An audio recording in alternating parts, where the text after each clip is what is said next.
The Heartless Taoist. In the southwestern region, where mountains abound, the roads twist and turn like the dawn. A veil of mist envelopes the mountains, creating an ethereal atmosphere. Suddenly, a resounding crow of a rooster erupts like a cannon shot, awakening the village of Jeshan as if it were a newborn emerging from the embrace of the mountains, wailing loudly. Voices, barks of dogs, and the lowing of cattle resonate throughout the mountain village.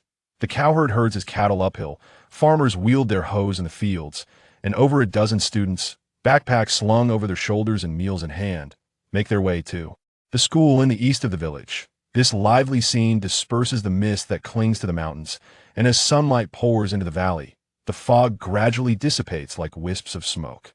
In the Laojun Temple at the eastern end of the village, a young Taoist sits cross-legged on a mat, engrossed in his morning recitation. The male is pure, and the female is turbid. The male is active, and the female is still. The essence descends while the dregs flow, giving birth to myriad beings. The pure is the source of the turbid, and the active is the foundation of the still. If one can remain in a state of tranquility, all under heaven shall return. This Taoist, known by the common name Jia Kedao and by the Taoist title Mingyang, was abandoned in a mountain gorge as an infant and taken in by the old abbot of Laojun Temple. Following the abbot's passing 3 years ago, Jia Kedao became the head of the temple and its sole Taoist priest. Having been raised closely by the abbot, he possesses a maturity beyond his years, earning the respect of the villagers, who affectionately refer to him as Taoist Mingyang.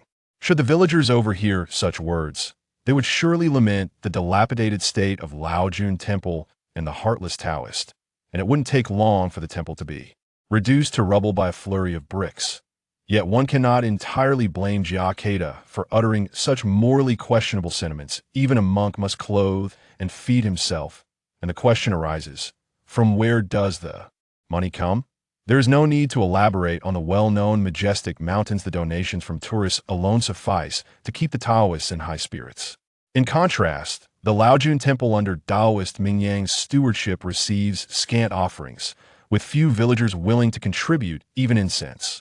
The root cause of this predicament lies in the abject poverty of Jeshan village. Moreover, the few acres of barren fields belonging to Laojun Temple are situated on the slopes of the mountains, while one might manage to grow some vegetables and radishes. Relying on them to fill one's belly is utterly impossible. Thus, Jia Kedao has turned his attention to the ailing villagers. When someone suffers from a cold or fever, he simply draws a talisman of pure water, and the symptoms dissipate, their noses clear, and their headaches vanish. Naturally, the grateful families present a few hens to the temple as thanks in cases of severe injuries from brawls. A talisman left by the old abbot's spring rain talisman must be burned into a potion, which brings immediate relief, with wounds healing in no time. Surely, the grateful relatives would offer a portion of pork to the temple in gratitude. Had the old abbot been alive, he would have never accepted such offerings. However, Jia Kedao, a robust young Taoist, finds himself lacking in sustenance, barely having the energy to walk. Alas, if it weren't for Master's insistence on passing this dilapidated temple to me at his deathbed, forbidding me to leave, I would have long since sought a life of luxury in the big city. Thinking of this, Jia Kedao could not help but sigh once more. Indeed, with his skill in crafting pure water talismans, he could easily be welcomed as a distinguished guest by coal tycoons, the wealthy elite, and local magnates that I in this day and age. The true practitioners of Tao remain steadfast in their poverty, while the charlatans indulge in endless feasting, a manifestation of the age-old principle where bad currency drives out the good. Furthermore, the cultivation of Jia Kedao is limited to this extent. We are in the age of decline ever since the ancient sage Lu Bowen severed the dragon vein of the Huaxia. The spiritual energy across the land has gradually waned. In times past, any novice who entered the path could cultivate, yet today, the vast majority of Taoists can only engage in basic exercises to strengthen their bodies. Those like Jia Kedao, who can wield even a couple of fundamental talismans, are indeed a rare blend of genius and fortune that a bowl of thin rice porridge, 2 steamed buns, and a modest serving of pickles, devoid of any oil, soon left Jia Kedao's stomach grumbling incessantly as he swept the grand hall. "Oh, Grandmaster Laojun, if you possess any vision, grant me a change of scenery. I do not seek lavish feasts, but at least a full belly," he muttered, tightening his belt and dusting the statue of Laojun with a nearly worn-out feather duster. Before long, a thunderous noise erupted from outside the hall, startling Jia Kedao into a tremor, causing his feather duster to clatter to the ground. A fierce wind howled, and torrential rain poured down, accompanied by intermittent thunderclaps. Jia Kedao felt a twinge of anxiety. He was not an atheist, but rather one who had been steeped in theism since childhood. Could it be that his murmurs had provoked the wrath of Grandmaster Laojun? He pulled the electric switch, but the lights remained dark. Accustomed to this, Jia Kedao lit a candle and sighed. Zhang Laoyao has gone too far. Is it necessary to cut off the electricity just because 2 month bills went unpaid? Such an affront to the divine. Little did he realize that the words he had spoken in the hall were far more audacious than merely cutting off the power. Lying in bed, Jia Kedao glanced at a tattered copy of the Tao Te Ching, a handwritten manuscript left by the previous master of the temple. It was said that since the establishment of this temple, every successive master had treasured it, perusing it daily. Jia Kedao scoffed at the notion of it being a treasure. It was almost too worn to hold together, and had it not been for his master's admonitions, he would have long since used it. To kindle a fire, casting the Tao Te Ching aside, he settled into bed, hoping to drift into sleep and escape the discomfort of his hunger. Soon enough, lulled by the growling of his stomach, he succumbed to slumber. However, hunger is not a problem easily solved by mere sleep. After an indeterminate time, Jia Kedao woke, roused by his hunger. "Well, I suppose I shall have to drink some more porridge," he mumbled, rubbing his bleary eyes as he prepared to rise. Yet in that moment he froze. He remained in bed, and to his astonishment, a profound black orb had materialized in the room, hovering in midair, no larger than the size of a palm. What on earth is this? A sudden chill coursed through him, leaving him momentarily paralyzed. It must be said that Jia Kedao's courage was considerable. Even in this desolate village, strength breeds courage. Over nearly 2 decades, Jia Kedao has diligently pursued the path of cultivation. Although the spiritual essence of heaven and earth has waned to almost nothing, he has nonetheless attained a commendable level of refinement, transforming essence into energy. His physical robustness and agility are comparable to those of adept masters of martial arts. Naturally, should a contest arise, the outcome remains uncertain. With such prowess, Jia Kedao traverses the mountain paths by night without trepidation. Yet, the enigmatic black orb before him sends a shiver down his spine. Chapter 2. The Otherworld of Abundant Spiritual Energy.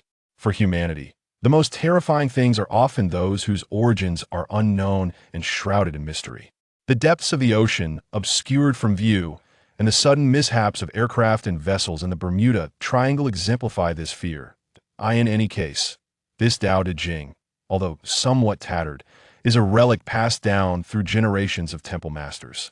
Jia Kedao cherishes it as a keepsake from the late master, akin to a father figure. He would never abandon it here. Should that black orb explode, it would obliterate his precious memories. The wooden door creaked open with a piercing sound, causing Jia Kedao's heart to race.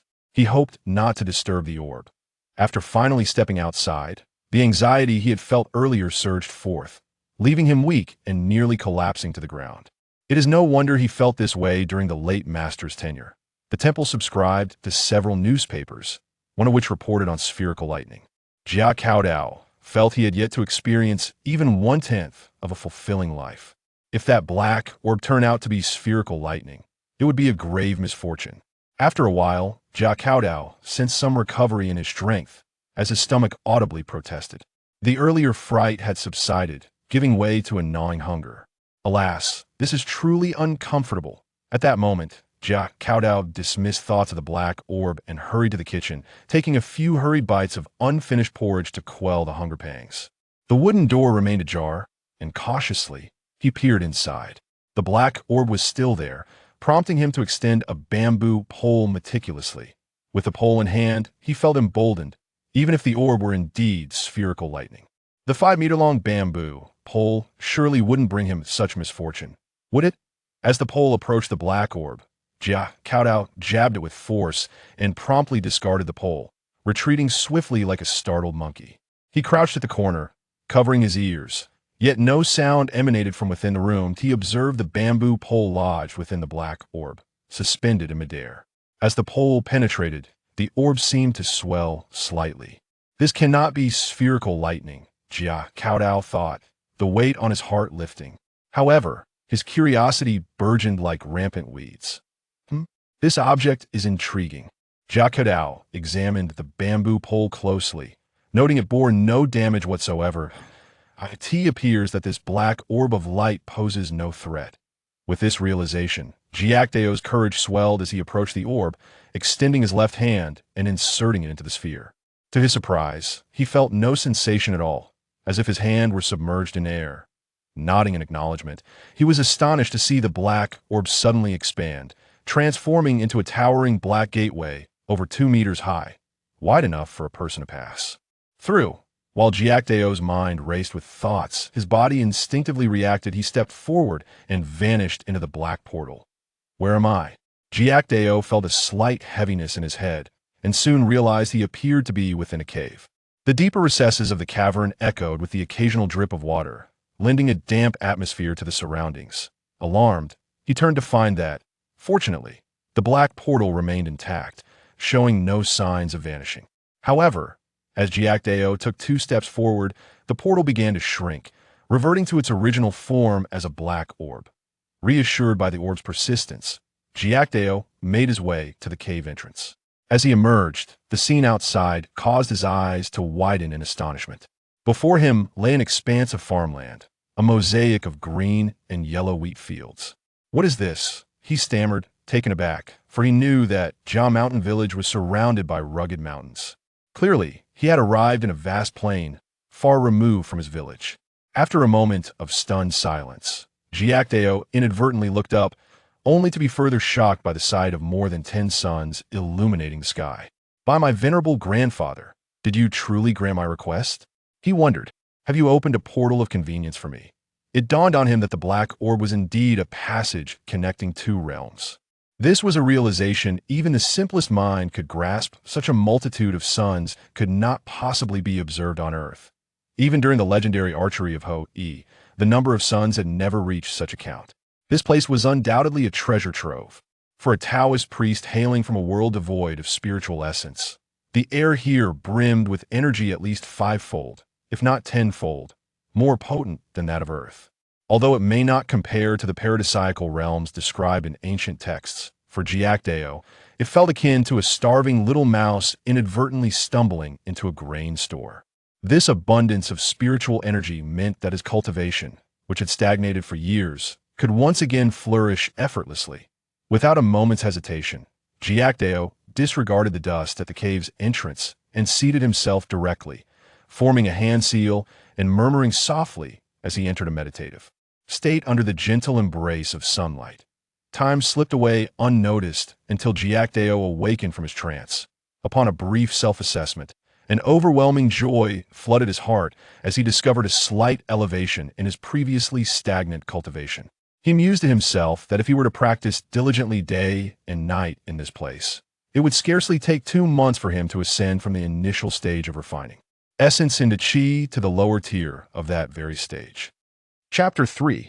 A hearty meal. It is noteworthy that the old master has practiced for decades, yet upon nearing the end of his life, he has not ascended to the realm of chi refinement and spirit transformation, which he views as a profound regret. After all, even those with extraordinary talent, the army de la army of geniuses, find it challenging to create a feast without provisions. Had the black orb vanished during his meditation, Jia Kedao would have been left in tears of despair. With his left hand reaching in, the black orb continued to expand into a dark gateway. Stepping through, Jia Kedao's form vanished within the portal, only for the gateway to revert to its orb state, suspended within the cavern. Upon returning to the temple, Jia Kedao, for the first time, retrieved 2 banknotes from beneath his bed. This modest sum of 200 coins had been accumulated over the years for unforeseen circumstances, and today, buoyed by a sense of joy, he felt compelled to treat himself. With the advent of this otherworldly passage, Jia Kedao was convinced that a life of indulgence was on the horizon. Such trivial sums were hardly a concern.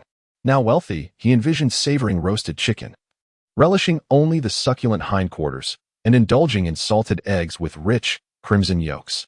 As he ambled towards the village, his eyes glazed over, and a trickle of saliva escaped the corner of his mouth, for just the thought of such delights proved too tantalizing to resist. "Ah, Master Mingyang, what brings you down the mountain today? The astute old Wang at the village store, quick to notice Jia Kedao's joyous demeanor, eagerly called out. He was well aware that this Master Mingyang often dined sparingly, only descending when fortune smiled upon him. It would be remiss not to attract customers to his humble establishment. Nestled deep within the mountains, Jia village's rugged paths made the village store the primary source for villagers' daily necessities. Typically, unless they stumbled upon precious herbs, villagers seldom ventured down. Thus, the store offered an extensive range of goods beyond that of a typical shop, including seeds, fertilizers, cigarettes, snacks, and marinated delicacies. By the heavens, old Wang, what delectable offerings do you have today? Upon seeing Wang, Jia Kedao abandoned his earlier plan to procure a pig's head from the butcher, as his hunger had become increasingly unbearable. Indeed, this morning, I prepared a large goose and 2 pig heads. Take a look. Old Wang beamed, revealing a set of teeth stained dark and yellow from years of tobacco. He hurried into the back room and emerged with a large tray, adorned with marinated goose, pig heads, and a selection of marinated eggs. While old Wang's appearance might lack refinement, his culinary skills rivaled those of the esteemed establishments in the county. The enticing aroma of the marinated dishes wafted through the air, nearly overwhelming Jia Kedao's senses. Without a second thought for decorum, he snatched 2 marinated eggs and devoured them, offering old Wang a hearty thumbs up as he chewed. Seeing Jia Kedao devour his offerings with such fervor brought a smile to old Wang's face. It seemed he had struck gold with this transaction. After swallowing the 2 eggs and savoring a generous pot of aged mountain tea provided by old Wang, Jia Kedao exhaled a long sigh of contentment. The rebellious hunger had been quelled at last. Those who have never experienced hunger are utterly oblivious to the profound discomfort it entails.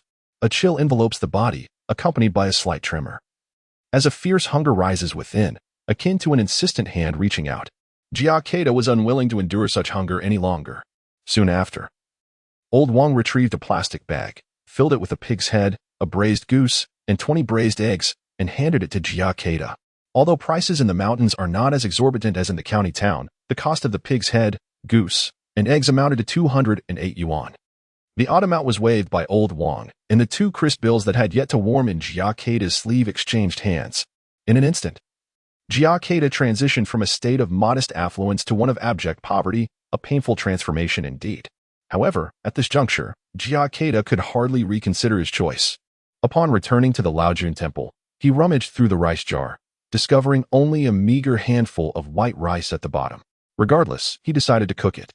On the chopping board, Jia Kedao skillfully divided the pig's head into 4 quarters, placing 3 of them along with the goose in a bucket to hang in the well, preventing spoilage. The remaining quarter was sliced thinly, garnished with a sprinkle of sesame and scallions, and tasted with great delight. As the aroma of cooked rice wafted from the rice container, Jia Kedao eagerly ladled a generous bowl. He picked up a slice of pig's head meat, devoured a few mouthfuls of rice, swallowed a braised egg, and continued this ritual until the bowl was empty, at which point he filled it again. After a while, the sounds of his voracious eating finally subsided, resembling a famished pig at a trough. At this moment, the rice container, once half full, was nearly empty, and the plate of meat was thoroughly cleaned. Supporting his protruding belly against the wall, Jia Kedao slowly made his way to the side room. It was inevitable. As a person who had made considerable progress in his cultivation, his appetite was naturally greater than that of an ordinary individual, compounded by a day of hunger and the presence of delightful dishes. Returning to the side room, the black orb still hovered in midair. Yet Jia Kedao had no inclination to acknowledge it. He carefully laid himself down on the bed, letting out a few sighs as he suppressed the food threatening to surge back up. This meal was exceptionally satisfying. In Jia Kedao's memory, the only occasion that rivaled this comfort was when the old temple master took him to the provincial city for a religious conference. However, on that occasion, Jia Kedao's manner of eating caused the old master considerable embarrassment. After resting for a while, Jia Kedao cheerfully drifted into a deep sleep, awakening only by dusk. Upon waking, he did not forget to perform his evening rituals, though he chose to do so within the cave of another realm. The effectiveness of his evening practice there surpassed that of the Laojun Temple by a factor of 10. The cave entrance was well positioned, allowing sunlight to stream in just enough. Sitting on a mat, he lit sandalwood incense and placed it in the burner, beginning to recite the scriptures under the warm glow of the sun. An hour passed, and Jia Kedao stood up from the mat, feeling invigorated, and gazed out at the distant wheat fields, a flicker of excitement blossoming in his heart. Chapter 4.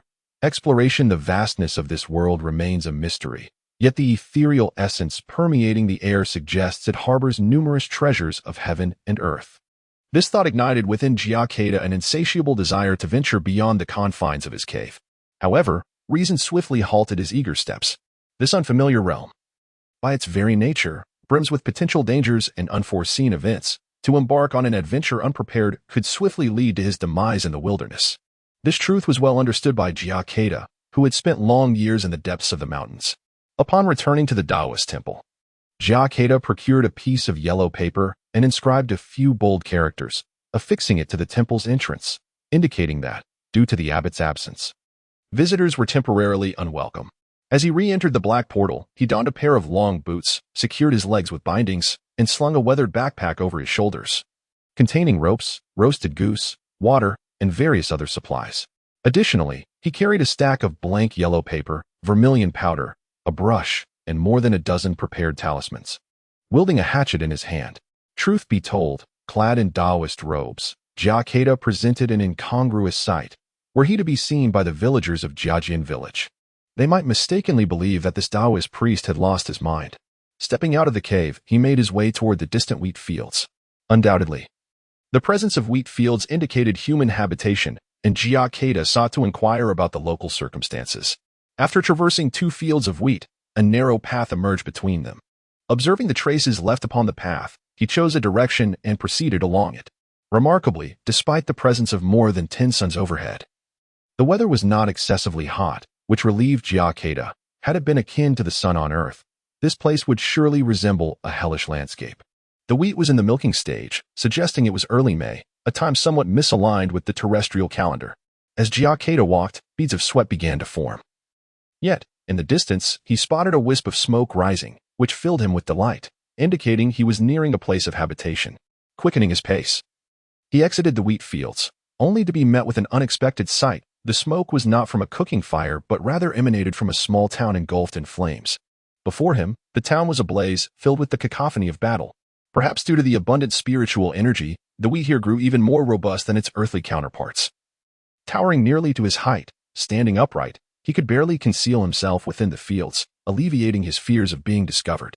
Several hundred meters away, the town was shrouded in thick smoke, interspersed with anguished cries and the sounds of conflict. Dozens of cavalry circled outside the town, relentlessly launching spears laden with incendiaries over the walls, while more than 200 infantrymen armed with long spears were dispersed around the town, seemingly to prevent any escape by the enemy. Meanwhile, archers occasionally appeared atop the town's walls, loosing arrows into the tumult below. Though the cavalrymen were clad merely in ordinary leather armor, their steeds galloped with remarkable speed, making it exceedingly difficult for the arrows shot from the walls to strike them. Their counterattacks were incisive. Should any bowman hesitate even slightly upon revealing themselves, they would be met with a volley of short spears that would send them plummeting from the battlements. This was the first time Giotto witnessed such a vivid display of combat. Observing from a distance, he felt no fear, instead captivated by the spectacle. He began to form a preliminary assessment of the world he inhabited. The architecture of the town and the attire of both cavalry and infantry suggested it resembled a medieval European realm, at least in this vicinity. To his astonishment, he found himself in a barbaric land, and as he watched the clash unfold, a sense of disdain brewed within him. Unlike his peers who idolized the West, Giotto was a staunch advocate of greater Huaxia nationalism. Beyond his daily rituals of morning and evening studies, meditation, and the crafting of talismans, his greatest leisure activity was perusing historical texts at the village's primary school library. He relished tales of the illustrious Han and Tang dynasties, particularly the narratives of their conquests over foreign tribes. Stories of the legendary Wang Xuanzi single-handedly annihilating nations, or Chun Tang vanquishing the Xiongnu, were classics he could never tire of. The notion of the Tang dynasty as the epicenter of the world, with nations flocking to pay homage, stirred his blood with fervor. Whenever the newspapers discussed international affairs, he would scoff, remembering how the diminutive nations of the East and South had once groveled before the Celestial Empire, while the lands of the West remained barbaric wilderness inhabited by savages. Of course, this mindset had been heavily influenced by his old master, who had instilled in him a rigorous study of ancient texts and Taoist classics from a young age. Any fleeting thoughts of Western admiration were promptly quelled by his mentor. As Giotto reflected on these matters, he realized he had arrived somewhat late to the scene. The skirmish in the small town was swiftly approaching its conclusion, after all. It was exceedingly difficult for a settlement of fewer than 500 souls to withstand an assault from dozens of cavalry and over 200 infantry. The archers atop the walls soon suffered catastrophic losses under the onslaught of the cavalry's short spears. In a short while, not a single figure remained visible on the battlements. Even the few archers that survived dared not show themselves, fearful of becoming targets. "Praise the great I can't see," cried a prominent cavalryman, brandishing a spear and evidently of high rank, as he urged his steed towards the town's gate. Giotto noted the strangeness of the language spoken by the adversaries, words he had never heard before, yet astonishingly, he found himself able to comprehend their meaning. However, the ensuing spectacle offered him a slight shift in perspective regarding this wild world. As the apparent leader of the cavalry charged within 50 meters of the town's entrance, he retrieved a short spear from beside his saddle and raised it high above his head. In that instant, a flash of white light coursed down his right arm as he hurled the spear forward. In a heartbeat, the spear, accompanied by a deafening whistle, struck the wooden gate. With a thunderous crash, the door shattered as if struck by a rocket, splintering into countless fragments.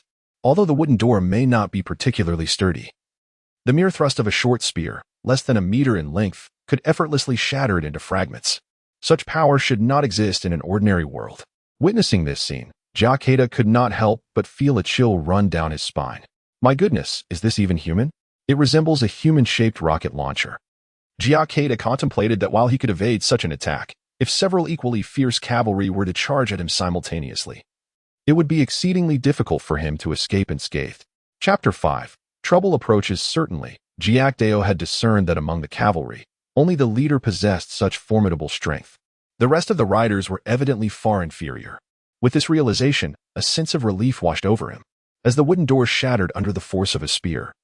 The cavalrymen following their leader erupted in jubilant cheers, spurring their steeds into a gallop toward the small town. With victory seemingly within their grasp, they were eager to reap the spoils. A few anxious merchants standing in the street, upon witnessing the cavalry charge, opened their mouths to utter a warning. But before they could articulate their thoughts, a flash of cold steel cleaved through the air, and in the next moment, severed heads tumbled to the ground. The tightly shut gates could not withstand the onslaught of curved blades. Several cavalrymen assaulted the grand entrance of an opulent courtyard with both axe and boot, and before long, the gates were breached.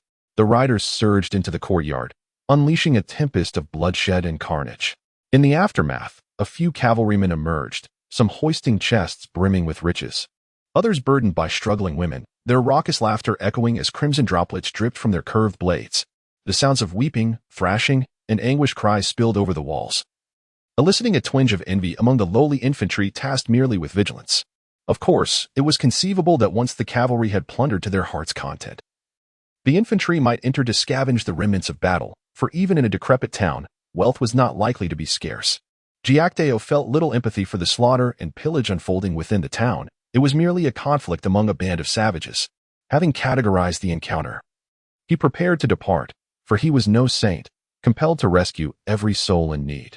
However, it did not preclude a flicker of anxiety. Jia Kedao's courage, though considerable in peaceful times, faltered slightly in the face of death's grim rites.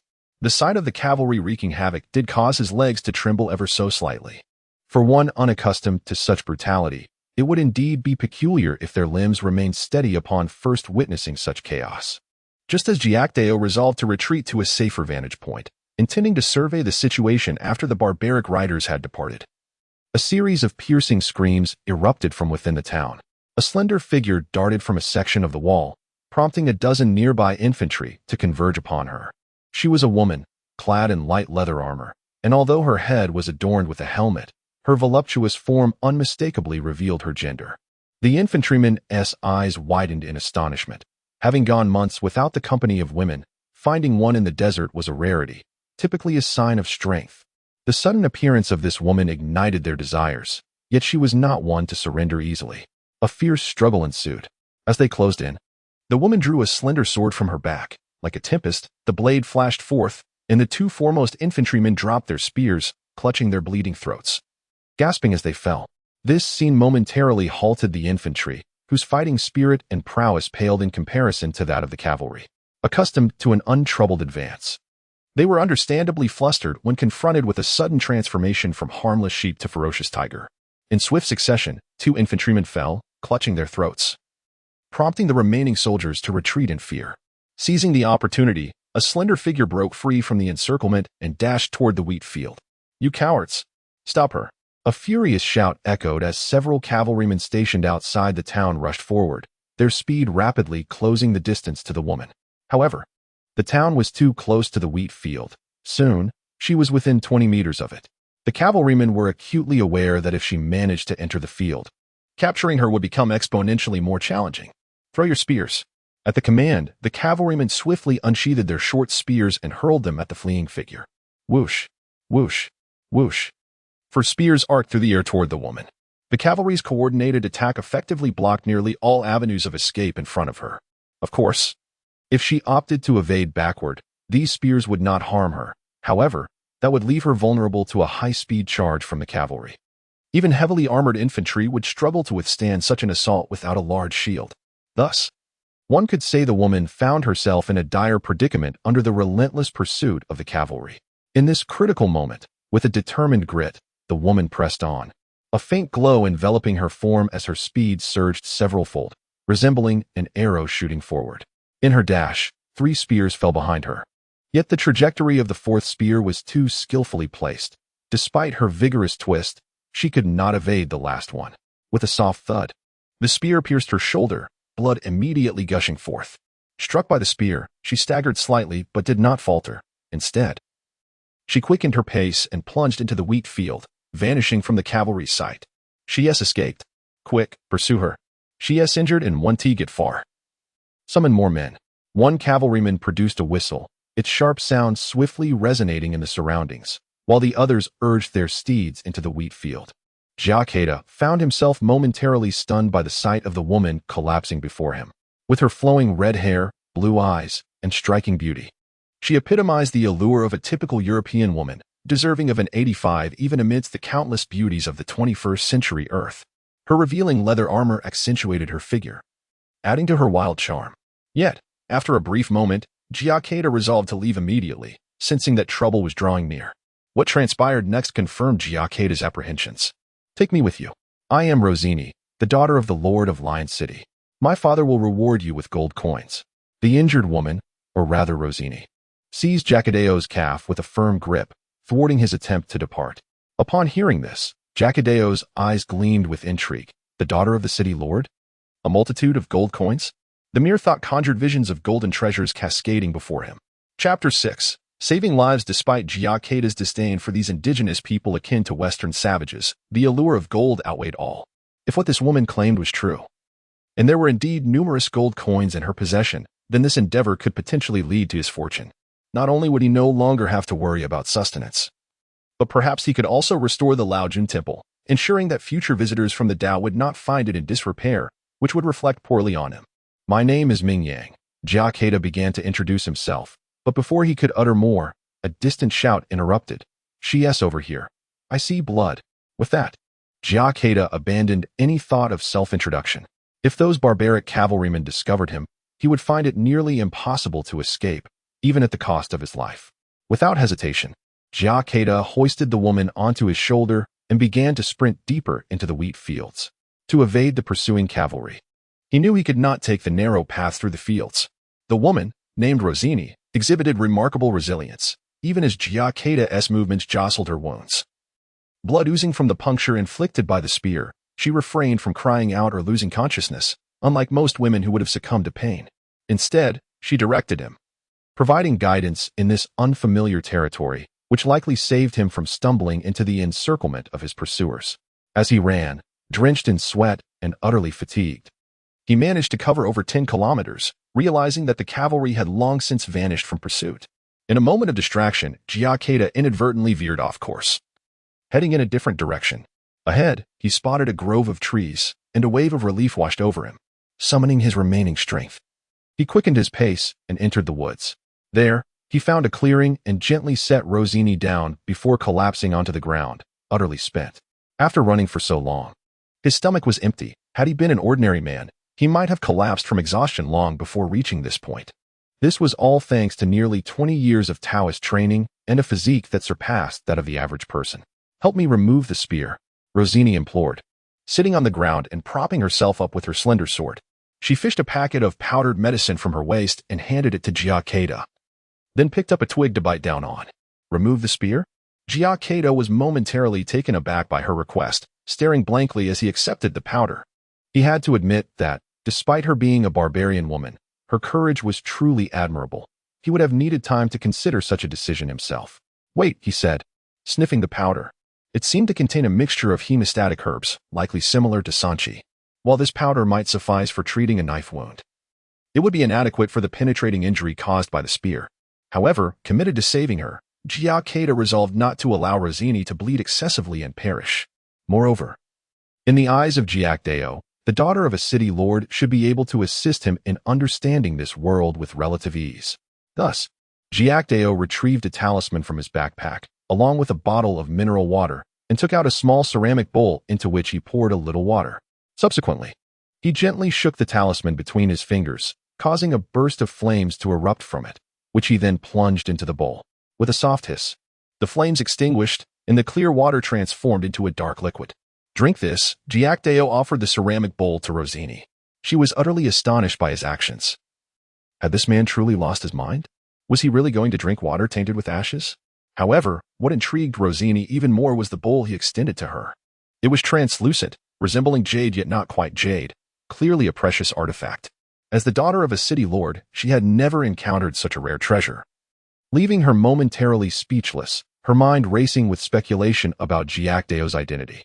The flames that erupted at the mere flick of his fingers only added to her uncertainty. Of course, Jia Kedao's robe, which appeared eccentric to Rosini, coupled with his black hair and eyes, made it impossible for her to deduce his true identity despite her best efforts. "Drink it. It will be beneficial for you." Jia Kedao observed her hesitation and let out a soft chuckle. Ultimately, the decision rested with Rosini. The Tao follows nature, and life and death are dictated by fate. Unless under extraordinary circumstances, Jia Kedao was reluctant to compel others. It was unclear what thoughts raced through Rosini's mind. But after Jia Kedao reiterated his encouragement, she began to sip the talisman water. The initial taste was far from pleasant. Even the most miraculous talisman water was merely a mixture of ash and clear water, with remnants of unburned paper, evoking a strong urge to retch.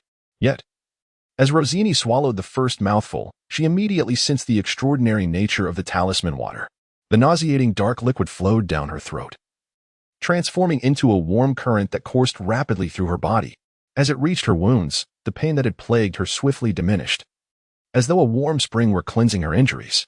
Realizing this, Rosini hesitated no longer and finished the remaining talisman water. Just as she prepared to set down the pouch, Jia Kedao sprang into action, grasping the short spear and exerting force to pull it free. Rosini found it peculiar that, upon withdrawing the spear, only a minimal amount of blood seeped from her wound. However, this was to be the last scene she witnessed before losing consciousness. After all, this talisman water was merely the most rudimentary healing talisman, and it was a stroke of luck that it could stem the bleeding. The excruciating pain following the spear's removal was inescapable. A higher-grade spring rain talisman could have facilitated a swift recovery of her wound. Yet Jia Kedao was not yet capable of crafting such talismans. Though he had a few in his possession, they were remnants left by the old master, and Jia Kedao was reluctant to expend them on a barbarian woman. When Rosini awoke, Giacomo had already ignited a campfire, upon which several fish were roasting. "Awake? How do you feel?" Giacomo inquired with a smile, handing her a perfectly cooked fish. During her unconsciousness, Giacomo had thoroughly surveyed the surroundings and discovered a small stream. Chapter 7. Imagination. To the astonishment of Jia Kedao, whether due to the remoteness of the area or the abundance of spiritual energy, the stream teemed with fish that were remarkably naive, showing no fear of humans. Jia Kedao effortlessly caught several with ease. It is noteworthy that, on Earth, with the continuous increase in human population, fish in rivers have become significantly scarcer and exceedingly cunning, even in the Huangshi River flowing through Jiashan village. It is rare to spot fish. Rossini, having lost considerable blood, awoke feeling as though a hand were reaching out from her stomach. Upon receiving the fish, she disregarded her noble status and began to devour them ravenously. It was only natural for a woman of her background, presumably raised with martial skills, to eat in such a coarse manner. In stark contrast to Rossini's gluttony, Jia Kedao's dining actions appeared remarkably elegant in her eyes, surpassing even those of the greatest aristocrats. Of course, Rossini was unaware that Jia Kedao held her actions in utter disdain. Bah, no wonder she is a barbarian. She cannot compare to the decorum and etiquette of our great Huaxia. Once one crosses the threshold of refining essence into energy, they can fully absorb the vital energies within food, achieving the effects of healing ailments and strengthening the body. However, the most significant takeaway from Rossini's eating habits was the stark contrast in etiquette between this world and Huaxia. Rossini soon detected the hint of disdain in Jia Kedao's gaze. Indeed, it was disdain. At that moment, an inexplicable sense of inferiority arose within Rossini, reminiscent of how she often felt in the presence of her own servants. This sudden realization took her by surprise. Logically, such a penetrating wound should not have been manageable with her medicinal powders. Even if they could suppress the pain, the injured would easily succumb to fever and illness. Had a priest employed divine magic to heal, it would have posed no issue. Yet, she currently felt merely weak and pained. Then, recalling the scene just before her unconsciousness, she hesitated and inquired of Jia Kedao, "Are you a wizard? Or perhaps an alchemist?" "My lord." It was amusing that Rossini mistook Jia Kedao as talismanic water for alchemical elixirs, and the flames he conjured while shaking the talisman only served as further proof in her eyes. What? An alchemist? Jia Kedao was momentarily taken aback, neither confirming nor denying, merely offering a non-committal smile. Rossini, however, failed to notice this nuance and instead felt a surge of excitement. In the ensuing conversation, Jia Kedao gleaned much from Rossini. This world housed many individuals with extraordinary powers, such as wizards capable of casting spells, warriors who could activate their internal fighting spirit, knights, priests serving deities, and even alchemists. Rossini herself was a warrior capable of igniting her fighting spirit. Alchemists, in essence, were a fusion of wizards, chemistry experts, mechanical specialists, and biologists. Typically, only the most exceptional magic apprentices could embark on the path of alchemy. In this manner, the scarcity of alchemists becomes evident. It can be said that within the realm governed by Rossini's father, there exists merely one alchemist apprentice, a rather unfortunate fellow expelled by his master for his incomplete studies. This solitary apprentice holds a status in the city only second to that of the lord, the commander of the city guard, and the tax collector. While the abilities of this alchemist apprentice are such that any seasoned soldier yet to awaken their battle energy could easily defeat him, even a swordsman like Rossini must pay her respects upon encountering him. This is simply due to the immense significance of an alchemist apprentice. The most robust armor and shields, the sharpest weapons, as well as various healing potions, all originate from the hands of the alchemist apprentice. A fully fledged alchemist can even imbue weapons and armor with protective spells, transforming them into exceedingly valuable magical artifacts. Even many battle-hardened sorcerers seek the expertise of alchemists. In summary, within the same echelon, even the priests serving the divine may sometimes fall behind alchemists. At this moment, Rossini's gaze towards Jia Kedao grew fervent. She had come to regard him as an alchemist. It is worth noting that even the alchemist apprentice named Sane would be incapable of concocting a healing potion as remarkable as Jia Kedao's. Undoubtedly, in Rossini's eyes, such a potion, capable of rapidly staunching blood flow, could only be crafted by a true alchemist, for she had never encountered one before, leading her to form such an assumption. Before they took a respite, Jia Kedao applied another water charm on Rossini, and this time, she exhibited no resistance whatsoever, gulping down the dark potion with a glimmer of gratitude in her eyes. It is important to recognize that the alchemical potions crafted by the esteemed alchemist are of considerable worth. Rossini estimated that the 2 potions she had consumed likely surpassed a value of 10 gold coins. After all, enlisting a priest for healing would entail an even greater expense. As the daughter of the Lord, Rossini's monthly allowance was a mere 2 gold coins, which truly felt quite meager. On the following morning, Jia Kedao and Rossini resumed their journey. With her injuries under control, Rossini was able to walk unaided, provided her wounds were not agitated.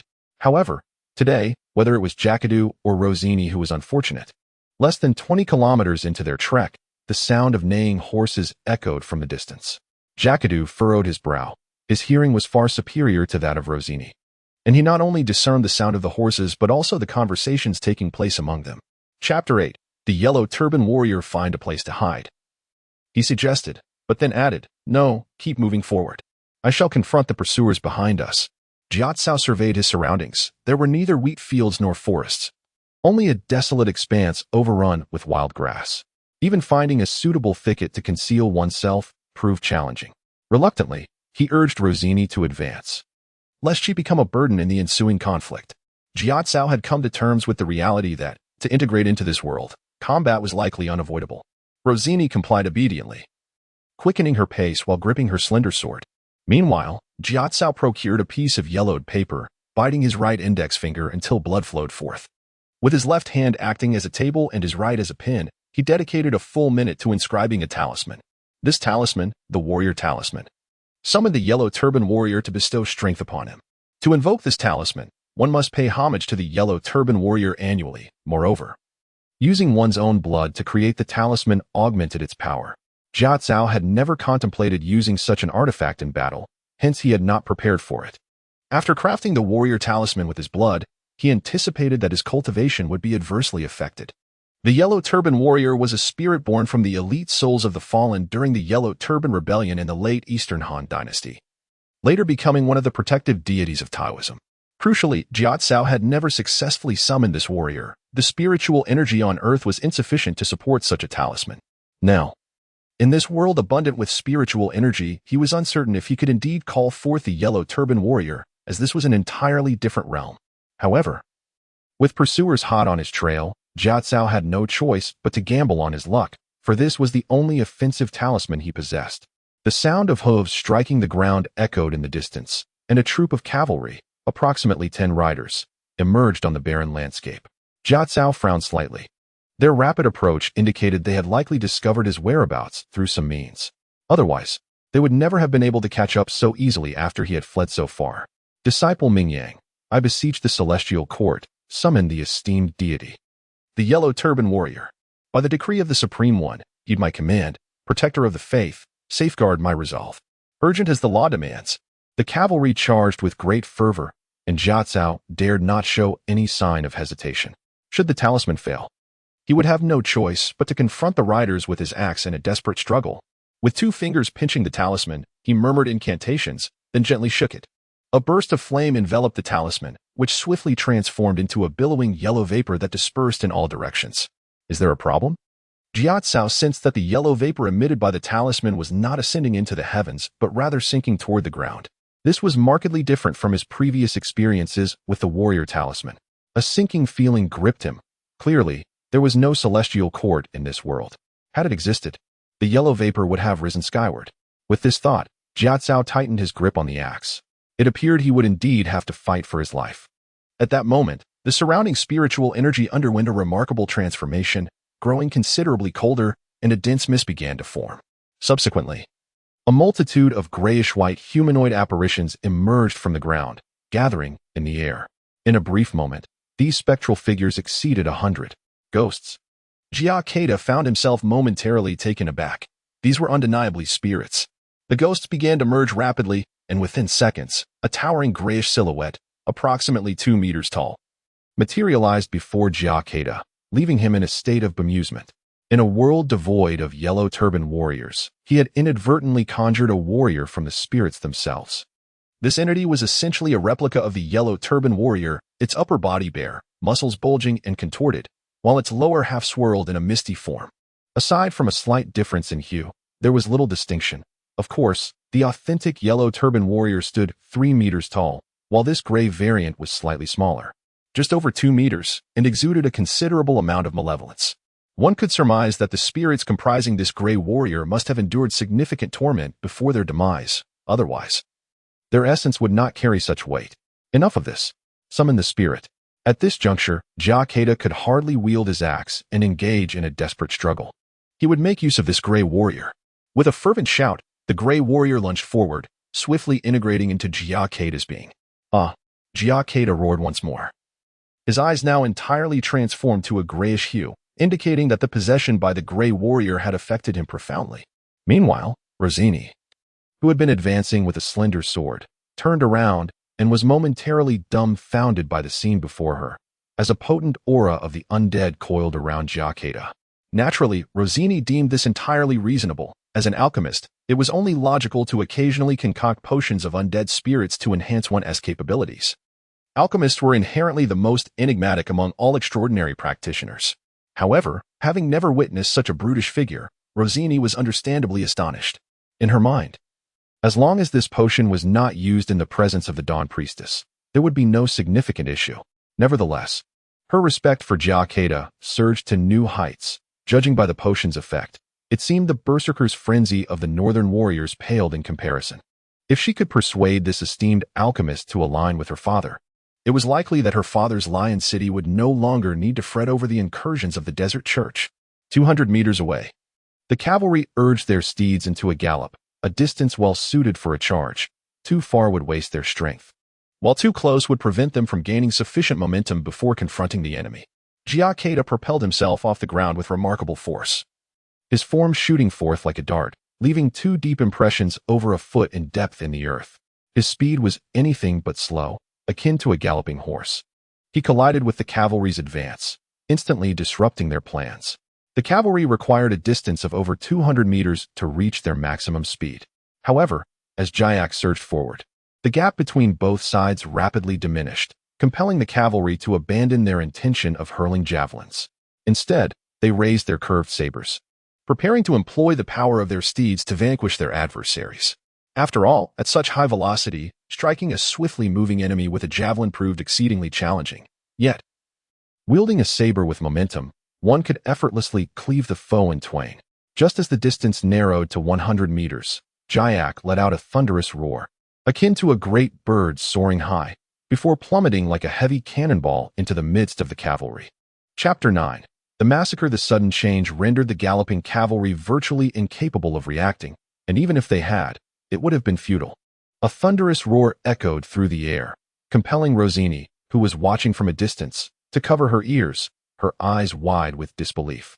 The formidable projectile, embodied by Jia Kedao, struck the ground with a resounding impact, creating a massive crater over 5 to 6 meters in diameter. Countless clods of earth and stones erupted like furious bullets, engulfing the entire cavalry. The cavalry closest to Jia Kedao had no chance to even scream before they were reduced to a mangled heap of flesh, while those further away bore numerous bloody wounds. In the blink of an eye, the nearest cavalryman fell, including the knight who had previously breached the town gates with his spear. Even with his utmost effort, he could not withstand the onslaught of debris that struck with the force of cannon fire. Only 2 cavalrymen on the periphery escaped with relatively minor injuries, though they were left dumbfounded by the brutality of the attack. Their steeds were equally distressed, some spun in panic before bolting in any direction, while others trembled and collapsed to the ground in fear. Jia Kedao, however, was relentless in pursuing the remaining cavalry. The fastest among them met their fate first, as Jia Kedao swiftly closed the distance, seized the horse's tail, and delivered a crushing blow, producing a sickening sound of shattered bone and flesh, leaving both horse and rider in a grotesque pile of remains, beyond the reconstruction of even the most skilled coroner. This manner of combat filled Jia Kedao with immense satisfaction. With each punch, he advanced rapidly until he confronted the last cavalryman. At this moment, Jia Kedao's mind remained clear. Upon hearing the sounds of turmoil, he altered his descending fist, grasping the head of the terrified cavalryman and, with a mighty throw, snapped the neck, sending the body hurtling away. The battle had finally come to an end. Jia Kedao sensed an unsettling shift within himself and did not dare to delay. Forming a seal with his hands, he proclaimed loudly, "Disciple Mingyang sincerely thanks you and bids farewell to the mighty deity as you return to the heavenly realm. In the future, should I have matters to request, I shall humbly invite your divine presence once more. I, Mingyang, respectfully send you off." With this exclamation, a gray-white mist emanated from Jia Kedao's eyes, coalescing into a formidable figure suspended in midair. This gray-scarved deity, however, appeared slightly altered, now bearing a hint of yellow. The invocation of the divine was inherently a mutually beneficial endeavor. To summon a deity for aid, one must regularly offer tributes and incense to the celestial gods, ensuring that when the time comes to invoke them, assistance is granted. Moreover, the summoned deity could absorb the incense from the talismans, enhancing its own power. As previously mentioned, this gray-scarved deity was originally a conglomeration of the many spirits and remnants that lingered in this place. Thus, Jia Kedao had not truly sent the deity away. Fortunately, they managed to expel the entity from the physical realm. Otherwise, the spirit's possession would have been no trivial matter. Even for a practitioner like Jia Kedao, who had attained the refinement of essence and the transformation of qi, prolonged exposure could lead to a depletion of yang energy. Just a brief encounter left him feeling utterly fatigued, his legs trembling slightly. After several attempts to invoke the spirit-sending hand seal to banish the gray-scarved spirit, he reluctantly conceded that, if it wished to accompany him, so be it. He would, at a later time, create a water and land altar to see if he could resolve the issue and facilitate its rebirth. In Rossini's eyes, the ashen figure was merely a specter. In truth, the ghosts known to Jia Kedao bore little distinction from what Rossini perceived as phantoms. The differences were merely a reflection of their disparate worlds. This marked Rossini's inaugural encounter with a spectral being. To clarify, this region was not particularly conducive to the formation of the undead, and as a noblewoman, despite hearing tales of such entities since childhood, she had never witnessed one firsthand until now. Of course, the undead in this realm were not confined solely to spirits. They included well-known entities such as skeletons, zombies, and ghouls. More advanced beings encompassed dark warriors and death knights, with spirits classified among the higher echelon of undead. Most of the tales Rossini had heard about the undead were steeped in horror, designed to frighten children into behaving. Consequently, her feelings towards the undead were less than favorable. And even with her prowess as a swordswoman, she felt a twinge of fear upon encountering the ghost for the first time. After all, humanity often harbors trepidation towards the unknown and the mysterious. With a horse at their disposal, their ensuing journey became significantly easier. The only source of discomfort arose when Jia Kedao found himself seated behind Rossini, a somewhat awkward situation. Aside from his inability to ride, he was, after all, a vigorous young man despite years of training as a Taoist priest. The presence of a youthful lady in front of him made it challenging to suppress his physiological responses. Naturally, clad in leather armor, Rossini remained oblivious to the changes Jia Kedao experienced. Yet, as previously mentioned, this was merely a reflection of his youthful vigor. He harbored no romantic inclinations towards Rossini. From Jia Kedao's perspective, the inhabitants of this foreign world resembled gorillas, and Rossini, albeit somewhat attractive, was merely an evolved female of that species. In essence, he held little regard for these barbarians. During their subsequent journey, whether due to the annihilation of the pursuing cavalry or the loss of their trail, Jia Kedao and Rossini encountered no further adversaries. Following Rossini's counsel, Jia Kedao refrained from pressing onward into the twilight. Instead, they sought a small stream where they caught several fish, thereby resolving their dinner predicament. Chapter 10. Carving Rossini, though she had a horse to ride throughout the day, felt utterly exhausted. After Jia Kedao bestowed upon her a talisman of pure water, she reclined beside the campfire and began to drift into a hazy slumber. Observing that Rossini was on the verge of sleep, Jia Kedao instructed her not to disturb him, and then seated himself cross-legged upon a piece of unrefined stone. With his hands forming a three-purity seal, he gently closed his eyes and began to murmur sacred verses. Since Jia Kedao had come of age, the old priest had taken him through morning and evening rituals without fail, regardless of the weather. Over the years, Jia Kedao had grown entirely accustomed to this routine. Thus, even in the wilderness, he was reluctant to neglect his studies. Of course, this was not a temple, and the conditions were exceedingly rudimentary. He could only recite mantras, as the customary incense offerings were not feasible. Seeing Jia Kedao adopt such an unusual posture, Rossini felt a twinge of oddity. However, her frail body succumbed to weariness, and soon her eyes fluttered shut, surrendering to sleep. As she drifted off, the Tao Te Ching, nestled in Jia Kedao's embrace, emanated a faint azure glow, gradually enveloping him from the chest.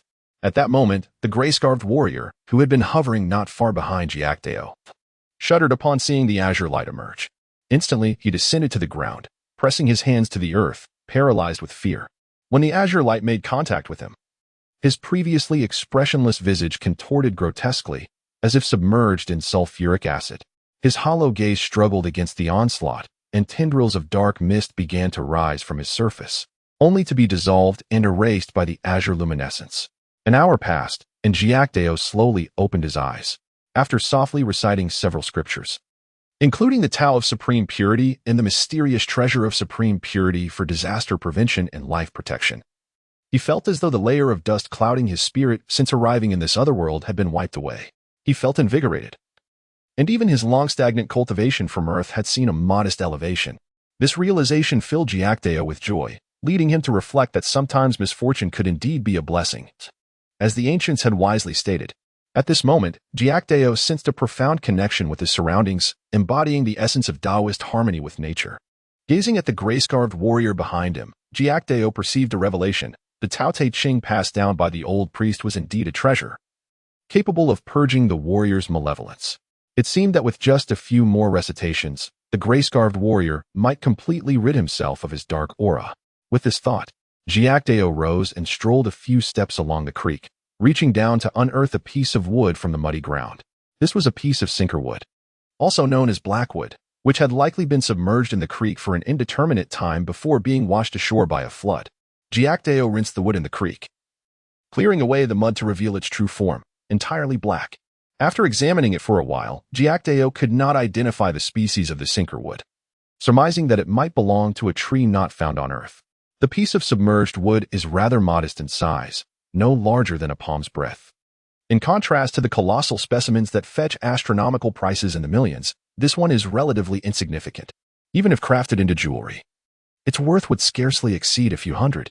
The art of carving it bears the legacy of the ancient masters. It is said that the founding patriarch of the temple, when constructing the Laojun Temple, struggled to find a skilled sculptor in the mountains and ultimately resorted to self-teaching. Consequently, all subsequent statues erected in the temple have been carved by the hands of the successive masters, a tradition that has endured to this day.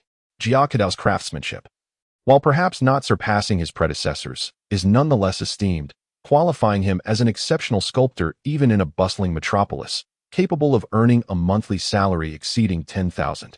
However, Jia Kedao has ingeniously utilized his skill to address some of his dietary needs. When hunger becomes unbearable, he exchanges a few sculptures with villagers for chickens and ducks. Taking a deep breath, he made his first cut into the remarkably hardwood, which yielded to his tool as if it were mere tofu. As time passed, wood shavings flew, gradually revealing the nascent form of a statue. Jia Kedao concentrated all his energy into the chisel, pausing for brief moments after each stroke. By the time twilight descended, the head and upper body of the statue had taken shape, perfectly mirroring the likeness of the gray-scarved warrior with exquisite precision. Just as Jia Kedao prepared to continue his work on the remaining portions, Rosini, having awakened from a long slumber, inquired with a hint of playful curiosity. "What are you carving? May I see?" The interruption shattered the meditative state he had achieved, prompting a sigh of resignation. It seemed unlikely he would finish the statue that day. After placing the sculpture into his backpack, he cast a glance at Rosini that made her heart flutter, causing her to instinctively close her mouth, refraining from further chatter. At that moment, Jia Kedao exuded an aura akin to a dormant volcano, a presence that could rival even the mightiest warriors of Lion City. Thanks to several healing charms, Rosini's injuries had improved, allowing their journey to quicken. As dusk approached, they beheld a vast expanse of undulating wheat fields in the distance. A smile graced Rosini's face as she exclaimed, "Ahead lies Lion City." Jia Kedao felt a wave of relief wash over him. The journey had left him somewhat fatigued, for life in the wilderness was vastly different from that in the temple. It seemed that a delightful meal awaited them that night, and the thought made Jia Kedao's mouth water, recalling the overcooked fish he could scarcely tolerate without any seasoning. Not long after, a soaring eagle flew overhead, letting out a cry before swiftly departing. Rosini, with a bright smile, remarked, "Lord Mingyang, soon we will be greeted." Jiatsao nodded in silence, yet his heart was acutely aware that eagle was likely employed by Lion City to survey the surrounding area. Indeed, before long, a dozen or more cavalrymen galloped down the road. Chapter 11. The Flaming Lion. These cavalrymen were entirely distinct from those under the command of the desert deities. To be precise, their armament was considerably superior, clad in intricately crafted chainmail, wielding round shields and long swords. They rode upon triangular bulls, essentially a type of water buffalo adorned with three spiraled horns. Judging by their physique, these triangular bulls possessed formidable short-range charge capabilities, although they fell short in terms of endurance compared to war horses. This, of course, was understandable, while the fortifications of Lion City remained a mystery. The presence of a defending force coupled with such powerful cavalry would suffice to vanquish most adversaries. In this scenario, cavalry capable of long-distance pursuits seemed less applicable. Miss Rosini, the 3rd Cavalry of Lion City, led by Ungras, extends its greetings to you. Soon, the cavalry gradually brought their bulls to a halt. The leader struck his round shield with vigor, conveying his respect to Rosini. Clearly, Rosini was acquainted with these cavalrymen, as she responded with a graceful wave of her slender sword in acknowledgement. This scene elicited a subtle grimace from Jacket, who thought to himself, "Barbarians will always be barbarians." Yet, he refrained from voicing his thoughts on the matter. The cavalry had also brought along spare triangular bulls, alleviating Rosini from the need to share a mount with Jacket. It was evident that Ingras and Rosini shared a childhood bond, a fact that became apparent during their ensuing conversation. Ingres began to engage Rossini in dialogue, seemingly intent on discerning Jacquet's background. Even Jacquet could perceive Ingres's interest in Rossini, and the sudden appearance of an unfamiliar man by her side naturally caused a stir of tension. However, Jacquet remained indifferent to such misunderstandings, as he was preoccupied with reciting scriptures to enhance his own cultivation, leaving no time to concern himself with trivial matters. Rossini, however, provided Ingres with a clear response, identifying Jacquet as a master alchemist. Upon receiving this revelation, Ingres's demeanor shifted to one of heightened anxiety. The status of an alchemist was immensely prestigious, and it was likely that upon arriving in Lion City, the lord of the city would be compelled to extend a warm welcome. This development suggested that should this esteemed alchemist harbor any interest in Rossini, the city lord would undoubtedly facilitate the matter. Ingres understood well the significance of an alchemist to Lion City. As the group continued their journey, a fortified city soon came into view. Rossini, brimming with excitement, began to introduce it to Jacquet. "Behold, our Lion City, the mightiest of fortresses." With a sense of resignation, Jacquet ceased his recitation and gazed at what Rossini hailed as the grandest of cities, feeling a twinge of disappointment. Throughout the journey, Rossini had frequently extolled the magnificence of Lion City whenever her spirits were high. Jacquet recognized the underlying implication of her words. She merely wished to persuade him, the alchemist, to remain in Lion City. While Rossini perceived the city as immensely grand, to Jacquet, it paled in comparison to even the county towns he had visited. After all, the population of Lion City scarcely exceeds 30,000, while even a typical county town boasts a population of 70 or 80,000. This stark contrast reveals the true scale of Lion City. Is it truly fitting to proclaim such a modest settlement as the most magnificent of cities? "Father!" Upon the sight of the golden-haired man, Rossini let out a joyful scream and dashed toward him. Giotto understood in his heart that this golden-haired individual was likely Rossini's father, the lord of Lion City, Paetus. The fiery red lion exuded an inexplicable pressure upon Giotto, radiating a subtle warmth akin to a colossal fireball. "This must be Lord Mingyang," he thought. Rossini whispered a few words into Paetus's ear, prompting him to laugh heartily as he approached Giotto. Despite his disdain for Lion City, Giotto recognized his need for assistance and thus tempered his pride, offering a nod in acknowledgement. Yet, even with this gesture, his demeanor still conveyed a degree of arrogance in the presence of a city lord.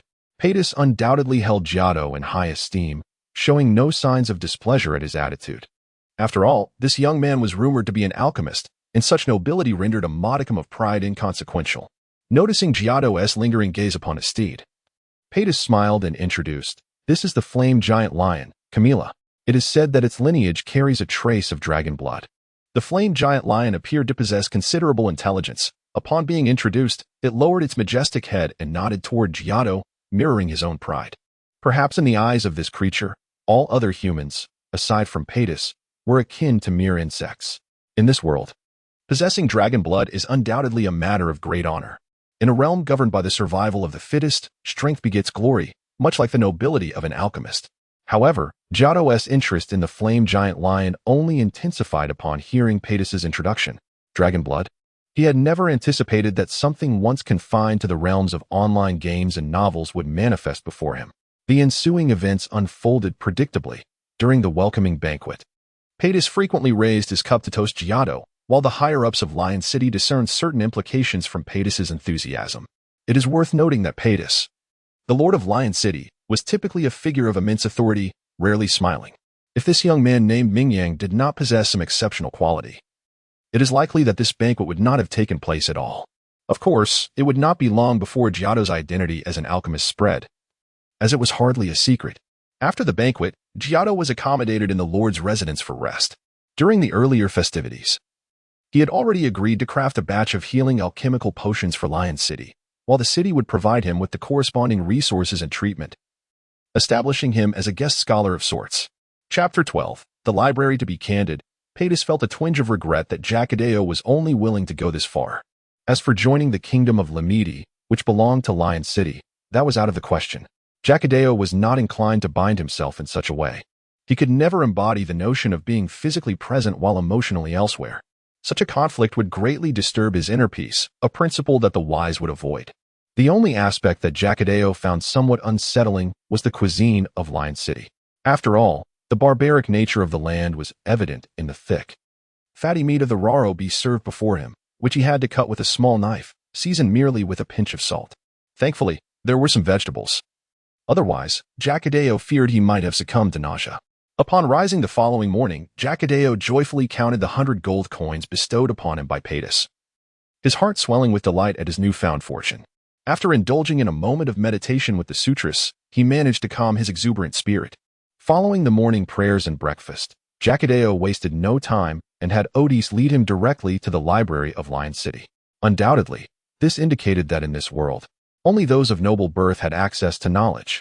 Odis, a young man with red hair, was originally a member of the City Lord's Guard, now assigned by Lord Patis to ensure Jia Kedao's safety.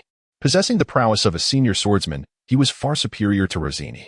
With his presence, Jia Kedao encountered no obstacles in gaining entry to the library.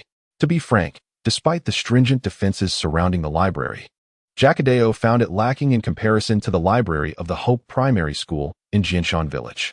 My Lord Mingyang, aside from the royal library in the capital, our library in Lion City is the largest, housing over 10,000 volumes, an administrator accompanying Jia Kedao proclaimed with a hint of pride as they entered.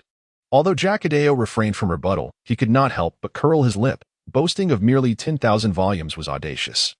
Considering that the Hope Primary School's library boasted over 30,000, and even the Laojun Temple had more than 3,000. Of course, while the library of Lion City may be somewhat modest, it contained nearly all the books Jia Kedao required. There were texts detailing the geography of this world, various intelligent races, an array of magical beasts, and even treatises on deities. For the next 3 days, Jia Kedao immersed himself in the library. Truth be told, he had never read as voraciously as he did now. At Laojun Temple, he was often compelled to study by the old master, enduring considerable hardship. He still vividly recalled the sting in his palm from being struck with a bamboo board during his youth. Ah, my Lord Mingyang, do all alchemists immerse themselves in knowledge to the point of neglecting their own needs? As Jia Kedao, feeling a twinge of hunger, reached for a piece of pastry, he was surprised to discover that he had already devoured the entire plate. At that moment, a somewhat familiar voice chimed in. Jia Kedao looked up to find Rosini, her face alight with cheerful laughter. Jia Kedao was aware that he had inadvertently made a fool of himself. However, considering that even the Einsteins on Earth put their watches into pots when boiling eggs, what did his minor blunder signify? Ah, Miss Rosini, what brings you here? Jia Kedao chuckled, though he had already surmised the purpose of her visit.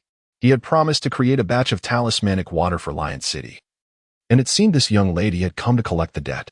Indeed, Rosini's intent was precisely that. Jia Kedao had spent 3 whole days in the library, and Lord Patis was growing anxious. With the Church of the Desert God infiltrating from the arid regions, numerous skirmishes had erupted between them and Lion City. Rosini's recent ambush was one such instance. The continuous hostilities had resulted in significant casualties. Over 200 wounded soldiers were now lying in the infirmary of Lion City. Considering that the total number of soldiers in Lion City was merely 1,000, if these injured personnel could not recover swiftly, the city would find itself at a severe disadvantage in the forthcoming battles. Relying on the Litamai Kingdom for reinforcements would be a farce. After all, Lion City was only the second most significant settlement in the kingdom, which reflected the kingdom's feeble stature. Furthermore, the relationship between Lord Patis and the Minister of Military Affairs was rather strained. Even if reinforcements were dispatched, they might not arrive before Lion City faced annihilation. This urgency was apparent in Lord Patis's demeanor. As the city lord, he felt somewhat reluctant to press Jia Kedao for results, so he had sent Rosini, a familiar face. In his stead, during these 3 days, Jia Kedao had also ensured that the materials he requested from Audis were nearly prepared: a small incense burner crafted from bronze, a peach tree trunk struck by lightning, and the finest paper available in Lion City. Jia Kedao nodded in approval as he surveyed these items. Although this land could be deemed wild and untamed, the craftsmanship of the blacksmiths in the city was commendable. The 2 coiling dragons adorning the bronze incense burner were exquisitely detailed. Watching Jia Kedao meticulously carve the charred trunk of the tree, both Rosini and Audis were initially puzzled, only to soon realize that this lightning-struck peach must serve as an alchemical material. As Jia Kedao commenced his preparations for alchemy, Audis kindly inquired if he required any additional alchemical apparatus. It was worth noting that the laboratory of Lion City's alchemist apprentice was overflowing with an array of peculiar vessels. Jia Kedao laid down his knife and shooed the 2 out. He did not wish to be disturbed at this moment. The knife in Jia Kedao's hand became extraordinarily sharp, and within 20 minutes, he had completed a peachwood sword measuring approximately 2 feet in length. He nodded in satisfaction. Peachwood was traditionally considered to ward off evil, and which struck by lightning was of the highest quality, naturally imbued with a trace of thunderous power. The piece Otis had procured was over a century old. Such lightning-struck peachwood would be exceedingly rare even on Earth. The former temple master had longed to craft a peachwood sword of this nature during his lifetime. Yet due to the scarcity of lightning-struck wood, it remained an unfulfilled aspiration. Chapter 13. The lightning-struck peachwood. Once the peachwood sword was crafted, Jia Kedao proceeded to gather various herbs and branches, crushing them and blending them with a touch of fragrant oil to mold incense sticks approximately 1 foot in length. It is worth noting that the incense crafted from the aromatic wood sourced by Otis was of a lesser quality compared to what Jia Kedao had previously utilized. Subsequently, Jia Kedao constructed an incense altar and a meditation cushion. After properly positioning the incense burner and inserting 3 lit incense sticks, he seated himself on the cushion and recited the Taishang Qingjing scripture several times, clearing his mind of all distractions. He then pricked his finger to draw blood, inscribing 3 talismans. Affixing these talismans in succession to the peachwood sword, Jia Kedao exclaimed with fervor, "Ignite!" Instantly, the talismans burst into flames, emitting a triad of golden, yellow, and green hues. This wood is no ordinary timber. It hails from the royal peach orchard of the Queen Mother. Inscribed upon it are the seals of the 6 Ding and 6 Jia, and within it resides the thunder deity. I beseech the 3 pure ancestors. With this singular spiritual talisman inscribed threefold, one to suppress spirits and monsters, another to dispel calamities and ailments, and the last to guard the primordial spirit, severing the 3 corpses to protect my being. Swiftly, as per the law. Following this, Jia Kedao moved about as if dancing, his voice rising and falling in melodic chants. As the song concluded, the tricolored flames withdrew into the peachwood sword, vanishing from sight. Upon inspecting the sword, Jia Kedao couldn't suppress a satisfied smile. At that moment, intricate runes, delicate as insects, adorned the surface of the sword, rendering it far more exquisite than before. This was indeed a consecrated magical sword, much like a warrior's blade. This magical sword significantly augmented Jia Kedao's strength. It is essential to understand that for a genuine Taoist, possessing a magical sword represents a complete transformation. A Taoist with a magical sword can amplify the potency of talismans by several folds. Moreover, the 3 talismans infused within Jia Kedao's sword were not to be underestimated. The Golden Light Talisman could vanquish foes, the Blessing Incense Talisman enhanced talismanic power, and the Calming Talisman promoted tranquility, warding off malevolence and safeguarding the spirit. It can be asserted that without this magical sword, the subsequent task of concocting talismanic water would have been exceedingly arduous for Jia Kedao. In truth, his urgency in crafting this magical sword stemmed from a primal instinct for self-preservation. Ever since his arrival in the city of Lion, he had been plagued by an unsettling sensation, as if unseen eyes were scrutinizing him. This foreboding feeling had haunted him once before on Earth. One winter night, a pack of famished wolves invaded the Laojun Temple, had it not been for Jia Kedao's instinctive fear prompting him to seek refuge in the abbot's quarters. He might have been snatched away by the wolves before reaching the tender age of 10. With all necessary items, including the water jar, prepared, Jia Kedao proceeded to inscribe 5 talismans of pure water, affixing them to the peachwood sword with a commanding shout, "Halt!" The 5 pure water talismans ignited, and Jia Kedao then plunged the peachwood sword into the water jar. With a soft hiss, a wisp of azure smoke arose, and the pristine water quickly transformed into a dark hue, a faint azure glow rippling across the surface. Thus, the talismanic water was successfully created. Jia Kedao was thoroughly pleased with his freshly forged peachwood sword. A vessel of talismanic water, weighing over 20 pounds, requires at least 20 talismans of pure water for its creation. However, with the aid of the peachwood sword, only 5 talismans are necessary, significantly alleviating the exertion and resources expended by Jia Kedao. To date, Otis has yet to locate any vermilion in the Lion City.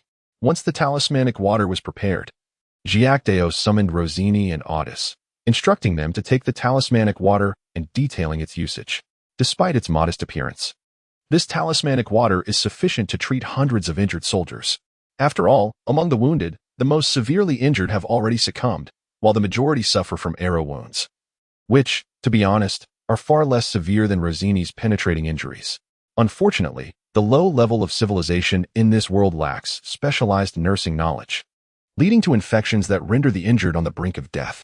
Therefore, once they consume the talismanic water and alleviate the infections, they should recover swiftly. Indeed, in terms of physical constitution, the inhabitants of this world are considerably more robust than those of Earth. After the two departed, Jia Kedao retrieved a ceramic bottle from his backpack. Filled with a crimson liquid, he uncapped the bottle, dipped his finger into it, and tasted a small amount, a satisfied smile spreading across his face. This red liquid is the blood of the flaming lion, which Jia Kedao had requested from the city lord, Pattis, under the pretense of alchemical needs.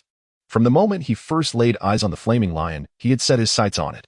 To Jia Kedao, this creature is a rare and exotic beast. And by this point, he had confirmed that its blood is infused with fiery spiritual energy. If utilized to inscribe specific talismans, its potency would increase manifold. It is noteworthy that such extraordinary beasts are virtually extinct on Earth during the Age of Decline, perhaps even entirely vanished. Of course, employing this essence for talisman crafting seems somewhat extravagant. Its most logical application would be in the formulation of elixirs. Yet, Jia Kedao currently lacks the capability to concoct such potions. In the ensuing days, Jia Kedao remained in the library, after dedicating a week's time to his studies. Despite the plethora of fictional narratives and speculative conclusions within the library's collection, Jia Kedao finally garnered a comprehensive understanding of this world. It is a realm that he finds quite extraordinary, one that seemingly belongs within the pages of a novel. The entire world is a flat expanse rather than a spherical planet like Earth, although it does boast mountains, plains, seas, and glaciers. Most critically, this realm is not inhabited solely by humans. According to the texts, it is home to various sentient species, including elves, orcs, dwarves, centaurs, and dragon, among others. More rare beings include dragons, demons, and the undead. What astonishes Jia Kedao the most is the presence of genuine deities within this world. For instance, the multitude of suns hanging in the sky during the day represents the manifestations of those deities, while the moon and stars that grace the night are similarly revered. It is worth noting that the number of moons and stars far surpasses that of the suns. It is said that the powers of these deities are capable of wreaking havoc upon the seas and obliterating worlds. Any act of sacrilege or offense against the divine will invoke the ire of their subordinate churches, thus instilling a profound fear among scholars who might dare to portray these deities as protagonists in their works. A moment's carelessness could lead to catastrophic consequences. Legend has it that centuries ago, a king from a certain realm, driven by unbridled lust, dared to express his desires towards the statue of a goddess, ultimately acting upon his impulses. In her wrath, the goddess unleashed her divine might, resulting in the near-total destruction of the kingdom, leaving it a mere phantom of history. Consequently, the texts housed within the library offer only cursory mentions of these deities. Chapter 14. The consecration of the divine statue in essence. Each intelligent race possesses its own deities. Some may have only one, while others may have many. This notion greatly excited and intrigued Jia Kedao. To speak frankly, according to Taoist records, the earth was not solely inhabited by humans in its primordial state. Other sentient beings were also present, albeit regarded as demons and spirits. They were eradicated in the numerous wars between humans and these entities. Furthermore, the deities here differ from those in Taoism, and the specifics of these differences require Jia Kedao to explore gradually. On this day, Jia Kedao finally found the time to complete the statue of the mighty warrior. However, merely finishing the statue was insufficient. It required consecration to truly fulfill its purpose. Jia Kedao chanted an incantation, and a drop of blood emerged from the tip of his right index finger, which he then placed upon the pre-drawn talisman for summoning the deity. With just this small amount, the talisman ignited in flames, and Jia Kedao swiftly affixed it to the forehead of the warrior statue. In an instant, a faint yellow light emanated from the statue, and the gray-scarved warrior, who had been concealed beside Jia Kedao, materialized. A glimmer of surprise crossed his otherwise indifferent features as he lunged toward the warrior statue, merging with the yellow light and seamlessly integrating into the statue. It worked. Observing the soft yellow aura radiating from the statue, Jia Kedao felt a surge of joy. With the gray-scarved warrior now integrated, the statue had transformed into a consecrated divine idol. However, this divine radiance was visible only to Jia Kedao at that moment. The reason for this is straightforward. In ancient times, deities of mountains, rivers, lakes, the underworld, and the land were officially recognized and worshipped by the populace, and their veneration was legitimate. These deities could openly enjoy the offerings of incense. Apart from these state-sanctioned deities, There existed rogue spirits and demons in folklore who masqueraded as divine beings, showcasing their powers and misleading ignorant villagers into erecting idols in their honor. The worship of such false gods was termed lewd sacrifices. Moreover, there existed forms of worship that transcended divine standards, also labeled as lewd sacrifices, throughout history. Upon the discovery of such practices, temples would be demolished and idols destroyed, with severe consequences for their followers. After all, even Jia Kedao, as the master of the Laojun Temple, lacked the authority to consecrate deities. Only Laojun, the Tao ancestor, the Jade Emperor, and the emperors of various dynasties held such privilege. All others were considered lewd sacrifices that warranted eradication. Yet, the situation here was different. This was an alternate realm, where perhaps even Laojun would not cast his gaze. Of course, the warrior statue in Jia Kedao's possession was far from being a land deity. It was merely a consecrated idol attached to a wandering spirit. Nevertheless, this realization filled Jia Kedao with elation, and he repeated the Taishang Qing Jing Jing over 10 times before he could suppress his excitement. For Jia Kedao, having the gray-scarved warrior attached to the consecrated idol held significant advantages. With the divine light condensed within this consecrated statue, Jia Kedao is capable of crafting a higher-level talisman, though the cost entails the complete exhaustion of his physical energy. However, in comparison to the ability to inscribe a more powerful talisman, this price seems trivial. The only dilemma lies in the fact that until the statue is refined to a certain extent, Jia Kedao cannot summon the gray-scarved warrior. Yet, to Jia Kedao, this is not a significant concern. Given the incessant turmoil in this land, numerous fragmented souls abound, and when the need arises, he can simply employ a summoning talisman to call forth another. To elevate the statue to the level of a deity, a considerable number of offerings must be made. And this presents a formidable challenge for Jia Kedao. In the southeastern part of Lion City stands a towering temple, shaped like a spire, which is dedicated to the wilderness god, Tiras. This temple is the sole sanctuary in Lion City. 2 sentinel warriors guard the entrance, ensuring vigilance. And it appears that this temple holds considerable influence in the city, as citizens frequently enter and exit. Jia Kedao has been stationed on the street, a mere 80 meters from the wilderness temple, for nearly an entire morning. The unauthorized propagation of faith is deemed a capital offense in the eyes of the various churches. Although Jia Kedao has acquired substantial knowledge about this world, he remains cautious, opting to observe further. Otis, are you a follower of the wilderness church? After a lengthy silence, Jia Kedao turned to inquire of Otis. No, I am a devotee of the protector, Otis replied, striking his right chest with a fist and standing upright. The protector Papras is the deity revered by the majority of warriors in this kingdom. However, it is said that this deity has established only a single temple in the royal city, which strikes Jia Kedao as peculiar. Having perused numerous related texts in the library, Jia Kedao has come to understand various rumors surrounding the deities of this world. In essence, these gods, akin to the celestial hierarchy of Taoist mythology, require the offerings of mortals to sustain their divine presence. Yet, there exists a distinction that transcends Jia Kedao's current comprehension. Thus, he finds himself lingering in this location for such an extended period.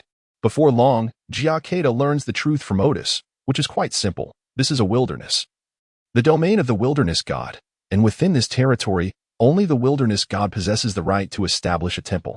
Should any other deity attempt to do so, it would be regarded as a provocation against the wilderness god. Consequently, Jia Kedao grasps the concealed meanings within the text he has studied. The deities here possess a fundamental difference from those in the celestial hierarchy he has come to know. If the celestial realm resembles a mythical version of an Eastern court, then these gods resemble the aristocracy of medieval Europe, each governing their own territory, presiding over their respective domains, and drawing in their flock of believers, extracting the required offerings of faith. It is, therefore, entirely reasonable that only the wilderness god's temple exists in Lion City.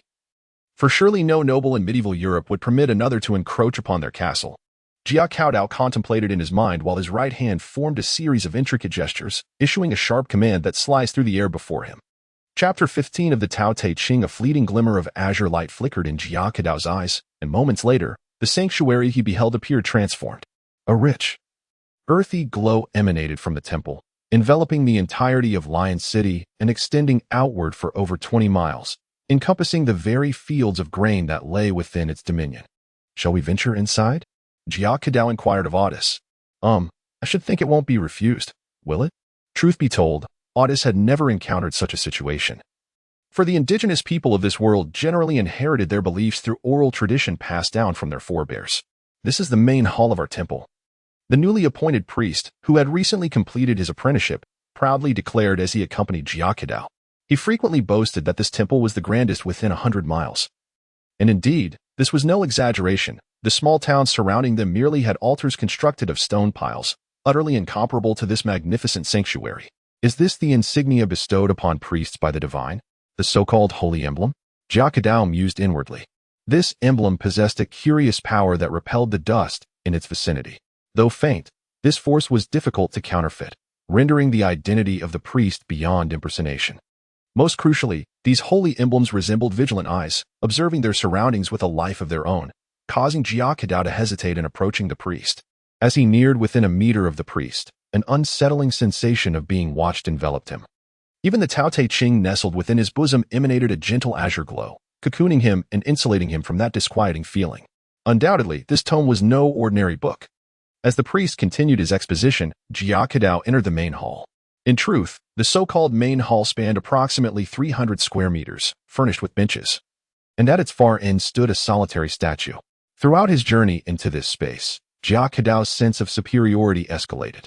It was unavoidable.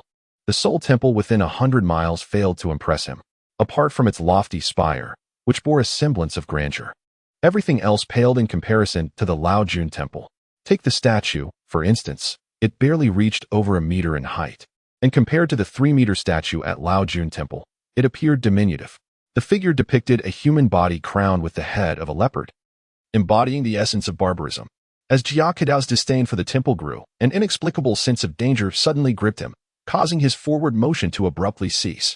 The accompanying priest, engrossed in his exuberant descriptions, failed to notice Jia Kedao's halt. At that very moment, one of Jia Kedao's legs had already crossed into the main hall. A beam of earthy light radiated from the statue, illuminating Jia Kedao, who immediately sensed a colossal eye fixated upon him. At this moment, Jia Kedao felt as though an immense mountain were pressing down upon him, causing his bones to creak incessantly, as if he would be crushed to ashes in the next instant. What could this be? Jia Kedao found himself unable to move, paralyzed by an overwhelming force. Just as he stood on the brink of despair, the Tao Te Ching nestled in his arms suddenly erupted with a burst of azure light, sweeping outward in a radiant arc. This spectacle was visible only to Jia Kedao. Otis, who trailed behind him, halted as Jia Kedao did, while the newly appointed priest continued his boastful tirade. In that moment of peril, Jia Kedao dared not linger any longer. He swiftly turned and exited the main hall of the priest, his feet barely touching the ground as he dashed through the temple's grand entrance. Upon witnessing Jia Kedao's abrupt departure, Otis was momentarily taken aback, as was the new priest. However, since Otis had been dispatched by the lord of the city to attend to Jia Kedao, he possessed an unusual aptitude for interpersonal interactions. Surely, Lord Mingyang must have experienced some divine inspiration. This was merely a modest offering to the temple from him.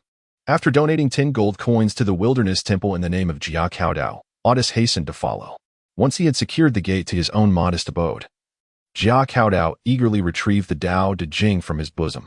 The scene that had unfolded in the main hall of the Wilderness Temple was one he would never forget. Even if he were to be reduced to ashes, he realized he had been somewhat remiss.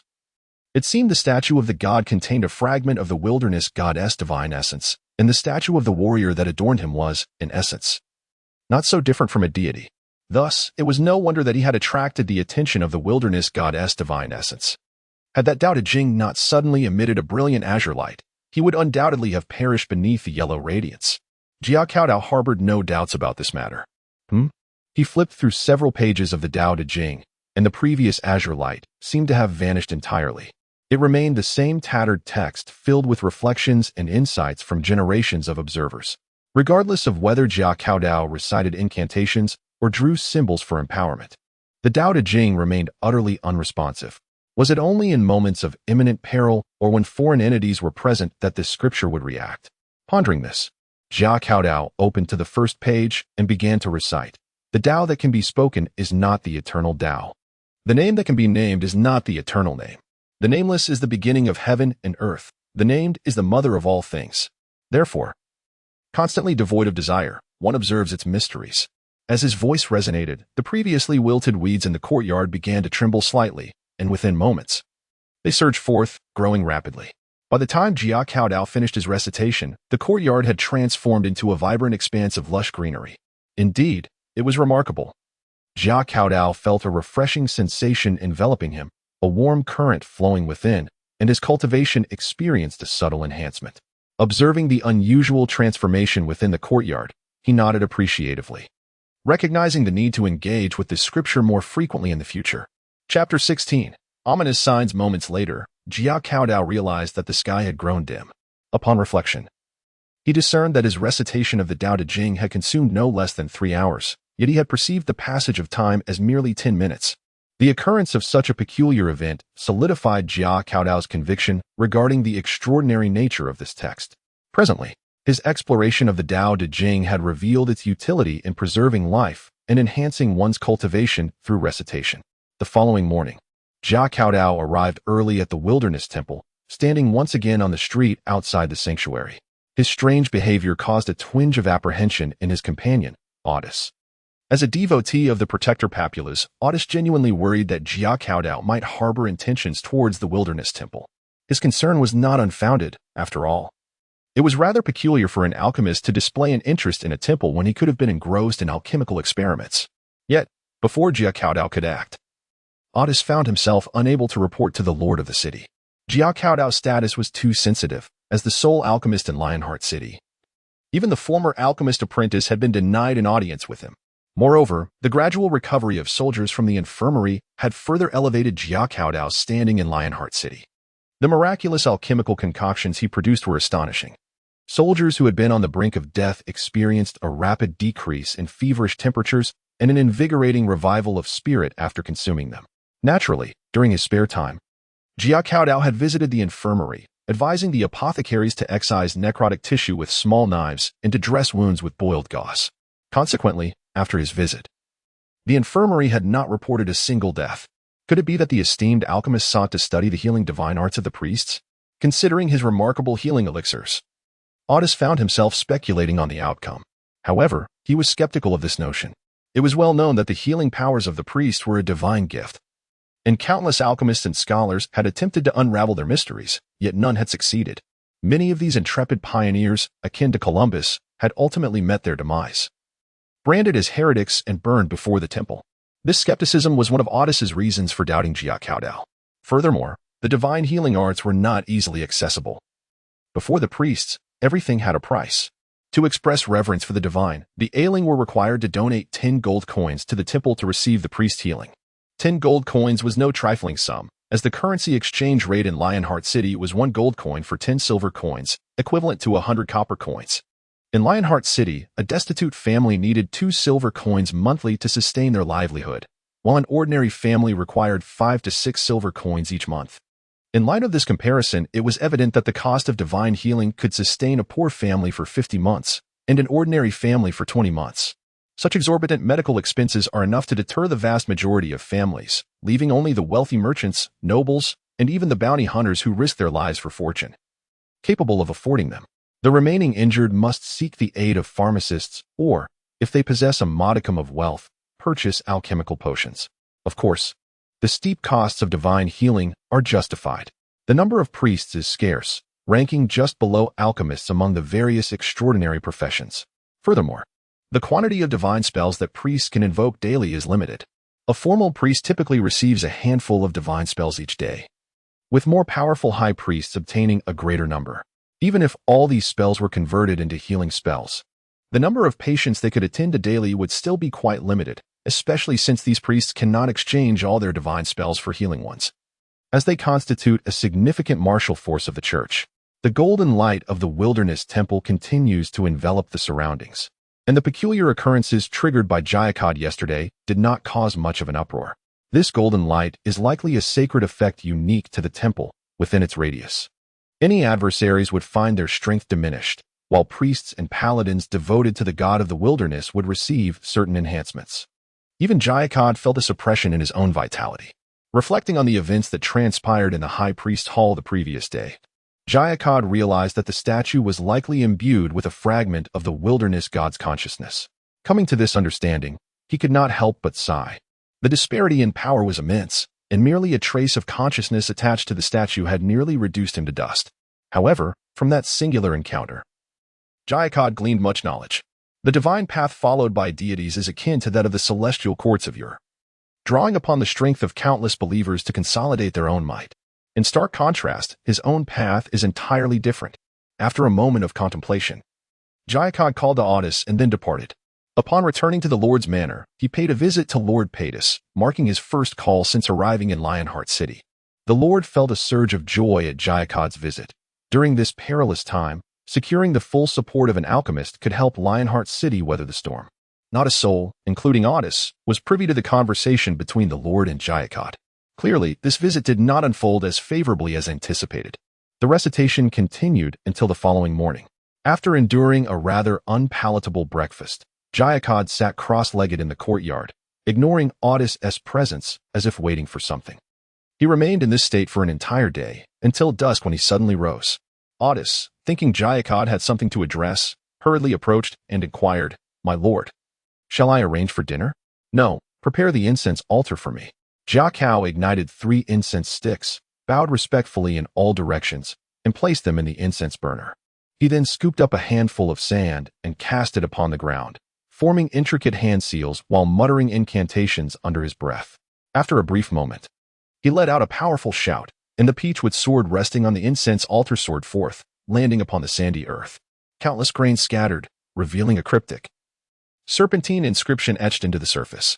Chapter 17. Departure. Having completed all that was required, Jia Kedao's complexion was somewhat pallid. However, at that moment, he paid little heed to the weakness that surged within him. His gaze fixated upon a line of markings, and after a moment, he could not help but shake his head. Turning to Odysseus, he inquired, "Odysseus, would you care to accompany me?" "Leave? My lord Mingyang, are you departing? Has something occurred?" Odysseus momentarily stood bewildered before posing his astonished question. Indeed, the city of Lionheart is on the brink of annihilation. This is an inevitability that cannot be delayed. Jia Kedao's words resonated with a tone reminiscent of a seer, tinged with a hint of resignation. Within the entire expanse of Lionheart City, aside from Rosini, Odysseus was the only individual with whom Jia Kedao had developed a degree of familiarity. Over the past few days of companionship, a bond had formed. Furthermore, Odysseus possessed commendable strength and exhibited a respectful demeanor towards Jia Kedao, prompting him to consider taking him along. In the future, he could be nurtured into a guardian of the path. Of course, Jia Kedao's assertions were far from mere alarmist rhetoric. He had initially intended to leverage the power of the city lord, Patis, to establish a temple in a small town under the jurisdiction of Lionheart City. For the temple represented a realm with which Jia Kedao was intimately acquainted. Moreover, the statue of the Gracewave Titan required offerings of incense. To be candid, given Jia Kedao's current standing within Lionheart City, such a request was not unreasonable. However, from the perspective of Lord Patis, Jia Kedao was not merely an alchemist. He was likely a representative of some formidable entity seeking to erect a shrine in proximity to Lionheart City. It could be surmised that this entity was a powerful being yet to be deified, akin to the one who falsely proclaimed himself the god of the desert, Ikancity. Should such an endeavor succeed, Patis, as a supporter, would reap immense benefits. After all, even a false god's power far surpassed that of mere mortals. Typically, while a false god may not bestow divine spells upon their followers, they could expend some of their essence to grant remarkable abilities. Naturally, due to the limitations of their essence, such powers could not be extended to a multitude. This delineates the intrinsic benefits at play. Yet, alongside these advantages lay inherent risks. For any true deity, false gods were targets that warranted eradication. One could easily envision the dire consequences should this matter become public. Patis would not only lose his title as lord, but would face the grim fate of being delivered to the pyre, even if he were merely a count, much less a duke. It is worth noting that the god of the wilderness, Tiras, is not known for his benevolence. Establishing a shrine to a false god on his dominion would be akin to a mouse taunting a cat, a hazardous endeavor indeed. Jia Kedao was acutely aware of these circumstances. Remaining in Lionheart City had grown perilous. Although Lord Patis might not report the existence of the shrine, the sudden surge of foreboding compelled Jia Kedao to expend effort in divining his fate before his departure. Divination had always been Jia Kedao's forte. Though in his past at the Laojun Temple, his readings often bordered on the nonsensical. This time he received an astonishing revelation through his divination, Lionheart City was on the verge of destruction. The signs of this impending doom emanated from the western reaches of Lionheart City, the Opal Desert.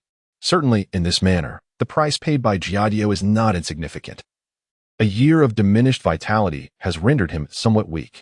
Hearing Jia Kedao's words, Otis was momentarily taken aback, while he did not doubt the veracity of Jia Kedao's claims.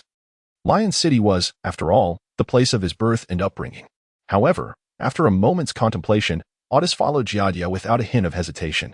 Being an orphan, he had little attachment to Lion City, and for the people of this world, aligning oneself with the powerful was a commonplace affair. Thus, making certain decisions was a matter of ease and delight. Should I notify Miss Rosini? Otis hesitated for a moment before finally voicing the question. Jia Kedao shook his head and proceeded directly towards the eastern gate of Lion City, with Otis trailing behind, burdened by various packages. It was not that Jia Kedao was unwilling to take Rosini with him. Rather, for the past few days, she had appeared troubled, as if haunted by a malevolent spirit.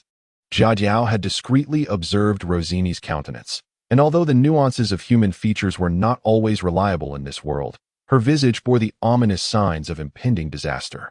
Moreover, notifying Rosini could lead to further complications, given that her father was none other than Lord Patus, the city lord.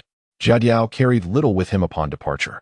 He was determined to take the specially crafted incense burner, which was far more valuable than anything he possessed at the temple, nestled securely in Otis's large pack. Upon reaching the eastern gate, a squad of soldiers stood guard.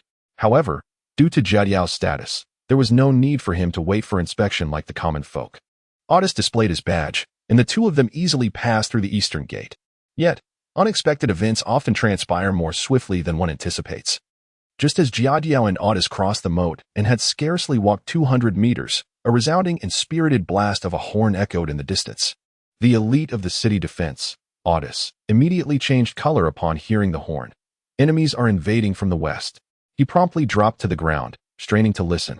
When Otis rose, his face had turned a shade pale. There are 500 cavalry. Having experienced several city defense battles, Otis understood that, during such times, the most perilous location was not atop the city walls, but rather the open grounds surrounding the city. It would not be long before the incoming enemy from the west would dispatch their cavalry to sweep through the area, effectively severing any external support for the city's defenders. As for strategies like surrounding the enemy to rescue one's own, such tactics were far too sophisticated for the warfare of this world. The indigenous forces favored a direct assault, regardless of the enemy's response, opting for an all-out charge without any reserve troops. If an ancient general from Huaxiao were to witness such an enemy, he would likely be overwhelmed with joy. Chapter 18. The siege, however, for Jia Kedao and his companion, these concerns were but ephemeral clouds. In the midst of such warfare, even if Jia Kedao were to summon 10 yellow turbans, he would still be unable to stir the waters. Hundreds of cavalry would rush forth, scattering them without effort. It is essential to understand that in this world, even the weakest light cavalry far surpasses the cavalry of Earth. Had it not been for Jia Kedao's sudden appearance, catching those riders off guard, it is likely that once they unleash their full potential in a united assault, coupled with the gray turbans, Jia Kedao would hardly have had a chance to escape. Thus, a chill swept across Jia Kedao's visage. He clenched his teeth, disregarding the pain, and retrieved a talisman intricately woven with golden threads from his backpack. With a swift motion, the talisman ignited. Without a moment's hesitation, he pressed the burning talisman against himself, and a whirlwind surged beneath his feet. Odysseus watched in astonishment as Jia Kedao grasped his right arm and hoisted him onto his shoulder. "Do not move. If you fall, I shall not be responsible." Upon uttering these words, Odysseus felt as if Jia Kedao were an arrow speeding towards a distant thicket. As they passed, a tempest arose, stirring dust and debris all around. At that moment, Jia Kedao's speed reached its zenith, and the gale he generated made it nearly impossible for Odysseus, perched upon his shoulder, to draw breath. Behind them, the gates were swiftly raised, and waves of soldiers surged atop the city walls, while laborers began to prepare bonfires and various defensive apparatuses. As for Jia Kedao and his companion fleeing into the distance, they were of no concern to anyone at that moment. Before long, the thunderous sound of hooves echoed through the air as a contingent of over 100 light-armored cavalry charged along the city walls. They spotted Jia Kedao and his companion from afar, but by then, Jia Kedao had already neared the thicket. Upon seeing the cavalry in pursuit, he did not hesitate to plunge into the underbrush. The adage "do not pursue into the thicket" held true in this world as well. Consequently, only a handful of riders broke off to chase them, while the remainder encircled back toward the city gate, causing the soldiers on the walls to grip their weapons tightly. Some archers, unaccustomed to battle, even loosed arrows in their direction. Regrettably, the cavalry halted before they reached the archers' range, and a few feeble arrows fell harmlessly to the ground, failing to even graze a single hair. The riders who had pursued Jia Kedao and Odysseus found their efforts in vain. Nevertheless, they paid it little mind, resting their steeds momentarily before circling back outside the city gate, occasionally taunting and hurling insults at the defenders, engaging in indecent antics to provoke the guards. However, their provocations elicited little more than curses in return. After all, the soldiers atop the walls, even if their wits had been muddled, would never consider opening the gates to engage in battle with them. At that moment, Odysseus, following closely behind Jia Kedao, felt a sense of disorientation after walking for a while. Unable to contain his curiosity, he inquired, "Lord Mingyang, where are we headed?" "To find a vantage point for observation," came the reply. Jia Kedao was acutely aware that the most prudent choice at this moment was to flee immediately and escape this perilous location. However, the enemy's advance was sudden and fierce. Recklessly charging out could result in an unfortunate collision with their ranks. With Odysseus in tow, Jia Kedao circled around and ascended a small hill, where the presence of a few trees provided some concealment. From this vantage point, he gazed upon Lion City, where the western gate had transformed into a battlefield.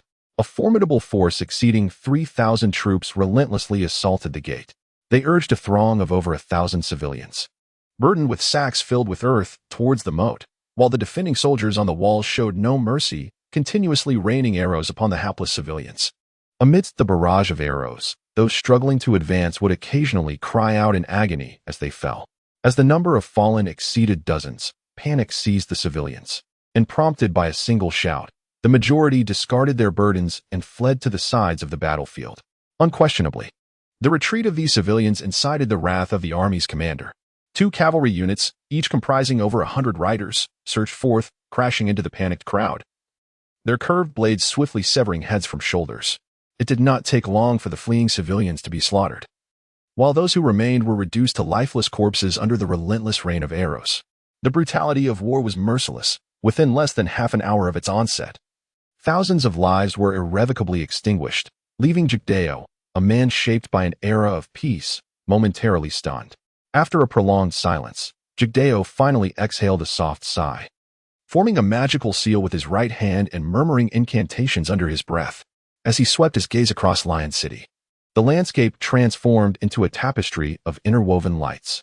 The most striking feature was the radiant yellow glow enveloping the entire city, emanating from the Wilderness Temple, while the besieging army was shrouded in a dark crimson luminescence.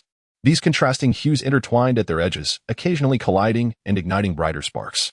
The soldiers, officers, knights, and swordsmen within both armies each displayed distinct shades, some vibrant, others dim, reflecting their respective life forces. By observing the brightness of these hues, one could discern the varying levels of their strength. Clearly, the attackers radiated a more vivid aura, with one individual among them glowing like a roaring flame in Jia Kedao's eyes.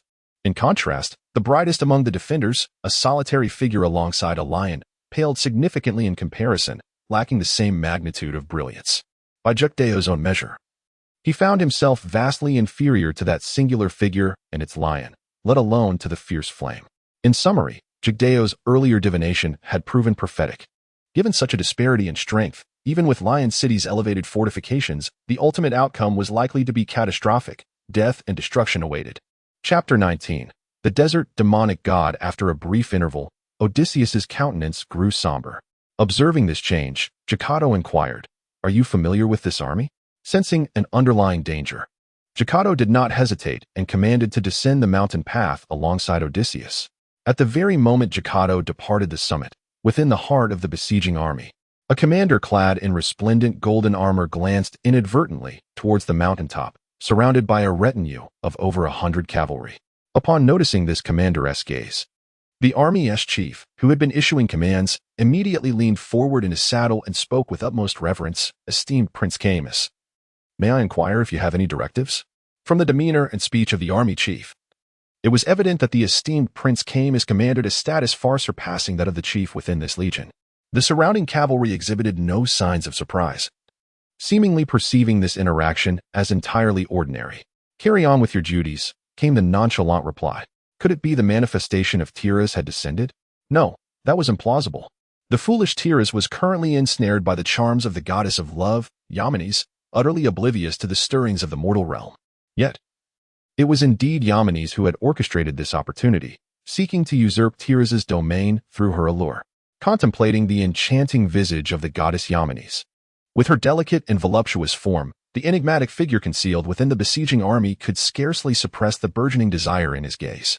Oh, such thoughts must cease, lest he draw her attention. However, in the midst of these reflections, the mysterious presence failed to notice the progression of the siege. The Lord of Lion City, commanding his fiery lion atop the battlements, invigorated the morale of the defenders. Those enemy soldiers who had managed to scale the walls were swiftly cast down. Even the few knights and swordsmen, emboldened by their courage, quickly found themselves entangled with equally tenacious adversaries. In summary, although the knights and swordsmen who ascended the walls could withstand their opponents, they were never in a position of advantage. Fortunately, with the arrival of the great swordsmen of Lion City, some managed to leap from the walls to evade disaster. Should they fall under the gaze of Padis and his lion, they would surely meet a grim fate. Thus, the siege continued relentlessly for half an afternoon, inflicting grievous losses upon the attackers, with over 500 soldiers perishing. It is worth noting that the entire besieging army numbered just over 3,000, with the elite knights and swordsmen suffering the loss of 7 or 8 individuals. Such losses weighed heavily on the commander in charge. Ultimately, unable to contain his distress, the commander mustered his courage and beseeched the mysterious presence for assistance. "Esteemed Prince Camus, our assault falters. We humbly request your intervention." The emerging focus of Camus was abruptly interrupted, igniting a surge of ire as his gaze fixed malevolently upon the commander, accompanied by a disdainful snort. With a mere glance, the commander felt as though he had plunged into an abyss of eternal frost, his spirit crushed beneath the weight of a gaze as formidable as a mountain. I. The once resolute commander could scarcely utter a word. "What do I say? Since the battle is not going in our favor, then you shall go." Undoubtedly, the unfortunate commander soon became the target of this enigmatic being's wrath. As the entity pointed towards him, a tempest arose around the commander. In an instant, the wind whipped up a multitude of sands from the ground, swirling in the direction of the tempest and clinging to the commander. Within mere seconds, a colossal dune, exceeding 20 meters in height, formed around him. However, this was not merely a dune. As the wind subsided, the mound began to stir, sprouting 2 legs fashioned from sand. With a powerful push, it transformed into a towering sand giant, reaching nearly 40 meters in stature. As the sand giant extended its arms, it turned and began its march towards the Lion City, each step leaving behind a half-meter deep indentation in the earth, causing the surroundings to tremble as though an earthquake had struck.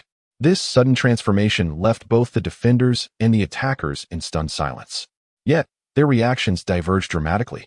The besieging soldiers, along with knights and swordsmen, knelt in reverence before the sand giant, even as some were trampled into mere pulp beneath its colossal feet. As for the defenders, witnessing such a behemoth made their legs quiver with fear.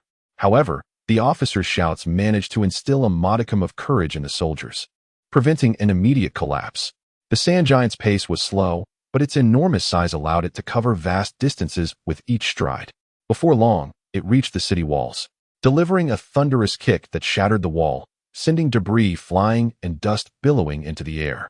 Under the overwhelming might of the sand giant, those soldiers who had just mustered their courage crumbled once more, discarding their weapons and fleeing towards the safety behind the walls. Even the presence of the officer corps could not stem the tide of their panic. Many soldiers leaped from the walls, while others brandished their weapons against the officers. The faces of the commanders turned pale as they realized how insignificant their resolve was against such an insurmountable foe. Just as the defense disintegrated completely, a thunderous roar erupted. The fire lion leaped forth, charging at the sand giant, while a massive fireball erupted from its gaping maw, crashing into the giant's chest.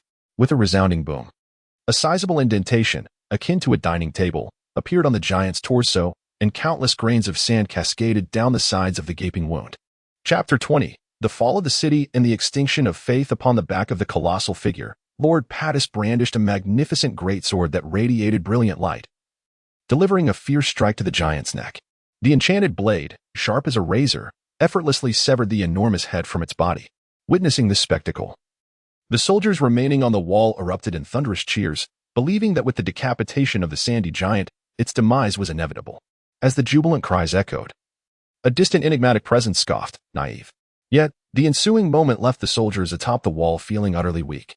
After cleaving the sandy giant's head, Lord Pattis exhaled a sigh of relief. Truth be told, the giant had exerted immense pressure upon him. However, with its defeat, the upcoming defense of the city seemed far less daunting. Be careful! A shrill cry pierced the air, prompting Pattis to heighten his alertness. He tightened his legs, urging his fiery steed to leap forward. Yet, for Pattis, the opportunity to escape had already slipped away. Two massive sandy hands, resembling hills, crashed together with tremendous force. A resounding thud echoed as Pattis and his steed were crushed between the giant's palms, blood gushing forth like a fountain. Oh, great Tiras, this cannot be real. The remaining soldiers and officers, witnessing their formidable Lord Pattis, who possessed the prowess of a top-tier knight, fall victim to the headless sandy giant, succumbed to despair. The Lionheart city had only two great swordsmen, with Lord Pattis being the mightiest among them. As a great swordsman, Pattis could effortlessly infuse his weapon and shield with battle energy, rendering them indestructible. His combat prowess was unmatched by any swordsman. Yet, to see such a powerful figure slain by the hands of the sandy giant was unfathomable. Moreover, the headless giant soon regrew its head. An occurrence so bizarre that the other great swordsman could no longer suppress his terror and fled in panic. Undoubtedly, Lionheart City had transformed into a defenseless maiden. Stripped of all pretense. Seize this city. I want it all. Ha ha. With a cacophony of maniacal laughter, the exuberant siege army surged forth like a tidal wave towards the breached Lionheart City, while the sandy giant had already crossed the walls, charging ahead toward the Wilderness Temple. Jia Kedao, accompanied by Aedes, had traversed over 10 miles when he suddenly halted, turning to glance back at Lionheart City, letting out a soft sigh. Lionheart City is finished. Aedes gasped in astonishment. Although he had resolved to follow this great man, how could such a solid fortress be captured in such a short span? Could it be? Aedes began, but hesitated, realizing that to voice such doubt was to question the judgment of the esteemed Master Mingyang. Jia Kedao, unfazed by Audis's remarks, perceived that the golden glow enveloping Lion City had diminished significantly. At the current rate of decline, it seemed inevitable that the Wilderness Temple would soon be breached. He turned and continued his journey, while Audis fell into a contemplative silence. Regardless of whether Lord Mingyang had erred in his judgment, it was clear that Lion City could not endure to the end. Unbeknownst to Jia Kedao and Audis, a horrific fate awaited the inhabitants of Lion City. Within less than an hour after the enemy breached the city, it fell entirely into chaos. Streets lay strewn with lifeless bodies, still radiating warmth, while pools of blood collected in the lower recesses, amidst the sounds of weeping women and the wails of children. The terrified citizens hiding in their homes were ruthlessly driven out by merciless soldiers. Those who attempted to flee or dared to resist met a gruesome end. Soon, the city square was filled with tens of thousands of citizens, each identified and segregated. Followers of the wilderness god, Tiras, were separated and taken to the Wilderness Temple. Upon their arrival, these devotees were presented with two conditions for survival: to spit at the temple's entrance or to forcibly pledge their allegiance to the great desert god, Akanstadai. Spitting at the temple door was deemed a lesser act of sacrilege. Once committed, the followers would be considered traitors to their faith. Though more severe acts of blasphemy were possible, spitting on a divine statue would likely provoke the wrath of Tiras, bringing forth divine retribution. This was akin to an ant biting a person. A bite on the leg might go unnoticed, yet a bite on the face would surely elicit a swift response. Some devout followers, pridefully holding their heads high, disregarded the soldiers' demands, but such defiance bore dire consequences. A flash of steel, and heads fell, blood gushing forth. In no time, the area before the temple was littered with corpses, prompting some less devout followers to hastily spit at the temple doors. Witnessing this scene, the mysterious entity smiled, for in its eyes, as the followers spat, a beam of light extending from above them into the void abruptly severed, only to be swiftly replaced by a new one. For those hidden among the crowd, unwilling to acknowledge their faith, it was of little consequence. A follower's refusal to admit their belief and attempts to conceal it bore a striking resemblance to the act of spitting at the temple doors. Moreover, all those who survived would be compelled to pray before a newly sculpted statue under the watchful eyes of soldiers. Although such coerced faith was inherently shallow, over the course of decades, it would ultimately transform the foundational beliefs of Lion City. As darkness engulfed Lion City, Jia Kedao and Otis found themselves nearing the cave. In comparison to the daughter of the city lord, Rosini, Jia harbored significantly less apprehension towards Odysseus, feeling untroubled by the prospect of revealing his secrets to him. A person like Odysseus, once resolved to follow, exhibits a loyalty that is unparalleled by ordinary individuals. Naturally, Odysseus's faith poses a concern. Yet it is not of a fervent nature, thereby alleviating Jia worries. Chapter 21. Return to Earth ultimately. The primary focus of the desert deity's formidable army was the conquest of Lion City, rather than the escape of a few idle individuals. Of course, if the one fleeing was a high-ranking official, such as the city lord, the situation would be markedly different. After a moment of hesitation, Jia Kedao stepped into the cavern, and Odysseus, following closely behind, was taken aback upon seeing the black sphere of light, unaware of its true purpose. When Jia Kedao reached out to activate the portal and gestured for him to enter, Odysseus felt a surge of trepidation. Nevertheless, propelled by his trust in Jia Kedao, he stepped forward into the black gateway. At that moment, Jia Kedao knew he could place his trust in this man. Upon traversing the black portal, Jia Kedao observed Odysseus standing nearby, curiously surveying his surroundings. "You may stay here for now. Do not hesitate to ask if you have any questions," Jia Kedao instructed. The dimming light of the day cast a shadow over the space, and feeling hunger gnaw at his belly, he led Odysseus to the kitchen. To be candid, the sights along the corridor from the guest room to the kitchen overwhelmed Odysseus. The ancient, exquisitely detailed carvings were unlike anything he had ever encountered. From the moment he stepped through the portal, he felt as though he had arrived in an entirely different realm, where the shapes and forms of everything were foreign to him. Could it be that the portal was indeed the fabled gateway of legend? The thought filled him with awe, as he realized that the stature of the individual he had allied himself with was far greater than he had initially perceived. Since the era of the old master, the finances of the Taoist temple had been in a state of deficit, rendering the kitchen only slightly more spacious than the humble homes of the villagers in Jiashan. In fact, due to decades without repair, it appeared even more dilapidated. Jia Kedao did not expect Odysseus, a swordsman, to assist with cooking. However, chopping wood was a task he could handle. Following Jia Kedao's guidance, Odysseus took a hatchet and ventured to the back door of the kitchen, where a pile of firewood awaited. No prompting from Jia Kedao was necessary, as Jia Kedao hastily cleaned the greasy, soot-covered bacon, cutting it into small pieces to mix with the rinsed rice. Odysseus returned, carrying a large bundle of chopped firewood. It must be noted that Odysseus, as a swordsman, demonstrated commendable skill in chopping wood, with each piece cut to a uniform size. After adding a pinch of salt and covering the pot, Jia Kedao scraped away the ash from the lid and placed the wood inside. With a few pulls of the bellows, the cheerful flames soon began to dance. Upon noticing the packet of salt in Jia Kedao's hand, Odysseus's eyes widened in astonishment. "My lord Mingyang, what is this?" "It's salt. What of it?" Jia Kedao replied, bemused by Odysseus's apparent confusion. Surely, he had encountered salt before, especially given that the succulent roasted meats in Lion City were seasoned with it, albeit with a hint of bitterness. "May I have a closer look?" Odysseus inquired cautiously. "Here, take it. It's just a packet of salt. What more do you wish to see?" Although transportation in the mountains was cumbersome, salt was not inherently expensive. A 400-gram packet in the county cost merely 1.5 coins, with an additional 50 cents in Jianshan village. Even in dire straits, Jia Kedao would not concern himself with such a trivial amount of salt, and thus he casually handed it to Otis. To Jia Kedao's astonishment, Otis received the bag of salt and poured some into his palm. After a lick, his face lit up with delight as he exclaimed, "I have never encountered such exquisite snow salt before." Witnessing this spectacle, Jia Kedao felt as though his own tongue might become overly salted, for that single handful was sufficient to season 2 pots of soup. Subsequently, Otis revealed the reason behind his excitement. In the city of Lion and throughout the entire Lamidi kingdom, salt was a precious commodity. The Lamidi kingdom was rather distant from the ocean, requiring passage through several realms to reach the coast, compounded by the poor techniques employed in extracting salt from seawater. Consequently, even in coastal nations, salt was not particularly affordable. In the Lamidi kingdom, such superior snow salt was typically reserved for the royal family or the highest nobility.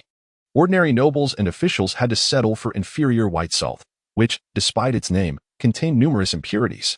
The common folk, on the other hand, were relegated to consuming gray salt, while the most destitute families would resort to grinding salt-containing stones at the bottom of their pots to impart flavor.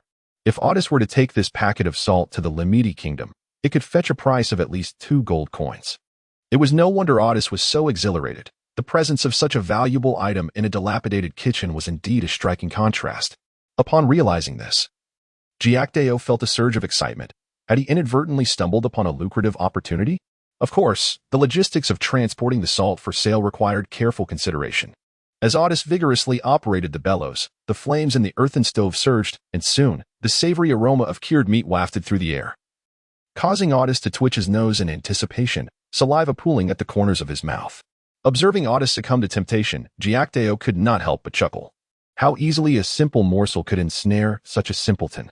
If only he could sample the delicacies of my great huaxia, he would surely be left utterly speechless.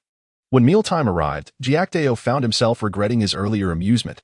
Otis devoured more than he did, consuming the majority of a large pot of cured meat rice. However, this was of little consequence, as Jia Kedao felt sufficiently satiated after his own meal. Following dinner, he led Otis to the Grand Hall, providing a brief tutorial before commencing their evening lessons.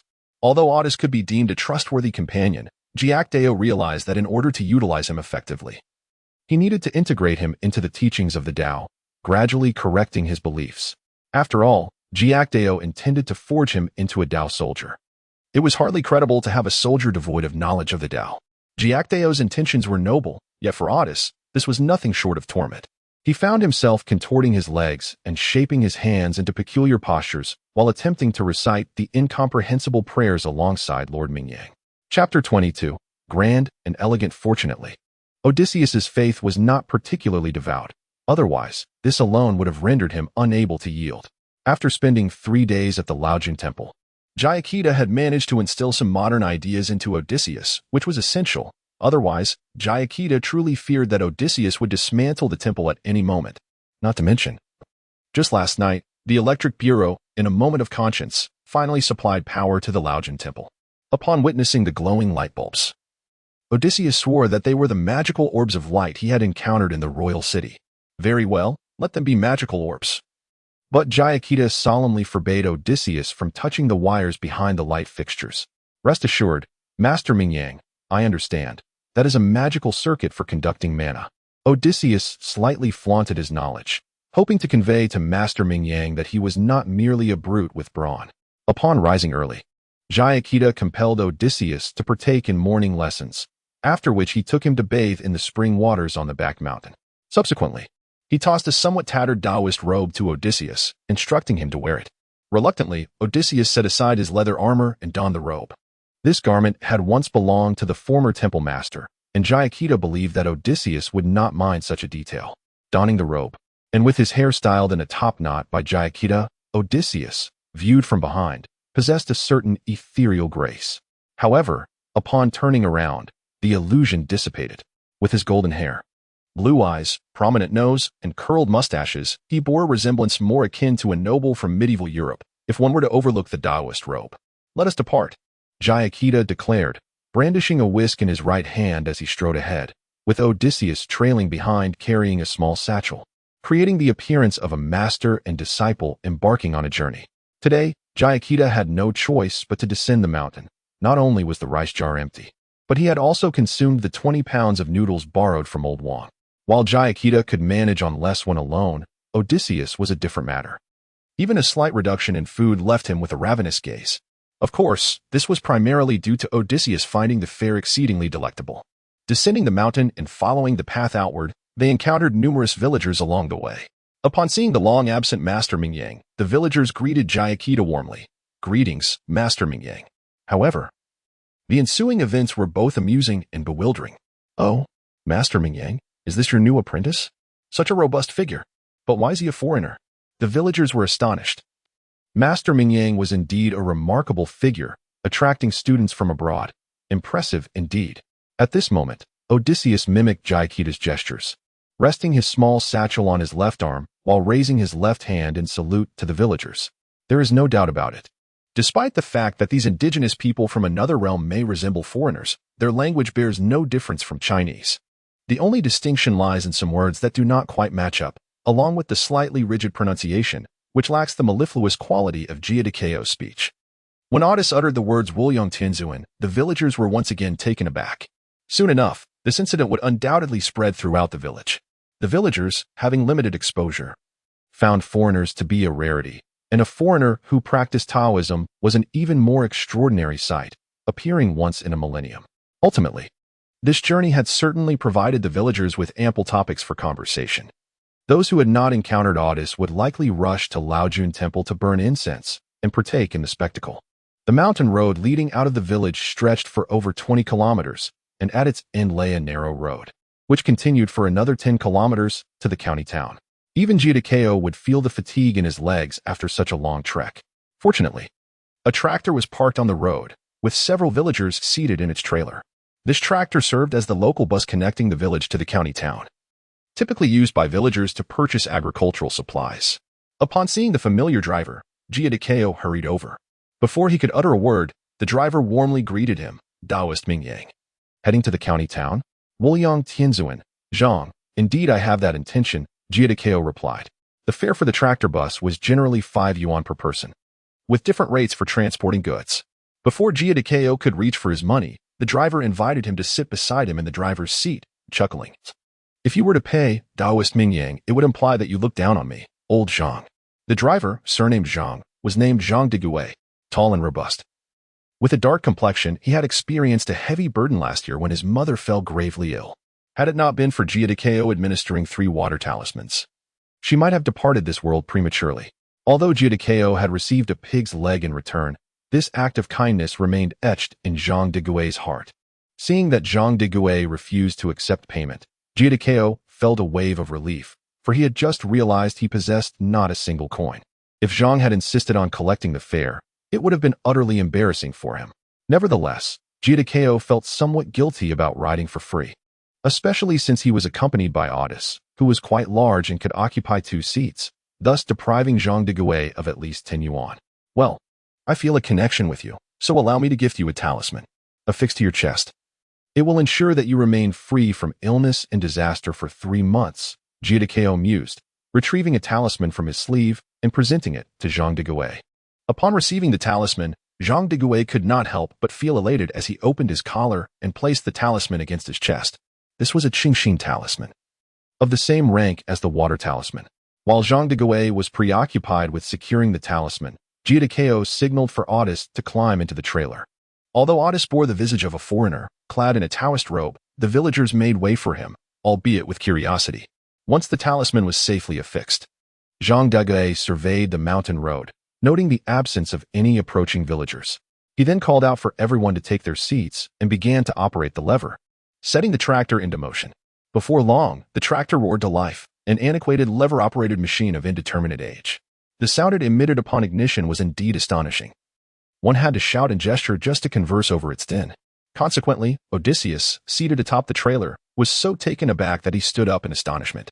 Having come from another realm, he had never encountered such a grand and formidable piece of industrial machinery. Chapter 23. The rustic in the city at this moment. He regarded the roaring tractor as a magnificent alchemical creation. However, before he could rise to observe the workings of this colossal beast, a nearby villager restrained him, saying, "Young man, stay still. Be careful not to fall." Odysseus did not resist, instead sitting down in acquiescence. These frail villagers displayed no fear of the formidable machine. So why should he? Indeed, it must be an alchemical steed. Nonetheless, despite his bravado, Odysseus felt a tinge of anxiety, gripping the armrest tightly, his hands betraying his tension as the veins bulged. At that moment, Jiatsao was oblivious to Odysseus, engaging in jovial conversation with Zhang de Gui from the driver's seat. After a brief hesitation, Odysseus inquired in a somewhat stilted manner to the villager beside him, "Good sir, what is this contraption?" The villager appeared to be in his 40s and, noticing Odysseus's golden hair and blue eyes, assumed he was a foreign friend who had never encountered such an old-fashioned tractor. He chuckled as he explained, "This is a joystick tractor, quite outdated, nothing compared to your advanced models." Odysseus misheard the term as Hawkstone camel wax chicken and pondered why. If it were a chicken, it lacked wings. It seemed adept only at running, unable to take flight. Nonetheless, this pointed to the advanced alchemical technology in this region, where even ordinary villagers could travel in such a valuable contraption, leaving Odysseus in awe. Setting aside Odysseus's misunderstanding of the joystick tractor, it merely traversed the bumpy mountain roads, occasionally jolting the villagers in the trailer. The villagers, accustomed to such occurrences, remained composed, seizing the chance to shift their positions with the bumps. Initially anxious, Odysseus observed the villagers' ease and gradually relaxed, mirroring their movements. The sight of Odysseus attempting to adjust himself elicited hearty laughter from the villagers, revealing a somewhat naive smile on his face. Unbeknownst to them, despite Odysseus's seemingly simple demeanor, his hands were stained with blood. After over an hour, a city wall came into view. This was the county seat of B County. The ancient walls reflected the county's backwardness. In an era where economic waves swept across the nation, few places retained such fortifications, most having been completely demolished. Even those that remained had been transformed into tourist attractions. Of course, B County was somewhat remote, and the development of tourist sites had long been on the agenda, but due to the county's lack of funds, no progress had been made. Tractors were prohibited from entering the city, and thus Wang Digui had no choice but to halt the tractor at the city gate. The villagers disembarked, greeting Jiazao before making their way through the gate, having traveled such a distance to procure fertilizers, seeds, tools, and the like. Upon exiting the tractor, Odysseus crouched down, cautiously prodding the tire, leaving Wang Digui staring at him in astonishment. Jia Kedao felt a slight flush of embarrassment.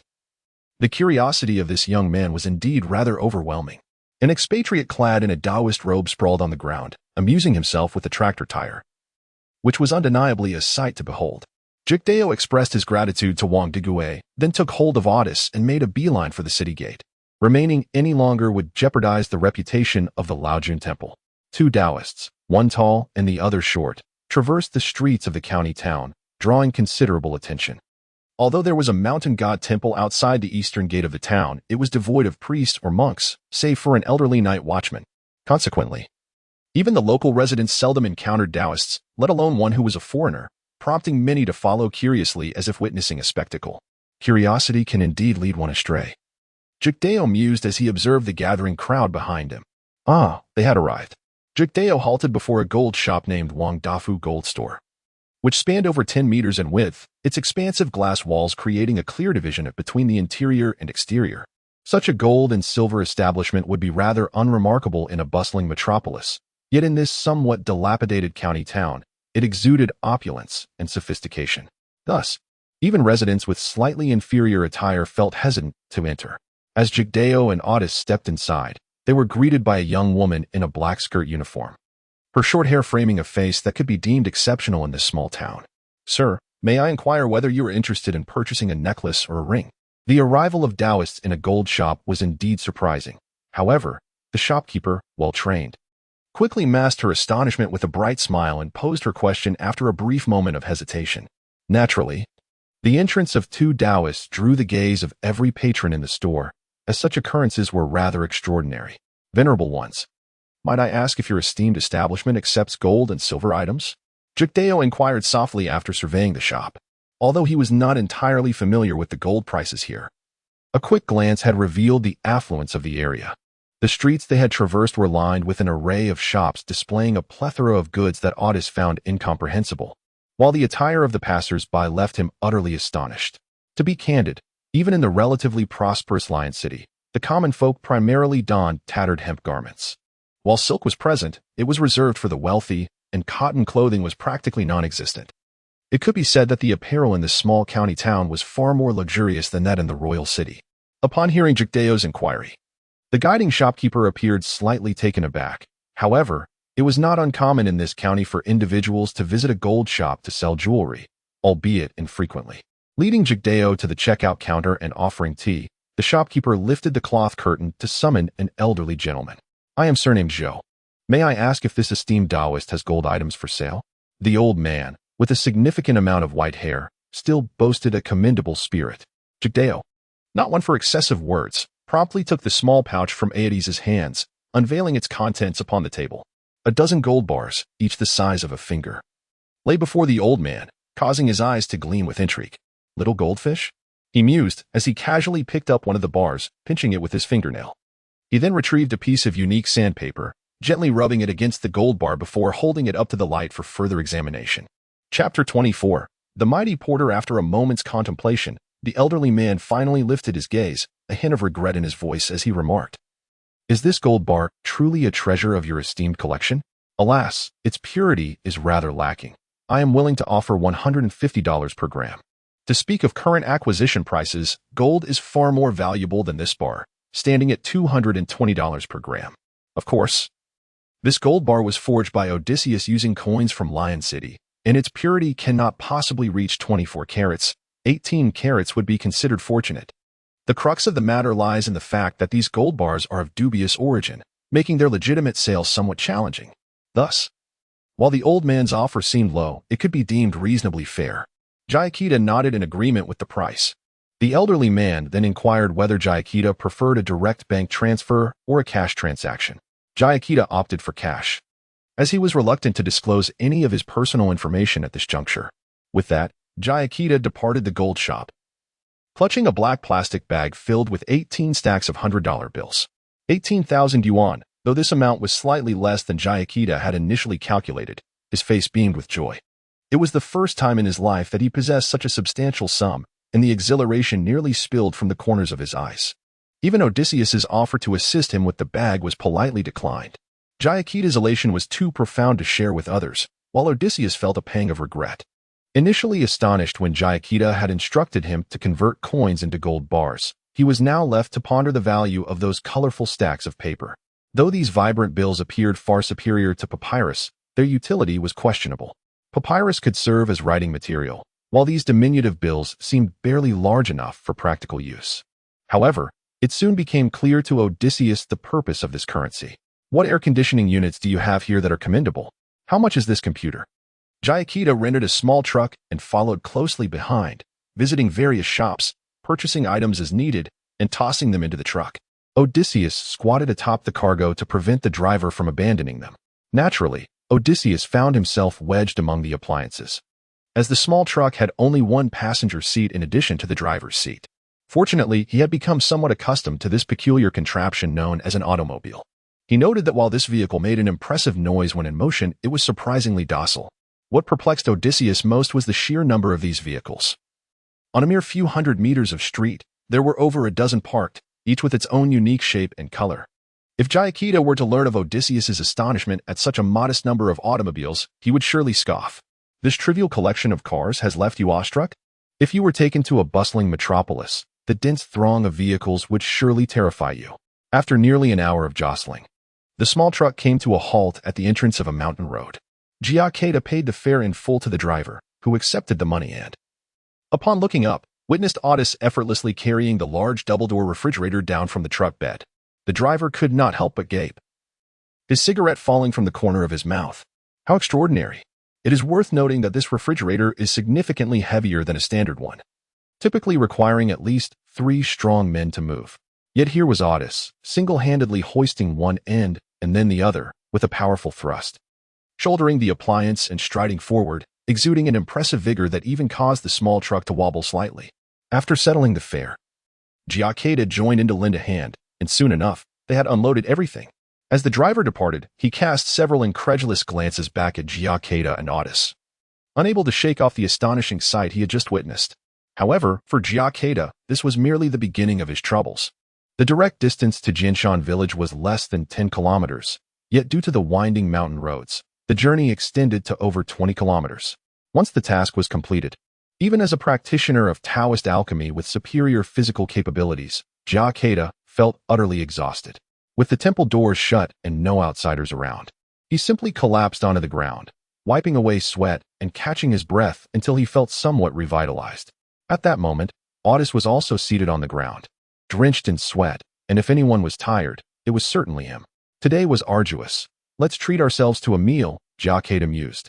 After resting for a while and regaining some energy, he called to Otis, and together they selected food and spices, transporting them to the kitchen. At that moment, the kitchen finally began to resemble its intended form, unlike before when it was almost barren of any condiments. They boiled a pot of noodles, adding some bean sprouts and several sausages, deeming it sufficient, as the temple was devoid of eggs for frying. The two devoured the pot of noodles ravenously. Jia Kedao was famished, while Otis found the noodles particularly delectable. The addition of the bean sprouts released a delightful aroma, and the sausages enhanced the flavor immensely. Upon hearing Otis' culinary critique, Jia Kedao could not help but roll his eyes. Just a handful of bean sprouts and a few sausages, and he considered it gourmet? If only a few fried eggs and some chopped scallions were added, he might have lost his tongue in ecstasy. Moreover, those sausages were hardly a gourmet delight. They were merely laden with excessive monosodium glutamate. Chapter 25. The chef. Naturally, Jia Kedao felt it unreasonable to have excessively high expectations of Otis, as he hailed from a relatively underprivileged world. Today, having sold gold to reap a bounty of 180,000, he spent nearly 30,000 on household appliances and other necessities, leaving him with a sum of 150,000. Jia Kedao initially intended to renovate the Laojun Temple, fulfilling the wishes of the former abbot. However, it seemed that this remaining amount would scarcely suffice, especially given the numerous impending expenses. It appeared he would need to venture to another realm to secure additional funds. Resolute in his decision, Jia Kedao retired for the night. After a sleepless night, he rose the following morning and roused the still slumbering Otis. Otis was tasked with sweeping the fallen leaves and dusting the great hall, while Jia Kedao set about preparing breakfast. The morning meal consisted of century egg and lean pork congee, which, despite its peculiar appearance, Otis relished with delight, feeling that following Master Mingyang was undeniably the right choice. Of course, Jia Kedao was unconcerned whether Otis comprehended the meaning of the scriptures. Like the former abbot had instructed him, one must first memorize them by rote, and only when they could recite them fluently would the meanings become apparent. After completing the morning rites, Jia Kedao took Otis to Jianshan village, where they procured a variety of foodstuffs, including rice, flour, meat, and eggs, and hired a chef. Astonishing the villagers, when had Master Mingyang become prosperous? Over the next 3 days, Otis accompanied Jia Kedao in savoring the exquisite culinary delights of Huaxia. Consequently, when Jia Kedao solicited the village chief's assistance in finding a chef, Zhao Tianliang eagerly stepped forward to volunteer. Although working as a chef in the temple may not seem prestigious, Zhao Tianyang considered it far superior to laboring in the fields. Jia Kedao, familiar with Zhao Tianyang, ensured he was compensated fairly, offering a monthly salary of 2,000.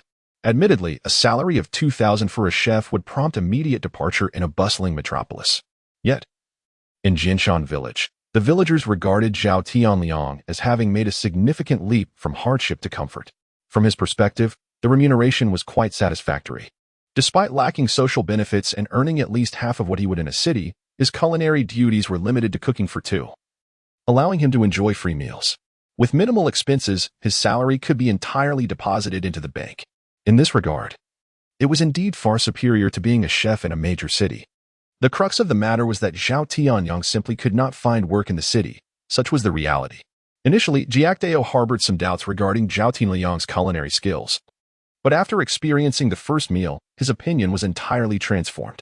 Remarkably, although Zhao Tianyang had graduated from a lesser-known culinary school, his skills, whether in meat or vegetable dishes, surpassed Jia Kedao's by 100-fold. Professionalism is unmistakable. Jia Kedao's culinary expertise peaked at preparing century egg and lean pork congee, while Zhao Tianyang greeted each morning with steaming chive dumplings, sweet pumpkin porridge, and refreshing pickled vegetables, leaving one yearning for more. Several old pickled vegetable jars have been thoroughly cleaned and filled with salted eggs. After waiting for 10 to 15 days, once boiled and peeled, taking a bite reveals a burst of rich, savory flavors that are simply exquisite. During leisurely moments, Zhao Tianyang engages in animated discussions with Odysseus, captivating him to the point where his eyes gleam with excitement and drool escapes his lips. However, such indulgence inevitably escalates the daily meal expenses. Zhao Tianyang himself does not consume much, yet the appetites of Jia Kedao and Odysseus are remarkable, surpassing those of ordinary individuals. Jia Kedao calculates that, by the end of the day, just the costs for meat, rice, and oil amount to around 130 to 140. Adding in the electricity expenses, the monthly total exceeds 4,000. Jia Kedao also plans to recruit several acolytes to promote the Old Lord Temple, leading him to ponder whether the funds from selling gold will suffice for long. In these recent days, Jia Kedao has not solely focused on feasting. After connecting a network line from the Hope Primary School, he has begun to delve into the mysteries of the Black Orb. Through online research, Jia Kedao deduces that this black orb is a wormhole capable of traversing space. However, according to online sources, wormholes are formed by black holes or high-energy fields, which differs from Jia Kedao's wormhole. Furthermore, he learns from Odysseus that in the world of Lion City, some powerful sorcerers can tear open space using magic, allowing them to teleport vast distances instantaneously. High-energy fields? Magic? Jia Kedao has scoured the scriptures in the temple library for an appropriate talisman to achieve such feats, but has found none. As for advanced celestial techniques, even if they existed in those texts, he would have no means to employ them. Very well, let us experiment with the force field. Chapter 26. The return to the town thus. Although Jia Kedao had barely graduated from high school, he was not necessarily destined for university. Nevertheless, he possessed a rudimentary understanding of physics and chemistry. Let us experiment with an electromagnet, he decided. Jia Kedao procured a coil of discarded wires and a few rusty iron rods from Zhang Laoyao at the electrical factory and began to wind them together. Before long, he had constructed an electromagnet the size of a chair. Upon completion, Jia Kedao tested his creation. Despite its unsightly appearance, resembling a heap of refuse, the electromagnet proved effective. With a mere flick of the switch, it pulled a spatula from Zhang Tianyang's hand from a distance of over half a meter. As the electromagnet drew nearer, the black orb gave a gentle quiver and gradually shifted in the opposite direction. Witnessing this, Jia Kedao felt a surge of delight. It was indeed functional. Odysseus unplugged the device and went outside to retrieve two hoes. Upon his return, the two set to work in the adjoining room. They pried up the wooden planks from the floor and began to dig, alternating with the hoes. In less than half an hour, they had excavated a pit over a meter deep. This was merely a preliminary effort. Jia Kedao aimed to create a basement, reinforced with cement and steel, and fitted with an iron door, intending to confine the black orb within to prevent its accidental discovery in his absence. The excavation of this basement took 3 days and nights. To remain discreet, the soil was discreetly transported to the fields at night by Odysseus. The steel and cement were procured under the guise of repairing the surrounding walls. Naturally, by the time the walls were restored and the basement completed, both Jia Kedao and Odysseus were thoroughly exhausted. The circular wooden columns required to support the basement alone consumed them 4 nights of labor. Once the basement was complete, Jia Kedao carefully maneuvered the black orb inside using the electromagnet. He secured the iron door, covered it with wooden planks, and dragged a bed atop, ensuring that even if someone were to enter, they would find it exceedingly difficult to uncover the secrets within. After this considerable effort, Jia Kedao noticed a slight depletion in his finances. It was time to explore the other realm. He concocted an excuse for Zhang Tianyang, claiming he would be performing rituals in the neighboring county, instructing him to keep an eye on the Taoist temple in the meantime. Jia Kedao then re-entered the black portal with Odysseus. For Odysseus, the Laojun Temple seemed a more pleasant place, not only for its delectable food but also for the marvels of technology, particularly that peculiar computer, which left him in awe. Clearly, the concentration of spiritual energy in the air held no significance for Odysseus. In Jia Kedao's eyes, humanity's utilization of spiritual energy in this world was nothing short of a disgraceful waste. For them, such energy merely enhanced their physical strength compared to that of earthlings. But beyond that, it offered little else, as their system of power followed an entirely different path. Let us proceed and assess the situation, Jia Kedao declared, gesturing to Odysseus before stepping out of the cave. As for the black orb, he no longer harbored any concerns, had it not been initiated by themselves. Even Odysseus could not have traversed the luminous portal formed by the sphere of light. This time, their preparations for the adventure in the otherworld were far more thorough than before. Their backpacks were filled with essential supplies such as penicillin powder, food, glow sticks, and even several large packs of tissues. Given the current state of Dual-Portal cultivation, it was impossible to avoid the call of nature. And the sanitary methods available in this realm remained rudimentary, relying on branches and bamboo strips. Although Giotto had employed such means in his youth, he now found it rather unseemly. This illustrates the profound impact that the desert army had on the region. Even the laziest of farmers would not neglect their fields for nearly half a month. Moreover, the agricultural techniques in this world were still rooted in meticulous cultivation. Far from the advancements seen in the agricultural regions of Earth, where chemical fertilizers could resolve issues with ease. As they walked, Giotto contemplated whether they should harvest some of the wheat during their visit. Thanks to the abundant spiritual energy, the wheat grains here were exceptionally plump, and plucking a few revealed that they were several times larger than the finest varieties on Earth. Holding them in his hands, Giotto could feel the vibrant life force contained within the seeds. Should this wheat be ground into flour and fashioned into delicacies, the inherent spiritual energy alone would suffice to extend the lifespan of an ordinary person, regardless of the texture. Naturally, Giotto had no intention of walking into a trap in Lion City. Their path led towards the small town ravaged by the desert forces. concealed within the wheat field. Giotto gazed at the town from a distance, a frown creasing his brow. Previously, he had noticed some fields nearby had been harvested and assumed the town's residents had resumed their normal lives. However, upon closer inspection, he discovered that the town lay in ruins, its walls reduced to mere remnants. A foul stench wafted through the air, nearly overwhelming Giotto. Odysseus had presumably visited this town. Yet this scene was a first for him, prompting a murmured observation. Many lives have been lost here. Let us venture inside and take a look.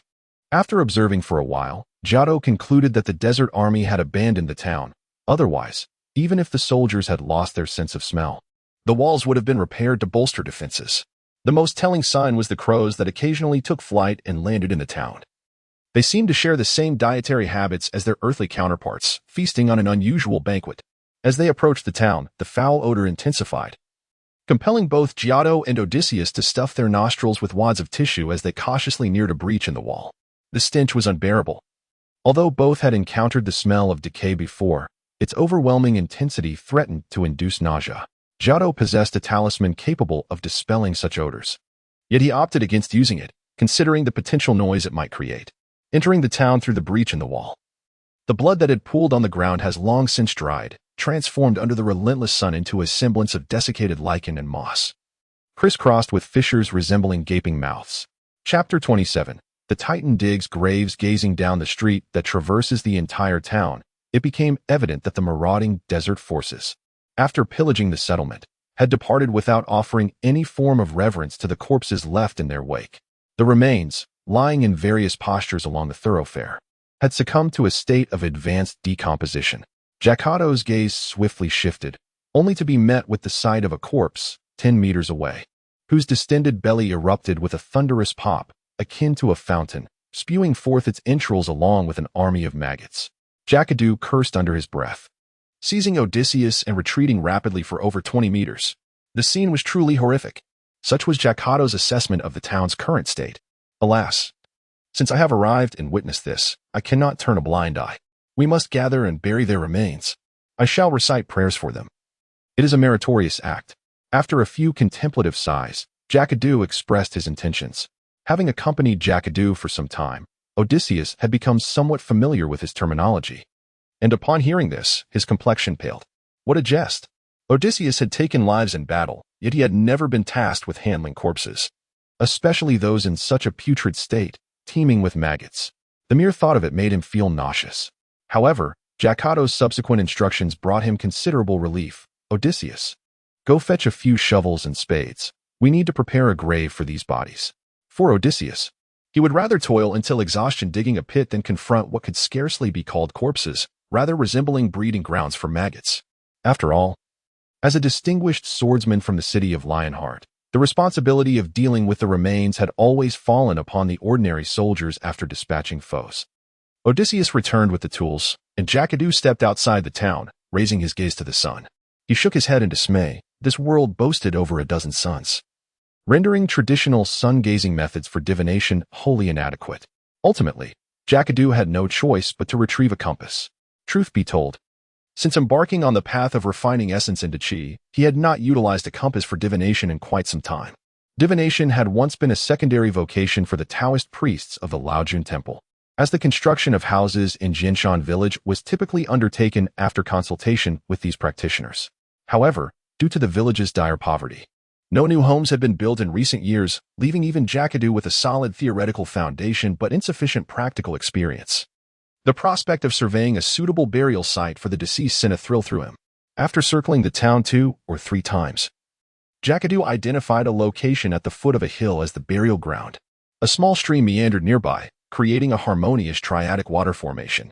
While such geomantic arrangements may not be the pinnacle of excellence, they would serve to mitigate malevolent energies, preventing the emergence of vengeful spirits. Let us commence digging. Each grave should be spaced 1 meter apart. After Odysseus began wielding the hoe, Giacomo retrieved the statue of the strong man and set it aside. He then produced a talisman for summoning spirits, chanting incantations as he cast it into the sky, gently piercing it with his peachwood sword. With a resounding crash, as the sword penetrated, the talisman ignited, transforming into a blazing fireball. Soon, ethereal, translucent figures began to emerge from the surrounding grasslands. These fragmented souls converged upon the fireball, coalescing into a formidable gray-scarf strongman. Even so, this 2-meter-tall specter was more than sufficient for their needs. At Giacomo's command, the gray-scarf strongman swiftly soared towards the direction of the small town. Odysseus worked at a commendable pace, each strike of the hoe displacing mounds of earth equivalent to the size of 2 or 3 heads. With such strength, should he engage in farming, he would certainly not face starvation. His efforts rivaled that of a small tractor. In no time at all, a rudimentary burial chamber was excavated. Upon detecting the familiar odor of decay, Odysseus hastened his digging, fearing that prolonged exposure would overwhelm him with nausea. Naturally, as his pace quickened, the poorly fashioned tools began to show signs of wear. While the weapons here might not be of poor quality, the farming implements were certainly not constructed to endure. Once the gray-scarf strongman had transported all the corpses, he joined in the excavation of the burial chamber. Like a whirlwind, he swept over the pile of hoes and shovels, each tool appearing to be grasped by invisible hands, all digging fervently into the ground. The yellow-scarf strongmen of the heavenly realm typically served as laborers, and their gray-scarfed counterparts, sharing a common origin, were similarly suited for such tasks.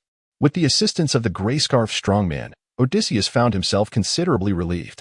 Dozens of hoes and shovels danced in unison, revealing burial chambers one after another. At this moment, Odysseus's foresight became evident. Without these tools, the time required would have increased tenfold. The scene before him left Odysseus momentarily speechless. To him, the gray-scarf strongman resembled a colossal spectral entity, akin to the fabled apparitions. However, this particular spirit diverged from the menacing phantoms he had heard about, which were known to consume human souls. This one was capable of excavating graves, a truly astonishing revelation. Chapter 28. The Chronicle of Demons. Before long, over 300 tomb chambers had been excavated. As the decaying corpses were methodically placed into the tombs and covered with earth, the cemetery became unbearably foul. Upon witnessing the final body being delivered to the tomb by the Grey Keeper, Jia Kedao could not help but furrow his brow. He retrieved a small stool to place an incense burner upon, lighting 3 sticks of sandalwood incense and offering a silent prayer to the graveyard before inserting them into the burner. Subsequently, he took a cushion to sit upon, gently draping a feather duster across his arm, raising his left hand to his chest, closing his eyes slightly, and began to murmur softly, "Those who chant the scriptures shall transcend their transgressions, and all the heavens shall gather. Countless ancestors and restless souls shall find relief and ascend to the Vermilion Palace. After 9 years, they shall be reborn and transformed, attaining the status of nobility. Those who diligently study the scriptures and cultivate virtue shall become immortal." As Jia Kedao recited his incantation, tendrils of black smoke began to emanate from the freshly filled graves, dissipating into the air. Odysseus instinctively distanced himself from the swirling black smoke. He sensed the latent danger contained within. While not lethal, it would certainly bring him discomfort. His instincts proved correct. The black smoke wafting from the cemetery was what Taoists refer to as malevolent energy. Souls that have met untimely ends often harbor varying degrees of this negativity within them. If a spirit's place of death is steeped in heavy energy, the malevolent energy within the spirit accumulates, further darkening the atmosphere. Ultimately, this negativity can transform the spirit into a vengeful ghost. Any individual from Huaxia understands that such vengeful spirits are not to be trifled with. Though the notion of spirits may evoke a sense of dread, it is important to remember that these entities are merely remnants of human souls that have passed on. Those with weak wills, timid hearts, or diminished vitality may find themselves susceptible to the manifestations of these spirits, such as being trapped in a ghostly wall, experiencing sleep paralysis, or enduring nightmares. However, these are mere illusions and pose little real harm to humanity. In fact, when confronted with robust individuals or those exuding fierce energy, these spirits tend to retreat. Should they fail to evade such a person, they risk weakening their essence or, in severe cases, disintegrating entirely. Yet, should a spirit evolve into a vengeful ghost, it is akin to an ordinary person transforming into a sorcerer. While spirits cannot physically interact with the corporeal world, vengeful ghosts can. The profound hatred that a vengeful ghost harbors for the living is unfathomable to ordinary minds. They are capable of tearing apart any living being they encounter, consuming flesh and soul to augment their strength. This bears resemblance to the more advanced specters in this otherworldly realm. The corpses interred within this cemetery are those of townsfolk who perished in wartime calamities. One can only imagine the grievances they bore at the time of their demise. Should Jia Kedao neglect these bodies, it would not be long before the town transforms into a minor haunt of spirits. In this regard, there is little difference between Earth and this alternate dimension. Thus, we understand the origins of what is termed the realm of the departed in this otherworldly existence. In most circumstances, to cleanse such a multitude of corpses in a foreign realm, at least one high priest accompanied by 4 priests would be required to dispel the malevolent aura emanating from the deceased. Naturally, once the task is completed, these priests would find themselves utterly exhausted. This is precisely why, after the conclusion of wars or plagues in ancient China, rulers would summon Taoist priests to establish water and land rituals. After the passage of a considerable period, the last remnants of black mist finally emerged from the grave and dissipated into the air. Observing that the ominous fog had ceased to manifest, Otis let out a sigh of relief. The presence of that entity had been exceedingly unsettling, evoking an inexplicable discomfort even without it clinging to him. Unbeknownst to Otis, as the black mist completely vanished, a host of serene, ethereal souls began to emerge from the grave, hovering around his form. Had Otis been able to perceive these spirits, he would have likely been gripped by terror. The dread of the undead among the denizens of this realm is no less than that felt by humans on Earth. At this juncture, Jia Kedao ceased his incantations, slowly opening his eyes to survey his surroundings. Noticing the absence of hostility in the spirits, he nodded appreciatively. Such an outcome justified his arduous efforts. To those souls, the awakening of Jia Kedao resembled the emergence of a radiant sun, partially breaking the surface of the sea and emanating a golden light. Awe painted the faces of the spirits as they descended to the ground, kneeling before Jia Kedao and imploring him with ineffable waves of spiritual energy. Great deity, please accept us, for the God we once revered has forsaken us. God? Jia Kedao chuckled at this notion, amused that these souls regarded him as a divine being. These spirits were likely devotees of the wilderness god, Theris. Jia Kedao had encountered descriptions of the relationship between deities and their followers in the library of Lion City, though such accounts were veiled in ambiguity. Had they been more explicit, the author might have faced persecution from various churches. In simpler terms, the descriptions conveyed that deities are supreme, while their followers are akin to sheep, and the priests serve as shepherds. The divine realm is portrayed as a beautiful and bountiful kingdom, where the devout are guided by the deity's emissaries to eternal bliss after death. This narrative bears resemblance to numerous religions on Earth. Thus, Jia Kedao became acutely aware of a pressing concern. His sensitivity to such matters, as an outsider in this realm, led him to desire anonymity from those formidable entities. It is worth noting that the tome titled Chronicles of Demons in the library elucidated the tragic fates of various otherworldly beings who had traversed into this world. Among them, the most notorious were the fearsome demons. Whenever a demon emerged from the abyss, devastation followed in its wake, prompting humanity to rise in defiance under the guidance of the gods. This struggle birthed countless heroes who vanquished the invading demons, with the most distinguished among them potentially attaining the status of legendary heroes. Chapter 29. Merging with the statue, the term hero here does not refer to the conventional understanding of heroism, but rather to those champions anointed by the divine, bestowed with divinity, and thereby elevated to the status of demigods, beings that are both human and godly. This concept bears resemblance to the demigods within Greek mythology, who serve as agents of the deities, with the demons serving as mere stepping stones in their ascent. In his meticulous examination of such texts, Giotto unearthed a troubling discrepancy. In this world, ruled by divine beings, while books undeniably serve as vessels for cultural transmission, they also function as instruments of glorification for the gods. Consequently, the demons depicted within these tomes, though some are indeed malevolent and bloodthirsty, likely include others who are not truly evil but rather outsiders vilified by the deities. Much like Giotto himself, these entities may harbor no wrongdoing. However, for reasons shrouded in secrecy, they have been branded as demons by the gods, thus becoming targets of humanity's relentless pursuit. Why not venture into the realm of the gods? Giotto pondered aloud, referring to the domain established by the god of the wilderness. As the elder began to speak, the remaining souls followed suit, their words flowing rapidly, yet Giotto managed to comprehend their meaning. After a brief interval, enlightenment dawned upon him. The records inscribed in the books were not entirely truthful. While the notion that one who venerates a deity may ascend to paradise and bask in eternal bliss is not erroneous, such a privilege is not afforded to every believer. Only the most devout among the faithful or the clergy may be ushered into the divine realm by a heavenly messenger. According to these souls, there was a priest who presided over an altar in the town, slain by cavalry, whose soul was subsequently claimed by a celestial envoy descending from the heavens. Upon hearing this, Jiado felt a sense of caution arise within him.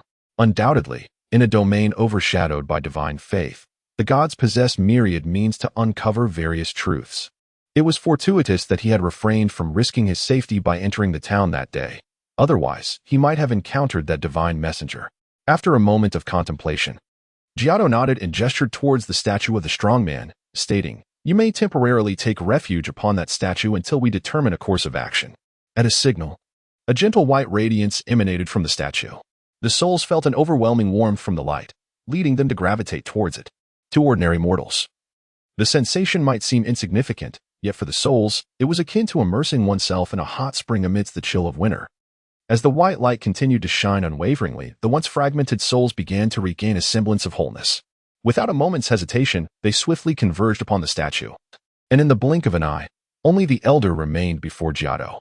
Curiously, Jiado regarded this lingering soul, and upon meeting his gaze, the elder was overcome with perspiration, droplets of which floated away into the ether.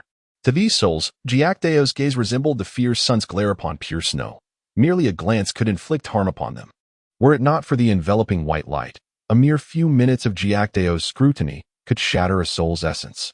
This aversion stems from the fact that such ethereal entities fear those with vigorous life force or malevolent energy.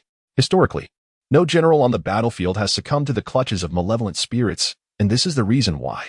Indeed, the very ability to harm a soul through mere observation attests to the formidable vitality residing within Jia Kedao. Upon witnessing the elder soul perspiring profusely, Jia Kedao discerned this truth and instinctively averted his gaze slightly. In response to Jia Kedao's shift in focus, the elder felt a release of tension. The previous sensation of being scorched by a furnace dissipated, prompting him to speak without hesitation. It turned out that this elder was the mayor of the small town. In such sparsely populated locales, the mayor is typically an esteemed elder, tasked with the collection of taxes and ensuring the safety and welfare of the community. The mayor expressed his hope that Jia Kedao would consider sheltering and protecting the townsfolk. However, should Jia Kedao decline, he was to inform the residents to seek refuge in Lion City. Upon hearing this, Jia Kedao could not suppress a bitter smile. Lion City had likely been besieged for days, rendering the residents' journey there a perilous venture. Besides, he had neither the time nor the inclination to offer sanctuary to these people. Yet, as he contemplated a polite rejection, a sudden thought struck him, and he nodded in acknowledgement of the mayor's request. Receiving Jia Kedao's affirmation, the mayor's face illuminated with a grateful smile, and without further hesitation, he merged into the statue. As the souls collectively entered the statue, the gray-scarved giant seemed affected, unable to maintain its form, and in an instant, it disintegrated into countless remnants. Drawn into the statue by the white light, with the dispersal of the gray giant's essence, the radiance emanating from the statue grew even more intense than before. Jia Kedao was taken aback. He had never witnessed such a phenomenon where spirits willingly fused with a statue. In ancient Earth, such an act would have likely resulted in immediate retribution from the deity, turning the souls to ash. However, in this otherworldly realm, bizarre occurrences were rather commonplace. Subsequently, Jia Kedao wasted no time, deftly stowing the statue into his backpack. He roused the resting Odysseus, carved a wooden sign for the graveyard, and departed from the site. With the mayor's information, Odysseus quickly traced the whereabouts of the surviving townsfolk. Although such pursuits are typically the forte of thieves in this otherworldly realm, Odysseus, being a swordsman of Lion City, has experienced the battlefield and battled against monstrous beasts.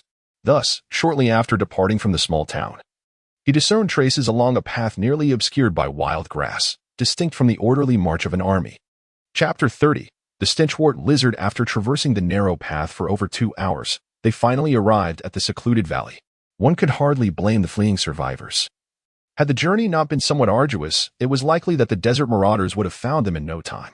The valley was discreetly situated, with a small grove concealing its entrance. Had it not been for prior knowledge, even Jia Kedao might have overlooked the valley's mouth. Upon reaching the entrance, Jia Kedao and his companion were greeted by an unpleasant odor reminiscent of fetid urine.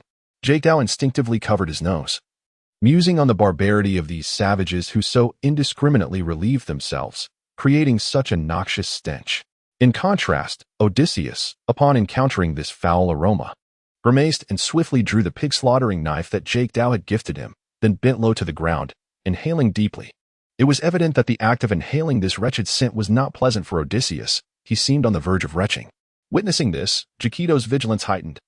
After enduring various experiences in this foreign realm, he was no longer the self-serving little Taoist who merely sought to fill his belly during times of peace. Had he maintained such a mindset, Jia Kedao was certain he would not survive long in this strange world. "What is happening?" Jia Kedao inquired, abandoning his usual formalities. As he sensed Odysseus might be concerned about attracting some monstrous creature. The stenchwort lizard? Jia Kedao's mind raced through the pages of books he had previously encountered. Oh, there it was. The stenchwort lizard is a formidable beast inhabiting desolate regions, measuring over 3 meters in length and standing approximately 1.2 meters tall. Its head is an amalgamation of a warthog and a serpent, while its body resembles a green lizard covered in tough scales. It possesses a robust neck, and its tail is equipped with 3 flexible, venomous spines reminiscent of a scorpion's. As a quintessential carnivore, the stenchwort lizard particularly favors the decaying corpses of animals that have been dead for 3 to 7 days. Its keen sense of smell allowing it to detect rotting flesh buried underground from up to 5 miles away. However, do not be misled into thinking it solely consumes carrion. When unable to locate such sustenance, it can assume the role of a hunter. Due to its preference for decayed flesh, the stenchwort lizard emanates an unparalleled stench, potent enough to incapacitate creatures the size of rabbits. As for larger prey, such as the triangular bull, it relies on its bacteria-laden fangs and the venom of its tail spikes, both of which can easily subdue such formidable quarry. After dispatching its prey, the stenchwort lizard will bury it for several days before indulging in its feast. While one might dismiss the stenchwort lizard as merely an ordinary beast, many magical creatures choose not to engage when confronted with it, preferring instead to maintain a posture of deterrence and retreat safely. The reasons for this are manifold. Beyond the unbearable stench emitted by the foulwort lizard, which proves intolerable for many sensitive beasts, the flesh of the creature is equally repugnant and difficult to swallow. However, the primary issue lies in the fact that foulwort lizards typically operate in groups of 10 to several dozen, and when they engage in combat, they exhibit a ferocity that is quite remarkable. Hence, even though the individual strength of a foulwort lizard may be significantly inferior to that of many beasts, most creatures, unless driven by extreme hunger, are reluctant to provoke them. As for those weaker beasts that merely spit fireballs or ice arrows, such as fire hares and ice snakes, they serve as convenient prey for the foulwort lizards. Based on Odysseus' experience, a dozen seasoned soldiers could potentially slay a single foulwort lizard. Yet it would take hundreds to bring down 10. When the number of foulwort lizards exceeds 5, it becomes a daunting challenge. Their adept cooperative combat techniques can easily overpower a small squad of soldiers in the forest. After meticulously examining the traces left in the woods, Odysseus concluded that there were at least 10 foulwort lizards entering the valley. With his ability to harness fighting spirit, Odysseus could manage to defeat at most 3 foulwort lizards. Thus he advised retreat. After all, these creatures possess a notorious vendetta. Anyone who provokes them will find that, as long as they survive, they will relentlessly seek vengeance in the days to come. In response to Odysseus' counsel, Jia Kedao shook his head. For him, the survivors of the small town represented the greatest wealth he had encountered since entering this otherworldly realm. With just the 2 of them, many challenges in this foreign land could not be resolved by mere numbers alone. Even an ordinary person holds their value. Summoning his disciple, Mingyang, he called upon the heavens, beseeching the divine, "Almighty warrior of the yellow turban, by the decree of the Supreme, heed my call. Protect my heart and spirit, as the law commands." Jia Kedao produced a talisman of the warrior he had prepared earlier, reciting incantations swiftly as he thrust a peachwood dagger into the talisman. A burst of flames ignited, and as customary, a host of incomplete specters emerged from the earth, coalescing into a gray-scarved warrior. After summoning the gray-scarved warrior, Jia Kedao burned 2 talismans of pure water, transforming them into a liquid essence for Odysseus to drink. He then imbued both himself and Odysseus with the talisman of the gentle breeze. Currently, Jia Kedao had a limited number of talismans at his disposal. Aside from the calming talismans, the other talismans of pure water, gentle breeze, and the warrior were merely auxiliary in nature. The 2 talismans of pure water, while not guaranteeing immunity to poison, would at least provide temporary resistance against the foulwort lizard's potent venom. The 2 proceeded into the valley, walking in tandem. After traversing several miles within the valley, a series of low, resonant beast roars reached their ears. Odysseus halted, concealing himself behind a large tree. Jia Kedao hurriedly followed suit, and as he peered from behind the tree, he beheld a rocky expanse less than 100 meters ahead. At the end of the rocky terrain, over a dozen beasts surrounded a cave, continually howling, while arrows occasionally erupted from the cave to deter the creatures. Chapter 31. Slaying the stinchwort lizard. As they drew closer, the pungent odor that permeated the air intensified, nearly inducing a sensation of suffocation. The head of the warthog snake, its elongated neck, and the scaly body of the lizard, complete with 3 barbed tails at its rear, all conspired to create a creature over 3 meters in length, perfectly aligning with the descriptions found in literature. However, the accounts in books could never truly prepare one for the visceral shock of witnessing such a beast firsthand. Upon encountering the stinchwort lizard, Jia Kedao found himself doubting whether even the most ferocious terrestrial creature, the grizzly bear, could rival this monstrosity. Indeed, while the bulk of the stinchwort lizard may not rival that of a grizzly, its agile and predatory movements in front of the cave suggested that even a tiger would yield in its presence, especially considering its 3 venomous barbed tails that were particularly disconcerting. It seemed that those hiding within the cave were the fortunate survivors of the small town. Although arrows occasionally flew from within, deterring the stinchwort lizards from recklessly storming the cave, the supply of arrows was inevitably limited. Once exhausted, even a barricade of long spears at the cave entrance would herald the onset of a massacre. However, the presence of 11 stinchwort lizards had already surpassed the threshold of what Jia Kedao and his companion could safely confront. After a moment of contemplation, Jia Kedao leaned in to whisper to Odysseus. Upon hearing Jia Kedao's words, Odysseus's face paled, but after a brief hesitation, he resolutely nodded in agreement. The next course of action entailed Jia Kedao concealing himself, while Odysseus boldly emerged from the thicket onto the rocky terrain, unleashing a loud roar at the stinchwort lizards. To be frank, Odysseus's roar was far from melodious. Combined with his chest thumping, it resembled that of a gorilla. The stinchwort lizards, however, showed no response to Odysseus's vocalizations, maintaining their focus on the cave. Undoubtedly, these creatures perceived Odysseus as no threat. Yet, when Odysseus hurled a stone the size of his fist at one of the stinchwort lizards, they sprang into action. 7 of the lizards pivoted and charged towards Odysseus, who had already prepared for this moment. As they turned, he bolted away, retreating at full speed. At this juncture, even Jia Kedao, who was hiding nearby, couldn't help but marvel at the swiftness of the stinchwort lizards. Originally, the distance between them was approximately 100 meters, within 5 seconds of Odysseus's flight. This gap shrank to 50 meters. Had Odysseus not escaped into the woods, slowing the pursuing stinchwort lizards, it would have taken less than half a minute for him to be forced to turn and confront them. Once the stinchwort lizards had dashed past, Jia Kedao immediately began to chant fervently, "Please, grant me strength." As he uttered this powerful incantation, the gray-scarved warrior, previously concealed within the foliage, lunged toward Jia Kedao, merging seamlessly with his being. Roar. As the Ashen Titan began to manifest, Jia Kedao could perceive an intensification of the malevolent aura surrounding him, which stirred within him a sense of agitation and an unconscious urge to obliterate everything in sight. However, rather fortuitously, Jia Kedao channeled this violent energy into his grasp, seizing a massive tree beside him. With all his might, he let out a furious roar, and amidst the cacophony of snapping roots, the ground trembled and cracked as he uprooted the tree with sheer force. Yet, this exertion caused his loose Taoist robe to burst apart, transforming it into fluttering pieces akin to butterflies carried away by the wind, leaving him clad only in a pair of elastic undergarments. In this state, Jia Kedao appeared even more robust than the most muscular athletes. Without a moment's pause, he dragged the massive tree out of the forest. Undoubtedly, both his earlier roar and the sound of the tree being uprooted had attracted the attention of the foul warty lizard. This commotion was far more intense than the roar of Odysseus. Consequently, as soon as Jia Kedao emerged, 2 warty lizards charged towards him. The remaining 2, slightly slower to react, hesitated between the cave and Jia Kedao before finally turning back.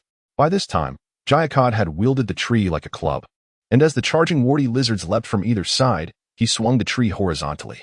The airborne lizards were utterly unprepared for this sudden turn of events.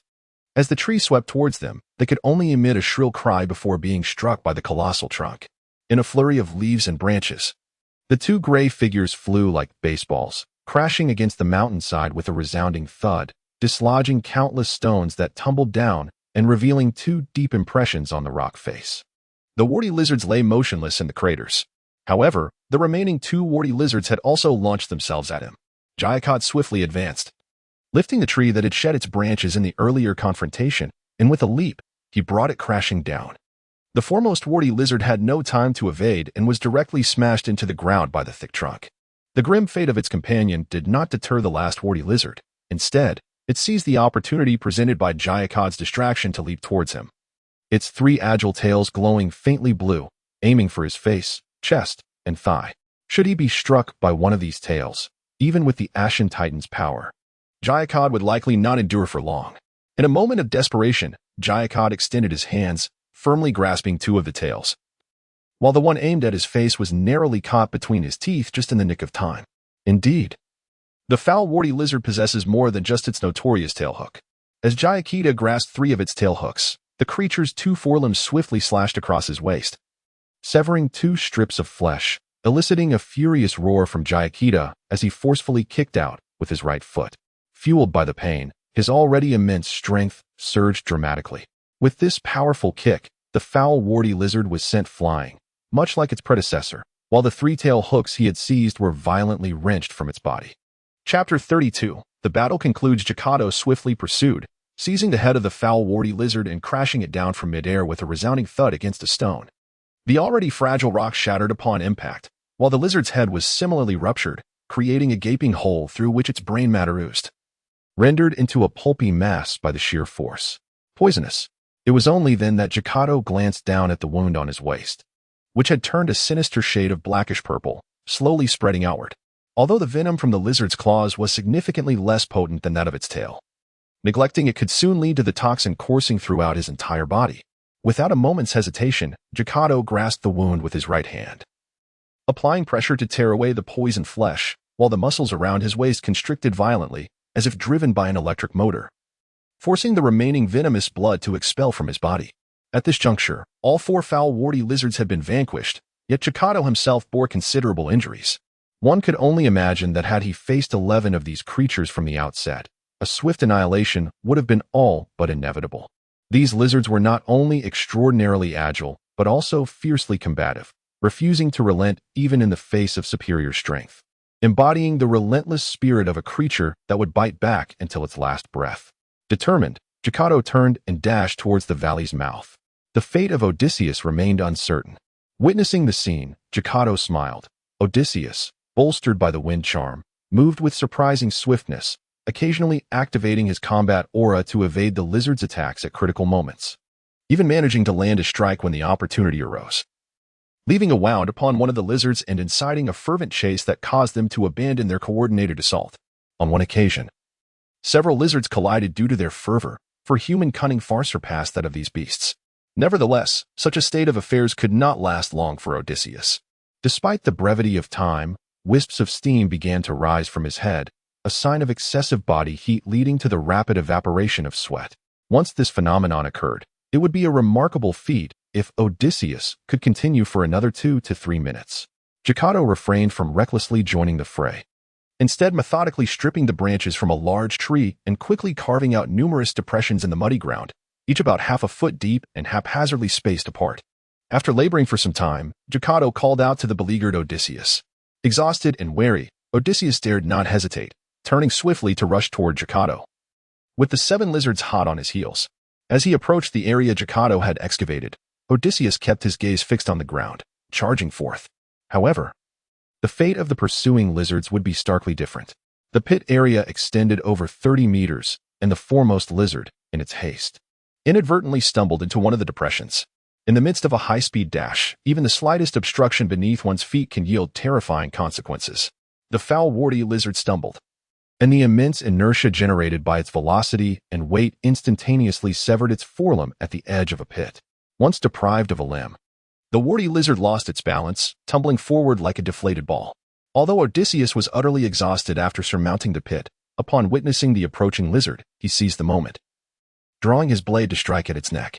Despite the lizard's few vulnerabilities, its slender neck was the most critical point.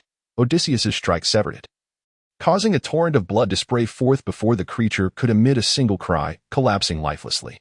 The demise of the first warty lizard halted the advance of the remaining ones momentarily.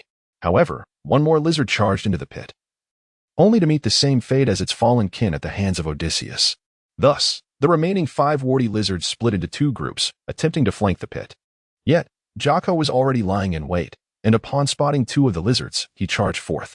The 3 remaining lizards on the opposite side could not evade their fate either, falling victim to the combined efforts of Jocko and Odysseus. When the last warty lizard succumbed, Odysseus felt a wave of relief wash over him, but he could no longer sustain his strength. His blade clattered to the ground as he collapsed beside it. Were it not for the rising and falling of his chest, one might have mistaken him for a lifeless corpse. Jocko, though equally fatigued, remained upright. He retrieved a statue from his backpack, murmured a few incantations, and summoned the strength of the gray-cloaked warrior within it. Then, he donned a robe. Aware that the muscle-bound spirit could inadvertently tear the garment if he was not careful, leaving him in a rather undignified state. Having secured his robe, Jocko produced several plastic bottles, meticulously collecting the blood of the warty lizards. To Jocko's discerning eye, the blood shimmered with a faint luminescence, undoubtedly a prized medicinal substance that could prove invaluable in concocting elixirs. Unfortunately, aside from the blood, the rest of the lizard's body, its flesh, bones, and entrails, held no worth. Jocko's caution was warranted. Having approached within 50 meters of the cave, he heard a swift whoosh as an arrow struck the ground less than 20 meters ahead of him. "Who goes there? Do not approach. State your intentions," came a weary voice alongside the arrow's flight. Chapter 33. Poisoning. It was evident that Jia Kedao's previous demeanor had been thoroughly observed by those within the cave. In this chaotic time of turmoil, they dared not take the risk of allowing him to enter. After all, who could ascertain his true identity? His knowledge of the mayor's name at least indicated that he was not a marauder sent by the desert bandits.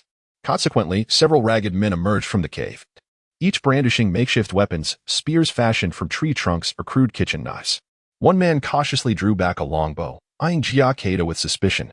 However, as they fully exited the cave and beheld the gruesome sight of the foul warty lizards, their faces turned ashen.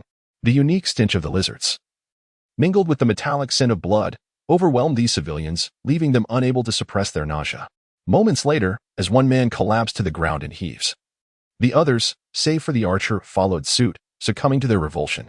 Just as Jia Kedao was about to speak, Otis approached, carrying several plastic bottles filled with blood. Upon seeing the man with the drawn bow, his face brightened with recognition. "Terence, what brings you here? I thought you were visiting family." With Otis's familiarity with Terence, Jia Kedao felt relieved, as he no longer needed to prove himself. Terence lowered his bow and anxiously inquired of Otis. "Otis, spare the questions.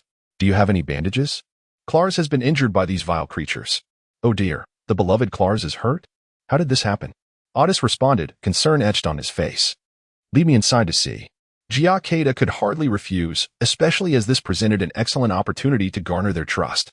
After all, convincing a group of survivors to place their faith and future in the hands of a stranger like him was no small feat. Upon hearing Jia Kedao's words, Terence hesitated, still harboring some wariness, recalling how Jia Kedao had displayed an unsettling ferocity when the gray scarf warrior had possessed him.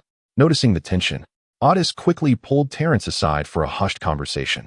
After a moment, though still somewhat doubtful, Terence silently took the lead. Meanwhile, the other men eagerly gathered around the carcasses of the foul warty lizards, attempting to dissect the bodies with their rudimentary tools, perhaps driven by the pangs of hunger. They clearly had no idea how unpalatable the flesh of these creatures would be, though the entrance of the cave could barely accommodate 3 individuals side by side. The interior was surprisingly spacious. Upon entering, Jia Kedao discerned that the cave's area must span at least 10 acres, with a height exceeding 4 meters, preventing any oppressive sensation within. Remarkably, a gentle sound of flowing water could be heard from a bend within the cave. These survivors had indeed found a hidden gem. However, as Jia Kedao stepped further into the cave, his brow furrowed with concern. All around, one could see the elderly, women, and children leaning against the cave walls, each with vacant gazes and gaunt faces. Some even collapsed on the ground, their breaths faint, clearly suffering from severe hunger. Indeed, they had run out of provisions. It was understandable. When these survivors fled the town, their priority was survival, and they likely did not think to bring ample food. Upon arriving in this valley, although there were wild fruits and vegetables to be found, they might not have dared to consume them, as they were not indigenous to this mountainous region.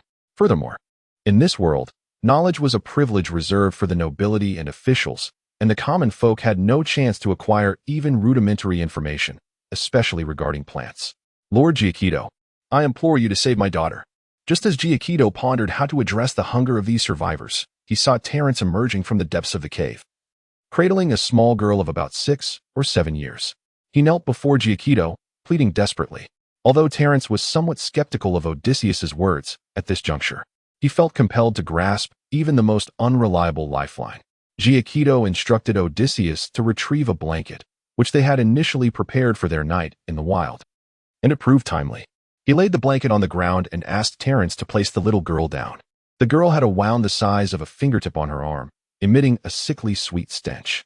Additionally, her exposed skin had turned a grayish hue, and her breaths were shallow. If not for the slight movement of her chest, one might easily mistake her for a corpse. Jia Kedao reached out to check her pulse.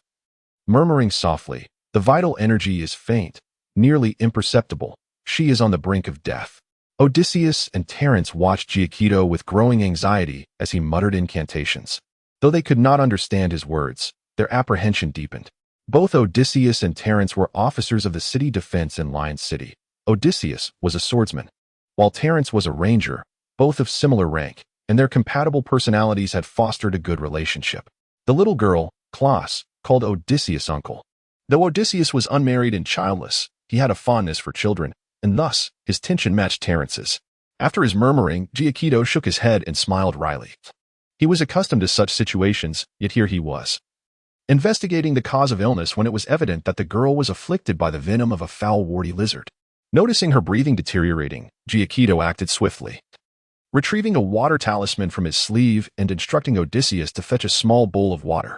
With a flick of his wrist, the water talisman ignited into flames before being infused into the bowl.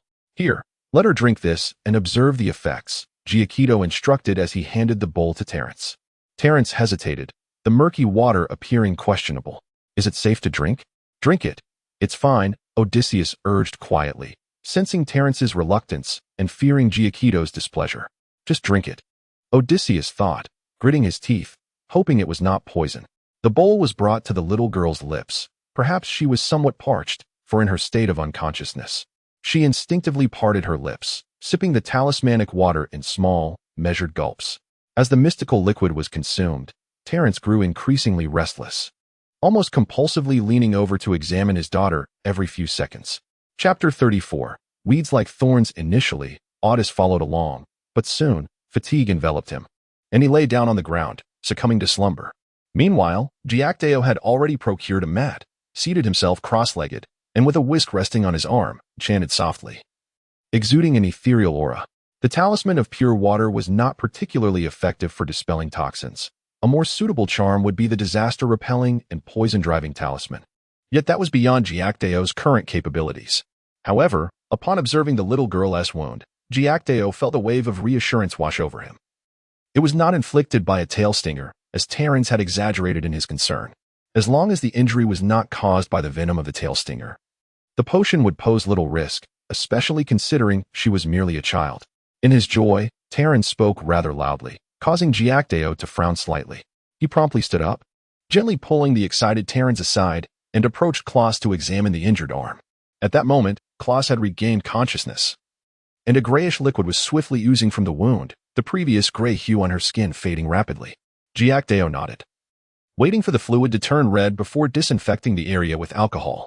He then retrieved a bottle of white powder, evenly sprinkling it over the wound, followed by a bandage. The girl, Klaus, displayed remarkable strength, gritting her teeth throughout the ordeal without shedding a single tear. It is worth noting that even the pain of alcohol disinfection is something many adults might struggle to endure. Well done, Jia Kedao praised, unwrapping a piece of chocolate and placing it in Klaus's hand. Even children from another realm are captivated by confections. The dark, peculiar morsel exuded an enticing aroma.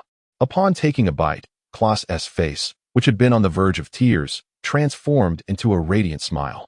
Even Terence, who stood by with concern, seemed to fade into the background as Klaus expressed her gratitude to Jia Kedao and became wholly engrossed in the delightful treat from Earth. Jia Kedao couldn't help but chuckle. After all, she was merely a 6 or 7-year-old girl. What more could one expect? In that moment, his disdain for the uncivilized seemed to wane. Seeing his daughter return to normalcy, Terence joyfully prostrated himself before Jia Kedao, bowing deeply in gratitude. In this strange land, such gestures appeared to be the highest form of thanks. Yet, judging by Terence's demeanor, even if Jia Kedao had instructed him to battle a few foul warty lizards, he would have obliged. At that moment, his heart felt considerably lighter. Just as the atmosphere in the cave became warm and cheerful, a foul odor wafted in. A group of robust men entered the cave, triumphantly bearing large chunks of meat, loudly proclaiming their good fortune. Instantly, the other inhabitants of the cave erupted in cheers. Jia Kedao frowned. The actions of these men posed a disadvantage to his efforts in rallying the survivors. Even if Terence were to prove that those foul warty lizards were slain by him, it would yield little effect. After all, when one's attention is wholly consumed by the allure of sustenance, the significance of a life-saving favor diminishes. This meat cannot be consumed directly. However, the mere utterance of this statement incited the disdain of the survivors. Fortunately, they were aware that the loathsome warty lizards had been dispatched by Jia Kedao, and thus their discontent remained largely verbal, devoid of any bold action. With a smile, Jia Kedao approached and seized a piece of meat, presenting it to a man whose mouth was watering at the sight, and inquired, "Dare you partake?" Previously distant, the man's dulled senses, numbed by the stench within the cave, were now overwhelmed by the pungent aroma of the warty lizard meat at close range, prompting him to retch violently. The odor was far more intense than that of the cave itself. Witnessing the man's distress, the remaining survivors fell silent. At this moment, Odysseus and Terence also stepped forth, affirming that the meat of the warty lizard was indeed inedible.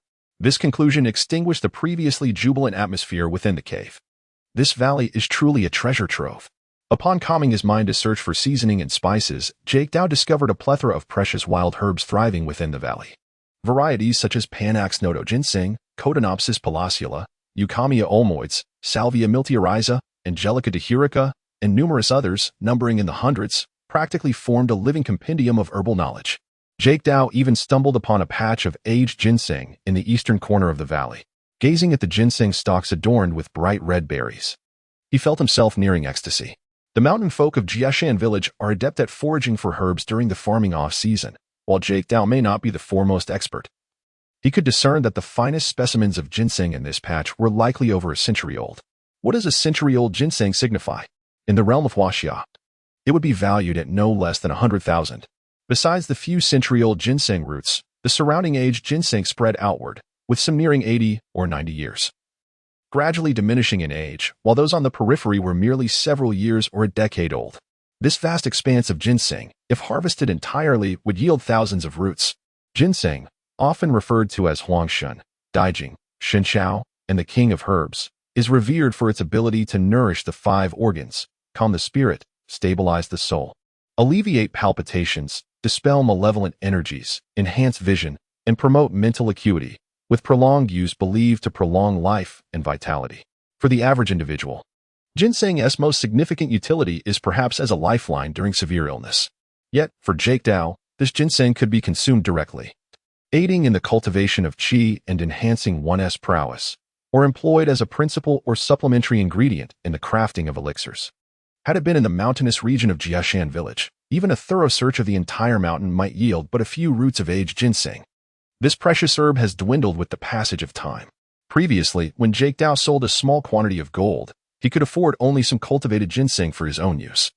The thought of wild ginseng was beyond his reach. Chapter 35.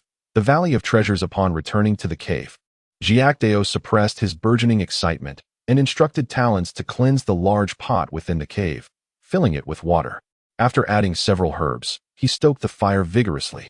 Meanwhile, the chunks of meat were sliced into thin strips and soaked in cold water, repeatedly rinsed to eliminate all traces of blood. At this juncture, the water in the pot began to boil, and an extraordinary aroma began to waft through the cave, causing the survivors to involuntarily swallow in anticipation. Their attention was entirely captivated by Jia Kedao. As the cleaned meat strips were introduced to the boiling pot, a pungent odor spread anew. Jia Kedao nodded. This foul smell was distinctly different from that of the foul warty lizard. It was the result of the herbal infusion combining with the meat, forcing the inherent stench to the surface, thus creating this new odor. After searing the meat strips, Jia Kedao instructed Odys and Talons to discard the water from the pot, cleanse it once more, and refill it with fresh water to bring to a boil. This time, once the water reached a rolling boil, Jia Kedao added herbs reminiscent of ginger and garlic, followed by various condiments he had discovered. After simmering for a good half-hour, he introduced a package of rice from his backpack along with some wild vegetables he had foraged. As time passed, a rich, savory aroma began to emanate from the pot. Given the level of civilization in this place, the survivors could scarcely fathom the concept of braised dishes or spices. Simply inhaling this unfamiliar fragrance caused saliva to dribble from the corners of their mouths. Even Clars, the girl who had just purged the toxins from her system, gazed at the pot with wide-eyed wonder. After waiting for another 10 minutes, Jia Kedao instructed Odis to extinguish the flames and directed the survivors to line up for their portions. As each wooden bowl was filled with the braised meat porridge, the survivors began to devour it ravenously. Jia Kedao served himself a bowl as well. After a laborious effort to consume it, he furrowed his brow yet felt a flicker of delight within his heart. Having eliminated the foul odor from the warty lizard meat using various herbs, it could hardly be deemed delectable. However, Jia Kedao had added a decade-old ginseng root, originally intended to invigorate the exceedingly weak survivors. To his astonishment, the combination with the warty lizard meat yielded effects that even Jia Kedao found beneficial. After consuming it, warmth enveloped his stomach, and waves of heat began to flow through his meridians. For an ordinary person, this energy would gradually dissipate, with only a fraction nurturing the body.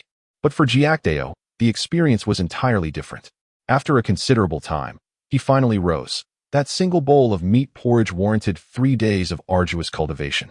It was noteworthy that, were one to prepare a porridge of the finest tender lamb alongside aged ginseng and other medicinal ingredients on earth, a single bowl would provide at most half a day's worth of cultivation. The disparity in meat types led to entirely different outcomes. By the time night fell, Jia Kedao merely felt a slight hunger, a stark contrast to the effects he had previously experienced after meals. Thus, Jia Kedao had come to understand the reason behind his previous rapid hunger, even when consuming meat. The nutritional value contained within ordinary meats and grains was exceedingly meager. The concept of transforming essence into energy refers to the absorption of the vital essence from food, converting it into one's own vitality. Given Jia Kedao's current capacity for absorption, even if he consumed an entire barrel of common meat or grains, it would not be long before it was entirely digested. To speak of Jia Kedao's plans bearing fruit, there had been approximately 170 to 80 survivors who fled from the small town, yet only 84 remained in the cave, excluding those who perished during the escape.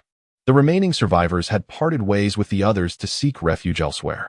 Among the 84 survivors, there were 43 able-bodied men, 30 young women, 5 elderly individuals, and 6 children.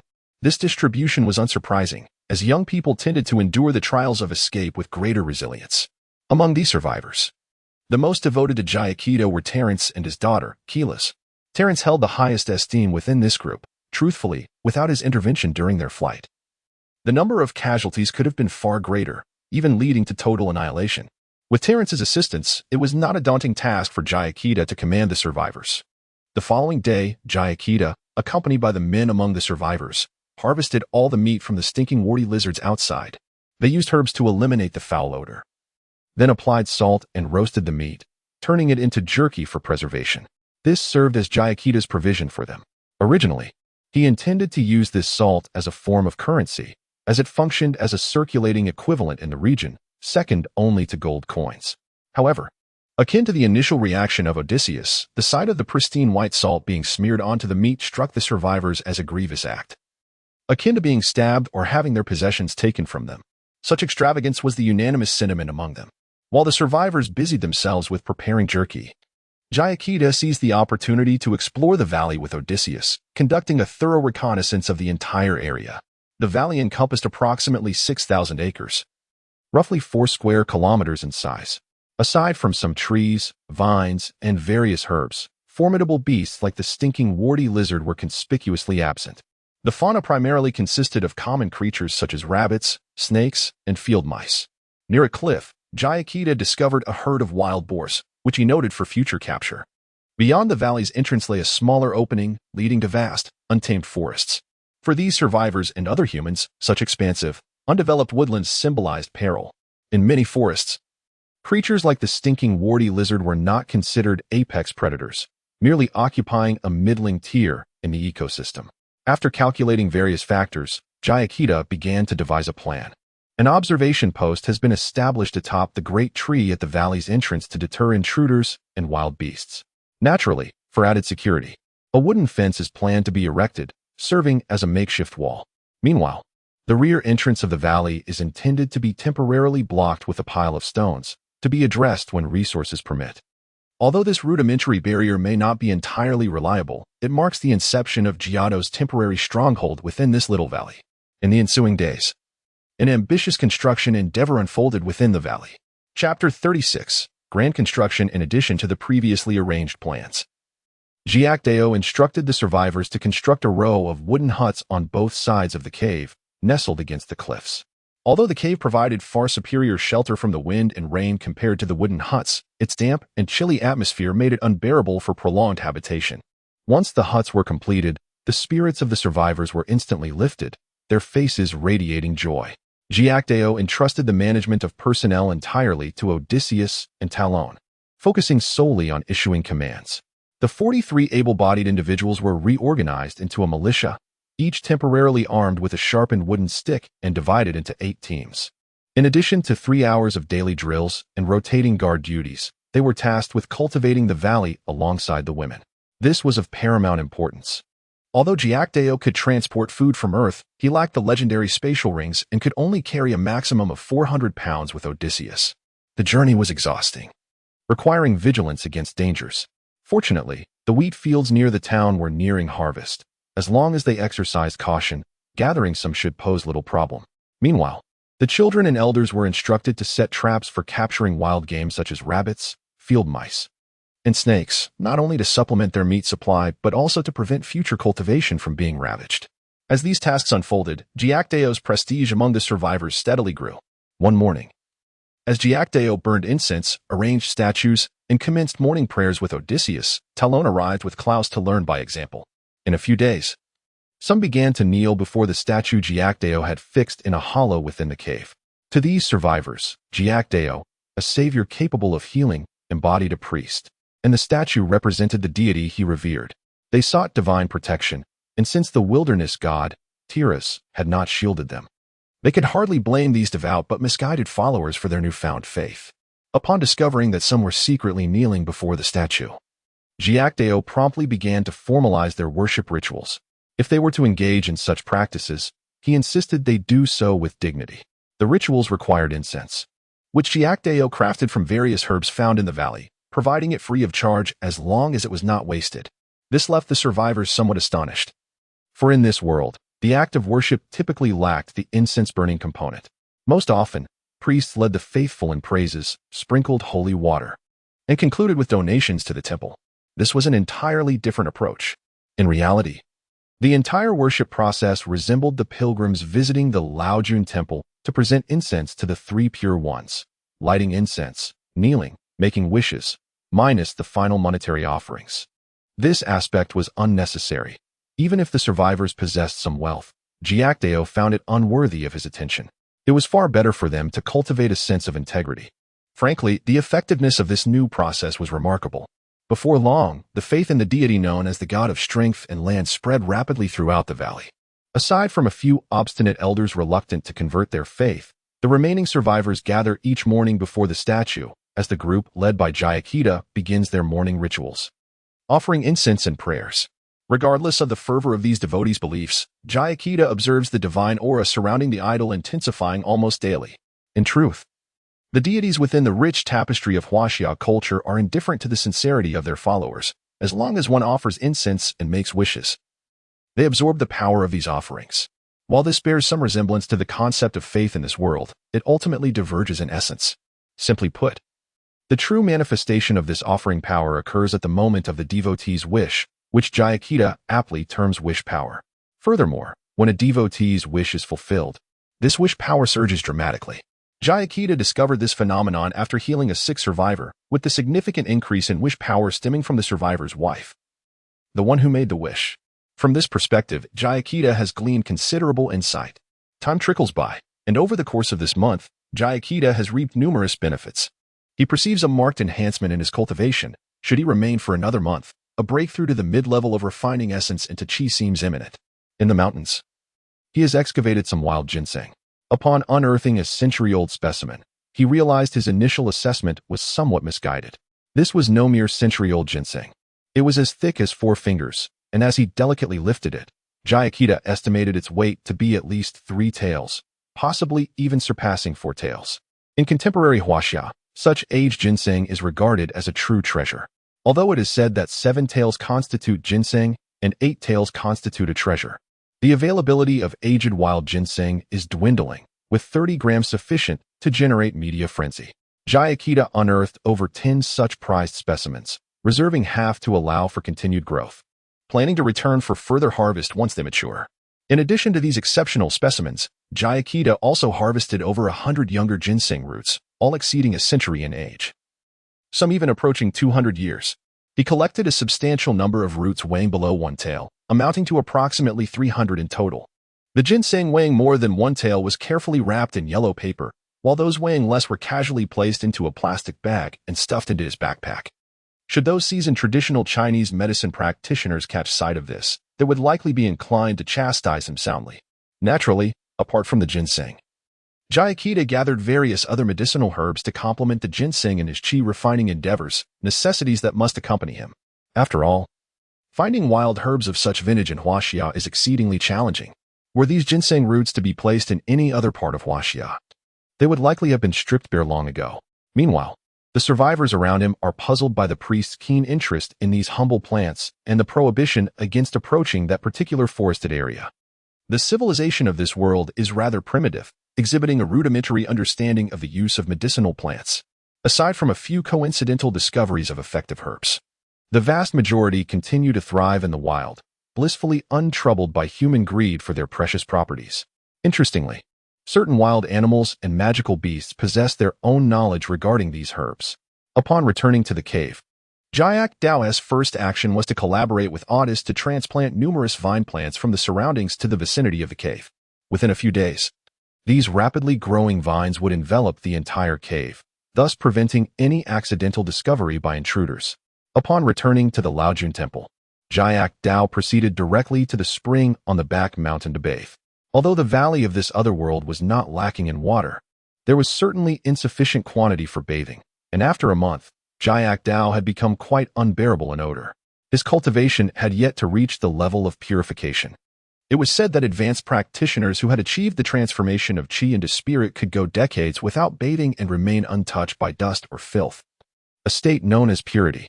Those at such a high level possessed blood that flowed like quicksilver, cleansing away any toxins or impurities that might arise, thus rendering them incapable of accumulating dirt. After his refreshing bath, Jia Kedao felt revitalized and graciously relinquished the bathing area to Otis. Unfortunately, although the spring water was exceptionally clear, its flow was limited. One person could bathe, but with 2, one must inevitably wait. Upon receiving word from Otis, Zhao Tianyang, who had been restless with boredom, hurried into the kitchen. Jia Kedao, feeling invigorated, reclined comfortably on his bed, which was adorned with an exquisite duck-down quilt, worth over 2,000.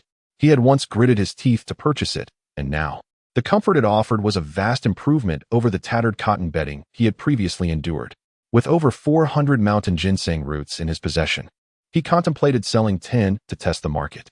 If they fetched a high price, he would sell half to raise funds for the temple's repairs, while still ensuring to bring some gifts for the survivors in the valley. Lying on the bed, Jia Kedao appeared calm.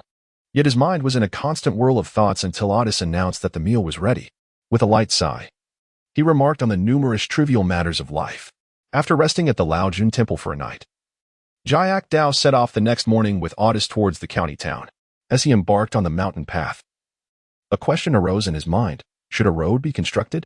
Navigating such a rugged trail would undoubtedly lead to exorbitant transportation costs for building materials when it came time to repair the temple.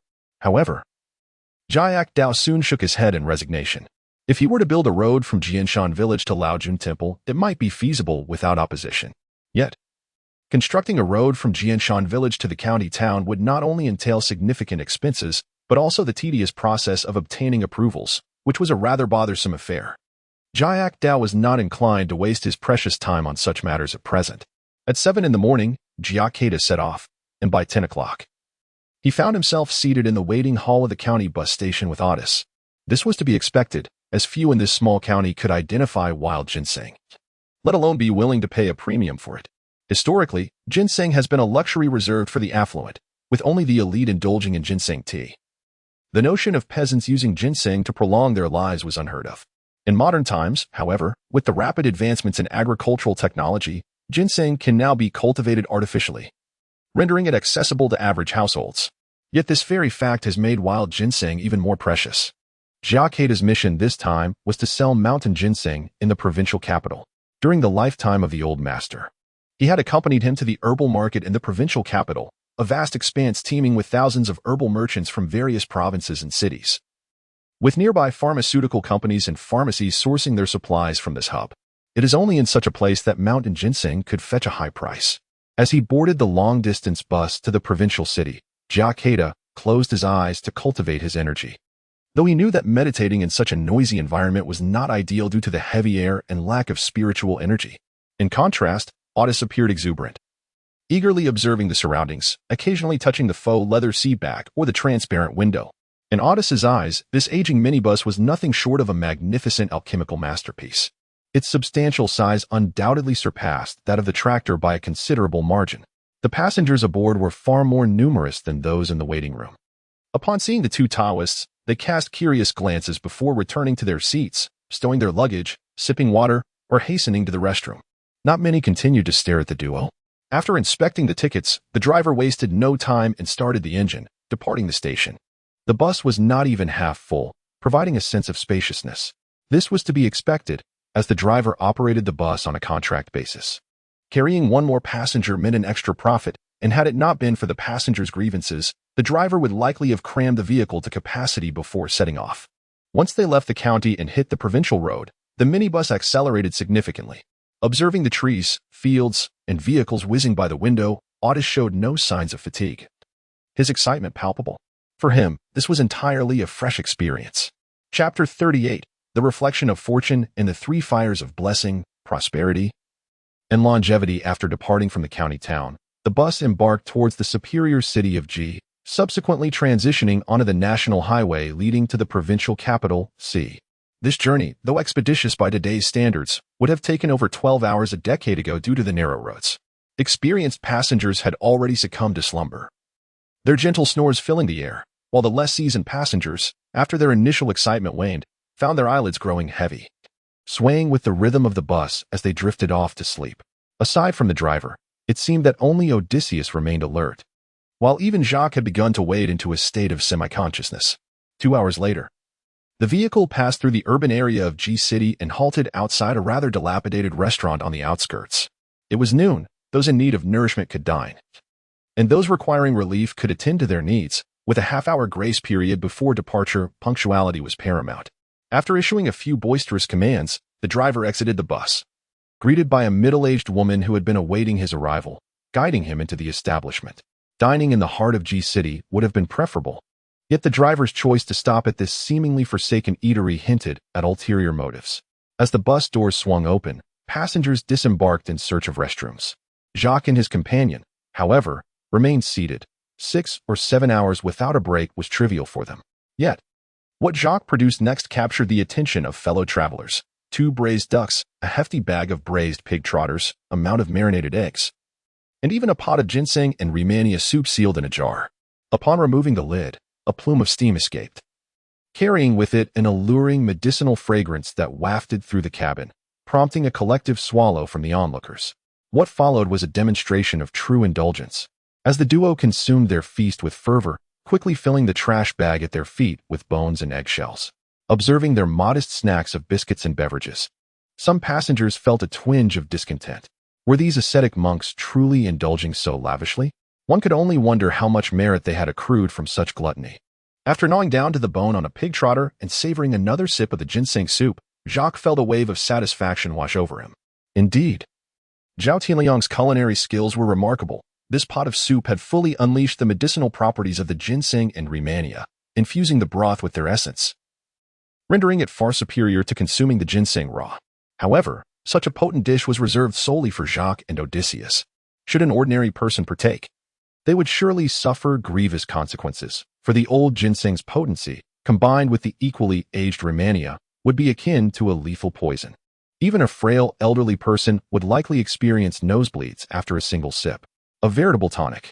For Jacques, this meat broth was perfectly suited, as his exceptional digestive capabilities would quickly transform the soup into ethereal energy, nourishing his body with vigor. After consuming the last tea egg, Jia Kedao contentedly let out a satisfied belch. He held a commendable opinion of Zhao Tianliang's culinary skills. Although the dishes at this establishment were rather unpalatable and the prices steep, it was well understood in these times that those willing to dine out were unconcerned with such trivial expenses, while those reluctant to spend would simply resolve their hunger in the vehicle, causing no disturbances. When all the passengers had boarded and the driver had started the engine, 3 young men entered the vehicle. Naturally, the driver would not refuse the prospect of earning money, especially with available seats. However, upon seeing these 3 young men, Jia Kedao unconsciously furrowed his brow. Their appearances were menacing. One had slanted eyes and drooping eyebrows, another bore a face full of excess flesh, and the third had shifty, rodent-like eyes, all exuding an air of dubiousness that suggested they were not upstanding citizens. He feared they might incite trouble. Reluctant to let anything disrupt his plans to travel to the provincial capital, Jia Kedao discreetly formed a hand gesture and brushed it between his eyes, causing the surroundings to shift subtly from the ordinary. Within the carriage, a misty hue enveloped each passenger, and flames flickered above their heads and shoulders. This was the Taoist art of observing one's aura. Depending on one's cultivation level, this technique could reveal a person's fortunes and misfortunes, even the fluctuations of their blessings, wealth, and longevity. The misty hue served as a mere reflection of a person's fate, while the 3 flames represented blessings, wealth, and longevity. For instance, the middle-aged man seated in front of Jia Kedao had a milky white aura surrounding him, roughly the thickness of a finger, so thin it was nearly imperceptible, and more troublingly, it was intermingled with wisps of gray. In simple terms, this man was an ordinary citizen of modest means, recently beset by misfortunes, and barring any unforeseen circumstances, he would likely be bedridden with illness within a month. Of course, merely observing the aura did not provide a complete picture. One also had to consider the flames of blessings, wealth, and longevity. The flame of blessings on his left shoulder was less than 2 inches tall and exhibited a faint red hue, indicating a meager fortune and suggesting he had only 1 child. The wealth flame on his right shoulder was even lower, barely an inch in height and a pale green, indicating a low income and lack of external financial support. Most disheartening was the longevity flame atop his head, no larger than a small bean, entirely colorless and swaying precariously, raising concerns about its potential extinguishment. Even the sound of his cough would lead any ordinary person to conclude that he likely suffered from an ailment. Within the confines of the carriage, he was the individual with the weakest fortune. The other passengers predominantly exhibited a milky white aura, 3 fingers thick, with their flames of blessings, wealth, and longevity being relatively balanced, none falling below 3 inches or exceeding half a foot, with mixed colors indicative of the average person's state. However, there were a few who stood out, such as the driver, whose flames of blessings and wealth were notably vigorous among the crowd, suggesting his automotive business was faring reasonably well, at least above the modest standard of living. Yet, the longevity flame appeared somewhat diminished, hinting at the occupational hazards that come with prolonged driving. Among these individuals, the most striking are 3 young men who have just boarded. Their aura remains predominantly pearly white, yet a faint trace of crimson emanates from their hands. Chapter 39, Robbery. The fortune fire flickered low and precariously, while the luck fire stood nearly half a foot tall. The longevity fire, however, was comparable to that of the middle-aged man. Observing this, Jia Kedao's brow furrowed even more tightly, his bloodied hands indicating only one conclusion: these 3 young individuals had taken lives. Only those who have committed murder would exhibit such a sanguine aura. Each trace of crimson signified a life extinguished, suggesting that these 3 had at the very least claimed 1 life, and at most 3. Such hands were undeniably stained with guilt. Yet, it must be noted that the most tainted hands here belonged to Odysseus. As a former swordsman of Lion City, he bore a considerable amount of blood on his hands. Jia Kedao could see that the blood on Odysseus' hands numbered in the dozens. Although Jia Kedao himself bore some blood as well, in comparison to these 3 young men, his was negligible. The 3 had slain innocents. Their fortune and longevity flames dim and frail, entirely overshadowed by a looming cloud of misfortune above them. This was the result of their grievances coalescing into a vengeful spirit following the slaughter of the innocent. Typically, such malevolence may alter one's temperament and ward off evil spirits. As long as one is young and vigorous, there is little cause for concern regarding the influence of this malevolence on one's fortune. Thus, the situation of these three youths piqued Jia Kedao's curiosity. However, after a moment of reflection, a smile crept across his face. He had momentarily overlooked an important detail. Clearly, they had encountered the misfortune of running into a formidable obstacle, this obstacle being none other than himself and Odysseus. In other words, if these three young men behaved themselves aboard this vehicle, Jia Kedao would have no reason to report them for their crimes, for they had not yet faced justice, indicating that their murders were shrouded in secrecy. Should they dare to engage in any indiscretions while on the vehicle, they would undoubtedly reap the consequences of their fate. Despite their bulging waistlines, which suggested they carried daggers or similar weapons, enough to instill fear in the hearts of the unwary, Jia Kedao and Odysseus perceived them merely as prey. Setting aside their formidable prowess, the combat experiences that Jia Kedao and Odysseus had encountered would likely render these three quaking in terror. As the three young men boarded the vehicle, a palpable tension enveloped the atmosphere. None present were fools, and the presence of ruffians would not easily be mistaken for that of innocence. The trio settled into their seats at the rear, the middle, and near the door of the bus. The driver started the engine, swiftly departing from the restaurant. Given that Province C is predominantly mountainous, the provincial road from City G to the provincial capital, City C, meanders through many hilly terrains. After half an hour of driving out of the urban area, the route followed a river into the mountainous regions.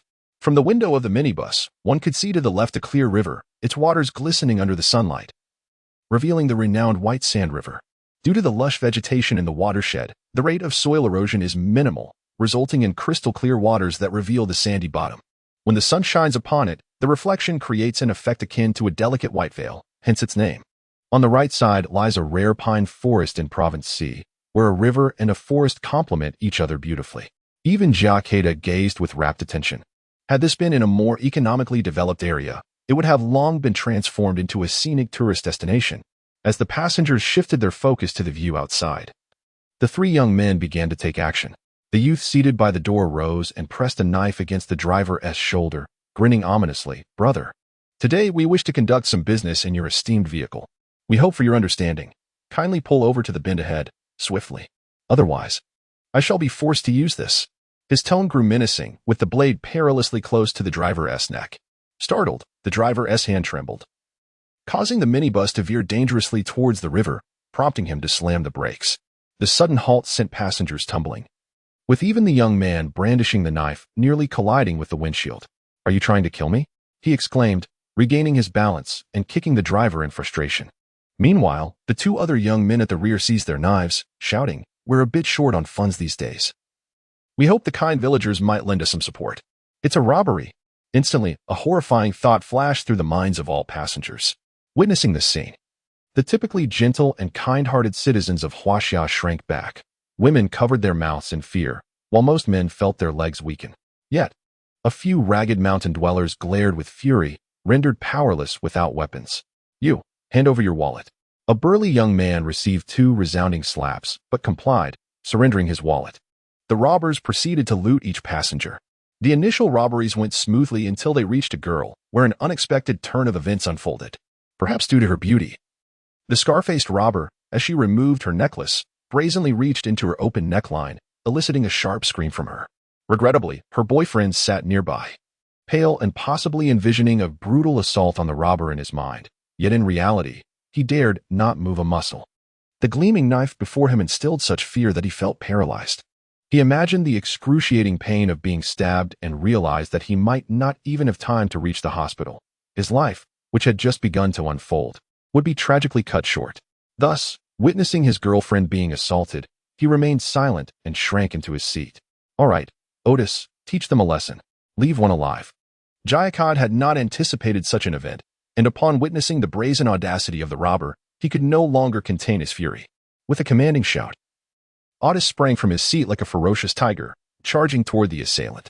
The robber, quick to react, withdrew his hand from the girl's collar and brandished a dagger in an attempt to thwart Otis' advance. After all, Otis possessed a rather imposing physique.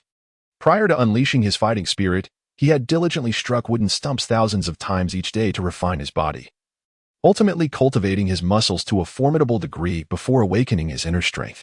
One can only imagine the sheer power of Otis. Standing at an impressive height of nearly 6 feet 3 inches, the mere force of his charge could render others weak at the knees.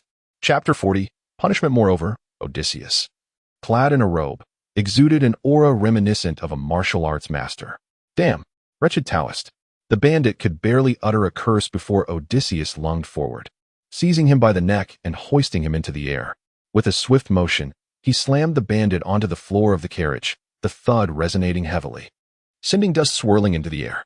This was a mere display of restraint on Odysseus's part, had he unleashed his full strength. The bandit would surely have been plastered against the rear wall of the carriage, his insides shattered like a fragile pancake.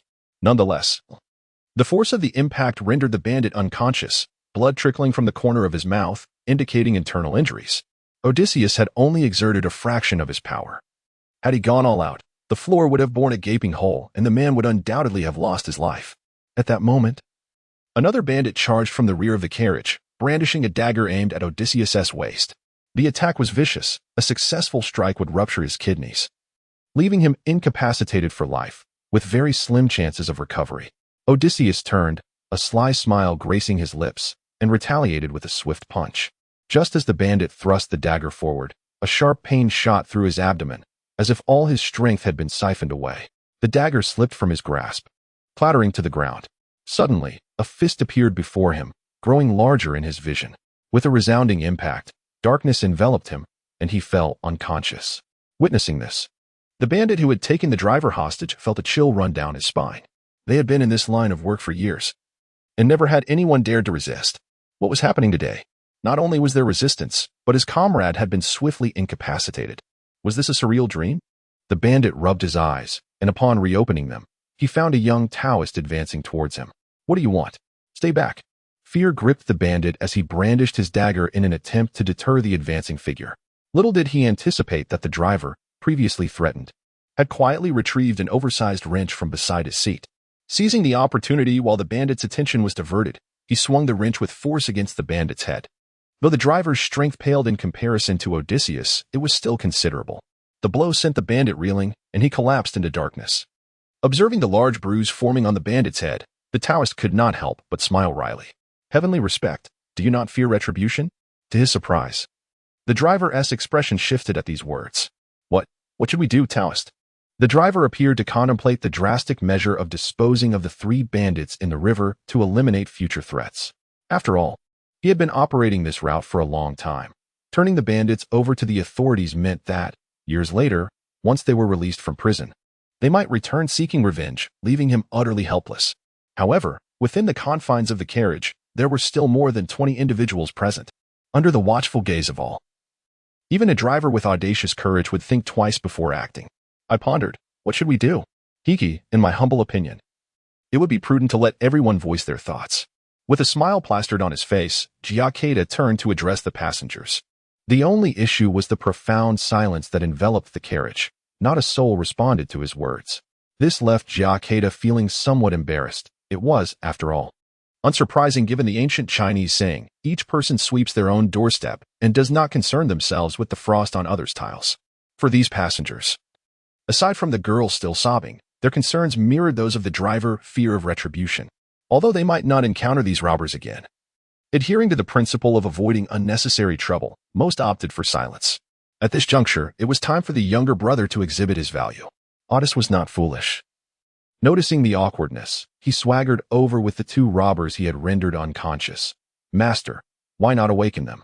As soon as he uttered this, the passengers began to stir. What a jest! If these 3 robbers were revived and could identify them, they would surely find themselves in dire straits. Let us take them to the police station. The girl who had been molested by the robbers stood up, her suggestion reflecting the common person's mindset. However, the subsequent proposals from a few laborers appeared far more ruthless, causing the surrounding passengers to shudder. Let us bind them and toss them into the river. Regardless, with the 3 robbers incapacitated, the atmosphere in the carriage grew lively, as passengers eagerly began to share their opinions on how to handle the situation, as if they had been the ones to subdue the robbers. Take them to the police station? That would be far too time-consuming, Jia Kedao chuckled, dismissing the notion. And to drown them? Who would do that? You or him? Such remarks were merely expressions of indignation, lacking thoughtful consideration. Ultimately, Jia Kedao decided to remove the three from the vehicle, leaving them by the roadside in a forest. At least on the surface, this seemed a fitting punishment. In such a damp forest, if they were to slumber for several hours, the effects of the moisture and the bites of insects would likely lead even the strongest man to succumb to a severe illness upon awakening.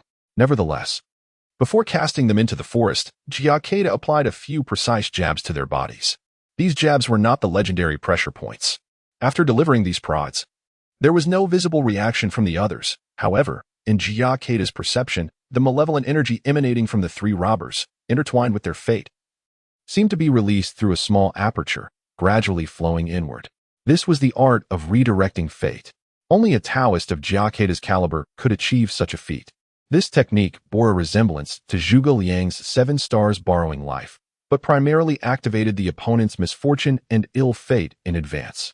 Since it did not alter fate out of thin air, the backlash against the practitioner was minimal.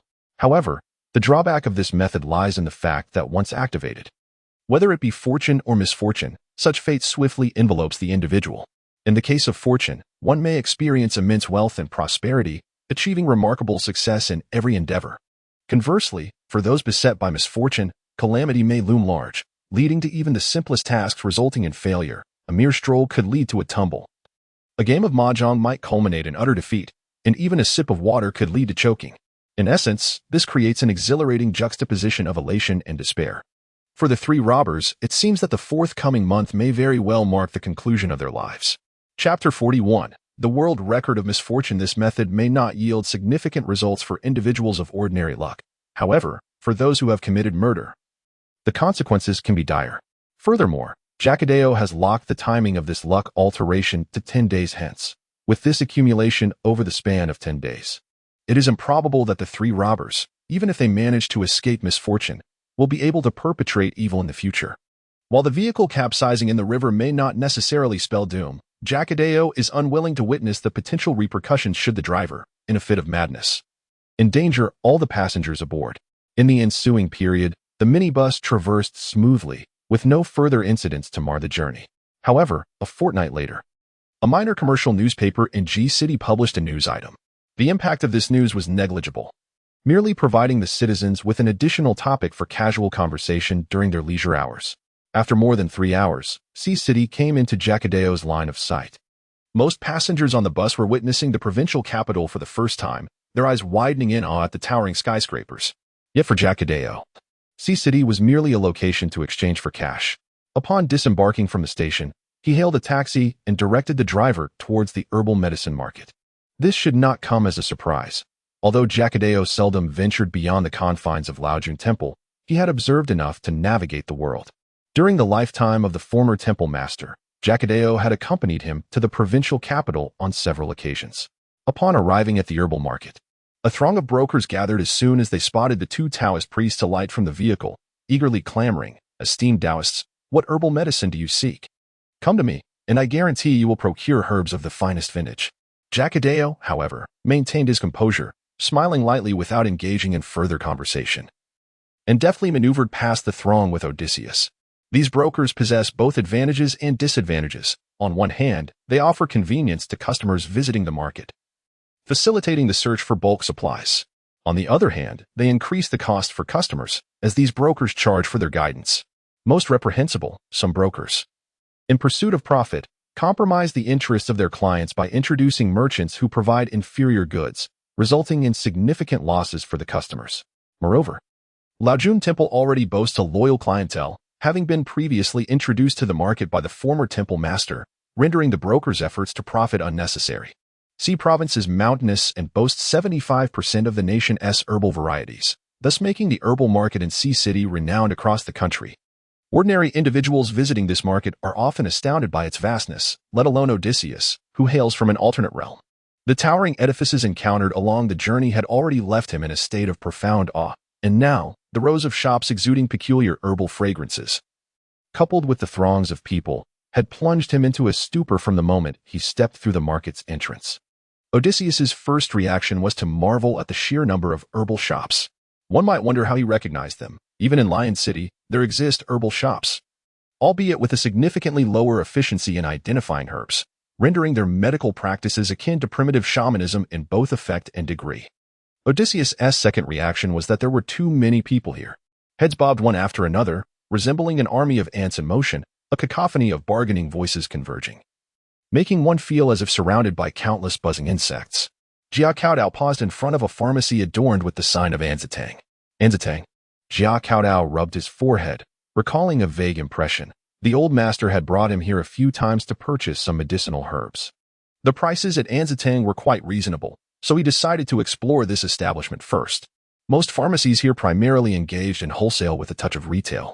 Thus their scale was naturally substantial. Upon entering the pharmacy, one was greeted by 2 rows of glass cabinets displaying a variety of medicinal materials. A middle-aged man, dressed in a suit and tie, was examining samples within the glass cabinet, while a pharmacy assistant attentively provided explanations. However, there was not only one assistant in the pharmacy. Upon noticing the entrance of 2 Taoists, another assistant approached with a beaming smile, showing no sign of surprise even upon seeing Odysseus's Caucasian countenance. "Esteemed Taoists, how may I assist you today?" he inquired. What a splendid manner of speaking. Regardless of whether one intended to buy or sell, I am at your service. Jia Kedao nodded with a smile. He had no recollection of this assistant, likely a recent addition to the staff, considering he was quite young during his previous visits. "Might I inquire if Manager Tao is present?" Jia Kedao asked. "May I ask your Taoist name?" Upon hearing Jia Kedao mention their boss, the assistant's smile faded slightly, and he inquired further. This was a natural process. One could hardly report to the boss without knowing the name of the visitor. "I am known as Mingyang. Just inform him that an old friend from Laojun Temple has come to visit." It had been nearly a decade since their last meeting, and Jia Kedao worried that Manager Tao might not remember him. Thus, he decided to mention the name of Laojun Temple to avoid any misunderstandings. The assistant promptly led Jia Kedao and Odysseus to a row of seats, serving them 2 cups of covered tea before retreating to the back of the store. Odysseus was already accustomed to tea and, with a semblance of grace, lifted the cup to savor its flavor. The patrons frequenting this pharmacy were undoubtedly affluent, and the tea served to guests would naturally be of superior quality, far better than the dregs found in Laojun Temple. Thus, upon taking a sip, Odysseus' eyes sparkled with delight as he focused intently on the tea. Shortly thereafter, an elderly man with graying hair and a tuft of goat-like whiskers emerged from the back of the store. Upon spotting Jia Kedao, his eyes lit up, and he strode directly over, embracing him with both arms. His voice was robust, completely defying his 60-some years. "Mingyang Taoist, it has been a decade since we last met. Hasn't he? How's the master of Hongxi Temple faring these days?" Chapter 42. Anji Hall. Upon hearing the words of Manager Tao, a veil of sorrow washed over Jia Kedao's countenance. To him, the old abbot was akin to a father. Whenever his name was mentioned, a pang of sadness would stir within his heart. "Alas, Master Tao, my mentor has been wandering the celestial realms for 5 years now." Manager Tao, taken aback by this statement, fell into a momentary stupor, and after a lengthy sigh, he remarked, "Time has indeed taken its toll. One by one, old friends depart." The grief in his voice mirrored that of Jia Kedao. After exchanging pleasantries for a time, they swiftly delved into the matter at hand. What treasures does Taoist Mingyang bring to offer this humble old man in the realm of commerce, despite lamenting the relentless passage of time? Manager Tao remained focused on the task. It must be noted that the old Jun Guan had previously supplied an abundance of exceptional goods, though in limited quantities. Their quality was unparalleled, consistently yielding substantial profits for Anji Hall. These were authentic wild goods, and in the current national herbal market, true wild products were exceedingly rare. The landscape was dominated by crops cultivated with chemical fertilizers. While abundant, their medicinal efficacy paled in comparison to that of wild herbs. Crucially, affluent individuals, particularly those who value their health, spare no expense when it comes to such matters. Mature wild ginseng, ganoderma, ambergris, cordyceps, and rehmannia. Once these precious wild herbs grace the market, they create a tempest of demand, with the wealthy eagerly brandishing their checks to procure these heavenly treasures. In essence, suppliers of wild medicinal herbs like old Jun Guan serve as deities of fortune for Anji Hall. Albeit their supply is erratic, each encounter brings significant returns. In response to Manager Tao's direct inquiry, Jia Kedao smiled silently, retrieving a paper package from his sleeve and sliding it across the table. "What's this?" Manager Tao's heart raced with excitement. As a merchant steeped in the world of herbs for decades, the moment Jia Kedao unveiled the package, a familiar scent wafted into his nostrils. It was ginseng, without a doubt, specifically, aged mountain ginseng of at least 20 years. Cultivated garden ginseng or transplanted forest ginseng could never exude such a rich and distinctive aroma. He recalled that the last time he encountered such aged mountain ginseng was nearly 5 years prior. With eager anticipation, yet exercising caution, Manager Tao unwrapped the paper. Indeed, it was aged mountain ginseng. His eyes widened in astonishment. This root was at least 50 years old. As for its authenticity, such a notion was absurd. Those untrained in the craft might err, but for a connoisseur like Manager Tao, even the most expertly crafted imitation would be instantly discernible. The secret lay in experience. Anyone who has immersed themselves in this field for decades possesses this discerning eye. Summoning a scale, Manager Tao weighed the ginseng and, with a hint of regret, remarked, "It is indeed a fine specimen, aged 50 years, though the roots have suffered some damage, marred in appearance." Indeed, as Jia Kedao meticulously excavated these ginseng roots, he exercised considerable caution. However, the sheer volume of ginseng made it inevitable that, while extracting century-old mountain ginseng, he rarely severed the delicate roots. In contrast, when dealing with older mountain ginseng aged between 50 and 100 years, the risk of damage increased significantly. Most of these roots were intended for personal consumption, with only a small fraction designated for sale. Even if a few roots were inadvertently broken, the age of the ginseng would still ensure that the price remained relatively high. After all, this was ginseng, not mere postage stamps. Even if only the main root remained, its value would not drop below 40% of its original worth. "Master Tao, please make an offer. I am weary of wandering around," Jia Kedao remarked. He was not angered by Master Tao's words. Such is the nature of commerce. Buyers often exhibit disdain for the goods, and it is only the discerning customer who may become a patron. "How about this?" Master Tao extended a single finger, though he felt a sense of trepidation. In recent years, the price of old mountain ginseng had surged under the influence of affluent buyers. A decade ago, one could procure a substantial quantity of old mountain ginseng for a mere 100,000 yuan, yet now, even 20-year-old ginseng commanded prices as high as 70 to 80,000 yuan. Of course, this was merely an exception. Yet it underscored the increasingly scarce nature of old mountain ginseng. Rarity, after all, begets value. To suggest that Jia Kedao's 50-year-old ginseng could be valued at 100,000 yuan was, indeed, somewhat undervalued. Should Master Tao choose to resell it, given its quality, it could easily fetch 200,000 or even higher. If put up for auction after deducting fees, it would not sell for less than 300,000. After all, this year had yet to witness the emergence of ginseng of such vintage. "Very well, Master Tao. I shall leave this ginseng in your capable hands." Jia Kedao, not entirely familiar with current market prices, considered that Master Tao, as a long-standing customer, would not take undue advantage, and thus nodded in agreement. Seeing Jia Kedao acquiesce, Master Tao felt a surge of joy and prepared to secure the ginseng. The recent light rains in City C necessitated careful handling to prevent moisture from compromising the quality. At that moment, a portly middle-aged man entered the shop, flanked by 2 men in black. Their attire was unremarkable, but the man wore gold-rimmed sunglasses even on an overcast day, and a thick gold chain adorned his neck, accompanied by several rings that resembled thumb rings. He exuded an unmistakable aura of newfound wealth. "Wait a moment, Master Tao, what do you have there?" The nouveau riche's eyes lit up at the sight of the ginseng in Master Tao's hands, and he abruptly approached, leaving his 2 apparent bodyguards struggling to keep pace. "Oh, is that you, Boss Jean?" Master Tao was momentarily taken aback by the sudden appearance of this individual, and before he knew it, the ginseng was snatched from his grasp. "Is this mountain ginseng? It appears to be around 50 years old, doesn't it?" Despite his ostentatious demeanor, Boss Jean possessed an astute eye and quickly recognized the ginseng in his possession. However, his subsequent words caused Master Tao's expression to shift. "Is it not the property of this young Taoist? Very well, I shall purchase it. Will 200,000 suffice?" Such a proposition threatened to jeopardize one's livelihood. Jia Kedao shook his head and said, "Infinite heaven and venerable one, this esteemed benefactor. The mountain ginseng has already been sold to Master Tao." At this juncture, Jia Kedao turned to Master Tao and provided a series of bank account numbers, stating, "You may transfer the funds directly into the bank account." Jia Kedao was aware that these 2 likely perceived him as a fool. However, his steadfastness in his principles left him with no inclination to elucidate anything to them. "I am truly impressed, young Taoist. You are the 3rd person in my life to earn my admiration," remarked Jean Dao, the nouveau riche, once he had grasped the situation. Chapter 43, Striking It Rich Naturally. The next words were directed at Manager Tao. "Boss Tao, how about you part with that ginseng for me?" To everyone's astonishment, Manager Tao declined Jia Kedao's request, stating, "I'm afraid not, Boss Jin. I intend to reserve this wild ginseng for medicinal purposes.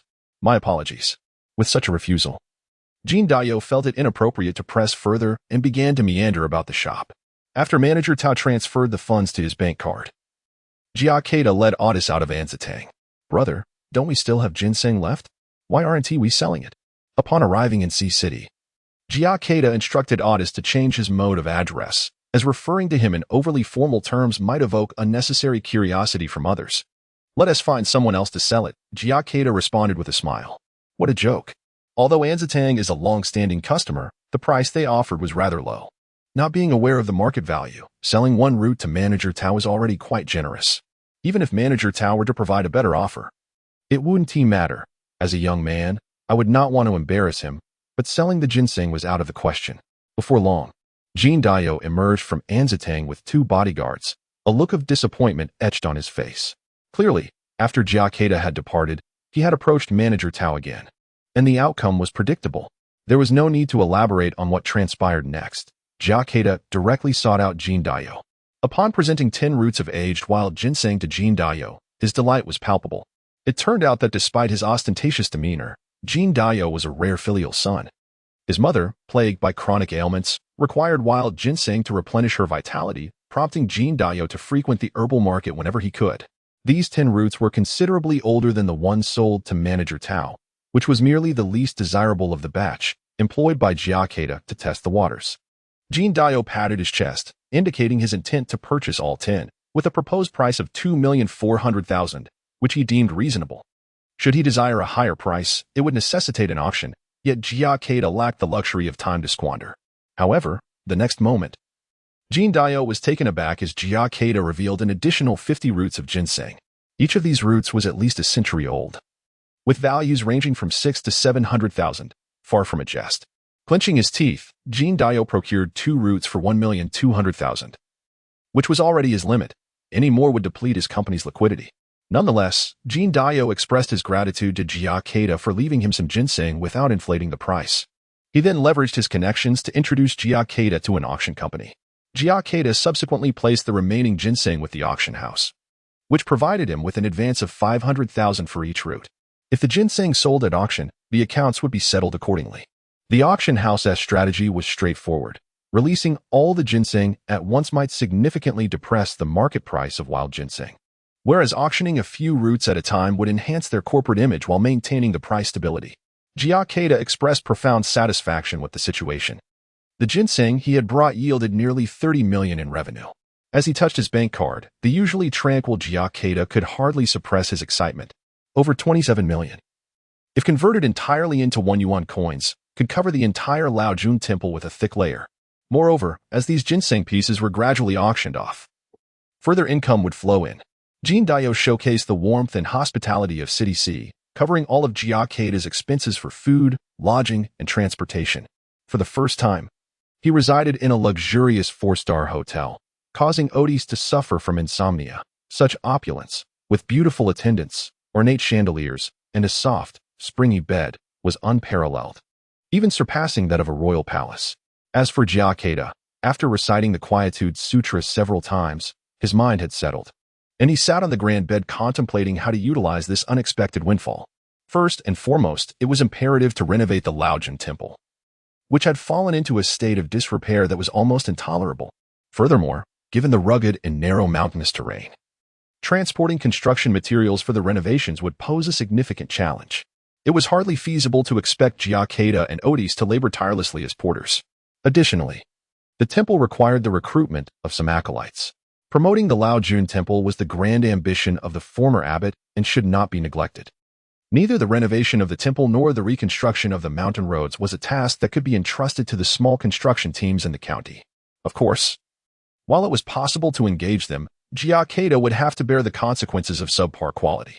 Upon receiving a call, Jia Kedao promptly introduced Jia Kedao to a construction company possessing the requisite certifications for the restoration of ancient structures, a classical professional firm.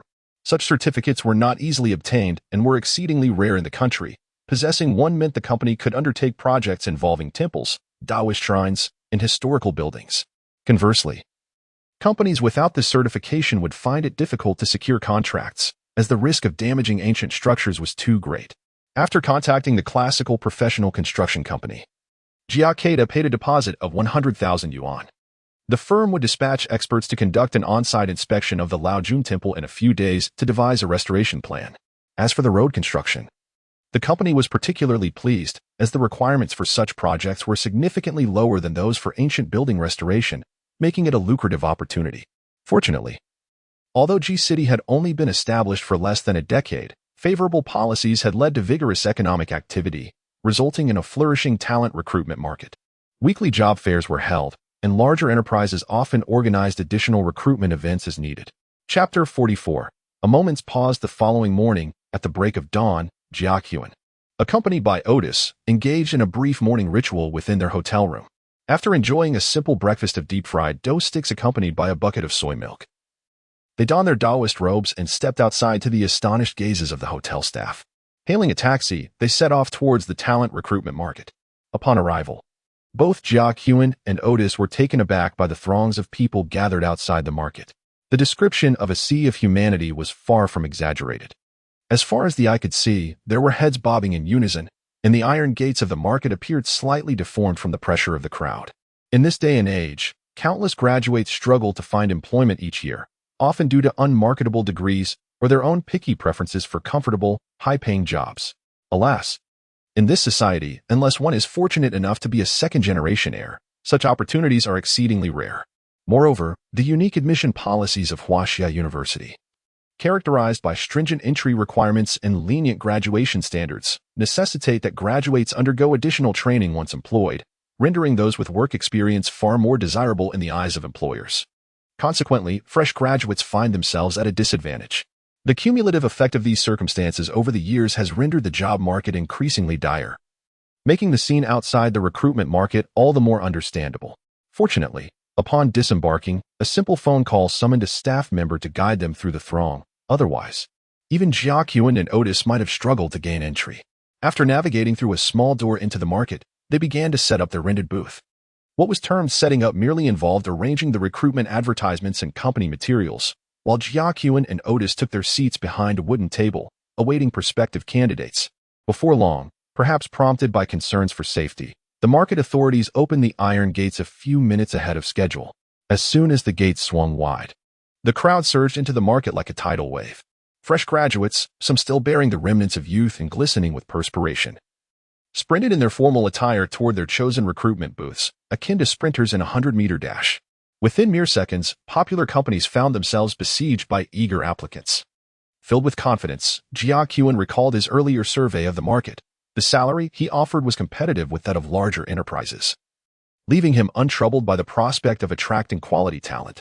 Observing the graduates racing toward him, he could not help but marvel at the vitality of youth. In this moment, Jia Kedao regarded these potential Taoist disciples with the keen eye of a master. After all, should these graduates choose to join the Taoist community, their capacity for understanding would likely surpass that of Otis, given that they hailed from this world, and their learning of Taoist classics would undoubtedly progress more swiftly. Immersed in a reverie, Jia Kedao envisioned recruiting dozens of young disciples, and once the renovations of the Laojun Temple were complete, he envisioned a grand assembly of fellow Taoists from far and wide, a smile creeping onto his face at the thought. Yet, there was still someone approaching. A student. His face dotted with acne, glanced around before making his way toward Jia Kedao. Jia Kedao was immediately filled with joy. There was a prospect. Although the student's appearance was somewhat detrimental to the image of the Taoist temple, it mattered not, for with a wave of his hand, he could surely restore the youth's visage to one of elegance and charm within a month. "Excuse me, Taoist," the student inquired. "Where is the booth for the Giant Wave Cosmetics Company?" Jia Kedao was taken aback. The tone was far from pleasant, and he realized he had misjudged the situation. "I don't know, but you might consider our old June Temple's offerings. We provide generous benefits." After pondering for a moment, Jia Kedao endeavored to entice the youth, reasoning that securing him was paramount. After all, one must first grasp the opportunity before allowing it to slip into the hands of competitors. Moreover, the choice ultimately resided with him. Should a better candidate arise later, they could simply be replaced. While Jia Kedao entertained these positive thoughts, the student, upon hearing the name of the temple, turned on his heel and departed without a trace of sentiment, leaving Jia Kedao's words unuttered. Damn. With such a face full of acne, he dares to seek a position in a cosmetics company? Does he not fear dragging the company down? For the first time in his life, Jia Kedao swore in his heart, feeling a surge of agitation. Nonetheless, he merely cursed inwardly. There was no way he would send Odysseus after the lad for a reprimand. After waiting a while longer, still no one approached for inquiries. Observing the throngs at the nearby booths, where even a simple bun shop was bustling with customers, Jia Kedao felt increasingly restless. It was unacceptable to fail at attracting even a single Taoist disciple. It would be quite embarrassing. Noticing the prolonged silence, Odysseus, too, grew anxious and turned to Jia Kedao for guidance. Senior brother, should I promote our temple? As he grew familiar with this world, Odysseus's demeanor and speech became less indicative of his otherworldly origins, as long as he steered clear of unfamiliar topics. Jia Kedao nodded. After all, one might as well treat a dead horse as a live one. Odysseus was well aware of the temple's circumstances. Upon receiving Jia Kedao's assent, Odysseus sprang into action. Spotting a young man passing by, he seized his arm and began to enthusiastically extol the virtues of joining their temple. Young brother, come join our Taoist temple. Excellent benefits, high salary, and 3 insurances along with a housing fund. It must be said that the treatment offered by Jia Kedao was indeed commendable. However, upon hearing Taoist temple, the young man struggled free from Odysseus's grasp and fled, declaring that he had no desire to become a monk. This statement nearly sent Jia Kedao into a fit of rage. When did the temple become associated with monks? Such an insult was intolerable. Was this young man not of Huaxia? How could he not distinguish between a Taoist and a monk? Had it not been for the watchful eyes of the crowd, Jia Kedao might have had Odysseus give the lad a sound thrashing. The situation was further complicated when a striking girl passed by. Although there were female Taoists, Laojun Temple did not accept them, a principle passed down from the founding ancestor. Jia Kedao, despite his dissatisfaction with this doctrine, could not oppose it. As a child, he had once inquired about this and received a harsh reprimand from the old temple master, a memory that lingered vividly in his mind. Not to mention, the girl would never agree to come serve as a female Taoist. Even if she did, it would only invite trouble. One can only speculate what scandalous gossip might emerge from the busybodies of Jinshan village. Chapter 45. The 3 Taoist youths observing Odysseus's indiscriminate attempts at persuasion. Jia Kedao, with a hand pressed to his forehead, pulled him aside for a brief training session. The results of Jia Kedao's guidance were significantly more favorable. After all, Odysseus, with his imposing stature clad in a Taoist robe, appeared to be a representative of a friendly nation. Given the warm hospitality generally extended by the people of Huaxia to foreign guests, as long as his words did not overstep, he was seldom met with refusal when attempting to engage others. This honor had accompanied him for 4 years. As he was often pointed out to strangers with pride, this is our village's Qinghua, quite remarkable, excelling in his studies, destined to hold a high office. In rural areas, such rumors wield considerable influence. Not to mention that Zhang Qingming's siblings could no longer bear to mention their brother's glory. Even his mother had become reticent after meals, shying away from conversations in the village square. Having spent less than a month at home, Zhang Qingming found himself compelled to leave under the weight of cold remarks. Journeying to Ji City. Arriving at the talent market, he sensed a significant decrease in his expectations. He no longer insisted on a job that matched his qualifications or sought an extravagant salary. His sole desire was to secure a means of survival in this city and to acquire some work experience that would pave the way for his future.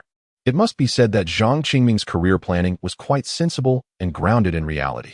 However, when the opportunity arose, he found himself hesitating. Laojun Temple, located in B County beneath Ji City, it was not far from home, indeed. A monthly salary of 2,000 during the probation period, plus 3 insurances and 1 fund. The sole drawback was the absence of vacation during the probation, albeit compensated with triple wages. Zhang Qingming's heart wavered. Compared to the previous companies, the offer from Laojun Temple was indeed appealing. It was worth noting that the positions offered by those companies were merely clerical, with a probationary salary of only 1,400, nearly at the minimum wage threshold in Ji City. Not to mention that the benefits would only be available after 6 months of probation. Yet, becoming a Taoist was not part of Zhang Qingming's career aspirations, which led to his indecision. What was there to hesitate about? Little brother, meals, lodging, and even uniforms are provided. Honestly, where else can you find such a good job nowadays? Odysseus remarked with a hint of nostalgia, recalling his own days as a rookie soldier in Lion City, where being a soldier was not an easy choice. Apart from relentless training, one had to procure their own armor and weapons, unlike this young man, who could immediately receive a Taoist robe and a pair of durable cloth shoes, should he choose to. Indeed, after Jia Kedao's training, Odysseus's eloquence began to shine through. Under his persuasive, or rather sincere, encouragement, Zhang Qiming, feeling somewhat dazed, signed the employment contract.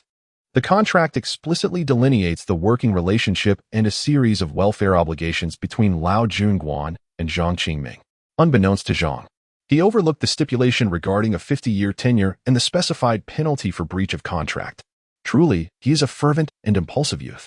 With a smile, Jia Kedao secured the contract, measured Zhang Qiming's height and waist, and retrieved a Taoist robe from his large backpack, instructing Otis to accompany Zhang to the restroom for a change of attire. Zhang, already possessing an impressive appearance, now brimmed with hope for the future. And adorned in the robe, he appeared quite dashing. Indeed, he was suitable to serve as the facade of the Taoist temple. Thus, Jia Kedao promptly appointed Zhang Qiming as the temple's greeter, confident that the well-favored Zhang would endear himself to the patrons, thereby eliciting greater donations. With substantial funds backing him, Jia Kedao's ambitions transcended mere renovations. He envisioned transforming Laojun Guan into a renowned mountain temple, although he acknowledged that such aspirations would require time and patience. With Zhang Qiming's addition, the number of students approaching the recruitment stall at Laojun Guan began to rise. After all, the impression of two Taoists differs from that of three in the eyes of the public. When two Taoists stood recruiting, onlookers might perceive the temple as lacking in strength, whereas three Taoists suggested a more established presence, at least not resembling a desolate mountain shrine. Naturally, the majority of the inquiries came from female students. This was unavoidable. Aside from Otis, the muscular figure, the combined appearances of Jia Kedao and Zhang Qiming were enough to attract attention, as being handsome often yields advantages. By lunchtime, while the trio at Laojun Guan eagerly devoured the boxed meals provided by the job fair, a student approached them, offering his resume. Jia Kedao, now more discerning than before, adopted a commanding demeanor, thoroughly interrogating the applicant about his origins and educational background. Lu Qingyun, a native of Biashan County in Ji City, resided in the county seat and was a graduate of the philosophy department at Ji City Education College, making him a local counterpart to Jia Kedao. However, the questioning was merely a formality. Upon its conclusion, Jia Kedao presented Lu with a Taoist robe to wear, while Zhang Qiming generously offered him a boxed meal. In comparison to Jia Kedao and Otis, Zhang Qiming and Lu Qingyun were undoubtedly peers, and upon conversation, they discovered they were alumni, which fostered an immediate camaraderie despite their recent acquaintance. By the end of the morning and lunch period, having successfully recruited two Taoist apprentices, Jia Kedao felt a surge of optimism, anticipating further success in the afternoon. Yet, as dusk fell and the recruitment fair concluded, only one additional apprentice had been secured, Meng Ting, a resident of the urban district of Ji City and a graduate of the Chinese department at Ji City Normal College. Unlike Zhang Qiming and Lu Qingyun, who sought employment, Meng Ting hailed from a well-off family, with his father serving as a deputy director of a bureau and his mother as a teacher. Although he had already signed a contract with a school in the urban district, upon hearing of the temple's recruitment, he hastily abandoned his previous agreement to apply. Chapter 46, An Unexpected Encounter with the Bald Monk. Truly a Taoist disciple. Upon hearing about Meng Ting's circumstances, Jia Kedao could not help but sigh. Undoubtedly, it is not common for someone to genuinely abandon a secure job in pursuit of entering a Taoist temple. However, at this moment, Jia Kedao found himself lacking in Taoist robes, having only brought 2 spare ones with him to City C, never anticipating such a situation. Since the 3 individuals were eager to proceed to the temple immediately, Jia Kedao refrained from further persuasion. He left the talent market, hailed a taxi by the roadside, and negotiated a fare. Due to the imposing stature of Otis, he could only occupy the passenger seat while having to squeeze in the back with Meng Ting and the others. By the time the taxi arrived at the county town of Biashan, darkness had fully descended. Given the circumstances, it was rather unsuitable to traverse the mountain roads at this hour, especially since, among Meng Ting's companions, only Zhang Qiming was somewhat accustomed to such paths. The others had likely never ventured through them. Thus, Jia Kedao opted to reserve a room at a local inn. After dining at a nearby restaurant, he led the group into a tailor shop, With the modern clothing industry thriving, tailor shops have become scarce in both large cities and small counties. This particular shop had become the designated provider for the Laojun Temple since the time of the previous temple master. The robes for the temple had been custom-made at this establishment. As Jia Kedao stepped inside, the middle-aged tailor, busy cutting fabric, greeted him warmly. "Taoist Mingyang, you have arrived. Are you here for new robes or repairs?" "Repairs?" Jia Kedao scoffed. "The Taoist has prospered. Why would I seek repairs? Long live the celestial worthy.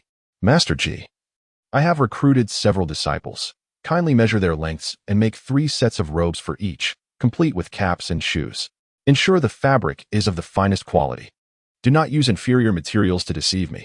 Upon hearing this, Master Ji's expression shifted to one of excitement.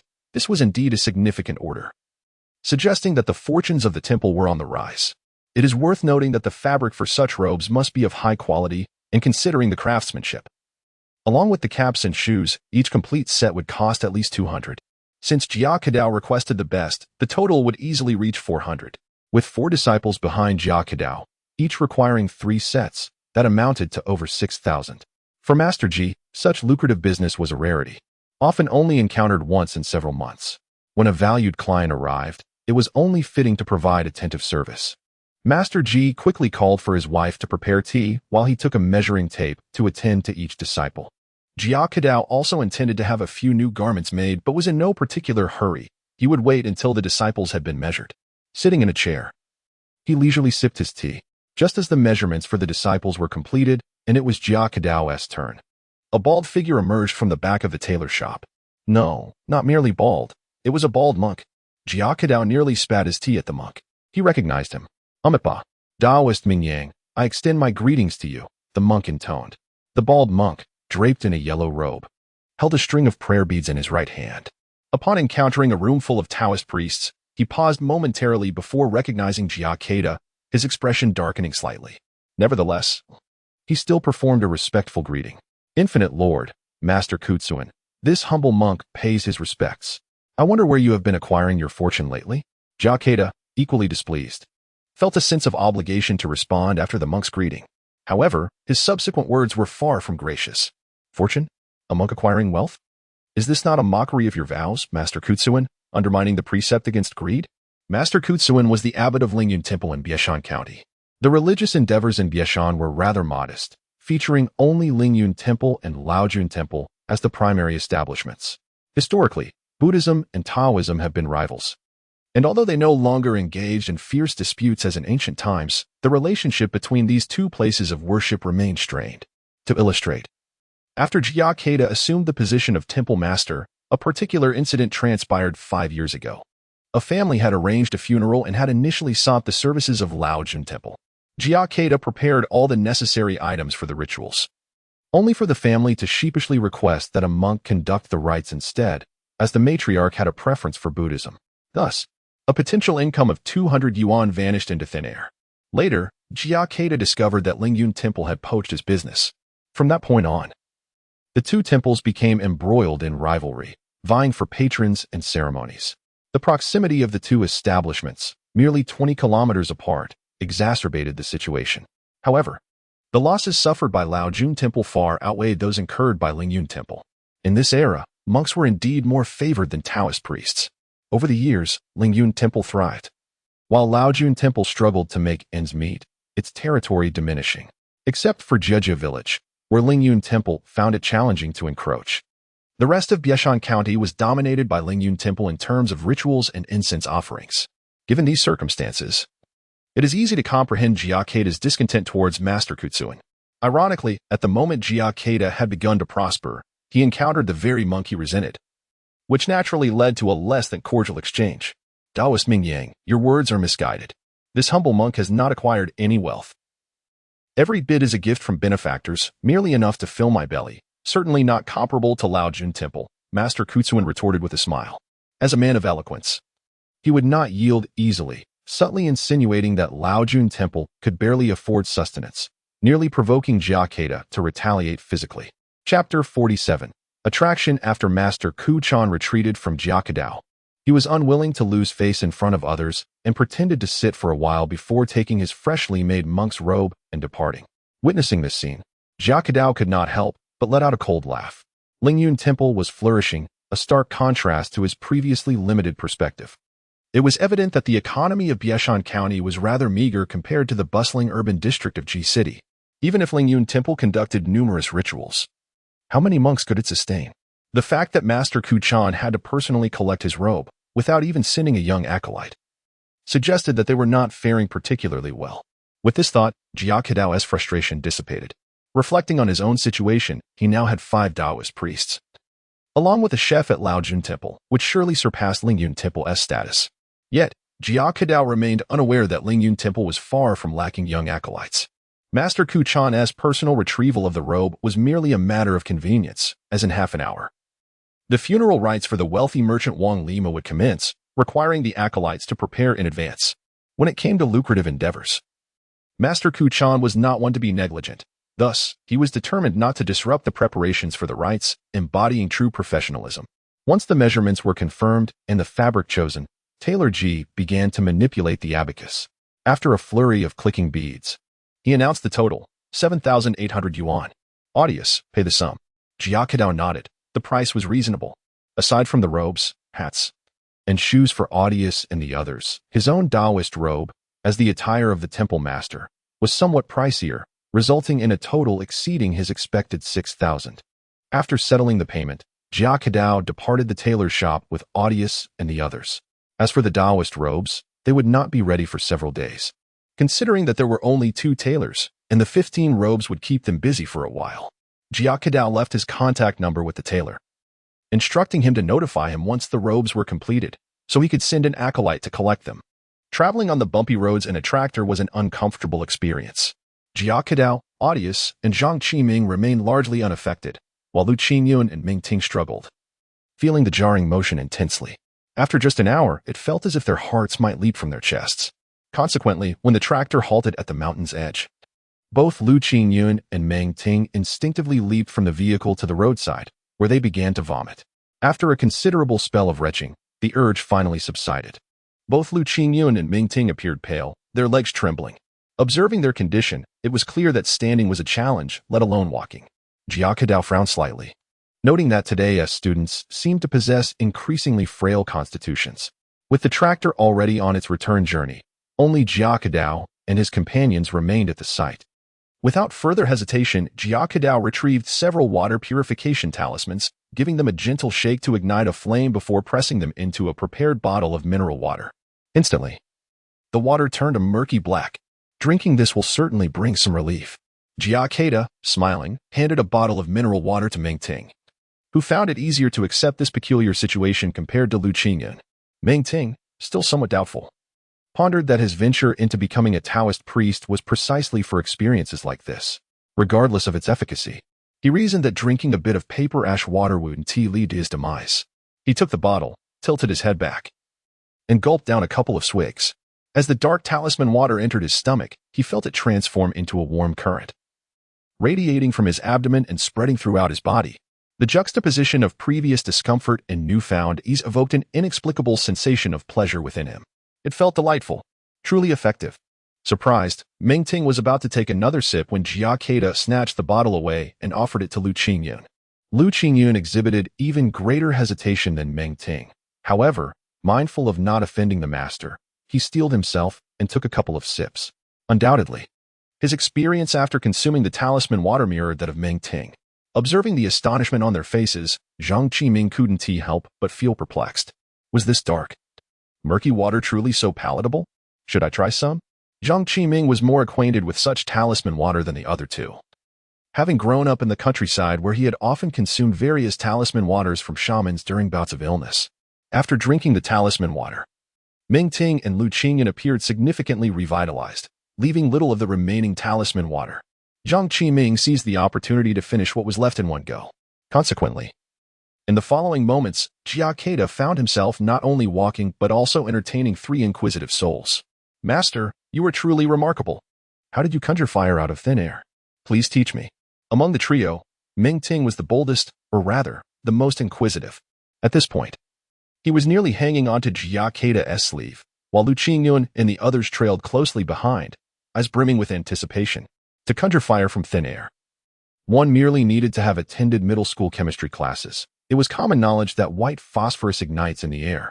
Most shamans or wandering practitioners would dabble in tricks involving self-igniting paper, and in ancient times, such abilities would have led the populace to regard one as a deity.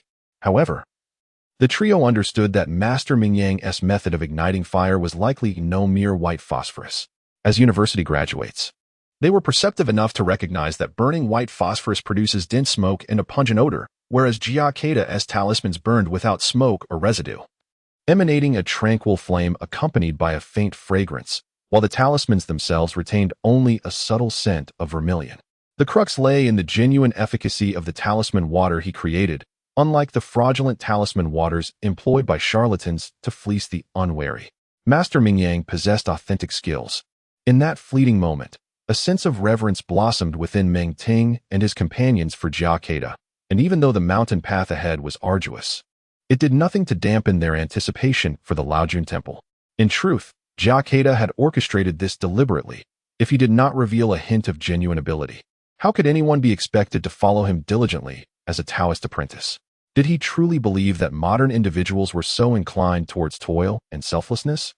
As Otis briskly traversed the mountain path with a hefty backpack weighing over 300 pounds, Meng Ting and his companions gazed upon him with palpable envy. Clearly, they attributed Otis's remarkable strength and vigor entirely to the mystical prowess of Taoist martial arts. Chapter 48. Breathing and Nurturing Indeed. For one who dedicates themselves to the mastery of Taoist arts, attaining a level akin to that of Otis is not a formidable challenge, requiring merely a few years of diligent practice. However, the crux of the matter lies in the fact that the average individual is unlikely to receive genuine guidance or the array of medicinal herbs necessary for their training. The former necessitates finding a master who truly understands the profound techniques, while the latter demands substantial financial resources. As the head of the Laojun Temple, Jia Kedao has been steeped in elixirs since childhood, thereby refining his physique beyond the ordinary and establishing a solid foundation for cultivating Taoist practices. In contrast, an ordinary person, even if taught the art of talismanic drawing, would be incapable of producing effective symbols, highlighting the distinction between them. In summary, Taoist practices serve as the foundational element within the Taoist tradition. The most rudimentary aspects are often the simplest. This alone has greatly benefited Meng Ting and his companions. Although it did not completely alleviate their fatigue, it allowed them to persist in their journey despite their breathlessness. The group, already ravenous, disregarded the distinctions of master and disciple, and sat down to feast with abandon. It must be noted that hunger amplifies one's appreciation for the flavors of food. While Meng Ting and his companions were certainly famished, the voracious appetites displayed by Jia Kedao and Otis left them momentarily speechless, their chopsticks frozen in place. The first thought that flitted through their minds was of gluttony, quickly followed by the realization that the tales of ancient masters consuming only a sheep per day were not mere exaggerations. However, prior to refining their essence into qi, the ginseng and foi soup could not be consumed indiscriminately. Consequently, Otis's meal required him to consume nearly a full bowl of rice, necessitating Zhao Tianyang to prepare an additional large pot of noodles to satiate his appetite. After their repast, Jia Kedao allocated rooms for the three, instructing Zhao Tianyang to familiarize them with the temple. Before the evening rituals commenced, Jia Kedao summoned the trio to the main hall, where they paid homage to the three pure ones and honored their ancestors, marking the recruitment of 3 new disciples into the Laojun Temple. Of course, this did not signify their formal admission into the temple, and thus, the ceremony was exceedingly simple. Should Jia Kedao decide to officially welcome them into the fold, it would necessitate inviting esteemed elders from prominent Taoist temples to witness the occasion and hosting a grand banquet, rather than merely lighting incense. Following the incense offering, it was time for the evening's rituals. Jia Kedao presented each individual with a copy of the Tao Te Ching, the foundational classic of the Taoist canon. Upon seeing the Tao Te Ching, Meng Ting and his companions felt a twinge of disappointment, as they had hoped to directly learn about talismans and magical arts. However, Jia Kedao's engaging interpretation of the Tao Te Ching soon piqued their interest, even captivating Otis, who was already well versed in the text. In the ensuing days, Jia Kedao imparted the fundamental breathing and nurturing techniques of the Laojun Temple to the trio. This practice stands as a cornerstone of Taoist arts, essentially akin to the internal cultivation methods depicted in novels. Undoubtedly, even the mere practice of these breathing techniques would lead to some extraordinary transformations over time. For instance, one's strength may gradually surpass that of ordinary individuals, and endurance could improve significantly. The act of removing one's glasses due to myopia is no longer a tale of legend. As for minor ailments, they are seldom encountered. Upon realizing this, Meng Ting and his companions immediately grasped the invaluable worth of this breathing technique. To speak plainly, if this method were to be bestowed upon any affluent merchant, it could easily yield vast sums of wealth. Naturally, Meng Ting and his companions were not so naive, yet their interest in practicing this breathing technique surged dramatically. Aside from their morning and evening lessons, meals, and housekeeping, the majority of their leisure time was devoted to the practice of this method. 3 days later, Jia Kedao and Otis entered the black portal with their backpacks brimming with supplies.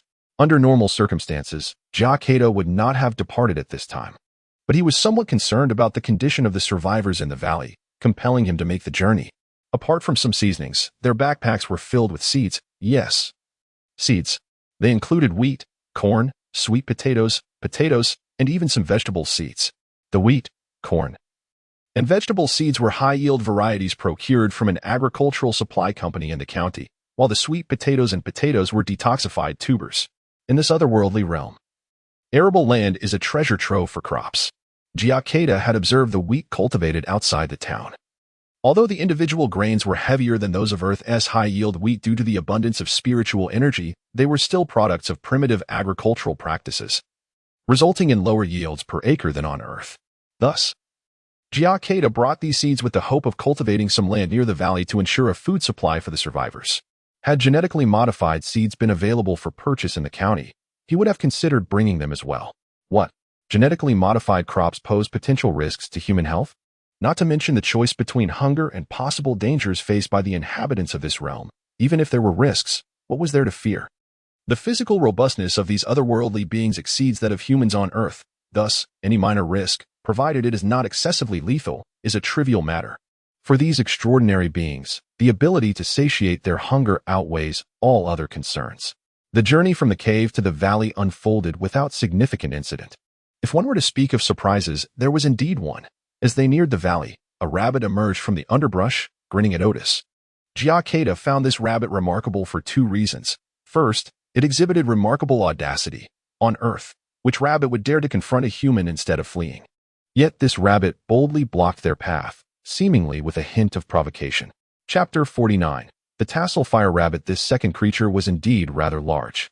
The biggest rabbit on Earth, known as the Darius rabbit, weighs a staggering 45 pounds and measures an impressive 1.22 meters in length, surpassing even the weight of an 8-year-old boy. However, the rabbit obstructing Odysseus's path appeared to stand about 1.5 meters tall, its weight likely exceeding 60 pounds. Its fur was a vibrant red, long and flowing, resembling a small line of flames crouched there. Tassel Fire Rabbit. Odysseus halted in his tracks, uttering the name. The mention of the Tassel Fire Rabbit instantly invoked memories in Jia Kedao's mind from the tomes he had read. The Tassel Fire Rabbit is a small magical beast inhabiting the wilderness, named for its fur that resembles tassels. This creature possesses the extraordinary ability to spew fireballs. Thus, although it is originally an herbivore, it is not a creature that ordinary beasts dare to provoke in the wild. A magical beast. This was indeed a treasure. Jia Kedao felt a surge of excitement. Without delving into further details, he had conducted experiments during his stay at the Laojun Temple with the blood extracted from the stinkworty lizard.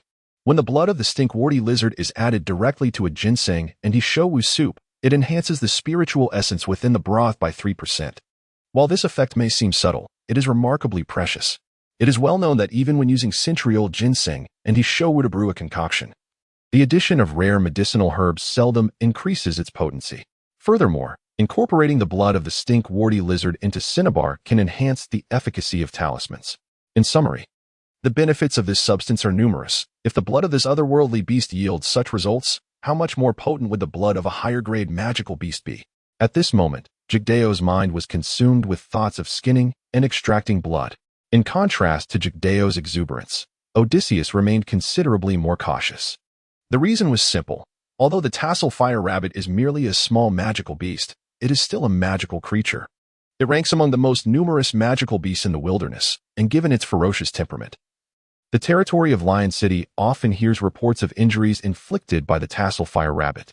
While the combat prowess of the tassel fire rabbit may not be formidable, without its fireballs, an ordinary farmer could capture it with a pitchfork. However, should one be struck by its fireball, even a knight clad in iron armor would find themselves in dire straits. What transpired next validated the violent nature of the tassel fire rabbit.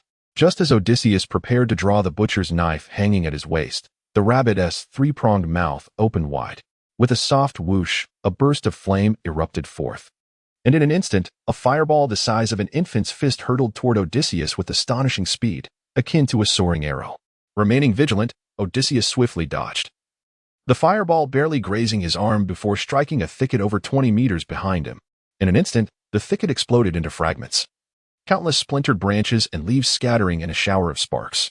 Upon witnessing the scene, Otis felt a pang of fear.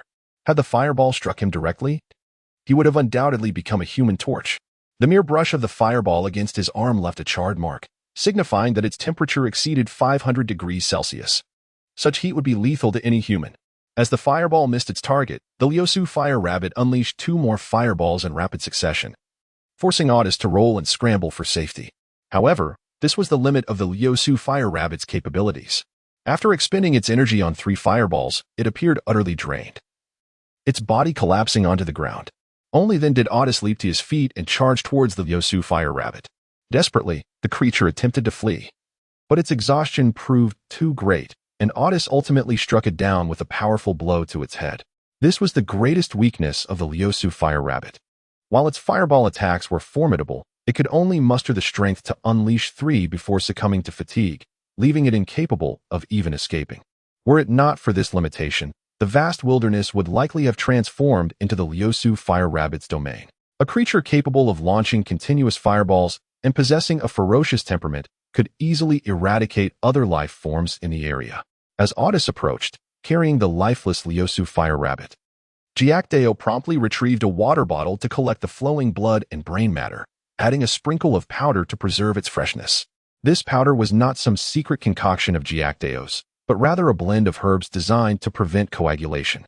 To assist Jia Kedao in collecting the blood, Otis vigorously massaged the unfortunate creature's body, squeezing out even more blood. After this brutal treatment, he was not yet satisfied. He used a small knife to carefully dissect the Liusu fire rabbit, ultimately discovering a red crystal nestled within its chest. "Master, we are indeed fortunate. This flame crystal is quite substantial," Otis exclaimed, presenting the red gem to Jia Kedao. Upon receiving the so-called flame crystal, Jia Kedao felt a warmth emanating from it, suggesting an abundance of spiritual energy within, yet it was not hot to the touch. The flame crystal was a standard triangular cuboid, evenly shaped and roughly the size of half a peanut, exuding a certain charm. Indeed, if brought to Earth, it would be deemed a rare treasure. "What purpose does it serve?" Jia Kedao inquired, lifting his gaze to Otis. Clearly, consulting an indigenous individual like Otis on such matters was far more reliable than speculating on his own. "This is the magic crystal derived from the Liusu fire rabbit. The source of its power. Typically, these crystals are slightly larger than a grain of rice, indicating that this particular Liusu fire rabbit had undergone a stage of evolution. Such advancements are relatively commonplace in this world. Take Otis as an example. When he served as a recruit in the Lion City Defense Army, he was undoubtedly an ordinary soldier. However, as his physique continually strengthened and reached its pinnacle, activating his battle energy to become a distinguished swordsman. This transformation is referred to as advancement. Naturally, compared to sentient beings such as humans, the advancement of magical beasts is somewhat more intricate. The lowest tier magical beasts are generally weaker than elite soldiers. Upon advancing one level, they become equivalent to elite soldiers, and with another advancement, they attain parity with swordsmen. If we were to unify the power levels of humans and magical beasts into a singular hierarchy. Chapter 50. The Foundation of the Earth Spirit. As for the mightier great swordsmen and knights, they belong to the 11th tier. Higher-level beings need not be elaborated upon here.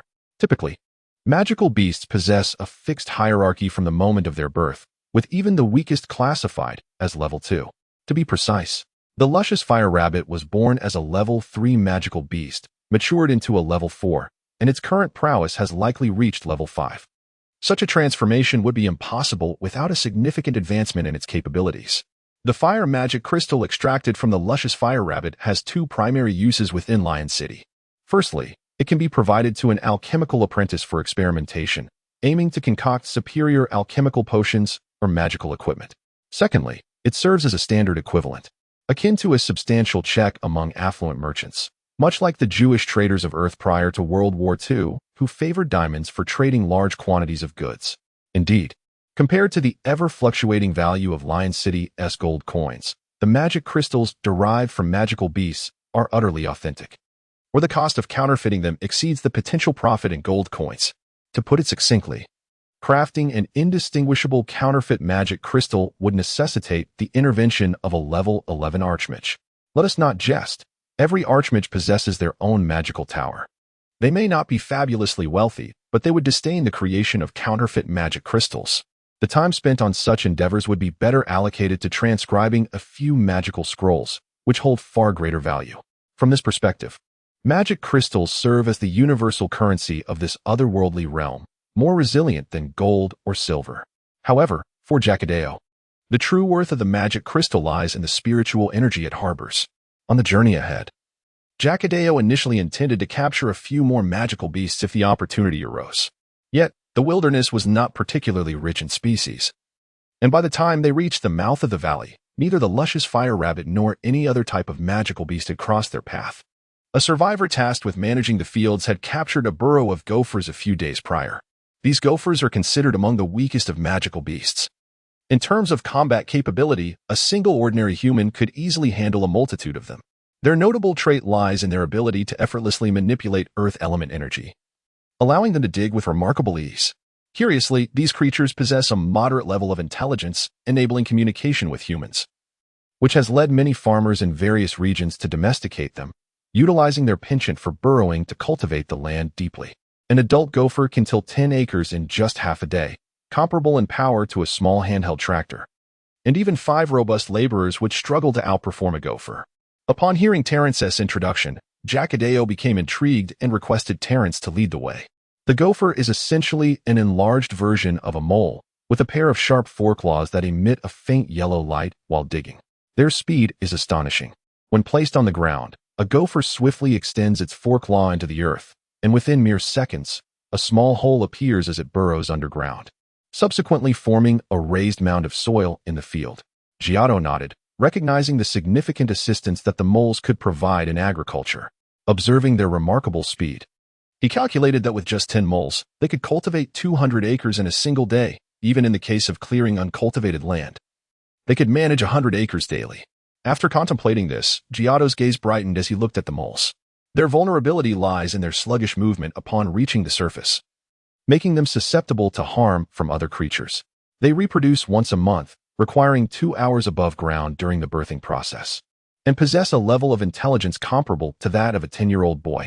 Their willingness to toil in the fields for the sake of safety during reproduction is a testament to their understanding.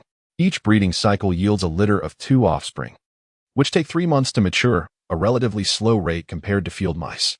However, from a human perspective, this growth rate is not insignificant. In the valley, there are 6 moles, 3 males and 3 females.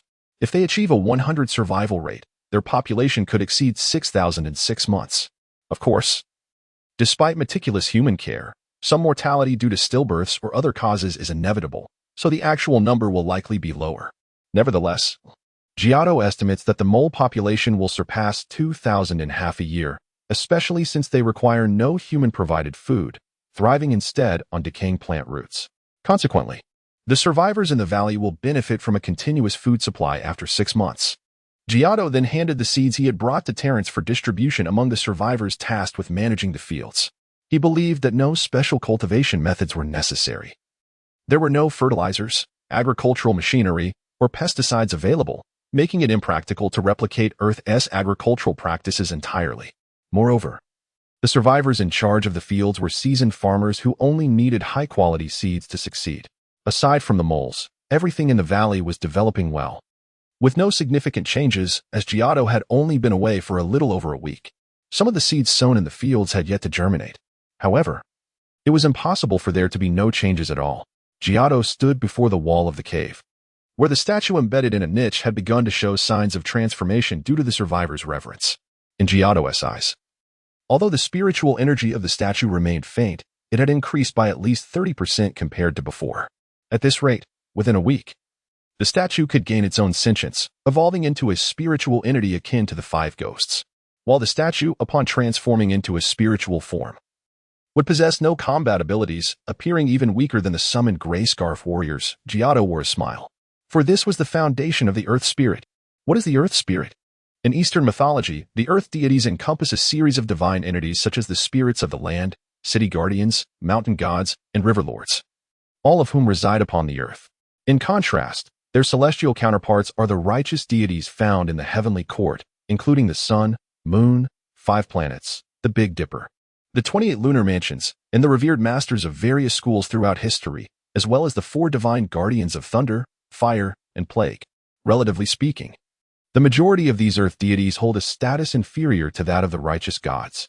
Chapter 51. The otherworldly Taoist in a realm where one governs the celestial bodies, orchestrating the sun, moon, stars, wind, rain, and thunder. One finds boundless bliss, while another toils diligently over a mere patch of earth.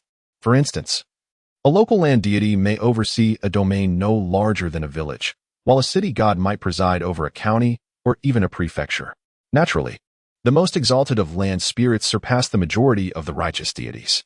Take, for example, the Eastern Emperor of Mount Tai, who serves not merely as the god of a mountain, but as the arbiter of life and death among mortals, presiding over the underworld. Such authority and divine might are unmatched by most celestial beings. The village land spirit is, by comparison, among the weakest of these deities.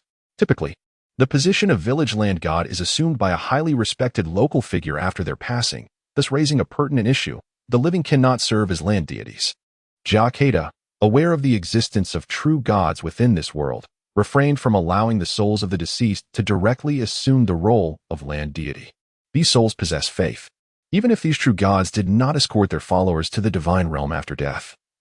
Attempting to appoint these souls to the land deity position might lead to unforeseen complications that Jia Kedao wished to avoid. Convinced that his understanding of the faith in this world was limited, Jia Kedao sought to prevent unnecessary mishaps. He decided to utilize the incense offerings from the survivors to gradually coalesce the essence within the statue, allowing the gray-cloaked spirit to slowly cultivate sentience, eventually transforming into a genuine spiritual entity, akin to what is traditionally recognized in Chinese culture as a ghost. Only with such a spirit could the possibility of becoming a land deity emerge. Additionally, the contributions of the spirits from the small towns played a significant role. After all, the gray-cloaked spirit alone would require millennia to attain sentience. However, with the influence of the small-town souls within the statue, this process would be expedited exponentially. The sole concern remained: the sentience that formed within the statue would closely resemble the collective consciousness of those small-town spirits in terms of knowledge and experience. This relationship was inherently symbiotic. It was reasonable to accept certain sacrifices in other realms to achieve the rapid development of sentience. Terence, select a dozen or so astute individuals. Jia Kedao issued a rather perplexing command. Although the order was somewhat unclear, Terence, having completely submitted to Jia Kedao's authority, promptly set out to choose suitable candidates. Odiston quickly discerned the intention. It appeared that Lord Mingyang was preparing to recruit several Taoist disciples here. And indeed, this was the case. This stroke of inspiration came to Jia Kedao after his arrival in the valley. Reflecting on the challenges of recruiting disciples on Earth, he pondered why not leverage the foundation he had established here. Of course, in the short term, Jia Kedao could not send the selected disciples to Earth for education. Even Terence, whose trustworthiness ranked just below Odiston's, would be unable to facilitate this. Until Jia Kedao's own cultivation reached a certain level, such an endeavor remained unattainable. After all, the allure of a portal connecting 2 worlds is immense, as evidenced by the very essence of Jia Kedao. To say nothing of the fact that if the true gods were to uncover this secret, they would likely flay Jia Kedao alive. Among the 10 individuals present, 7 are young adults and 3 are children, including Terence's daughter, Klaus. Jia Kedao nodded, acknowledging Terence's considerable understanding. The youth exhibit remarkable learning capabilities, while the children possess an even greater aptitude for acquisition of knowledge, as their worldviews are still malleable, making them ideal candidates for nurturing into trusted confidants. Otis, I entrust the ensuing matters to you, Jia Kedao declared, as he made his way toward the ginseng grove. At this juncture, Jia Kedao is at a pivotal moment in his journey of refining essence into qi, necessitating a substantial amount of old mountain ginseng, approximately 3 large bowls of medicinal broth daily. Consequently, he requires half a century-old ginseng root, half a century-old ishowu, along with various high-aged medicinal herbs for concoction. Once he ascends to the lower tier of essence refinement, not only will the diversity of talismans at his disposal increase, but the potency of the existing talismans will also significantly enhance. Therefore, the significance of the ginseng grove cannot be overstated. Upon arriving at the grove, Jia Kedao observed several elderly men constructing a fence around the area, a task he had previously assigned. Although the utilization of medicinal herbs like ginseng has yet to be fully developed in this world, it is prudent to prevent any potential pests, such as rabbits or rats, from wreaking havoc upon these precious plants. Upon noticing Jia Kedao, the elderly men promptly set down their tools and knelt before him. Jia Kedao made no effort to hinder their reverence, fully aware that these survivors regarded him as a priest. In this realm, due to the presence of true gods, the priestly status is exalted. Even the most formidable sorcerers would refrain from incurring the wrath of a priest, let alone these humble farmers. In the eyes of the farmers, even a rogue like Terence is perceived as a figure of great importance. Moreover, by fostering this belief, it strengthens their faith in the statue, facilitating the convergence of its spiritual essence, an endeavor that serves both parties well. Jia Kedao gestured for them to resume their work and ventured further into the grove. It was evident that the elderly men had tended to the ginseng grove with care, aside from uprooting a few competing weeds. They had made no major alterations to the land.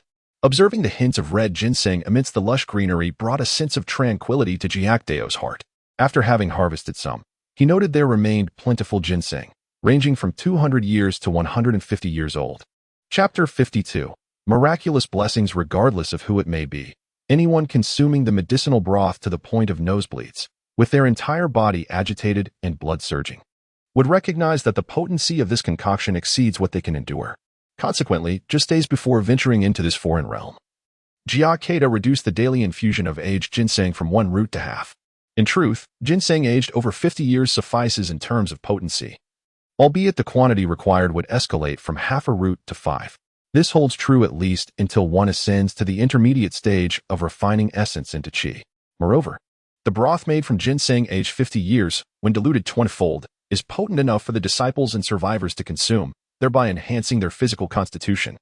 Jia Kedao harbored hopes that from this, he could identify several promising candidates for cultivation. The sole concern, however, is that the available supply of 50-year-old ginseng in the forest can only sustain Jia Kedao's brewing for about a year. Thus, he also brought along some ginseng, FTI, and various other herbal seeds to expand the cultivation area. For planting these herbs, Jia Kedao refrained from employing the burrowing moles to dig holes, as such an approach could easily lead to unforeseen mishaps. It is vital to remember that the roots of these plants serve as food for the moles. Should a few moles enter the ginseng grove, Jia Kedao had no confidence they would behave and dig their tunnels as instructed. In the blink of an eye, the ginseng and other herbs could be devoured clean. Given this consideration, Jia Kedao opted to personally cultivate the herbs alongside several seasoned farmers. Fortunately, the task of planting these herbs does not demand high technical skill. It merely requires digging small holes, placing the seeds within, covering them with soil, and finally watering them. As for subsequent maintenance, weeding would suffice. After all, given the abundant spiritual energy in this world, as long as no deliberate harm is inflicted, these herbs grow swiftly. There are over 30 acres of land in this forest, and to ensure planting density, Jia Kedao dedicated 3 full days to sowing all the herb seeds. The following 4 days were spent primarily on instructing the carefully selected disciples. Indeed, while Jia Kedao regarded them as disciples, they perceived themselves as priest apprentices, each beaming with joy. Even during their interactions with other survivors, they seemed to carry themselves with an air of superiority, which the other survivors appeared to accept as normal. It is worth noting that the priests in this world hold a position of remarkable prestige, even surpassing that of the priests in medieval Europe. With divine beings as their patrons, priests entirely overshadow secular authority, and even royal families with divine bloodlines show reverence towards high-ranking priests. Jia Kedao chose not to correct this perception. When in Rome, one must do as the Romans do. Moreover, a slightly elevated status for the disciples is not detrimental. It will attract more individuals willing to join their ranks, a benefit that will manifest as the population in the valley increases. As time passed, Jia Kedao immersed himself in the joy of teaching.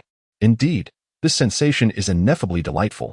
As a teacher, when the disciples err, Jia Kedao can adopt a stern demeanor and deliver harsh rebukes, even resorting to corporal punishment, while the disciples respond submissively, akin to timid crows. At this moment, Jia Kedao comprehends why the old master was so fond of imparting lessons to him. It turns out that being a teacher is exceedingly gratifying. For the disciples under Jia Kedao's tutelage, studying the Tao Te Ching is a simultaneously arduous and exhilarating endeavor. To them, this so-called Tao Te Ching is nothing short of a miraculous tome, expounding upon the essence of the Tao and various principles of governance. Mastering these teachings could very well enable one to aspire to the role of a city lord. In truth, the Tao Te Ching indeed encompasses myriad profound truths.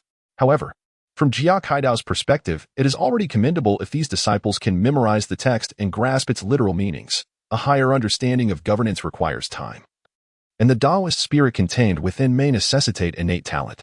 Divinity manifests miracles, just as Jia Kedao is filled with enthusiasm. He hears an exclamation of delight emanating from the direction of the cave.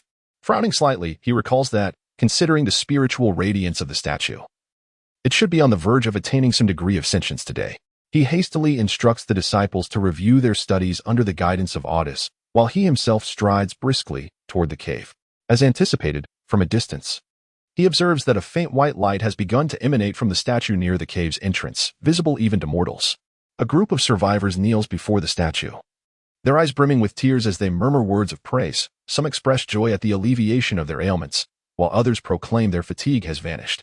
To them, this is a divine blessing, a manifestation of the miraculous. Yet, Jia Kedao understands that this is not necessarily a fortuitous occurrence.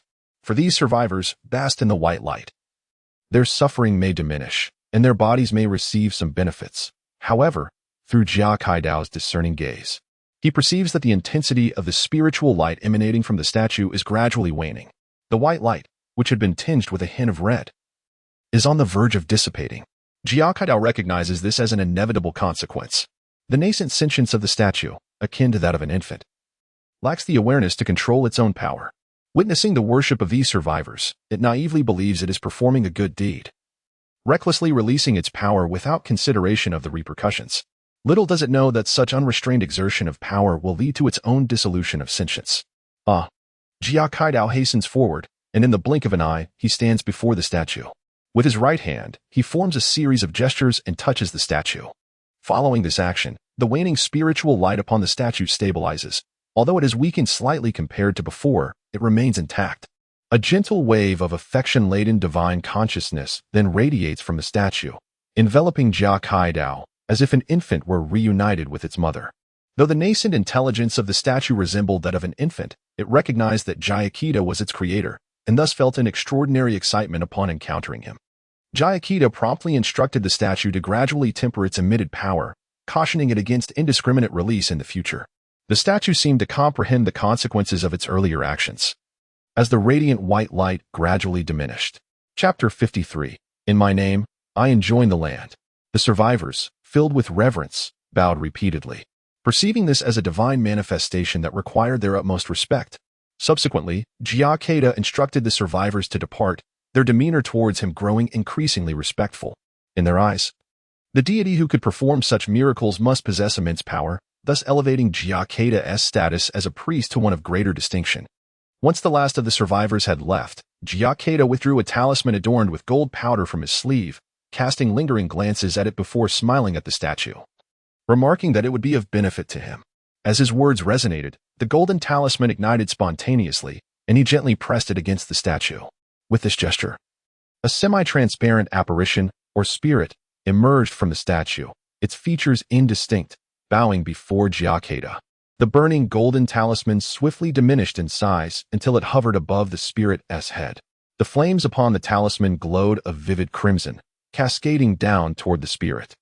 Under the searing heat, the spirit writhed, emitting pained moans as its form began to solidify, gradually tinged with red from the flames.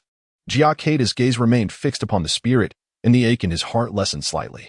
The talisman crafted with gold powder was not of his own making, but one of the few entrusted to him by the elder priest shortly before his demise.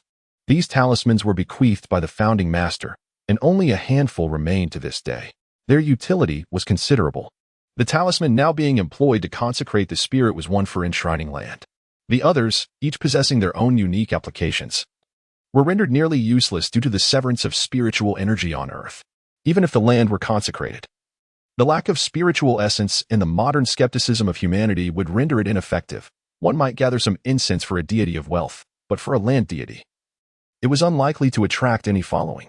Thus, Jia Kedao had casually tucked them away in a wooden box beneath his bed. It was only upon arriving in this alternate realm that he recalled these talismans. With an abundance of spiritual energy now at his disposal, their potential soared, justifying Jia Kedao's emotional turmoil. After nearly half an hour, the spirit had entirely transformed into a crimson hue. Its hair, skin, and garments all bore the same color, and even its once blurred visage began to clarify. Recognizing the moment was ripe, Jia Kedao intoned, Yuan Shurinshan, proclaimed to all spirits, land deities, left and right. Do not be disturbed in vain. I hereby command you. I enjoin you as the guardian of this valley, to uphold the law and stabilize the realm, urgently as decreed. As Jia Kedao's words concluded, he raised a finger, and the talisman suspended above the spirit erupted in a brilliant red light, enveloping it entirely. At that moment, the spirit seemed to awaken to its intelligence, its expression brightening as it bowed once more to Jia Kedao before shrinking into a wisp of smoke that vanished into the statue. It is done. Observing the gentle white light radiating from the statue, Jia Kedao felt a surge of certainty in his heart. By this time, the spirit had been enshrined as the guardian of this valley. As the white light continued to spread throughout the valley, strands of red began to gradually increase within it, signifying the divine realm inherent to the land. Once the white light enveloped the entire valley, the red glow had multiplied several times compared to before the enshrinement. Though modest in size, this land was a small deity, positioned at the lower end of the Eastern pantheon, possessing certain rights over its territory. The Eastern deities were categorized into 4 ranks based on their divine authority: Qingqi, Jinchi, Hongqi, and Baiqi. This land belonged to the lowest rank of Baiqi. Yet with continuous offerings, the red glow within the white light would coalesce, and upon reaching its full manifestation, it could ascend to Hongqi, greatly enhancing its divine power.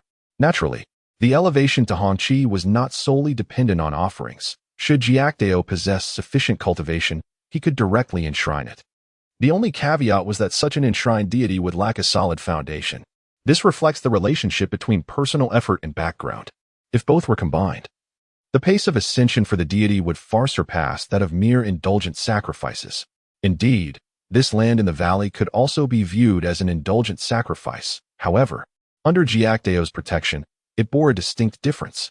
Esteemed immortal, as this minor deity assumes governance of the valley, I must be meticulous in my assessment. I seek your understanding. The land, now enshrined, exhibited a notable increase in intelligence, possessing awareness of much more. At this moment, it spoke with a tone of nostalgia, yet conveyed a sense of reverence. Jia Kedao recognized that this newly enshrined land lacked a stable foundation and required nurturing within the statue. He refrained from further commentary and summoned Terence, instructing him on safeguarding the statue and overseeing valley affairs before proceeding to seek out Odysseus. The survivors within the valley were currently in high spirits, particularly as their recent meals had been enriched with a hint of lucent fire rabbit meat and slices from a 50-year-old ginseng, rejuvenating them to a vibrant glow. In terms of their current existence, these survivors could not have been more content. Even in the past, life in the small town had seldom afforded such comfort, with many struggling to secure a full meal. Beyond this, a newly discovered spring at the back of the valley had completely resolved their water supply and irrigation issues. Before departing, Jia Kedao, accompanied by Odysseus, squatted by the spring, filling numerous water bags with its crystal-clear water and placing them in their backpacks. This spring was one of the primary reasons for Jia Kedao's visit. He intended to take this water to validate a hypothesis, to ascertain whether this spiritually infused spring water could yield effects on Earth. If successful, many future endeavors would become considerably simpler, for the valley was lacking in numerous resources. Although both men possessed strength beyond that of ordinary folk, they had overstuffed their bags with water, and Jia Kedao's oversized backpack was laden with water bags, making them appear as 2 moving hills on the path, should one not pay close attention. The cuisine of the valley, undoubtedly a delight for the indigenous people, is merely a slight improvement over what is deemed dark cuisine for someone like Jia Kedao, who has been thoroughly immersed in the culinary traditions of Huaxia. Chapter 54. Expansion and Truth. The inspection team dispatched by the Ancient Architecture Restoration Company had arrived 3 days prior, and had already commenced their work, residing within the temple grounds. Jia Kedao, suppressing his appetite, met with them to hear their suggestions and thoughts regarding the restoration of the Taoist temple. It must be said that the representatives from the restoration company were quite reliable, presenting commendable proposals. However, in Jia Kedao's opinion, their plans lacked grandeur. Merely restoring the main hall and side chambers would not sufficiently showcase the majesty of the Laojun Temple, although it might save costs. It would certainly diminish the temple's reputation when inviting fellow Taoists for visits. Let us devise a plan to expand the Laojun Temple threefold, he suggested. By the way, has the groundwork for the road to the county town been surveyed? Jia Kedao smiled as he spoke. The groundwork survey will be completed quickly. We will soon finalize the expansion plan for Laojun Temple, the representative responded, realizing that this Taoist priest had grand aspirations. Of course, the company would not mind earning more. Experts are indeed experts. Within 3 days of Jia Kedao's input, the project leader, with bloodshot eyes, approached him with a proposal. Upon reviewing the plan, Jia Kedao found it remarkably detailed, even featuring a virtual rendering of the expanded temple, which made him beam with delight. If this plan were executed, the temple's grandeur could rival some of the renowned mountains in the country. However, the final quotation caused a twitch at the corner of Jia Kedao's eye, 170 million. He felt a bit lightheaded. Such an exorbitant sum for the expansion alone did not even account for the road repairs. Although he currently possessed over 27 million. This amount was merely a fraction of what was needed. The ginseng he had consigned to the auction house had not yet begun to be auctioned. And even when it was, he would first need to offset the 20 million prepayment from the auction house before he could access the remaining funds. It seemed likely that he would have to wait a considerable amount of time. Crucially, even if all the ginseng were sold, he could expect to net only about 10 million, at best 20 million. In essence, if Jia Kedao wished to restore the Laojun Temple, he would still need at least 120 million, and the road repairs could require an additional 30 to 40 million. In summary, Jia Kedao found himself confronted with the stark contrast between lofty ideals and the harshness of reality. Upon hearing the figures, he quickly descended the slope, forcing a smile as he said, "I am quite satisfied with this plan, though the costs are rather high. Completing everything at once might strain the temple's finances. Could we perhaps prioritize the construction of the archway at the foot of the mountain? How much would that cost?" Upon hearing this, the project leader understood that the Taoist priest was attempting to maintain appearances.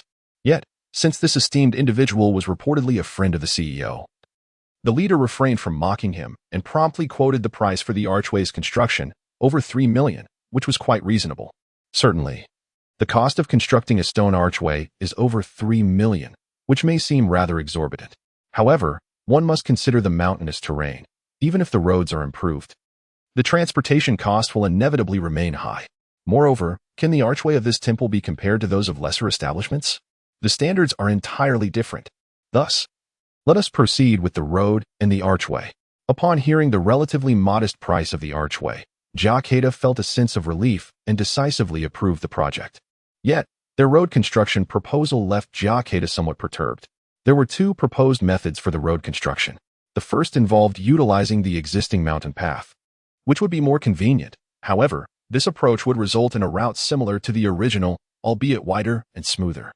The cost for developing the 30-plus kilometers from Jiashan village to the county seat would be at least 20 million, excluding land acquisition expenses.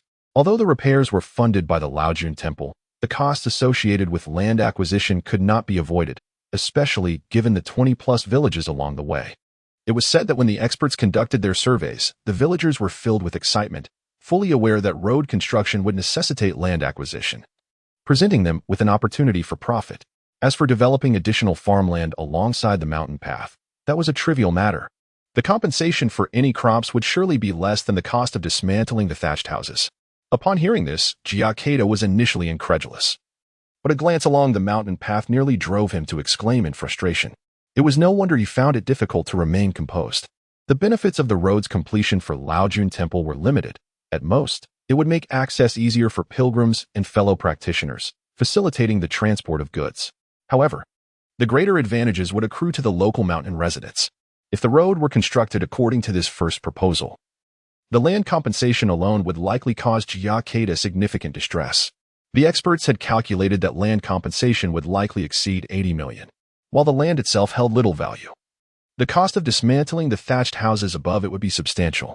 The most challenging aspect was that once the houses were built, even with compensation, it would be difficult to remove them.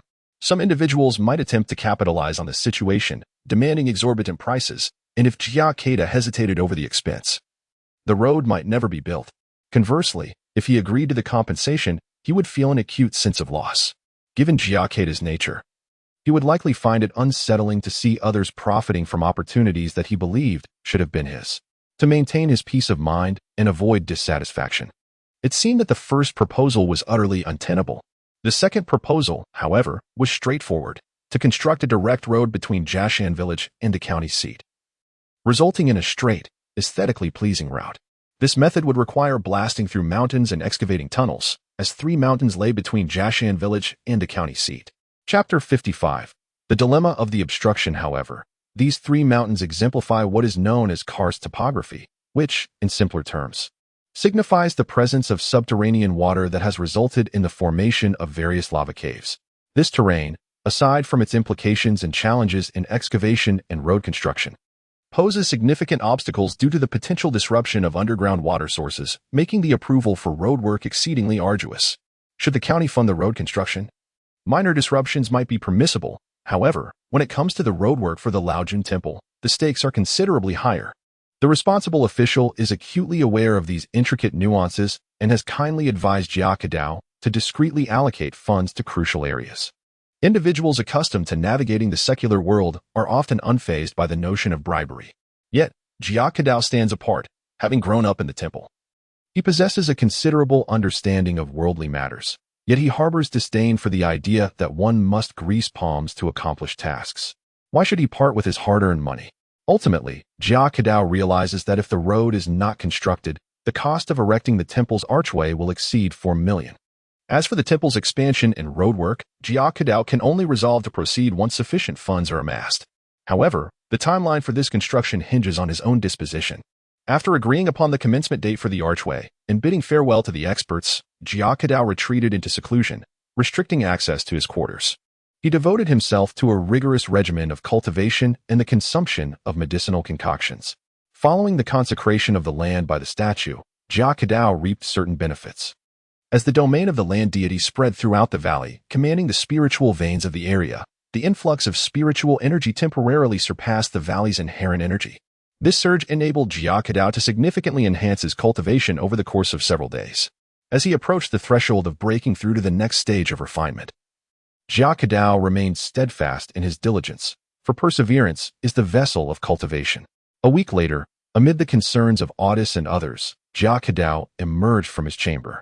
At that moment, he appeared somewhat pallid, yet there was an ethereal quality to his demeanor. To Otis, the Taoist priest seemed even more enigmatic than before.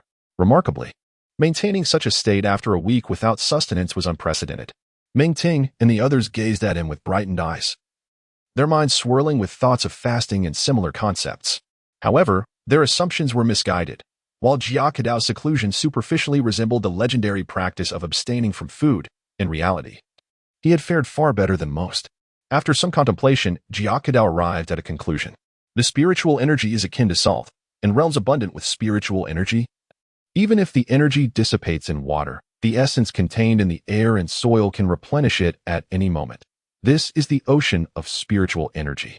In contrast, Earth can merely be likened to a freshwater lake. The spring water rich in spiritual energy, upon entering Earth, resembles a scoop of seawater poured into a lake.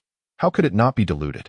Of course, upon discovering this phenomenon, Jia Kedao devised numerous strategies to curtail the dissipation of spiritual energy.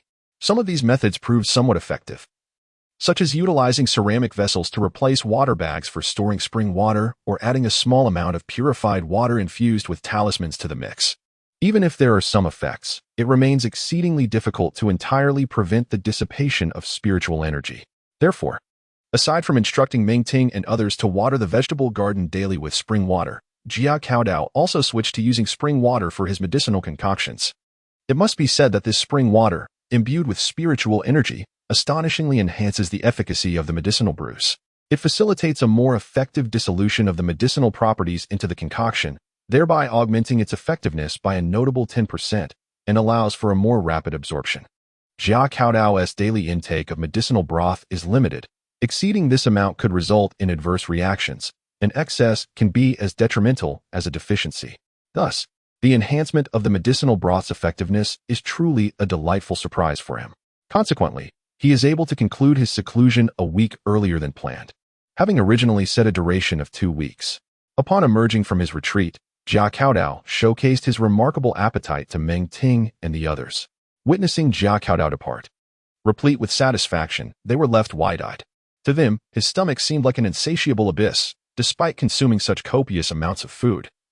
There was little evidence of a protruding belly, nor did he appear to gain any weight. This was simply astonishing, bordering on the unscientific. Should Jia Kedao become privy to their thoughts, he would likely scoff in disdain. The perspectives of these young disciples, fresh from university, seem rather constrained. Science? What is science? It is imperative to note that, given Jia Kedao's current cultivation level, he is at the foundational stage of refining essence into qi and can effortlessly digest such sustenance. Each morsel he consumes is swiftly pulverized by his robust stomach upon entering, followed by rapid digestion through gastric juices. Jia Kedao's digestive system is akin to a miniature food processor. There is no need for further elaboration. The blood of the foul-wart lizard has already proven its worth. As each talisman drawn with 3 drops of its blood can enhance its efficacy by as much as 4%, the effectiveness of the blood from the Liusu fire rabbit also warrants verification. Moreover, with his cultivation having advanced, Jia Kedao holds certain expectations regarding his talisman drawing abilities. Anticipating that he may now be able to create previously unattainable effects in talismans due to prior limitations. Returning to his chamber, Jia Kedao retrieved the dusty brush, paper, and inkstone, arranging the incense burner upon his desk. After bowing towards the main hall, he inserted 3 sticks of sandalwood incense. Next, he took a ceramic vial containing vermilion, pouring a small pinch into the inkstone, followed by a cup of white liquor. In a matter of moments, the vermilion rapidly dissolved into the liquor, staining the inkstone a vivid crimson. Chapter 56. The Ink Demon. At this juncture, Jia Kedao finally retrieved the chilled blood of the fire rabbit from the refrigerator. This was an unavoidable circumstance. Unless the spiritual energy of Earth were to be restored, such occurrences would be inescapable. Nevertheless, even in this situation, the spiritual energy contained within the fire rabbit's blood was several dozen times more potent than that of spring water. The ceramic bottle, freshly extracted from the cold storage, was not merely cold, rather, it exuded a comforting warmth. Jia Kedao poured 3 drops of the rabbit's blood into the inkstone, and as the blood mingled with the vermilion and white liquor, wisps of white mist immediately began to rise from the inkstone. The emergence of this vapor was a phenomenon that signified the fusion of demonic essence and vermilion. Jia Kedao could not help but feel a surge of excitement. It seemed his conjecture was indeed substantiated. Abundant spiritual energy begets demons. The words of the Taoist predecessors held a profound truth. Throughout the annals of ancient Chinese lore and the myriad tales of ghosts and deities, most ethereal beings and spirits were born in locales rich with spiritual energy. What constitutes a spirit or demon? As articulated in the record of the words of Guxian, the chapter of longevity, it states, demons are born from the essence absorbed by feathered, scaled, and furry creatures. Spirits arise from the longevity of flora and stone. Monsters are aberrations that incite fear. Ghosts are the souls of the deceased. In essence, these demons or spirits are various animals, plants, and stones that have absorbed spiritual energy, transcending their original existence. From this perspective, the flowing silk fire rabbit should indeed be classified as a demon, albeit one that diverges somewhat from the descriptions found in Taoist texts. Typically, the demons chronicled in Taoist literature possess a semblance of intelligence post-transformation, while not particularly clever compared to humans and often retaining a feral demeanor. They are fundamentally detached from their original species in terms of intellect. This is true for the vast majority of demons. However, the flowing silk fire rabbit stands apart, possessing only extraordinary abilities while its intellect remains akin to that of an ordinary rabbit, and in the case of the one Jia Kedao encountered, it was even more foolish than the average rabbit. Of course, Jia Kedao had also learned from the books he perused in the Lion City Library that some advanced magical beasts possess intelligence on par with, or even exceeding that of humans, which is a separate matter altogether. Regardless, Jia Kedao felt as though he had stumbled upon a treasure. It is well known that the components of demons are considered invaluable to cultivators. Consuming their flesh can enhance one's physique, supplementing the spiritual energy that ordinary food fails to provide. Their blood can be used to concoct elixirs and inscribe talismans, while their bones can be fashioned into magical artifacts, and so forth. In this respect, it seems that the utilization of magical beasts by sorcerers and alchemists from other realms parallels this practice. The flesh of magical beasts can fortify the fragile bodies of sorcerers and alchemists alike. Alchemists can distill their blood into alchemical potions and utilize their skeletal remains as materials for transmutation. Sorcerers, in turn, can employ the blood of magical beasts to produce magical inks for transcribing spell scrolls, while the hides can be transformed into blank spell scrolls, and the bones can be augmented with magical crystals to create wands. Even the urine of certain magical beasts can serve as a component in the creation of alchemical potions. Truly, nothing is left unutilized. Certainly, the utilization of monsters in Taoism diverges somewhat from the employment of magical beasts in alternate realms. With a delicate dip of the talisman brush into the meticulously prepared liquid, Jia Kedao commenced the creation of a talisman known as the Supreme Tranquility Heart Protection Talisman. This particular talisman represents an evolved version of the calming talisman, offering not only the benefits of tranquility and serenity, but also serving the vital purpose of warding off malevolent spirits. Should a ghost dare to approach the bearer of this talisman, it would transform into a bolt of lightning to vanquish the spirit. In ancient times, this talisman was an essential item for every disciple of the Taoist sect when embarking on journeys. It stands to reason. If a disciple were to unwittingly become possessed by a wicked ghost, it would indeed be a considerable scandal. However, in contemporary Earth, with the continuous depletion of spiritual energy, the appearances of spirits have become exceedingly rare. Thus, since the establishment of the Laojun Temple, the Supreme Tranquility Heart Protection Talisman has devolved into a rather advanced practice talisman, primarily used for honing the art of talisman drawing, yet rendered ineffective in practical applications. Regrettably, most talismans passed down from Laojun Temple have succumbed to this fate, marking a lamentable reality for practitioners of the Tao. As the saying goes, possessing the skills to slay dragons yet finding no dragons to slay is a poignant irony. It is precisely due to this reason that Jia Kedao had practiced this talisman numerous times before, allowing him to create it with remarkable ease this time. Upon setting down the brush, he gently blew on the liquid upon the talisman with a sense of satisfaction. Though this Supreme Tranquility Heart Protection Talisman may have been rendered obsolete, Jia Kedao speculated that it might hold some efficacy against the spectral entities of alternate worlds. Alas, without any spirits present, he could not test the talisman's potency. He carefully stored the talisman and laid out a fresh sheet of yellow paper, preparing to draw another talisman. The Five Thunder Talisman. In contrast to the Supreme Tranquility Heart Protection Talisman, the drawing of the Five Thunder Talisman posed a greater challenge and offered more practical utility.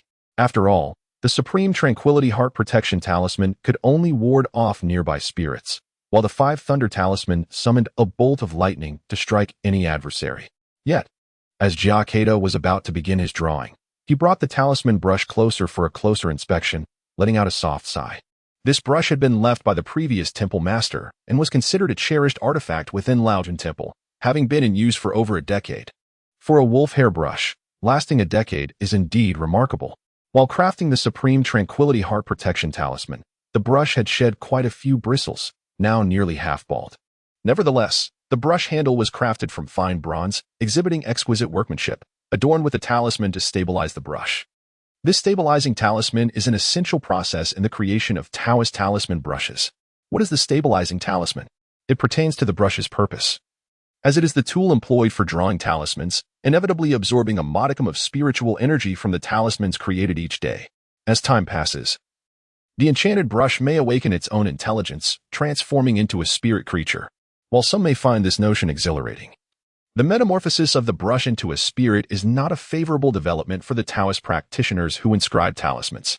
Aside from the possibility of the brush behaving erratically during the creation of talismans, leading to disastrous repercussions, should the spirit creature possess a benevolent disposition. Acquiring a different brush would simply mean adopting it as a cherished companion. Chapter 57. The Fire Rabbit Symbol Pen, however, if its nature is malevolent, it could spell great trouble. The consequences could range from a mere escape, wreaking havoc upon the world, to chaos within the Taoist temple. After all, a talisman pen is an essential tool for a Taoist, and a moment's carelessness could cost one their life due to the malevolent spirit of the talisman pen. During the Northern Song Dynasty, a notorious incident occurred at the renowned Xiang Temple. One of its talisman pins transformed into a malevolent spirit, while its owner, the true young master, was away on a pilgrimage across the Eastern Sea. This spirit promptly stole the golden light divine sword talisman drawn by the true young master, resulting in the massacre of the disciples within the temple. After feasting on their blood, the malevolent spirit vanished into the secular world, unleashing a torrent of bloodshed.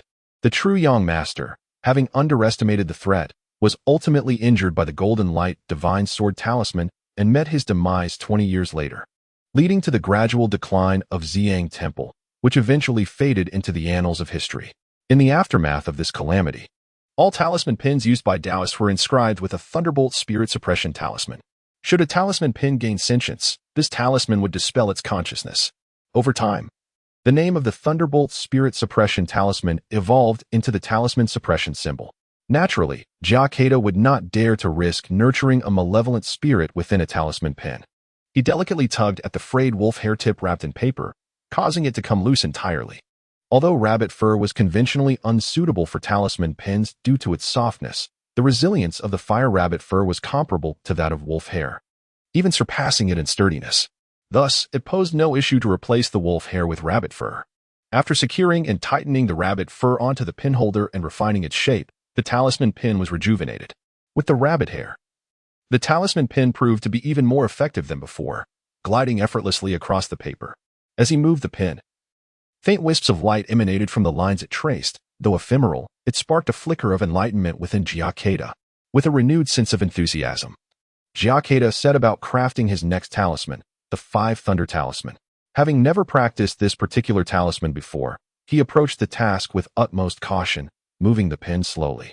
5 minutes elapsed, and he had scarcely completed half of the talisman. After 10 minutes, the talisman neared completion.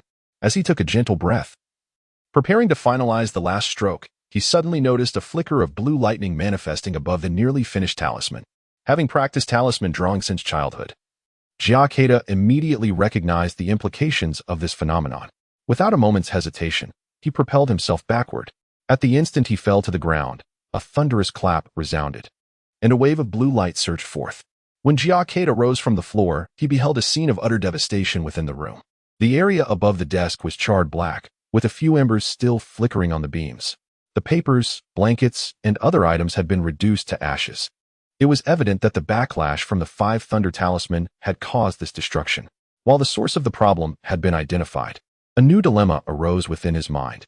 To speak candidly, although Jia Kedao had never drawn a Five Thunder Talisman, he was well aware of its intricate challenges. However, the intensity of its backlash took him by surprise.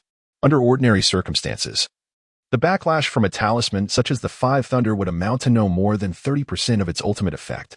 Yet, surveying the disarray within the room, it was evident that the backlash exceeded 70%. Jia Kedao, somewhat skeptical of fate, retrieved another stack of yellow paper from beneath the bed, cleared the ashes from the table, and laid out the paper to continue his work. With the experience of his first attempt behind him, he was able to draw the second talisman with greater swiftness. Before long, he reached the final strokes of the second Five Thunder Talisman. To his utter astonishment, just as he was about to complete the last line, the familiar lightning flickered again within the talisman, compelling him to drop to the ground immediately. A surge of blue light swept forth, followed by a pungent odor filling the air. Another failure. Rising from the floor, Jia Kedao gazed at the chaotic scene around him. Bewildered, how could this happen again? Where had he gone awry? He was certain that every stroke of the talisman was executed flawlessly, and not a single word of the incantation was mispronounced, yet he had failed twice. Could it be an issue with the materials? He meticulously inspected the yellow paper and the inkstone. Everything appeared in order, save for a few stray hairs from the brush now resting in the inkstone. Brush hairs? A realization struck Jia Kedao, and he promptly spread out another sheet of yellow paper to begin anew. However, this time, he opted to draw the water talisman, a symbol he was intimately familiar with. As the talisman he had crafted most frequently, each stroke of the water talisman was indelibly etched in his mind. Even reversing the sequence would not lead to error. Yet, after 20 seconds, he found himself splattered with water, a flicker of joy crossing his face. He had discerned the cause of his failures. The water talisman too had failed, erupting into a splash before the final stroke could be made. The root of the failures lay with the brush he wielded, more precisely, the consequences of having switched the hairs on the brush. The new hairs were from a fire rabbit, which rendered the brush ineffective for drawing both the 5 thunder and water talismans. With this newfound understanding, Jia Kedao resumed his drawing. After 7 or 8 minutes of effort, the talisman was completed. He stepped outside and called for Meng Ting, who was reciting scriptures in the courtyard, instructing him to fetch a raincoat. The young disciples present in the courtyard exchanged puzzled glances as Jia Kedao directed Meng Ting in this manner. The sun blazed overhead, and there was no sign of rain. Why would the master instruct Meng Ting to don a raincoat? Moreover, even if it were to rain, what was there to fear?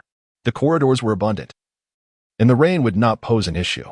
Naturally, Lu Qingyun and Zhang Qiming were not fools. They would not be so foolish as to approach Jia Kedao with inquiries. This is merely a matter of seeking confrontation. One can simply observe the commotion from the sidelines. Chapter 58. The Flame Armor Talisman Before Long. Meng Ting located the raincoat and donned it as he stepped out of the chamber. Jia Kedao instructed him to halt. Come here and stand still. Do not move, regardless of what transpires. Do you understand? Upon hearing this, the 2 Taoist youths grew increasingly perplexed, yet Meng Ting nodded and positioned himself as indicated by Jia Kedao. Seeing Meng Ting in place, Jia Kedao wasted no time. He chanted a few incantations, and with a gentle flick of his hand, the talisman held between his fingers ignited, swiftly transforming into a fireball that hurtled towards Meng Ting. Most would have fled in terror at the sight of such a fiery projectile. Although Meng Ting's complexion turned pale and his legs trembled, he resolutely remained in place. Jia Kedao observed with approval, recognizing that this tenacity was a hallmark of a promising disciple in the path of cultivation. With a little more time, he could welcome Meng Ting into his fold. The fireball reached Meng Ting in an instant, bursting forth with a soft pop, engulfing him in flames. Startled by this spectacle, Lu Qingyun and Zhang Qiming instinctively grabbed a bucket of fertilizer water from the corner intended for watering plants, intending to douse the flames and rescue him. Had Jia Kedao not bellowed a command to halt them, Meng Ting would have been drenched in foul liquid in an instant. I seem to be fine, Meng Ting exclaimed, surprising himself after the initial panic subsided. He quickly reassured the 2. Lu Qingyun and Zhang Qiming stared in astonishment at Meng Ting, who, surrounded by swirling flames, resembled a being of fire yet remained unharmed, walking about the courtyard. You 2 nincompoops, fetch a bucket of water from the kitchen, quickly. Jia Kedao approached the dazed pair, rapped their heads lightly to rouse them, and issued his command. Oh, right away. Lu Qingyun and Zhang Qiming snapped back to reality and dashed towards the kitchen. Before long, they returned, carrying a bucket of water, energetically approaching. Following them were Zhao Tianyang and Otis. Zhao Tianyang, who had been teaching Otis how to make dumplings in the kitchen, hurried over upon hearing their urgency. Pour it on Meng Ting. Jia Kedao ignored Zhao Tianyang and Otis, focusing solely on his orders. The first part was directed at Meng Ting, while the latter instruction pertained to Lu Qingyun and Zhang Qiming. The 2, not daring to take any initiative, complied entirely with Jia Kedao's command. They scooped water from the bucket and doused the fiery Meng Ting with it. Sizzling sounds erupted as water met fire, the flames momentarily subdued. Observing that the fire on Meng Ting was about to extinguish, Lu Qingyun and Zhang Qiming poured the last few scoops of water over him. Yet, an unexpected occurrence unfolded before the astonished crowd. As the final splashes of water cascaded down, the flames enveloping Meng Ting surged once more, their intensity surpassing that of before, to the point where the soil beneath his feet threatened to undergo vitrification. It was only at this moment that Jia Kedao bellowed, "Dissipate." The flames extinguished instantaneously at his command. Witnessing the flames vanish, Lu Qingyun and his companion rushed forward, eagerly examining Meng Ting. To their astonishment, not only was there not a single mark of burns on his body, but even the raincoat, which typically succumbed to fire, bore no trace of damage. Indeed, the outcome aligned perfectly with their conjectures attributed to the newly replaced brush tip.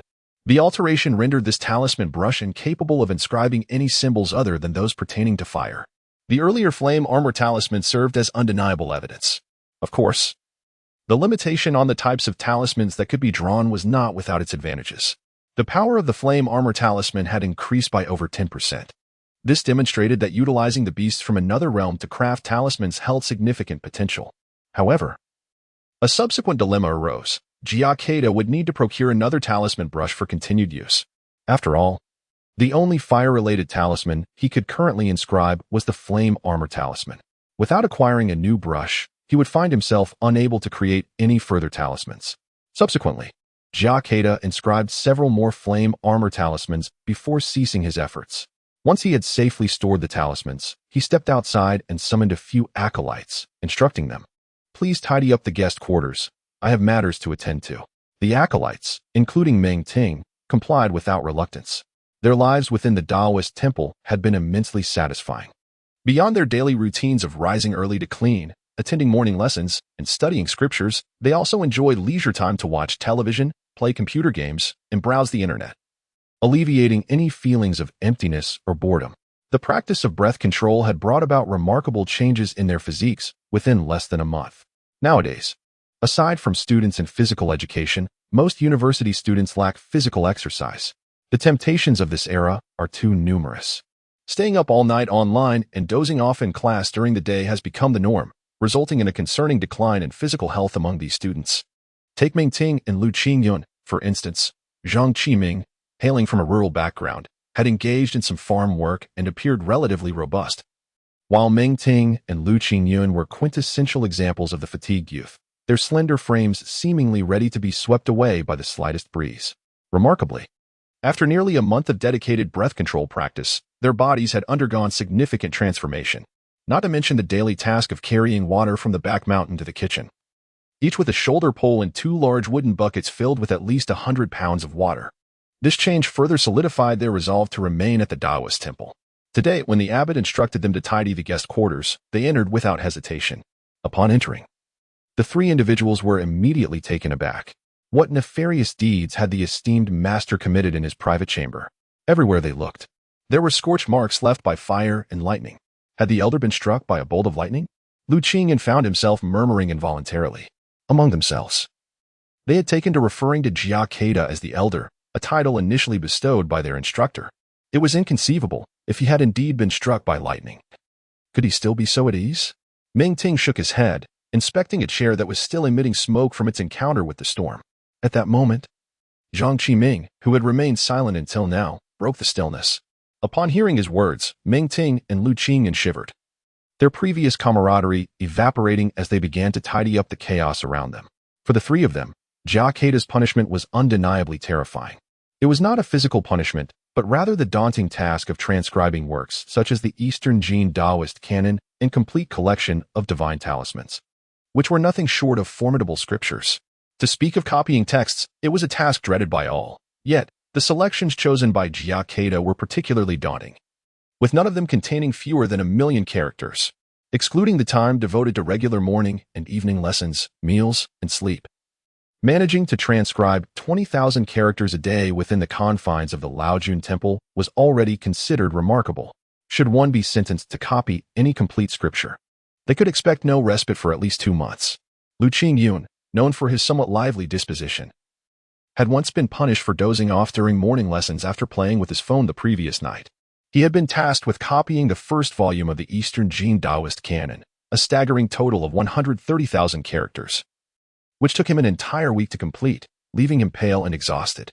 If he were to face such a punishment again, he could not guarantee he would not resort to drastic measures. While Meng Ting and the others busied themselves with cleaning the chamber, Jia Kedao emerged from the Laojun Temple, wielding a whisk and clad in a Taoist robe, exuding an ethereal presence. He was headed to the county town to seek out a familiar blacksmith to craft a talisman brush handle for him. Although it was feasible to create the handle from fine green bamboo or fragrant pearwood, such materials would be somewhat insubstantial for the purpose of drawing talismans. Furthermore, in terms of durability, metal handles greatly surpassed their wooden counterparts. Jia Kedao's current talisman brush had been passed down from the previous temple master and had withstood the test of time for over 50 years. If it were to be replaced with a bamboo or wooden handle, it would likely require replacement within 2 years. The most pressing concern was that regardless of how precious or sturdy the bamboo or wood might be, the engraved talisman seals would easily lose their efficacy. Unless Jia Kedao reached the status of a true immortal, it would be far more prudent to utilize a metal brush handle. On this trip to the county town, Jia Kedao ventured alone, carrying 2 taels of gold. Although this amount was merely the thickness of a finger, it was a crucial material for crafting the talisman brush handle. Unlike other temples that fashioned their handles from brass or bronze, the Laojun Temple incorporated gold into their bronze to ensure the talisman brush handles achieve the optimal weight. Moreover, The addition of gold facilitates the gathering of spiritual energy when crafting talismans. Of course, this is merely a method from the Laojun Temple. Some renowned mountains and esteemed locations even incorporate meteorite iron and finely ground coral powder to enhance this effect. Upon descending the mountain, Jia Kedao took a tour of Jiajian village, procuring rice, flour, oil, and various meats, which he arranged to have delivered to the temple by local farmers. With 6 robust men now residing at the temple, the daily consumption of rice, flour, oil, and meat in the kitchen was sufficient to sustain an average family of 3 for over 20 days. The kitchen had yet to undergo renovation, making it impossible to stockpile more provisions. Thus, the Laojun Temple required trips to Jiajian village for supplies every 3 days.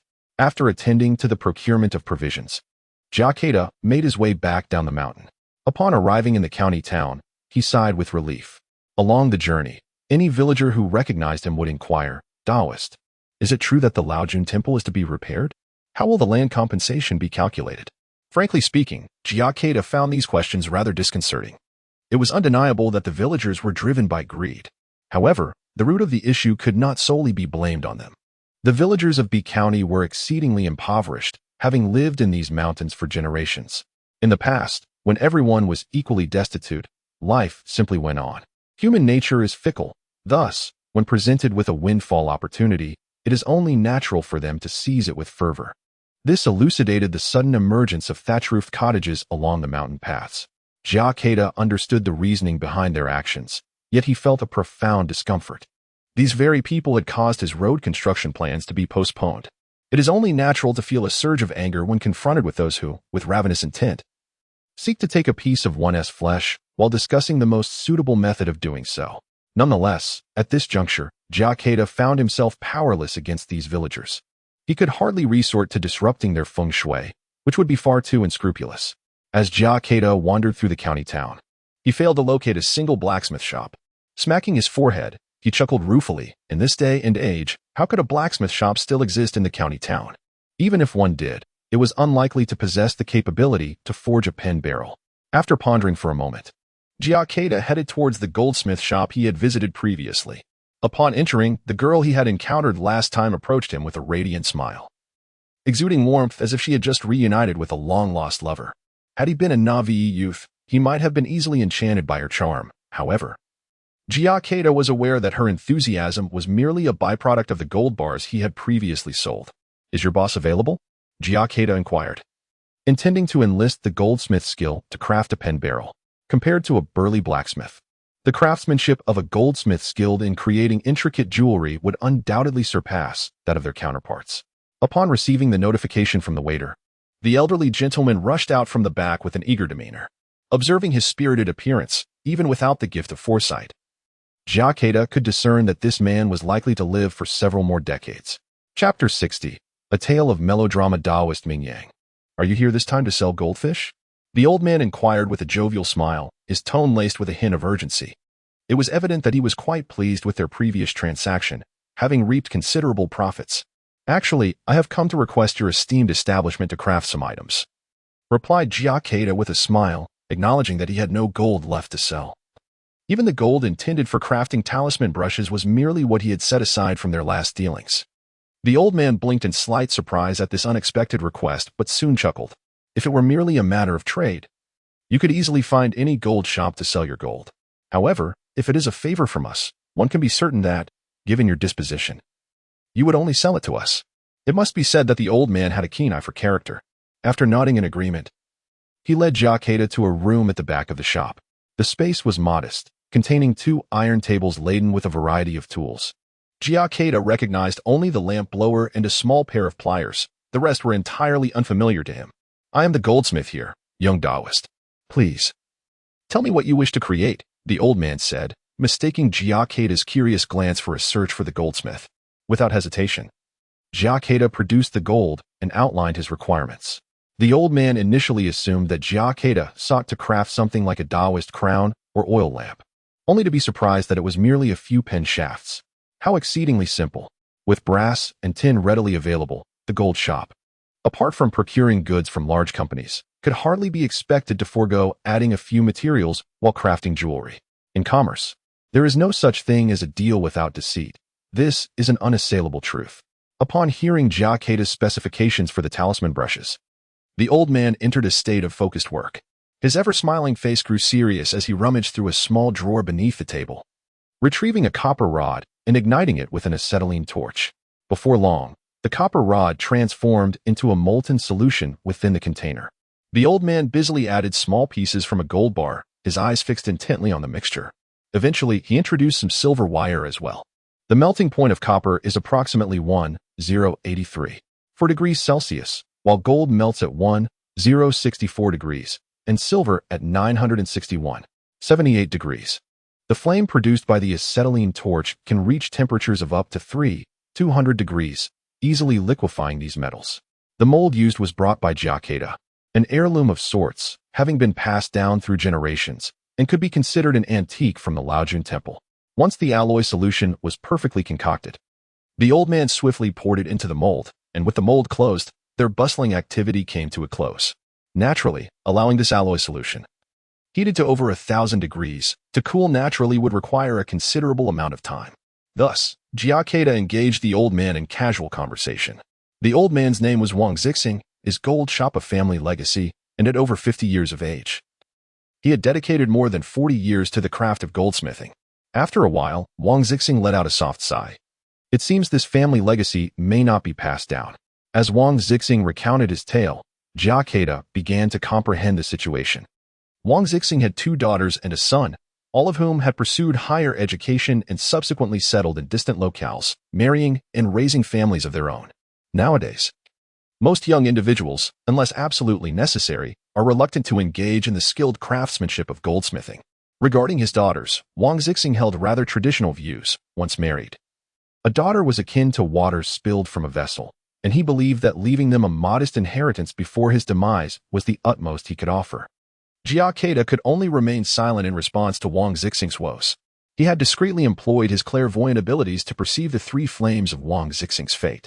Despite being over 50 years old, the vitality of his life force was remarkably robust, suggesting he could sustain another 4 or 5 decades without issue. Furthermore, his fortune was equally promising. It was estimated that within 2 years, Wang Zixing would experience a significant financial windfall. However, his blessings appeared neither abundant nor scarce, with a pale hue and forked flames, indicative of his children's estrangement. This implied that even if Wang Zixing were to become the wealthiest man in the world, his offspring would not be by his side. Jia Kedao found himself unable to interfere in Wang Zixing's personal affairs. Merely being a listener was already a commendable role. After a leisurely exchange, Wang Zixing gently opened the mold, revealing the alloy that had solidified into several pin barrels. He immersed the cast pin barrels in a transparent solution for several minutes, then rinsed them with clean water and meticulously sanded them with special paper. Finally, he turned to Jia Kedao with a smile, saying, "It's ready. Please have a look." Jia Kedao took one of the pin barrels, weighing it in his hand and making a few strokes in the air before nodding in approval. The craftsmanship of the old goldsmith was indeed impressive. The weight of this pin barrel matched his own precisely. Achieving such precision is no small feat, and in the realm of goldsmithing, Wang Zixing could certainly be regarded as a master. One must not underestimate this ability. If a craftsman can achieve such accuracy, then the production of jewelry would entail no material waste. As for skill, there is no jest. Hands adept at blending various materials can create any type of adornment. Jia Kedao observed the pin barrel's talisman inscribed upon it, which was remarkably clear, and inquired, "Master Wang, what is the fee for this?" Wang Zixing waved his hand dismissively, replying, "It's free, as long as you, Taoist, support this old man's business on your next visit." Indeed, to an outsider, the task completed in such a brief span seemed hardly worth a substantial fee. However, Jia Kedao understood that it was unlikely an ordinary gold shop could replicate such quality. While the skilled may find it easy, the unskilled would struggle. This reminded him of a rather cliché story he had heard. A factory's machinery had malfunctioned, and no one could repair it. Ultimately, they called in a foreign engineer, who simply drew a cross on the problematic casing, instructing the workers to disassemble and inspect it. When Jia Kedao first heard this tale in the 2nd grade, his immediate thought had been an aspiration to become an engineer himself. The notion that a mere cross could command a fee of $20,000, American dollars at that, was astonishing. Yet now, while he had not achieved his dream of becoming an engineer, he understood the principle behind it. Thus, Jia Kedao chose not to take advantage of Wang Zixing's generosity and nodded in agreement to the arrangement. After departing from Wang Dafu's jewelry store, Jia Kedao began to stroll leisurely along the street. Chapter 61. Gourd seeds. This peculiar item is typically utilized by large corporations for the display of computer-generated imagery. To my surprise, I discovered that even in the county of Biashan, such items are available for sale, marking a preliminary connection to the outside world. Moreover, Jia Kedao also visited an agricultural supply company. Previously, Jia Kedao had purchased seeds from this establishment, including not only corn and wheat but also ginseng and several other medicinal herb seeds, all at a considerable price. The ginseng seeds were sold by the individual grain, each nearly $1, specifically 9 dimes. On that occasion, Jia Kedao had bought over 20,000 grains, which made him a rare and valued customer in Biashan County. Thus, upon his arrival at the counter, the expression on the attendant's face was one of overwhelming delight. Anyone would greet a wealthy patron, whose commission could exceed $1,000, with a smile. However, Jia Kedao dared not meet her gaze. The attendant was a plump woman in her 40s, and when she smiled, her flesh quivered, which was somewhat unsettling. "Do you have gourd seeds?" Jia Kedao inquired after scanning the area and failing to locate the desired seeds. He had forgotten to purchase gourd seeds during his last visit. Gourds have extensive applications in Chinese culture. In ancient times, they were used for storing wine and food, as musical instruments, and even as water ladles. In the southern regions, shamans employed gourds to nurture their magical potions. Moreover, the gourd jars used for crickets and other insects, when aged over a decade, become prized collectibles. In Taoism, gourds are revered as treasured artifacts. It is said that gourds can condense spiritual energy, and therefore their primary use in Taoism is to hold talismanic water and elixirs. The gourd wielded by Han Zhongli, capable of transformation and possessing extraordinary abilities, is particularly legendary. The Laojun Temple had historically cultivated gourds. However, with the passage of time, especially after Jia Kedao took charge of the temple, the cultivation of gourds had ceased. To begin with, modern conveniences such as plastic and metal water ladles have rendered the gourd ladle obsolete. As for the preparation of talismanic water and elixirs, both Jia Kedao and even the former temple master lacked the capability to concoct a single pill. Jia Kedao's recollection of the gourd stemmed entirely from its ability to condense spiritual energy. He imagined that if he could store the water from another realm or blood within a gourd, the release of spiritual energy would likely slow significantly. Naturally, purchasing someone else's gourd was beneath him. Gourds must be cultivated by oneself. Gourd seeds? Yes. However, they are in the storeroom. After a brief search, Jia Kedao's eyes lit up as he selected a bag of giant gourd seeds. The attendant beside him eagerly explained, this is the latest cultivated variety, reportedly capable of growing to the height of an 8-year-old child. Jia Kedao understood that such gourds could not exist in nature and were the result of artificial cultivation, likely involving genetic manipulation. Subsequently, Jia Kedao ceased his selection. "I would like 100 bags of these giant gourd seeds. 200 bags each of the Daya waste and Shaoya waste, 50 bags of ladle gourds, and 500 bags of small gourds." Upon hearing this, the attendant quickly began to compute the total in her mind. The giant gourd seeds are packaged 20 per bag, with the prices set at 15 yuan for the large waste, 18 for the small waste, 10 for the ladle gourd, and 25 for the small gourd, which amounts to a total of 20,000 yuan. Truly, as a major client, this transaction would reward him with an additional bonus of 1,000 yuan. In comparison to corn and wheat seeds, the commission from gourd seeds is evidently much higher. Soon, the financial exchange was completed. Jia Kedao departed from the agricultural supply company, burdened with a hefty bag of gourd seeds. Overall, his trip had been quite smooth. However, as he stood outside the city gate awaiting the tractor, an inexplicable sense of unease washed over him. Squatting down, he picked up a few small stones and tossed them gently. Then, based on where the stones landed, he calculated with his fingers tucked into his sleeve. After a considerable time, Jia Kedao stood up. He had studied the unique Wang Jianguan divination method, which had the distinct advantage of not requiring a specific item for casting. For instance, the Fuxi divination demands a dried tortoise shell, while the Wang's 100 sticks require 100 bamboo sticks. The Ziwei Do divination is even more extravagant, necessitating a stone slab to be laid down, upon which the Ziwei star chart and the 8 trigrams are drawn, followed by incense offerings and ritual purification. In urgent situations, such divinations become impractical. Conversely, the Wang Jianguan divination allows for the use of any random object without limitations. though the results it yields tend to lack detail compared to the 100 sticks or Ziwei-do divination.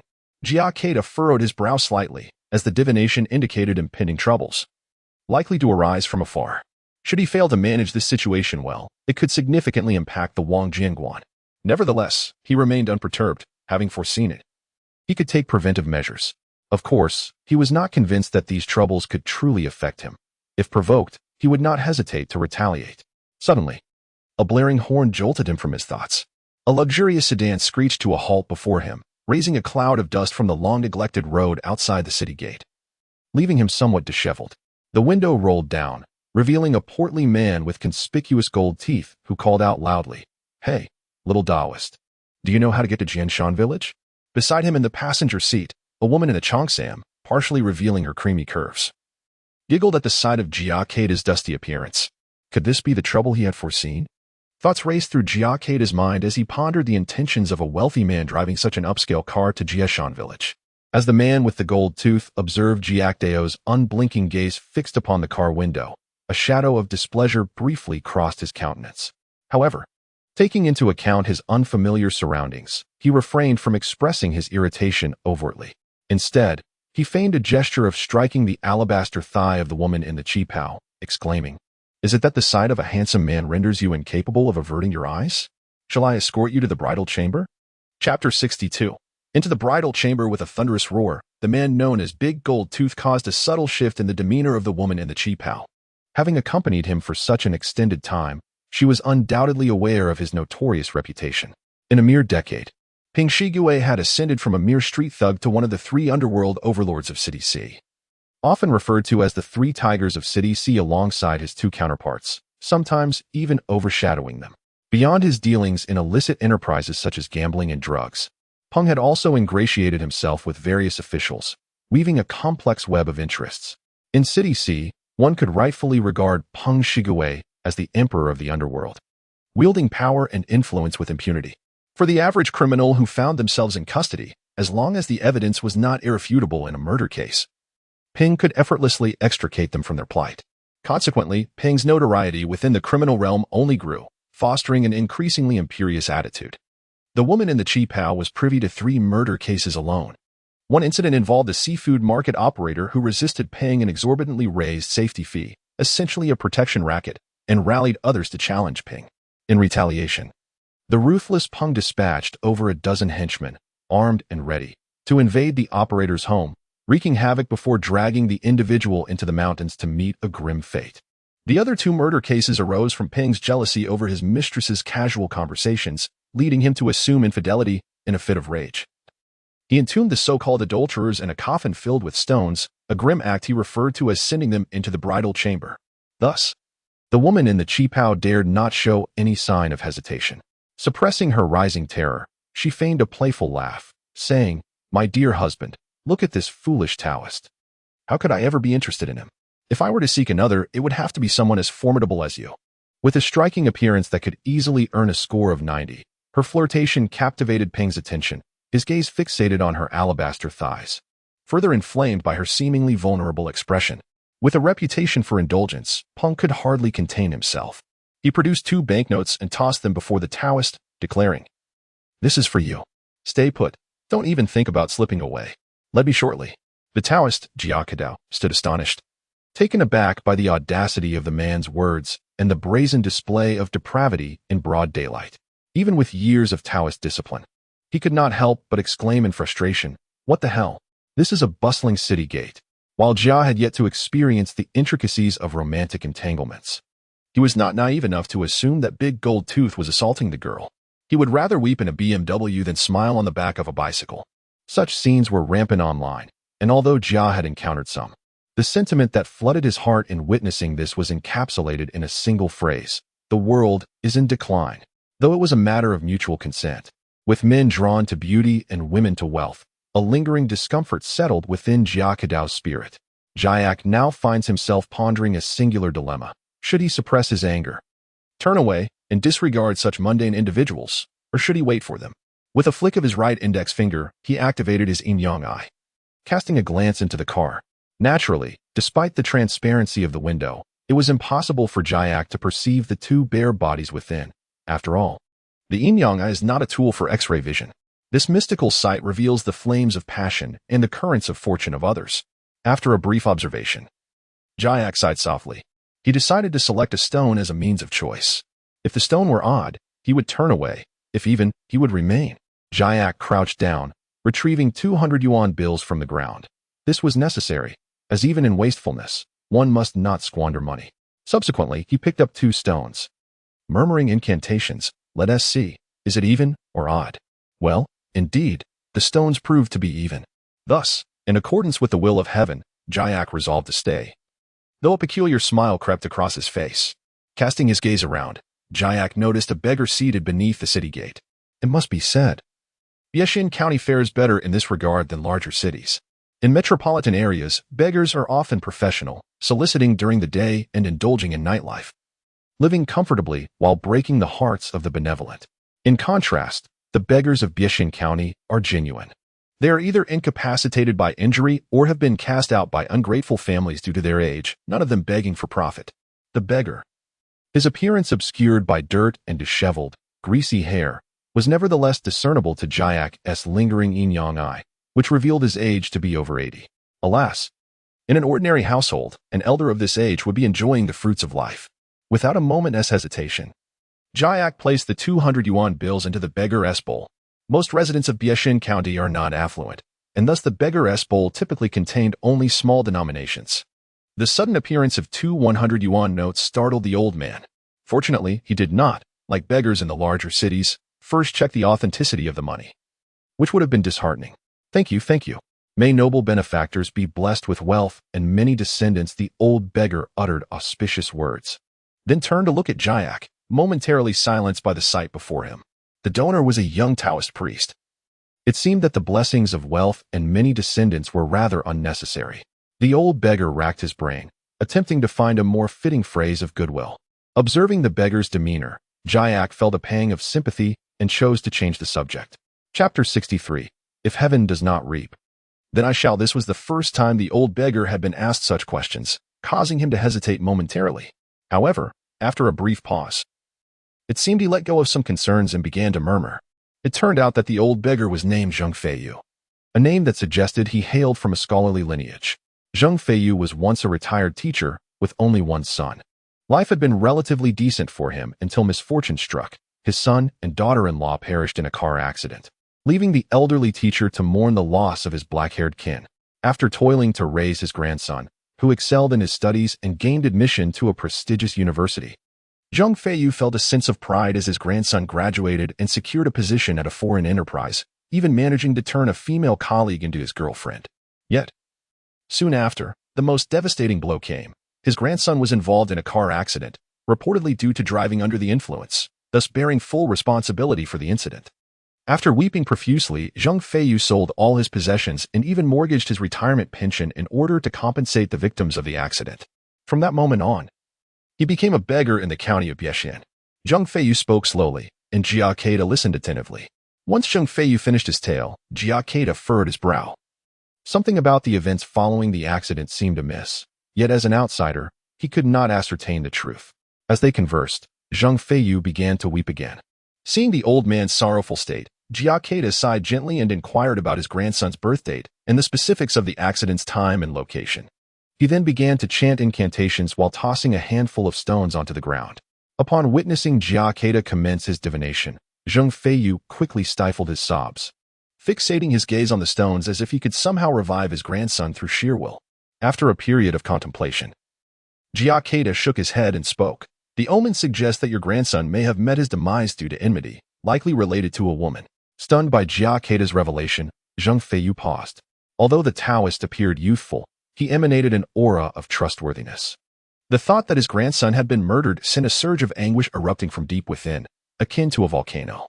His eyes fixated on the ground, his hands, caked with dirt, clenched tightly as if attempting to excavate the very earth beneath him. A strangled sound escaped his throat, and his body trembled uncontrollably. Tears that had only just been wiped away now gushed forth like a spring. Old man, do not grieve too deeply, Jia Kedao offered, though his attempts at consolation were rather clumsy. What am I to do? Woe unto me, my grandson. Zheng Feiyu suddenly cried out hoarsely. his eyes rolling back as he swayed and collapsed to the ground. Jia Kedao, alarmed, rushed to support the old man, tearing open his shirt and pressing his hands against Zhang Feiyu's chest, leaving behind 2 blood-stained imprints. He then proceeded to massage several acupoints on the elderly man's body. After a mere 10 seconds, Zhang Feiyu coughed lightly and regained consciousness. Jia Kedao finally exhaled in relief. If the old man had perished due to his words, the burden of guilt would have been unbearable. Upon witnessing the awakening of old man Zhang, Jia Kedao offered words of comfort. Dear Mr. Zhang, do not allow your heart to be burdened with anger. As the saying goes, those who commit great sins will inevitably face retribution. The ones who have wronged your grandson shall not escape their fate. With a raspy voice, old man Zhang expelled a thick phlegm from his throat, spitting it onto the ground before inquiring, what if heaven chooses not to punish them? Jia Kedao, far from dismissing old man Zhang's concern, shared a similar sentiment. Moreover, the Laojun Temple was in need of a venerable and respected abbot. Upon hearing this, a flicker of hope ignited in old man Zhang's murky eyes. He nodded and began to gather his few belongings. 2 tattered quilts, a tin basin filled with loose change, and a small picture frame containing a photograph of old man Zhang with a child, presumably his grandson in his youth, were all that he possessed. Jia Kedao refrained from advising him to discard these items, understanding that for old man Zhang, they represented irreplaceable memories. Just as old man Zhang finished packing, the horn of a nearby sedan blared loudly. The booming voice of Big Gold Tooth echoed, damn it. Where's that filthy Taoist? Has he run off with my money? I'll have him killed. The ferocious shouting caused several tractors parked nearby to instinctively withdraw. What is all this ruckus? I am right here, Jia Kedao declared as he approached, with old man Zhang timidly trailing behind. Big Gold Tooth, upon spotting Jia Kedao through the car window, appeared momentarily pleased, but quickly let loose a less-than-kind remark. Little Taoist, hurry up and get in the car, otherwise I'll demolish your shabby temple. Greatly revered one, if you persist in threatening me, I shall refuse to guide you.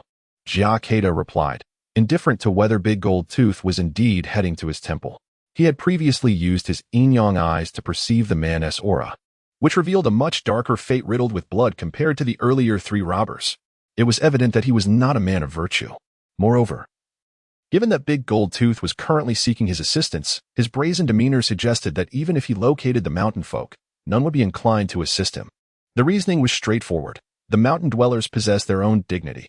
While Jia Kedao sought to build roads, they could indulge in their greed, having toiled to construct their thatched homes. However, serving Big Gold Tooth would require them to bow in subservience. Upon hearing Jia Kedao's words, Big Gold Tooth nearly erupted with rage. In a city like C or its neighboring towns, he would have summoned dozens to ruthlessly deal with Jia Kedao, ultimately casting him into a pond to drown in lotus flowers. Yet, as previously mentioned, Big Gold Tooth was now like a dragon stranded in shallow waters, unable to summon even a single person in the remote mountains of B County without waiting an entire day. Fine. You think you're tough? Big Gold Tooth ceded, directing an accusatory finger at Jia Kedao. Just as Jia Kedao had surmised, during his previous encounters in the county town, he had sought guides. But under Big Gold Tooth's arrogance, no one had been willing to assist, despite the tempting reward of several hundred yuan. These honest and straightforward residents remained too fearful to board the imposing vehicle of the wealthy individual. Chapter 64. The Winding Mountain Road. At this juncture, Dejin felt a twinge of regret. Had he known, he would have brought along more than a dozen subordinates to avoid being at the mercy of a foul priest. The rear door swung open, and Jia Kedao pulled the elderly Zhang onto the vehicle. Upon noticing a shabby beggar following closely behind, Dejin could scarcely contain his fury. Old man, get out. At Dejin's bellow, Zhang trembled, his backside that had hesitated to settle immediately lifted. It was firmly pressed down by Jia Kedao's hand. Elder Zhang, should you choose to exit, this humble monk will cease to concern himself with your grandson's plight. Though fear gripped his heart, Zhang's rear remained firmly planted on the luxurious leather seat. Dejin glared furiously, while the woman in the qipao covered her mouth, feigning nausea. Jia Kedao shot Dejin a scathing glance in return. Do not speak further. Simply drive.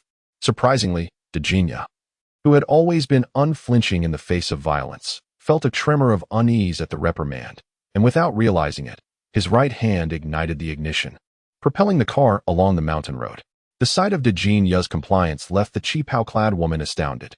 It was the first time she had witnessed him heed another's command. In C City, those who dared to challenge Dejin had long since become neighbors to the lotus flowers. After a brief spell, Dejinja regained his senses, yet found himself ensnared in a situation he could not escape. Unbeknownst to him, Jia Kedao had merely employed a soul-calming incantation during their exchange. For someone like Dejinja, whose hands were stained with blood and whose nightmares were haunted by his deeds, no overt actions were necessary. A subtle guidance through the incantation sufficed to bend him to his will. Of course, this was not infallible. The success rate was far greater when he was in a state of rage than when he was calm. Soon enough, Dejinja redirected his focus from Jia Kedao back to the winding mountain road. Thud. The underside of the vehicle scraped against a slight rise in the terrain, eliciting a shriek from the woman in the qipao, her beautiful almond-shaped eyes brimming with tears. This had happened thrice already. Were it not for her concern for Dejinja, she would have flung open the door and leapt from the car. For her, it was simply terrifying. Conversely, Dejinja felt a pang of anguish. Although he was a notorious crime lord, after accounting for the expenses of maintaining his subordinates and nurturing connections, the money he personally retained was not substantial. The purchase of this vehicle, exceeding 1 million, required considerable contemplation. To put it in perspective, Dejinja's criminal enterprises yielded a monthly income of 20 million. That amounted to 240 million annually, which was indeed considerable. However, managing such an extensive criminal network necessitated the upkeep of 500 to 600 subordinates, which would consume 5 to 6 million. Among these, his trusted aides required an additional 2 million. Furthermore, a myriad of protective arrangements and relational networks demanded continuous maintenance. In the event of an incident involving his subordinates, unexpected expenses could arise, costing him between 1 to 2 million. In addition to this, as the formidable leader of the underworld, Dejinja's standard of living must not be too low. He maintains several women and sends his daughters to prestigious elite schools. Moreover, he needs to set aside a substantial sum for his retirement and regularly invest in blue-chip stocks. What? Seize the day and indulge in the present. Who cares about the sorrows and joys of tomorrow? If one were to adopt such a mindset, a black boss without a safety net could only revel for a couple of years, after which he would either meet his demise or face execution. In addition to these expenditures, he must also maintain a reserve for the organization, which can be drawn upon when necessary. After accounting for these various costs, Dejinja finds that his monthly surplus does not exceed 1 million. This implies that it took him 2 months of savings to acquire a vehicle. Ultimately, Dejinja's finances are not as ample as those of some newly emerged celebrities, which is quite a blow to a notorious figure dominating the underworld of City C. Thus, upon hearing that there were old mountain ginsengs in Jiashan village, Dejinja was immediately intrigued. These precious items could fetch tens of millions per root. If he could gain control over Jiashan village, his future days would be far less arduous. To avoid alarming other black bosses, Dejinja intended to travel alone, assess the situation, and then return with a larger entourage.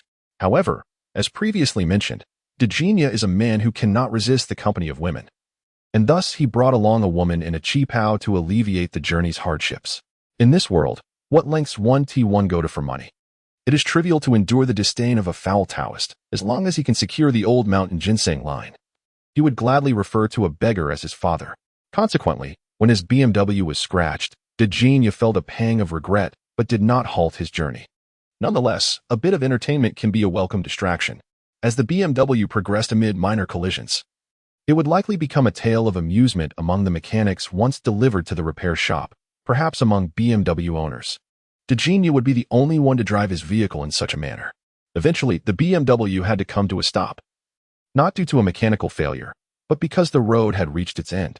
Beyond this point, the rugged mountain path was impassable for vehicles. Dejinja stepped out, gazing at the treacherous terrain, his expression shifting slightly. Even as a prominent figure among national underworld leaders, he could not navigate a car through such conditions. The road was so rough that even traversing it on foot would prove challenging. At this moment, Jia Kedao had already disembarked and was walking ahead, while old Zhang followed behind, burdened with a bundle of ragged belongings, wishing to maintain a greater distance from Dejinja. For him, encountering a black boss like Dejinja was certainly an undesirable affair. Chapter 65. The Enchanted Talisman and the Misfortunate Encounter upon witnessing Jia Kedao embarking on his journey. Big Gold Tooth clenched his jaw, disregarding everything else, and abandoned his cart, hastily pursuing the retreating figure of Jia Kedao. Meanwhile, the woman in the cheongsam stood rooted to the spot, gazing at the rugged mountain path before her, swallowing hard in apprehension. She had always yearned for wealth and luxury. Having been pampered since childhood, never having lifted a finger for household chores. The prospect of traversing such a treacherous trail was indeed daunting for her. After a moment of hesitation as she saw Big Gold Tooth's figure nearly vanish among the mountains, the thought of missing out on a life of affluence ignited a sense of urgency within her. Casting aside her fears, she grabbed her small bag and hurried after him. As time trickled by, Jia Kedao navigated the mountain path with remarkable ease, while old Zhang struggled considerably, being over 80 years of age. Were it not for the hardships he had endured over the years, which had fortified his spirit, he would not have been able to persist at all. Noticing old Zhang's labored progress, Jia Kedao furrowed his brow and retrieved a talisman from his sleeve. With a gentle flick of his right hand, a burst of flame manifested, which he then pressed against old Zhang. The fiery glow surged into old Zhang's legs, vanishing without a trace. Instantly, old Zhang felt the fatigue dissipate from his body. His legs rejuvenated as if they had returned to their youthful vigor, allowing him to walk with newfound lightness. Just 20 paces behind, Big Gold Tooth witnessed this astonishing spectacle, his eyes nearly popping out of their sockets. This was simply too miraculous. Having seen countless magic performances and being aware of tricks like spontaneous combustion of white phosphorus, he could not fathom how the old beggar, who had seemed utterly exhausted moments ago, had now become so vibrant, all thanks to the young Taoist's talisman. Big Gold Tooth was utterly astonished. He never anticipated that this young Taoist possessed such extraordinary skills. "Hey, Taoist priest, what kind of magic is that?" he called out, disregarding his pride as he caught up, smiling awkwardly. "Infinity and boundlessness. This is but a trivial trick, not worth mentioning," Jia Kedao replied dismissively. Big Gold Tooth, having encountered a setback, initially felt the urge to retaliate but decided against it, his simmering anger intensifying as he resolved to make the young priest pay upon their next encounter.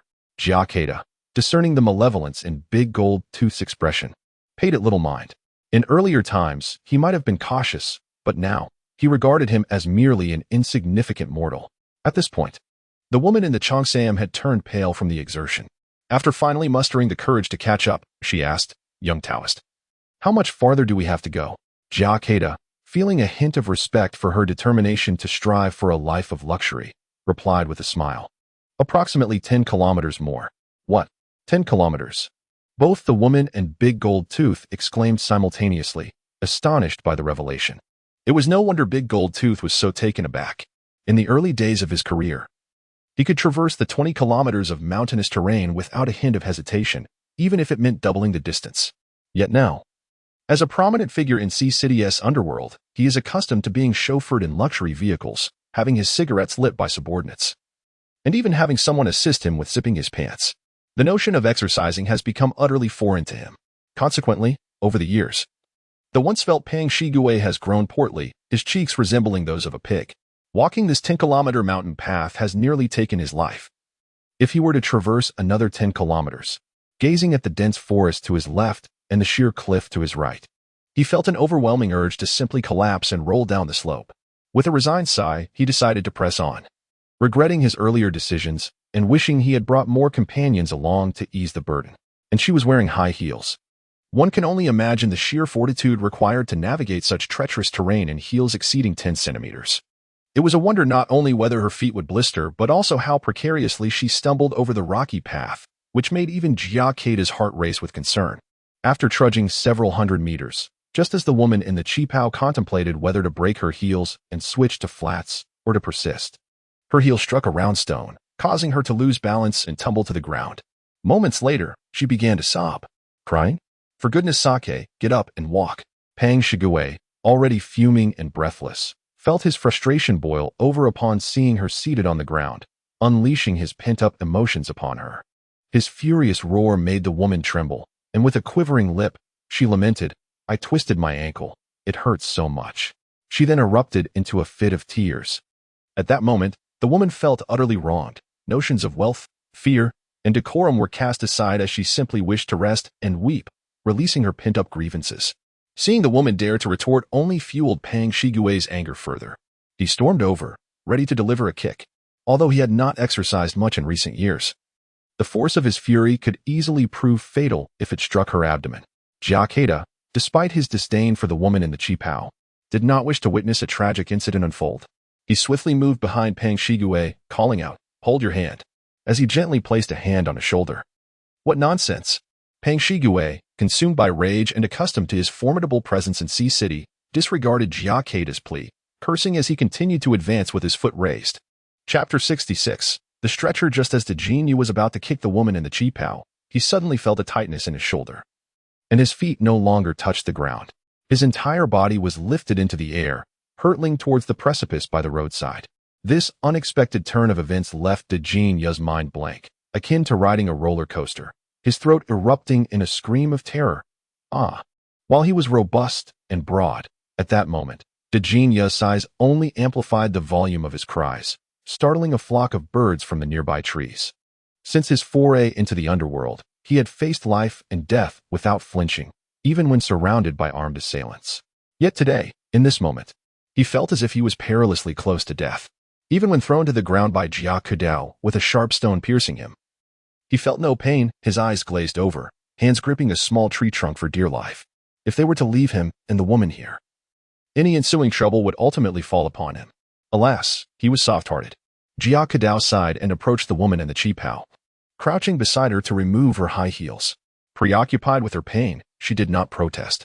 Jia Kedao gently grasped her arch and calf, rotating them slowly while speaking. Infinite Heaven's Lord, may I have the honor of knowing your name? Enough of the cries, keep it up, and you'll attract the wolves. Releasing her, he stood and tossed a remark over his shoulder as he turned to walk towards Dejin Yu and Peng Shigue. Dejin Yu proved to be much easier to handle. Jia Kedao approached him and delivered 2 resounding slaps across his face. Following the blows, Dejin Yu's eyes began to regain their focus, prompting Jia Kedao to breathe a sigh of relief. He then moved to check on old Zhang, finding him well. Sustained by a talisman, his vitality far superior to that of Dejin Yu. However, Dejin Yu, an elite among countless ruffians, understood the importance of timing. After a moment's hesitation, he mustered the courage to thank Jia Kedao. In truth, Dejin Yu knew that in this world, it was often better to owe favors than to bestow them. Those who received kindness frequently forgot the benefactor, while those who gave were more invested in the recipient's well-being. The dynamics were starkly different. Jia Kedao smiled but remained silent. With that one expression of gratitude, his previous kindness felt diminished, nearly nullified by the prior incident of throwing Dejin Yu aside. In Jia Kedao's perception, the fortune surrounding Dejin Yu occasionally flickered towards him, the entire process obscured and unclear. Moments later, due to the strain of overexertion, the effect of his yin-yang vision dissipated prematurely. In essence, Dejin Yu was beginning to contemplate forming a bond with Jia Kedao, as the imposing figure of Golden Tooth hesitated, contemplating whether to once again cast aside his pride and request that Jia Kedao provide him with that particular talisman to invigorate his spirit. A melodious mountain song floated in from the distant thicket. Oh, fair maiden over there, with cascading black hair cascading over your delicate waist and curvaceous hips. How enchanting you are, stirring my heart to flutter. Someone's coming, exclaimed Ma Yi, rising with enthusiasm. Jia Kedao chuckled. It seems fortune smiles upon you. Indeed, fortune had graced them. Shortly thereafter, several robust young men, bare-chested and clad in long trousers, approached, harmonizing their mountain tune, 2 of them carrying a stretcher. The sight of the stretcher sparked a glimmer of excitement in both Golden Tooth and Ma Yi's eyes. Undoubtedly, the prospect of being carried by these strapping lads promised to be an exquisite experience, sparing her legs from any ordeal. Heavens above! What has happened that you bear a stretcher? Jia Kedao inquired, recognizing these young men from Jianshan village. It was imperative for him to ascertain any troubles that might have befallen the village. Surprised by the deference shown to Jia Kedao, Golden Tooth pondered the young priest's notable standing in this locale, realizing that his own affairs might ultimately rely on Jia Kedao's influence. As Golden Tooth mused, the woman in the chi pao stepped forward. Hello, brothers. I find myself unable to walk any further. Might I implore you to carry me on the stretcher? The young men had already taken notice of Ma Yi. Amidst the rugged mountains, where wild maidens abounded, none could compare to the beauty of this chi pao-clad lady. As if she had stepped straight out of a television drama, a true starlet. Moreover, having recently shed tears, her eyes glimmered with a pitiful allure, causing the young men to swallow hard in unison, nodding eagerly in agreement. The most impetuous among them had already placed the stretcher before Ma Yi, urging her to ascend. Overjoyed, she feigned gratitude and gracefully took her seat, leaving the young men nearly spellbound. Chapter 67. Successful Individuals Clearing His Throat. The stout man with a golden tooth hesitated to directly request that Ma Yi relinquish her place to him. Instead, he coughed to signal her. Upon hearing this, Ma Yi inwardly sighed. If she wished to maintain her standing in City C, she indeed had to yield the stretcher. However, the thought of traversing an additional 10 kilometers caused her brows to furrow. Although these young men from the mountains had limited exposure to the world, they grasped the unfolding situation. To spare Ma Yi any discomfort, the lead young man promptly spoke up. Forget it, chubby guy. We only carry beautiful women. The others chimed in, echoing, yes, Brother Chui is right. We only carry beautiful women. In response, the stout man remained unfazed, dismissing their petty antics as mere childishness. Now that he considered himself a successful individual, commanding a legion of subordinates with a mere word, why would he stoop to bickering with these youngsters? Carry me to Jiashan village, and I'll pay 1,000. Just 10 kilometers for 1,000. I promise. The stout man had his own clever strategy, money as a means to pave the way. He pulled out a stack of bills, counted 10, and waved them before the young men, whose eyes widened in astonishment. For the villagers of Jiashan, earning 500 in a year was a formidable task, achievable only through luck in harvesting precious herbs. Thus, the allure of 1,000 was immeasurable. With 6 young men in total, each would receive over 100. A sum that could afford a hearty meal for their families or allow them to purchase fine fabric for their mothers or sisters to sew beautiful new garments. For those already courting someone, it could even mean buying a horn comb for their beloved, perhaps earning them a kiss in return. At this juncture, even the 2 young men carrying Ma Yi began to feel regret. This was not a result of fickleness. After all, no matter how stunning a girl might be, she belonged to someone else. Without the incentive of 1,000, they might have been content to exert some effort just to catch a whiff of her alluring fragrance. However, now that money was involved, their motivations shifted. Just then, Jia Kedao pointed at the stout man with a grin. You, the big boss, driving a small car. Offering 1,000, doesn't that feel a bit awkward? Naturally, Jia Kedao leaned towards supporting the villagers, wishing to help them earn a little more. Seeing Jia Kedao step in, the stout man felt a bit embarrassed to say more. He extracted another 20 bills from the previous stack, mingling them with the 10, 3,000. This is a favor from my old friend Ping to the Taoist priest. Jia Kedao refrained from further remarks. Earning 3,000 for a 10-kilometer journey was already a significant deal. To say more would serve no purpose. After all, 500 each was ample. Did they expect to emerge as millionaires? Greed could invite misfortune. Excited, the group of young men erupted with enthusiasm. Aside from the 2 carrying Ma Yi, the remaining 4 immediately brandished their machetes and ventured into the nearby woods. A cacophony of sounds erupted from the forest. Before long, they brought forth a freshly crafted stretcher. The trunk remained unpeeled, intricately bound with fine vines, resembling a multitude of nets intertwined. The young men, concerned for the comfort of the wealthy man with the golden teeth, laid their own garments atop the stretcher, demonstrating their attentiveness to service. Dear sir, please take your place, they urged. The golden-toothed gentleman handed money to the lad surnamed Chui, exuding pride as he reclined on the stretcher, declaring, "Follow the Taoist," before closing his eyes. Exhaustion weighed heavily upon him. A brief respite upon the stretcher was a welcome relief. At this moment, Ma Yi felt somewhat embarrassed to simply occupy the stretcher without contributing. She extracted 2,000 yuan from her small purse, but the young men initially refused. However, Jia Kedao accepted the money and, with a smile, returned it to them, saying, "Do you think this paltry sum will impoverish them? This way, we can avoid the trouble of pushing and shoving." With a sudden influx of cash, the young men's fatigue dissipated, and they energetically hoisted the stretcher forward. The golden-toothed gentleman remained unaware when he finally opened his eyes. Jia Kedao and old Zhang had been left far behind, their shadows no longer visible. At this juncture, the golden-toothed man said nothing, though internally he felt a sense of triumph. No matter how formidable the Taoist might be, he was no match for the power of money, which had now left him trailing behind. It was indeed a comfortable experience, although lying on the stretcher beneath the scorching sun was somewhat uncomfortable. It was far more pleasant than traversing the rugged mountain path. Moreover, the gentle swaying of the stretcher resembled a cradle, and it was long before he succumbed to a deep slumber. Jia Kedao paid little mind to this. If they moved ahead, so be it. He would simply proceed at a leisurely pace with old Zhang. With a smile, Jia Kedao introduced, "This is old Zhang.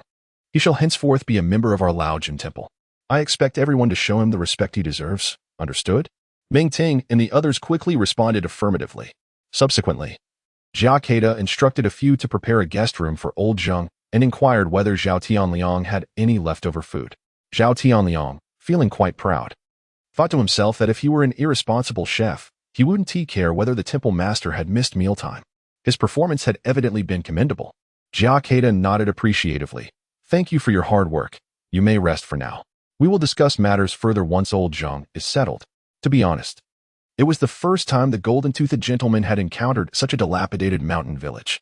No sooner had he stepped off the stretcher than he found himself stepping in cow dung. Damn it, he muttered under his breath, wondering if he had somehow offended the kitchen god, as nothing seemed to go right since arriving in this remote county. Fortunately, the lad Chui, feeling kind-hearted and mindful of the 5,000 yuan, led the golden-toothed man to his home, fetched water, and assisted him in cleaning his shoes. Chapter 68. The stench at the door. Young man, I have heard that you possess old mountain ginseng? Ping Shigue, having endured a long journey on a stretcher, finally regained his composure, yet his thoughts remained fixated on the ginseng. Noticing that Chui Xiaohua appeared to be amiable, he inquired, Indeed, we have old mountain ginseng, albeit in scarce supply. It has been several years since anyone has unearthed any. Are you interested in purchasing it? Upon hearing that no one had harvested old mountain ginseng for years, Dejinja suspected the young man was being cunning and sought to conceal the truth, which made him anxious. How could that be? Wasn't someone from your village in Sea City selling ginseng just last month? Seeing Dejinja's disbelief, Chui Xiaohua felt a surge of irritation, shook his head, and turned to grab a wooden barrel, intending to head to the well. I am the proprietor of the ginseng, and with customers pressing me, I am left with no choice. Young man, if you can assure me, this 5,000 yuan is yours. One cannot catch a wolf without sacrificing a child, nor can one seize a rogue without risking a spouse. As Dejinja mentally recited his own proverb, he placed 5,000 yuan before Chui Xiaohua. Hearing the young man's words brought Dejinja joy, yet his expression grew increasingly forlorn. Jia Mountain Village lay deep in the mountains, and the villagers rarely ventured beyond the county town, aside from those selling ginseng. It was unlikely anyone would travel to Sea City. Having navigated the underworld for many years, Dejinja possessed a modicum of understanding of human nature. Observing that Chui Xiaohua had relented, he promptly raised the stakes. The increment of 10,000 yuan solidified Chui Xiaohua's previously wavering resolve. It was nearly impossible to earn 15,000 yuan by digging in Jia Mountain Village. Approaching 30 years of age, he had yet to find a wife due to the scars of childhood, and this sum could indeed procure a good spouse. Resolute, Chui Xiaohua refrained from revealing who had gone to Sea City and instead beckoned Dejinja to exit the courtyard, leading the way up the mountain. Mai, feeling uneasy in the company of strangers, followed closely behind. Dejinja wiped the sweat from his brow, perplexed. Was this young man truly elated? Assuming he recalled the promised reward, Dejinja hastily handed him 6,000 yuan. Before Dejinja could react, Chui Xiaohua dashed down the mountain. Truthfully, Dejinja was momentarily taken aback. While the initial words were heartwarming, the subsequent offer left him in a state of bemusement. Nevertheless, overall, it was quite sincere, albeit perhaps overly so. Foolish lad, Dejinja mused, contemplating Chui Xiaohua. If such a person were to join his organization and undergo some training, it would not be long before he became a valuable asset, one to be trusted without reservation. Meanwhile, Mai caught up, breathlessly exclaiming, Shigue, why have you gone up the mountain? I can barely keep up, and why did that young man head back down? At this moment, Dejinja had located the place, his spirits soaring. With a grin, he reached out and encircled Mai's waist, raising his chin confidently. Come, let us pay a visit to that fellow selling ginseng, who has compelled me to travel such a distance. If he refuses to comply, humph. At this juncture, Mai transformed back into the enchanting beauty, letting out a soft sigh as a large portion of her body melted against Dejinja, nearly causing him to topple over. However, this ignited Dejinja's desires, eliciting a lewd chuckle from him. I have yet to experience an outdoor escapade. No sooner had he spoken than Ping Shigue, who had previously been plagued by discomfort, found his waist no longer aching and his legs refreshed. He swiftly scooped up Mai and plunged into the thicket. The forest was tranquil, devoid of any onlookers, save for the faint chirping of insects. The cool breeze of late summer swept through the woods, imparting a refreshing chill. This was indeed a splendid locale for certain activities. Before long, the sounds of a man's heavy breathing and a woman's moans echoed through the trees. A dark cloud drifted by, as if the sun itself felt a tinge of shyness, tempering its fiery rays. Meanwhile, in the kitchen, Jia Kedao suddenly furrowed his brow, setting down his chopsticks and rising to his feet. Zheng Laotu, engrossed in his meal, remained oblivious to Jia Kedao's actions. However, Zhao Tianliang, who was fiddling with his phone nearby, quickly approached, mistakenly believing that Jia Kedao was dissatisfied with the food. This place is quite comfortable. There's no boss nitpicking over wages, no rivals to contend with. Each day consists of preparing 3 meals, followed by leisure time. On occasion, I can join the disciples in practicing breathing techniques. Not only do I earn a living, but my health has also improved. I'm stepping out for a moment. Please keep an eye on Elder Zhang and ensure he doesn't overindulge, Jia Kedao remarked, fully comprehending Zhao Tianliang's intent. He offered a reassuring smile before departing the kitchen. Zhao Tianliang scrutinized Elder Zhang, exclaiming in disbelief, "My goodness. He has devoured 3 large bowls of plain rice and 2 braised hocks. And he's already reaching for a third." Alarmed, Zhao Tianliang dashed over. "Elder Zhang, dear sir, please take care not to overdo it." Without further ado regarding Zhao Tianliang's attempts to persuade Zhang Laodu against overeating, Jia Kedao made his way directly toward the temple gate. It was apparent that he had sensed a disturbance outside during his meal, as a foul stench surged toward the entrance. Chapter 69. Insects. See, what could this foul stench be? Naturally, it is the result of the union between man and woman. Of course, such a minor odor has little impact on the Laojun Temple. Perhaps if several hundred couples engaged in such activities, it might be a different matter. However, it has certainly caught the attention of Jia Kedao. It is well known that the villagers of Jia Mountain typically do not indulge in such acts outdoors. This is not a city park, where one might encounter only a few mosquitoes. On this mountain, there are many venomous creatures, including snakes, scorpions, and poisonous spiders. Therefore, Jia Kedao is not concerned about people engaging in these activities outside. Rather, he fears that an accident might occur. When there are no fatalities, everyone simply tightens their belts and leaves. However, should an incident transpire, it would tarnish the reputation of Laojun Temple. Most revolting to Jia Kedao is that he became aware of such matters while dining, which was simply intolerable. Upon reaching the temple gate, Jia Kedao descended the mountain path. Before he even reached the edge of the woods, he heard the sounds of intimate activities emanating from within. It turned out to be that rascal, Djinya. Jia Kedao couldn't help but let out a bitter laugh. Did this young man come all this way simply to engage in such behavior outside Laojun Temple? No matter how angry Jia Kedao was, he could not simply barge in. After a moment of contemplation, he retrieved a small ceramic vial from his sleeve and tossed it into the woods. With a soft thud, the vial struck a rock, shattering into countless pieces, releasing a viscous black liquid that began to flow down the stone. After completing this act, Jia Kedao turned to leave. The black liquid contained the concentrated essence of ginseng and FTI soup, which Jia Kedao had originally prepared for replenishing his spiritual energy to enhance his cultivation. The concentration was merely for convenience. However, upon its creation, Jia Kedao discovered that it could quickly attract surrounding insects and serpents. Had he not swiftly bottled it into small vials, the storeroom would have likely transformed into an insect nest. Jia Kedao understood why this occurred. The concentrated ginseng and FTI soup acted as a miniature source of spiritual energy, continuously emanating a rich aura, albeit for a limited duration. For the insects, this concentrated concoction was an irresistible temptation. The thick black liquid began to release tendrils of spiritual energy into the surrounding area. All insects that sensed this aura became agitated, igniting a deep-seated craving for spiritual energy within their very essence. Rustle, rustle, rustle. Within 3 minutes, the woods were filled with the sound of countless insects scuttling about. A cacophony that was unmistakably audible. "Brother, no, please." At that moment, Ping Shigue was deeply engrossed in a forbidden game, planning to conclude it in just a few minutes. Alas, his body no longer possessed the vitality of his youth, and his ability to engage in such activities now was a testament to his heightened excitement and stimulation. As Peng Shigue was about to press against the alluring, snow-white form once more, a minuscule black ant scurried across Ma Yi's chest, as if heralding doom. Startled, Ma Yi leapt from the ground at the sudden appearance of the ant. The imposing golden tooth was so taken aback that he felt a peculiar mixture of rigidity and softness.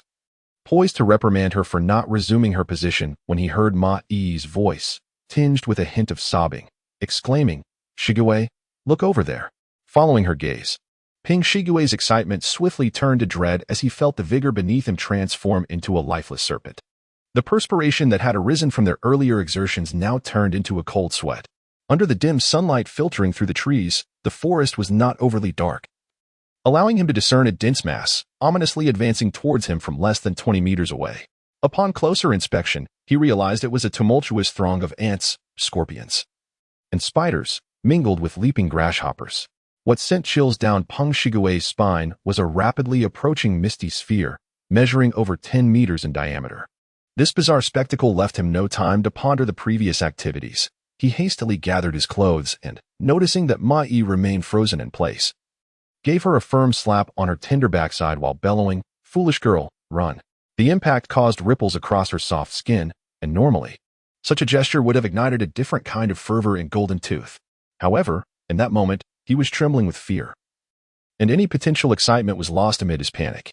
Awakened from her stupor, Ma Yi had neither the time nor the courage to retrieve her discarded garments. Instead, she shook her enticing form and sprinted after Golden Tooth. Fortunately, she had previously removed her high heels to accommodate him, and crucially, she had dismantled the heels from her shoes while in the village. Otherwise, a few strides would have likely resulted in a twisted ankle. In reality, the speed of the ants, scorpions, and spiders was relatively slow compared to humans. Before long, Golden Tooth and Ma Yi had distanced themselves from the dark swarm of insects. Unbeknownst to them, those creatures were merely passing by, with their true aim being a pool of concentrated medicinal concoction. As misfortune would have it, just after emerging from the woods onto the mountain path, they collided head-on with a swarm of biting midges known as Xiaoao. These pesky creatures, resembling tiny black specks, were blood-sucking flies typically found in the fields of the mountains, each no larger than a pinhead. While their flight was unremarkable, they thrived on the blood of animals, and a single bite could result in a painful bump the size of a fingertip, followed by a smear of blood upon swatting them. When they gathered in swarms, they appeared as a moving flock. However, local villagers were generally untroubled by such encounters, as they often bathed with wormwood and various herbs to repel these blood-sucking nuisances. However, Dejinyu and Ma Yi could not withstand the onslaught.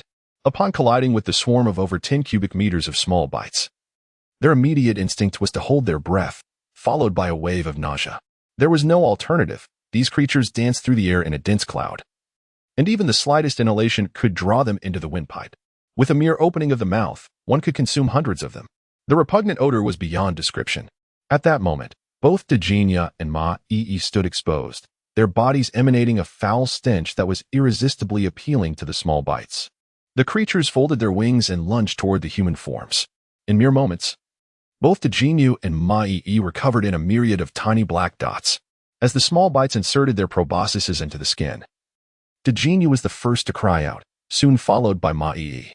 Chapter 70. The remarkable Yunchang-like ants scuttling upon one's skin. An unbearable itch invaded their minds. Dejinyu indiscriminately swatted at his body with his clothes, bloodstains soon appearing, and Ma Yi was no exception. However, the emergence of blood only excited the swarming insects, which lunged at them with heightened fervor. The number of these pests likely exceeded 1,000,000.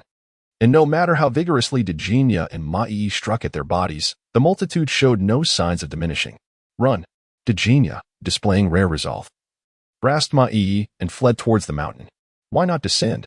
The answer was simple. A fresh swarm of insects was approaching from below. Should they join the fray? Not even the stoutest of men, like Peng Shigue, would escape unscathed, likely reduced to mere jerky. The pair sprinted desperately. Neither were accustomed to exertion, and after the earlier intense activity, they quickly found themselves gasping for breath. At that moment, they paid little heed to the insects that flew into their mouths, expelling them even as they struggled for air. Fortunately, after pursuing them for several dozen meters, the two swarms veered towards the forest. Drawn by the allure of the concentrated ginseng and goji berry soup, far more tempting than the blood of living beings. Otherwise, escaping would have been impossible. Engulfed in a frenzy for survival, Dejinyu and Ma Yi remained oblivious to the insect's departure, convinced that they still circled around them, occasionally diving down to feed. "Help! Open the door!" At last, the Laojun Temple appeared before them atop the mountain. Dejinyu summoned the last of his strength and hurled himself against the temple gate, pounding with fervor. Inside the courtyard, Otis practiced his swordsmanship under the watchful eyes of Meng Ting and several young disciples. When he had previously attempted to showcase his skills, Jia Kedao could only shake his head in dismay. In the realm of swordsmanship, if one were to compare the warriors of another world to those on Earth, the former would undoubtedly appear formidable. After all, these warriors could harness fighting spirit, endowing them with physical prowess far superior to that of Earthlings. When combined, their abilities rivaled many masters of traditional Chinese martial arts. However, in direct competition with these masters, Otis might not prevail. His so-called swordsmanship would only merit a 4-character critique from martial arts experts. unimpressive to behold. Chop, slash, stab, sweep, these 4 techniques lacked any connective flow, relying solely on the swordsman's intuition. Overall, his approach was straightforward, demonstrating little understanding of the nuanced application of power. Perhaps even some rustic farmers possessed greater insight into these matters.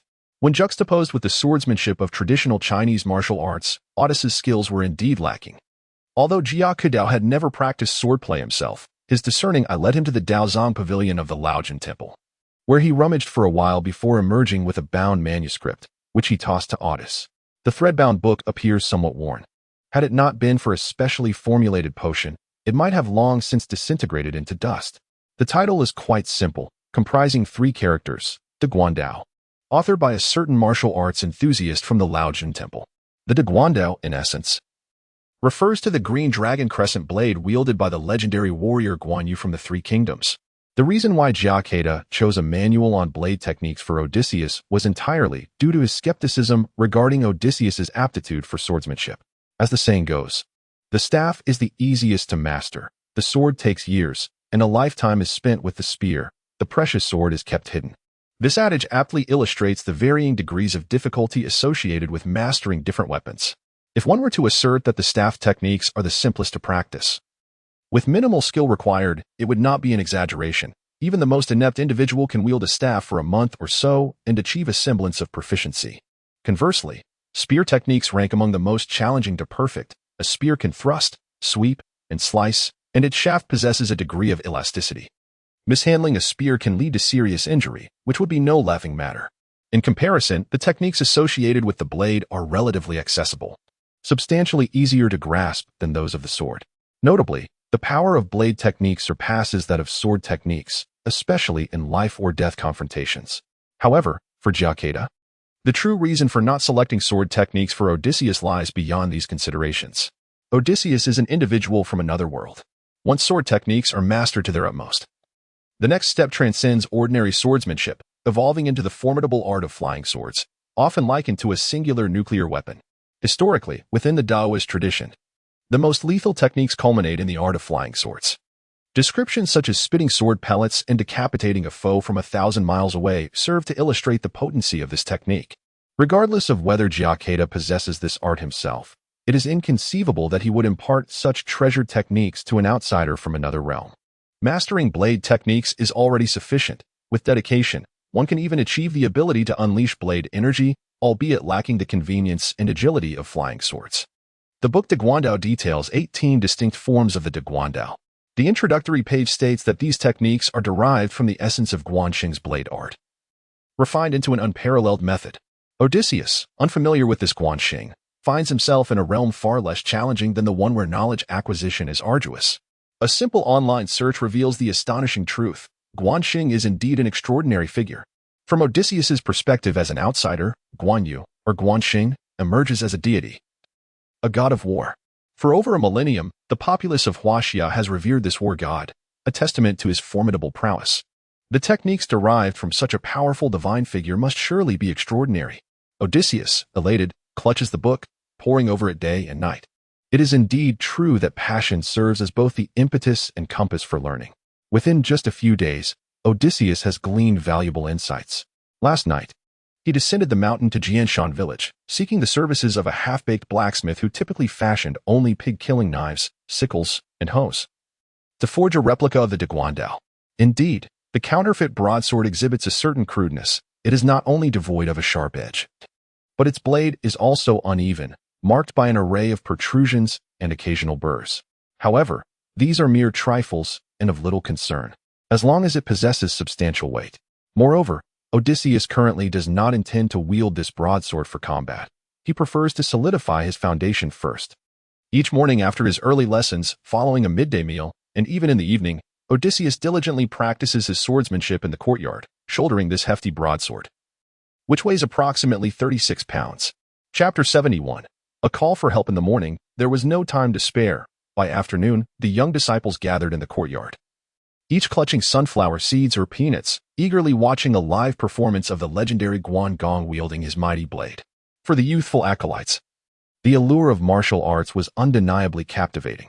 Once they took possession of the hefty broadsword from Odysseus, they were confronted with the true essence of muscular strength. While any of them, Meng Ting, Lu Qingyun, Zhang Qingming, or Zhao Tianliang, could lift the 36-pound weapon with ease, perhaps even engaging in a bit of weightlifting. The challenge lay in wielding it as Odysseus did. Imagine, if you will, that even an average person feels burdened by a mere 10-pound object. To swing something weighing over 2 pounds for 20 minutes would prove exhausting. Thus, the task of swinging a 36-pound sword demanded a strength of at least 300 pounds, an ability that most of the disciples had yet to attain.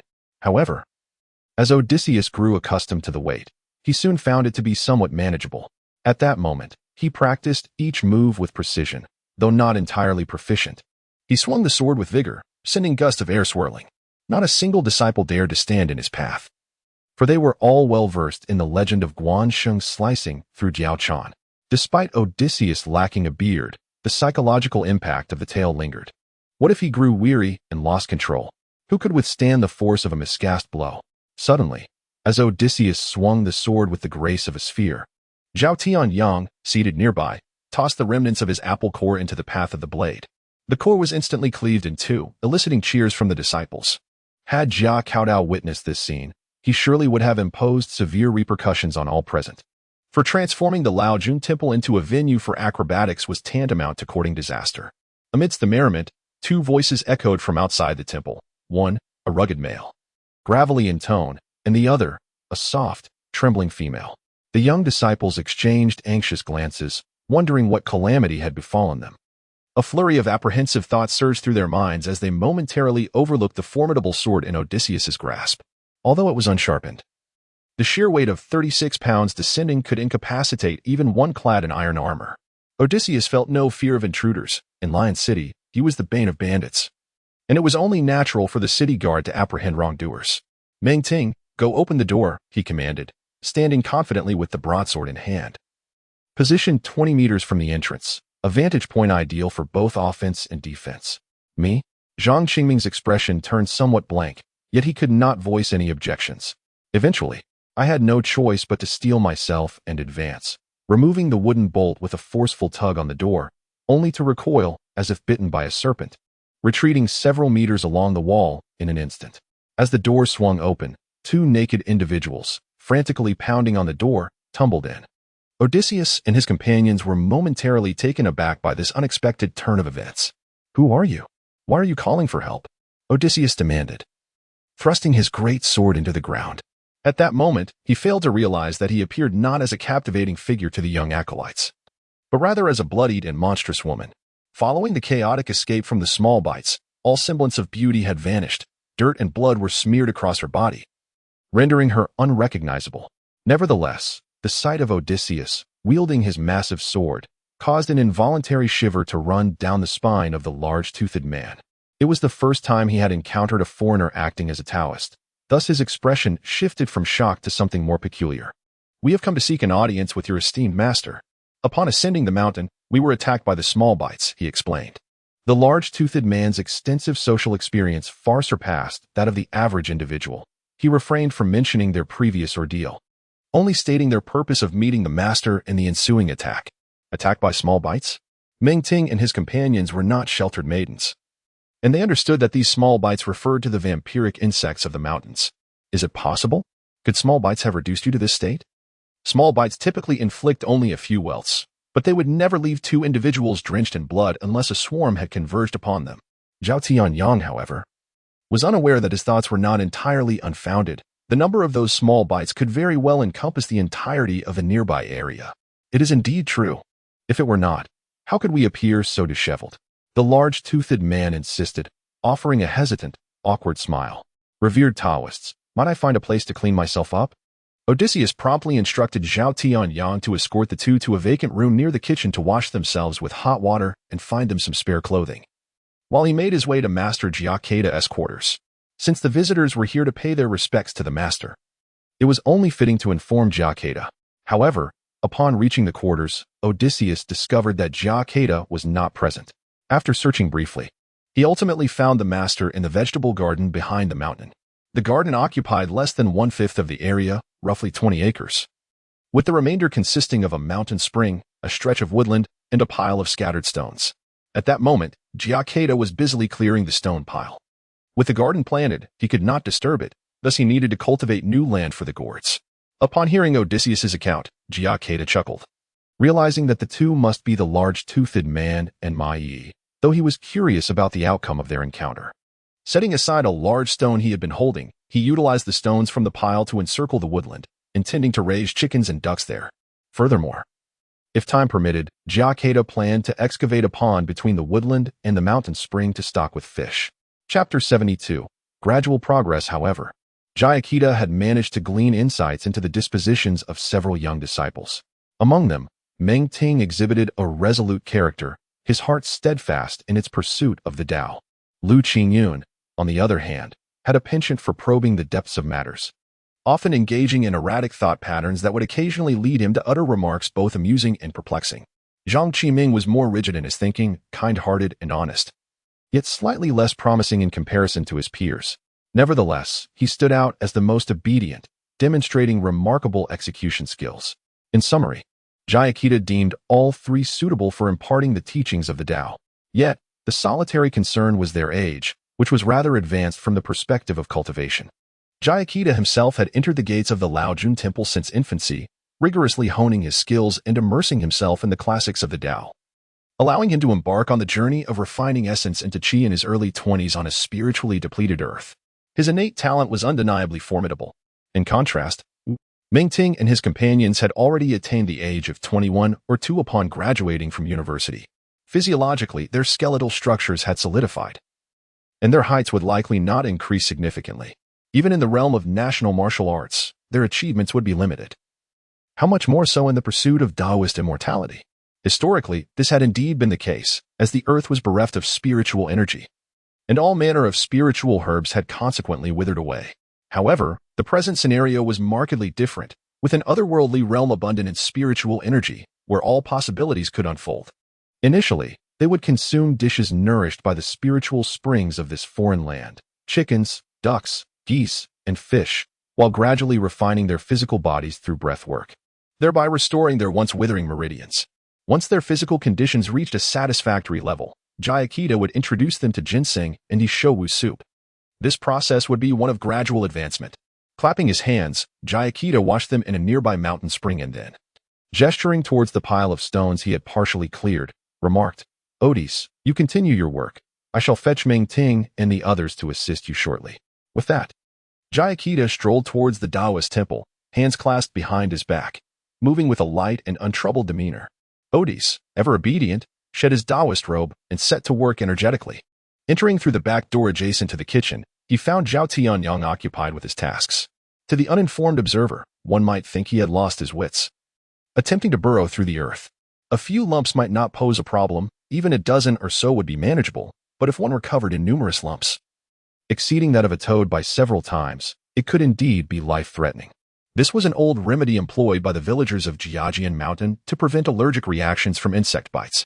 Although these mountain dwellers were robust, some individuals possessed unique physical constitutions that would trigger allergic reactions from the bites of blood-sucking insects, leading to the eventual establishment of this remedy, which had been passed down through generations. Upon seeing Jia Kedao approach, Zhao Tianyang hurriedly stepped forward to pay his respects. He had always maintained a demeanor of reverence towards his esteemed employer. "You continue your work. The medicinal brew is ready. Please accompany me." The preparation of this brew did not take long, only requiring the water to reach a boil. Subsequently, Zhao Tianyang carried a small wooden bucket, with Jia Kedao following closely behind, as they arrived at the quarters of Dajinya and his companion. At this moment, the large-toothed man lay on the ground, drenched in blood, panting heavily, appearing to be in a semi-conscious state. Jia Kedao hastened forward to check his pulse and smiled, noting that being stout had its advantages. At least he had more blood than an average person. Despite the considerable blood loss, his pulse remained robust. However, upon observing the man's condition, a shiver of dread ran through Jia Kedao. The patches of skin were ground into a pulp, and if inflammation were to set in, it could prove fatal. He decided to apply some medicine first. With a soft sigh, Jia Kedao retrieved a water talisman from his sleeve, ignited it, and dissolved it into the medicinal liquid, gesturing for Zhao Tianyang to step forward. This served as a lesson for the large-toothed man, but it was out of the question for Jia Kedao to administer it himself. Zhao Tianyang, undeterred, approached and ladled the medicinal concoction onto the large-toothed man. After gazing blearily at Zhao Tianyang for a while, the large-toothed man finally regained full consciousness. To his astonishment, the unbearable itch that had driven him to contemplate suicide had vanished. Although the medicinal liquid applied to his skin emitted an acrid odor, it offered a refreshing coolness to his now painfully sensitive skin. "Thank you. I truly don't know how to express my gratitude," he said, having endured a series of trials. His demeanor remarkably humble. He understood his predicament.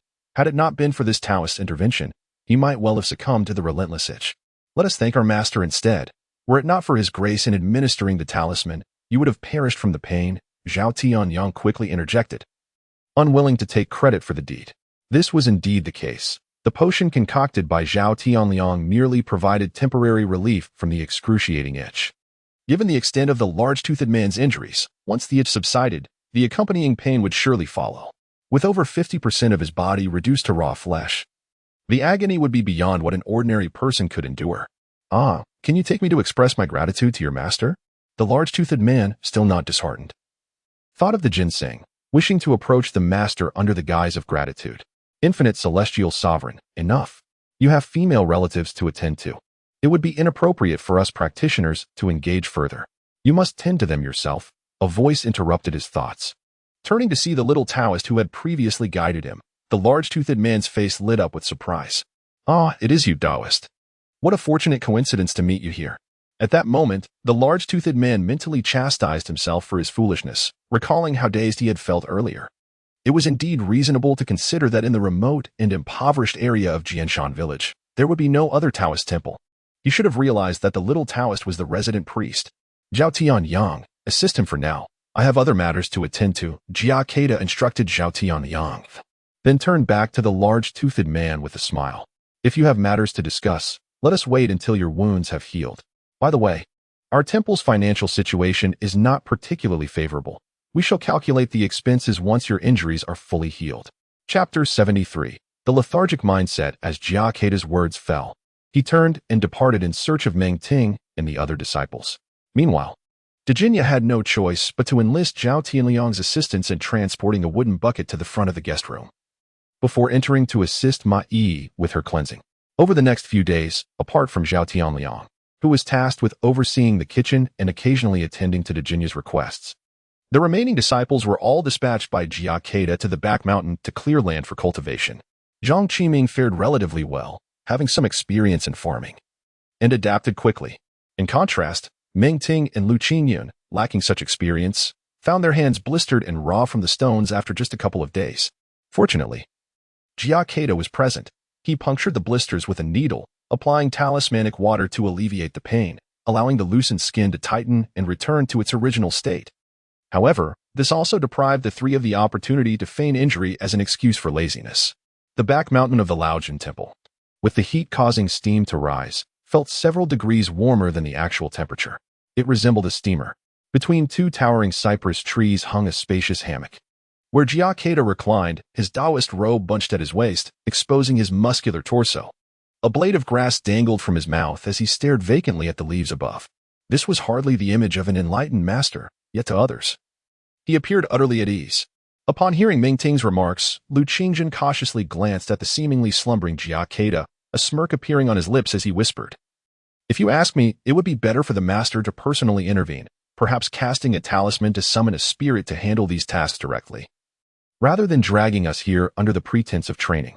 Expressing his grievances, Lu Qingyun noticed that Meng Ting and Zhang Qiming immediately distanced themselves from him by over 10 meters, not pausing for rest as they bent down to lift stones towards the yet-to-be-constructed wall. "What is wrong with you two?"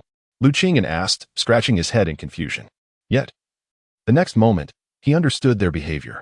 "Woyang Tianzuan, Lu Qingyun, what are you saying?" Jia Kedao's voice quietly emerged from behind him.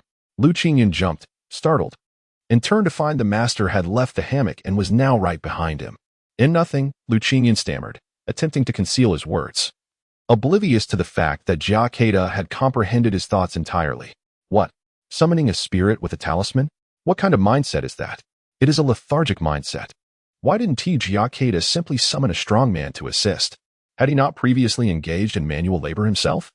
The reasoning behind this was undoubtedly tied to the dearth of spiritual energy on Earth. While it was acceptable for Jia Kedao to utilize basic talismans like the cleansing water talisman, employing a strength talisman would demand a greater expenditure of spiritual power. The crux of the matter lies in the necessity to rely on talismans for every feasible task, leading to the habitual dependence on such charms and fostering a sense of lethargy, thereby straying from the fundamental essence of the Tao. After delivering a stern reprimand to Lu Qingyun, Jia Kedao imposed the ultimate punishment upon him, to transcribe the Wenshi Jinjing 100 times. Upon hearing this decree, Lu Qingyun nearly collapsed to the ground. The Wenshi Jinjing comprises over 2,000 characters, and 100 copies amount to over 200,000 words. My heavens! Even a seasoned online writer would be overwhelmed by such a task. This was nothing short of a sentence to labor until exhaustion. Let us set aside Lu Qingyun's punishment for the moment.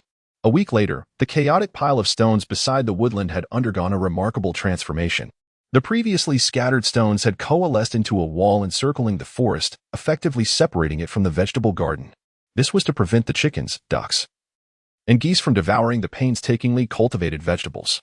A pond was nearing completion, its excavated soil mixed with the humus from the forest spread across the newly prepared fields, upon which wooden frames were erected for the gourd vines to climb. After irrigating the fields with spring water, small pits were dug, each filled with 2 to 5 gourd seeds.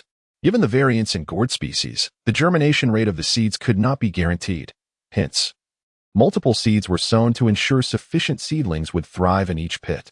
Once the seeds were placed and covered with soil, a few drops of mystical spring water from another realm were added, completing the task.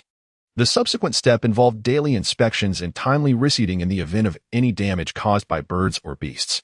In terms of gourd cultivation, Jia Kedao had indeed made a grand investment, with over 100 acres of land dedicated to this endeavor, consuming nearly half of the seeds. However, when distributed among the various types of gourds, the planted area was not excessively vast, with each type occupying merely 10 acres or so. After a week of recuperation at Laojun Temple, the formidable genie was finally invited to the guest chamber. The enigmatic temple master was not present in the chamber ahead of time, which was to be expected for someone of his stature, as a true leader ought to have the habit of arriving fashionably late. Ma Yi did not accompany Jinya, for it is customary for women, particularly those of beauty, to ensure they have eradicated any blemishes or imperfections before facing others. Even the slightest pimple would necessitate removal. As Jinya sipped the tea presented by Zhao Tianliang, he surveyed the modest furnishings of the guest chamber, his heart filled with great expectations for the purpose of his visit. It appeared that Laojun Temple was rather impoverished. Initially, he had contemplated employing force, but now, having received a lifeline from the temple, he deemed it unnecessary to resort to violence. Instead, he believed that financial means might resolve the issues at hand. While Jinya pondered how to sway the temple master, a resounding voice echoed, "Wuliang Tianzuan, esteemed Peng Shizhu. We meet again."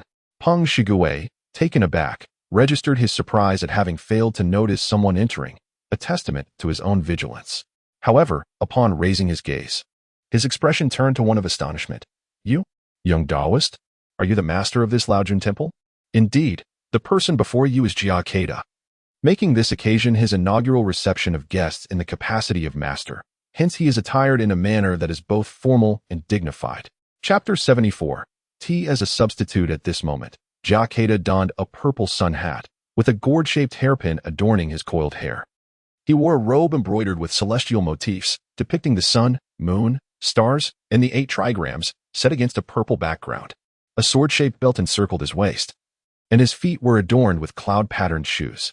In his right hand, he wielded a purple whisk, embodying the ethereal elegance of a youthful and handsome Taoist priest. Jinya found it somewhat difficult to ascertain whether the individual before him was merely a novice or the master of the temple.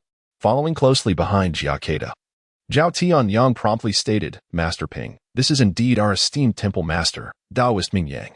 Zhao Tianyang's intent was unmistakable. This was their leader, deserving of utmost respect. Thus, his words served as both a warning and a gentle reminder. Whether Jinya comprehended this was a matter of fate. "Thank you for your life-saving grace, master." Ping Shigue thought deeply, reflecting on their past connections, the debt of gratitude for his salvation, the opportunity to forge a relationship, his astonishment at the youthfulness of his savior, and his recollections of the formidable figure, Otis, alongside Jia Kedao's extraordinary demeanor since their acquaintance. All these thoughts coalesced into a singular action. To Zhao Tianliang's astonishment, Peng Shigue, with great reverence, knelt before Jia Kedao. According to ancient Chinese tradition, a man's knees are metaphorically made of gold, signifying the profound difficulty for a man to kneel, whether out of respect for his dignity or other reasons. Even in kneeling, it is typically reserved for venerating figures of authority, heaven, earth, sovereign, parents, and teachers. In modern times, such acts of kneeling have largely fallen out of favor. Jia Kedao furrowed his brow slightly, initially intending to rise and evade the gesture. However, a sudden realization struck him, prompting him to remain steadfast and accept the bow. No matter the circumstances, Peng Shigui's kneeling commanded respect. It was evident that the leader of the underworld possessed the ability to yield when necessary, showing willingness to sacrifice his own pride when the situation demanded it. Venerable Celestial, Master Peng, please rise. May I inquire about the purpose of your visit? Jia Kedao gestured with his whisk and extended his left hand, grasping Peng Shigui's shoulder. Peng Shigui had initially intended to maintain his kneeling position, but was taken aback as a sudden surge of strength emanated from Jia Kedao's grasp, rendering him unable to control his body. In an instant, he found himself effortlessly lifted, akin to a mere plaything, and was seated upon a chair. This scene bore a striking resemblance to their prior encounter on the mountain road, where he had nearly plummeted into the abyss, causing a flicker of fear to cross to Jinya's face, with beads of sweat forming along his spine. I have come to seek the old mountain ginseng on behalf of your esteemed temple, to spare Master Mingyang from undue labor. The impact of the moment left Jinya momentarily tongue-tied, stumbling over his words. After a few stutters, he bit his tongue sharply to regain composure and convey his intent. However, by this point, he had completely abandoned his initial plan to seize the ginseng by force. After witnessing the formidable prowess of the Laojun Temple, the notorious Big Gold Tooth dared not entertain such thoughts any longer. With the discerning eye of a criminal overlord, he easily discerned that the true strength of the Laojun Temple was far beyond what was presently displayed. A foreboding intuition gripped him. Should he attempt any form of coercion, the Laojun Temple would undoubtedly reveal its true ferocity, a terror that he could scarcely withstand. An agent? Jia Kedao chuckled. Prior to this, he had already enlisted Jin Dayo to investigate the situation regarding Peng Shigui. The revelations he received were both surprising and unsurprising to Jia Kedao. After all, for a legitimate businessman like Jin Dayo, the presence of a criminal kingpin indeed posed a significant challenge. Jia Kedao had his own considerations. It was indeed cumbersome to journey to City C each time merely to sell goods in exchange for funds. One could imagine that if a figure like Big Gold Tooth Peng Shigui could come knocking, others interested in the ginseng from Laojun Temple but reluctant to invest significantly would inevitably follow suit. If such a scenario unfolded, it would not be long before the Laojun Temple became a battleground for various secular factions. While Jia Kedao was not particularly fearful of such an occurrence, it would undoubtedly shatter the tranquility of the Laojun Temple. The crux of the matter lay in Jia Kedao's anxiety that the black portal might be discovered as a result.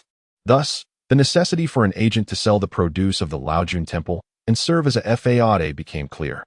The emergence of Big Gold Tooth perfectly aligned with Jia Kedao's requirements. Finding a suitable candidate was no easy task. Therefore, considering all aspects, this impulsive criminal overlord seamlessly fulfilled Jia Kedao's criteria. The account relayed by Jin Dayo regarding Peng Shigui would send shivers down the spine of any ordinary person. It was akin to being led to the gallows. Engaging in illicit activities such as gambling, drugs, extortion, vandalism against competitors, kidnapping, and intimidation, he had blood on his hands while his rivals fell one by one, leaving him to thrive.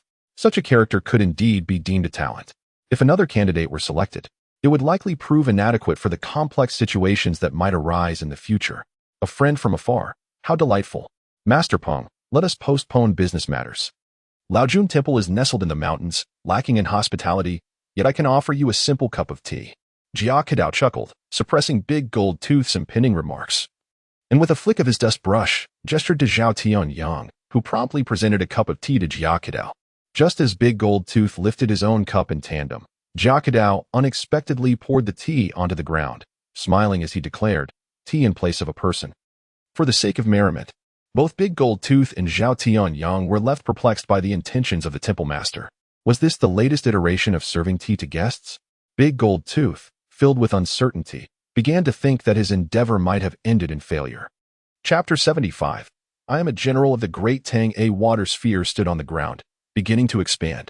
In less than a few seconds, it transformed into a humanoid water figure. A mist dispersed, enveloping the figure, and through the haze, Dejina could faintly perceive a form. The humanoid water sphere was undergoing a transformation, swiftly donning a suit of golden armor, crowned with a purple gold cap, and wielding a massive sword designed for slaying horses. As the mist dissipated, a formidable warrior, towering over 2 meters, appeared within the guest chamber. "I pay my respects to Taoist Mingyang, who summoned me.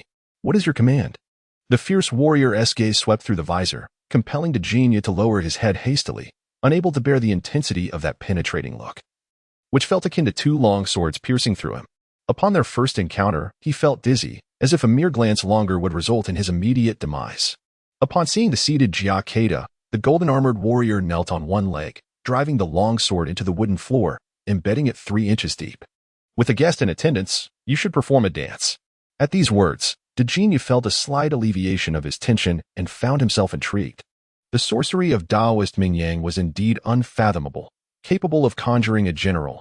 A truly remarkable feat. "I am a general of the Great Tang. How can I be commanded to dance? This is intolerable." Little did Dejina anticipate the ensuing developments. The golden-armored general, enraged by Jia Kedao's words, felt insulted and, with a sudden leap, withdrew the sword from the floor and advanced a step, sweeping it menacingly towards Jia Kedao and the others. In that moment, Dejina could not help but lament the presence of the young observer beside him. Why summon an ancient general? If you must conjure him, at least treat him with respect. I wouldn't comply even if it were me. This will surely drag me into trouble. Just as Dejina was engulfed in dread, a thunderous shout reverberated, causing his ears to ring painfully. "Hey, how dare you act so recklessly at Laojun Temple?" A burst of fire surged forth, striking the golden-armored general, who immediately let out a harrowing scream, shrinking down to the size of a palm, ultimately turning to ash. "Ping Shizhu? Ping Shizhu?" Dejina stood in a daze, his gaze vacant.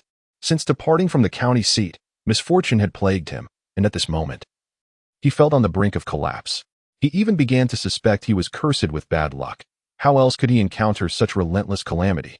Perhaps he should seek a priest to perform a ritual to dispel the ill fortune. At this juncture, Dejina, dazed and confused, forgot he was in a Taoist temple. Seeing that Dejina remained unresponsive, Jia Kedao simply reached out and delivered a sharp slap to his face. The blow was significant. In the blink of an eye, a crimson handprint appeared on Dejina's somewhat pale and plump visage, rising prominently shortly thereafter. "What is happening?" Dejina felt a sense of confusion and trepidation as he cast a hesitant glance at Jia Kedao. At this moment, he truly comprehended the formidable nature of Jia Kedao. What manner of person was this? He was nothing short of a sorcerer. If Jia Kedao could hear Dejina's innermost thoughts, he would likely find yet another imprint of a slap upon his visage. Nevertheless, in light of this, the subsequent exchanges between Jia Kedao and Dejina unfolded with remarkable ease. Following a cordial and amicable negotiation between the Black Tiger Hall and the Laojun Temple, both parties established the following mutually beneficial terms. The Black Tiger Hall would, without any conditions, become a vassal of the Laojun Temple, with all matters governed by the paramount principle of the temple's interests. Yes, that was the sole stipulation. Of course, Jia Kedao understood that to ensure the horse runs, one must also provide it with fodder. Henceforth, any output from the Laojun Temple to the secular world would be entrusted to the Black Tiger Hall for trade, from which the hall could receive an appropriate share as a reward. This was merely a preliminary expectation. Suddenly, Dejina, also known as Peng Shigue, felt an impulsive urge for redemption and ran to the Grand Hall to offer incense to the 3 Pure Ones, even donating 20 million in merit money. In recent days, under the healing effects of the talismanic water, Dejina had long since recovered from his injuries and should have taken his leave. However, he stubbornly lingered in the Taoist temple, becoming quite familiar with Otis and the others. Dejina realized that his fate was now intertwined with that of the Laojun Temple, and thus, cultivating a few friendships within the temple was far preferable to having a multitude of adversaries. As for Mai, she had become less materialistic and had instead won Dejina's affection. Apart from her martial training with Otis, she closely followed Dejina's side. From an outward perspective, they appeared to be a perfectly ordinary couple. "Brother Peng, your sister-in-law is truly beautiful," remarked Zhao Tianliang as he and Dejina squatted on the threshold of the kitchen, each holding a bowl of noodles, slurping contentedly. "Ah, it seems you are thinking of marrying, huh? Let your sister-in-law find you a match."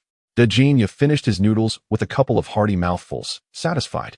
He patted his chest and assured, "Ah, I just fear that the young ladies might look down upon a mere cook like me." Zhao Tianliang expressed a hint of concern, admitting that he held no interest in the village girls. He preferred those from the big city, who possessed a certain femininity. Unlike the fiery girls from Jiashan village, who had bullied him since childhood. Even now, should anyone express interest in him, he felt no affection whatsoever. As for the city girls, while they were indeed appealing, would they ever deign to marry into this small mountain village? This was undoubtedly a formidable obstacle to overcome. Upon hearing this, Dejinha fell into a contemplative silence. What could he say regarding such matters? Marriage was a lifelong commitment, and looking at this young man, it seemed he harbored some aspirations in that regard. It was inconceivable to think of merely abducting a maiden and delivering her to his bed. If that were the case, not only would Zhao Tianliang be unwilling, but the wrath of Taoist Yang would be enough to strike terror into the hearts of many. Chapter 76. Chickens, Ducks, and Geese. Upon encountering the Taoist priest, the Golden Tooth was unexpectedly summoned by Odysseus to the chamber of Jia Kedao. Jia Kedao presented a wooden box before him, and with a gentle smile remarked, "Within this box lie 30 roots of century-old ginseng. Take them and devise a means to sell them discreetly, ensuring that no connection is made to the Laojun Temple." The Golden Tooth nodded eagerly, fully grasping the implications of this task. To speak candidly, Jia Kedao found himself somewhat regretful for having entrusted the ginseng to an auction house. Although that establishment prided itself on being the most confidential auction house in the world, vowing never to disclose client information, there exists no absolute certainty in this world. As long as humanity is involved, the potential for leaks remains. The Golden Tooth's awareness of the affairs in Jiashan village was not merely due to Jia Kedao's bank account left at the auction house, which belonged to the old temple master. Instead, the information recorded was that of the villagers of Jiashan, not the temple master of Laojun, thus leading the Golden Tooth to mistakenly arrive here. In addition to the precious ginseng, Jia Kedao bestowed upon the Golden Tooth a talisman known as the Flower Dance Talisman, said to preserve one's life in dire circumstances. Particularly effective when besieged, the Golden Tooth kept this talisman close, reluctant to use it until he found himself cornered by adversaries and left with no option but to employ its power. Upon doing so, he successfully evaded peril. However, he soon realized that even had Jia Kedao chosen not to intervene back at the Laojun Temple, his life would have remained intact. The reason was simple. The entities summoned by the Flower Dance Talisman, be they warrior generals or dancing maidens, were mere illusions. Initially, they could instill fear, appearing quite real. Yet upon engagement, their lack of substance became apparent, revealing them to possess no lethal capability whatsoever. At this juncture, the Golden Tooth had wholeheartedly committed himself to the Laojun Temple, harboring no other thoughts. As he prepared to depart alongside Mai, all but Jia Kedao, the remaining Taoist apprentices gathered to bid them farewell, which stirred a sense of gratitude within both. Truth be told, had it not been for worldly obligations, they might have been reluctant to leave the Laojun Temple. Here, they felt as if all their troubles had receded. Awakening each day to partake in morning lessons with the apprentices, cleaning, tending to the vegetable garden, watering the crops, and harvesting produce. The joy derived from such labor was something unattainable in the bustling metropolis. Moreover, the cuisine at the Laojun Temple seemed uniquely exquisite after several days. The Golden Tooth was astonished to discover a gradual restoration of his youth. Meanwhile, Ma Yi appeared increasingly radiant and alluring. A remarkable revelation indeed. As the Golden Tooth and Ma Yi departed, tranquility returned to the Laojun Temple. Jia Kedao was aware of the young man Shui who had led the Golden Tooth to the temple, yet he had no intention of meting out punishment. Jiashan village was impoverished. As long as they posed no threat to the Laojun Temple, Jia Kedao permitted them to earn a little income. After all, it was merely a matter of giving directions. After dispatching the great Golden Tooth, Jia Kedao was astonished to discover that the gourd seeds he had sown had begun to sprout. Typically, gourd sowing occurs between February and April when the temperature is more favorable. However, at this time, the weather was exceedingly hot, making it difficult for the seeds to germinate. Even if they did, they were likely to wither away due to the impending winter. Nevertheless, Jia Kedao planned to construct a plastic greenhouse over the newly cultivated gourd field, with materials procured by several villagers from Jianshan, and the assembly of the greenhouse would also be undertaken by them. This would effectively shield the tender gourd seedlings from the cold. Remarkably, the germination rate of this batch of gourd seeds was exceptionally high, reaching a staggering 90%, far exceeding the normal rates. This phenomenon could perhaps be attributed to the continuous drip irrigation with the spiritual spring water since sowing. The high germination rate of the gourds also presented new challenges for Meng Ting and others. Each plot could only retain one seedling, necessitating the removal of the rest. A laborious and meticulous task. Jia Kedao not only refrained from participating, but also chose to take Odysseus away. The reason was simple, having spent considerable time here. He felt compelled to check on matters in the other world. A nagging worry lingered within him, had it not been for the incident involving Golden Tooth. He would have ventured there much sooner. After packing a few belongings, gourd seeds, and essential medicines and food, Jia Kedao once again entered the Blacklight Gate with Odysseus. Notably, this time Jia Kedao carried all the bags, while Odysseus bore a large chicken coop crafted from slender bamboo strips on his back, containing 7 chickens, for ducks, and a pair of geese. During his time in Lion City, Jia Kedao had observed that the local populace had limited access to meat. Even the city's officials and nobles could only afford to raise some creatures akin to pigs for meat, while slightly more affluent individuals might indulge in the meat of wild cattle. Poultry such as chickens, ducks, and geese were conspicuously absent in Lion City. Jia Kedao's research in the library revealed no records of such domesticated fowl, and through inquiries with the survivors of the small town, he concluded that while there might be magical beasts resembling chickens and ducks in this world, actual domesticated poultry were non-existent. The idea of raising magical beasts for meat, let alone in significant numbers, was absurd. Even the most powerful mages could not achieve such a feat. It was essential to understand what magical beasts truly were. They possessed unique magical abilities, and most exhibited considerable intelligence. Aside from a few magical beasts willing to be domesticated, the rest were fiercely independent, embodying the phrase unyielding to the death. Furthermore, with the exception of smaller magical beasts like the mole, the reproductive capabilities of most magical creatures were quite limited. Take, for instance, the fire-feather bird, renowned for its fiery essence. It is the closest magical beast to a chicken, yet it lays only 1 egg every decade, maturing into adulthood after 30 years. Regardless, Jia Kedao felt the necessity to rear some chickens, ducks, and geese in the valley. After a few days of living in the valley, he found his palate yearning for more variety. With these chickens, ducks, and geese as progenitors, their rapid rate of reproduction will soon yield an abundant supply of meat. The eggs produced can be transformed into delectable steamed eggs, fried eggs, while duck eggs can be turned into salted eggs and century eggs. Goose eggs, in particular, can be crafted into fragrant goose egg custard. Merely contemplating this evokes an involuntary salivation in Jia Kedao. It is not surprising, for in this realm, the spiritual essence far surpasses that of earth. Thus, it is reasonable to assume that the flavors of these newly birthed chickens, ducks, and geese will be far sweeter and more delightful than the heavily polluted food found on our planet. Chapter 77. Your Excellency the Taoist. As Jia Kedao remained lost in a reverie of culinary temptations, the valley loomed into view. My lord Mingyang, something seems amiss. Odysseus's head suddenly intruded into Jia Kedao's space, bringing with it an unwelcome waft of halitosis. Abruptly pulled from his daydream, Jia Kedao furrowed his brow and remarked, Odysseus, you really ought to rinse your mouth more often. For an otherworldly being like Odysseus, the practice of oral hygiene was alien, compounded by his newfound fondness for garlic since arriving at Laojun Temple, rendering his breath quite pungent. Odysseus's face flushed with embarrassment, yet he deemed it paramount to address the pressing matter at hand, promptly conveying his observations to Jia Kedao. It appeared that the path leading to the valley was marred by a multitude of footprints, which certainly could not belong to any survivors within the valley. Moreover, the presence of large livestock tracks further indicated that this was not a locality inhabited by the valley's denizens. Could it be that the valley had been discovered by the desert church? A sense of apprehension washed over Jia Kedao. Had this been on Earth, he could have relied on the I Ching to derive a general understanding of the situation. However, in this foreign realm, the I Ching yielded unclear results, necessitating a formal altar and ritual to achieve any semblance of clarity. Upon reaching the valley's entrance, the two discovered that their fears were unfounded. With this revelation, Jia Kedao exhaled in relief. After all, this valley represented his foundation in this other world, and its destruction would have entailed significant losses. Not to mention the value of the medicinal herbs, the mere thought of finding new inhabitants was daunting. It was not a matter of merely gathering refugees to foster gradual development. Without sufficient trust, any attempt at consolidation would likely falter. As they entered the valley, before even reaching the cave, Jia Kedao spotted a large throng gathered before the earthen deity statue, engaged in worship.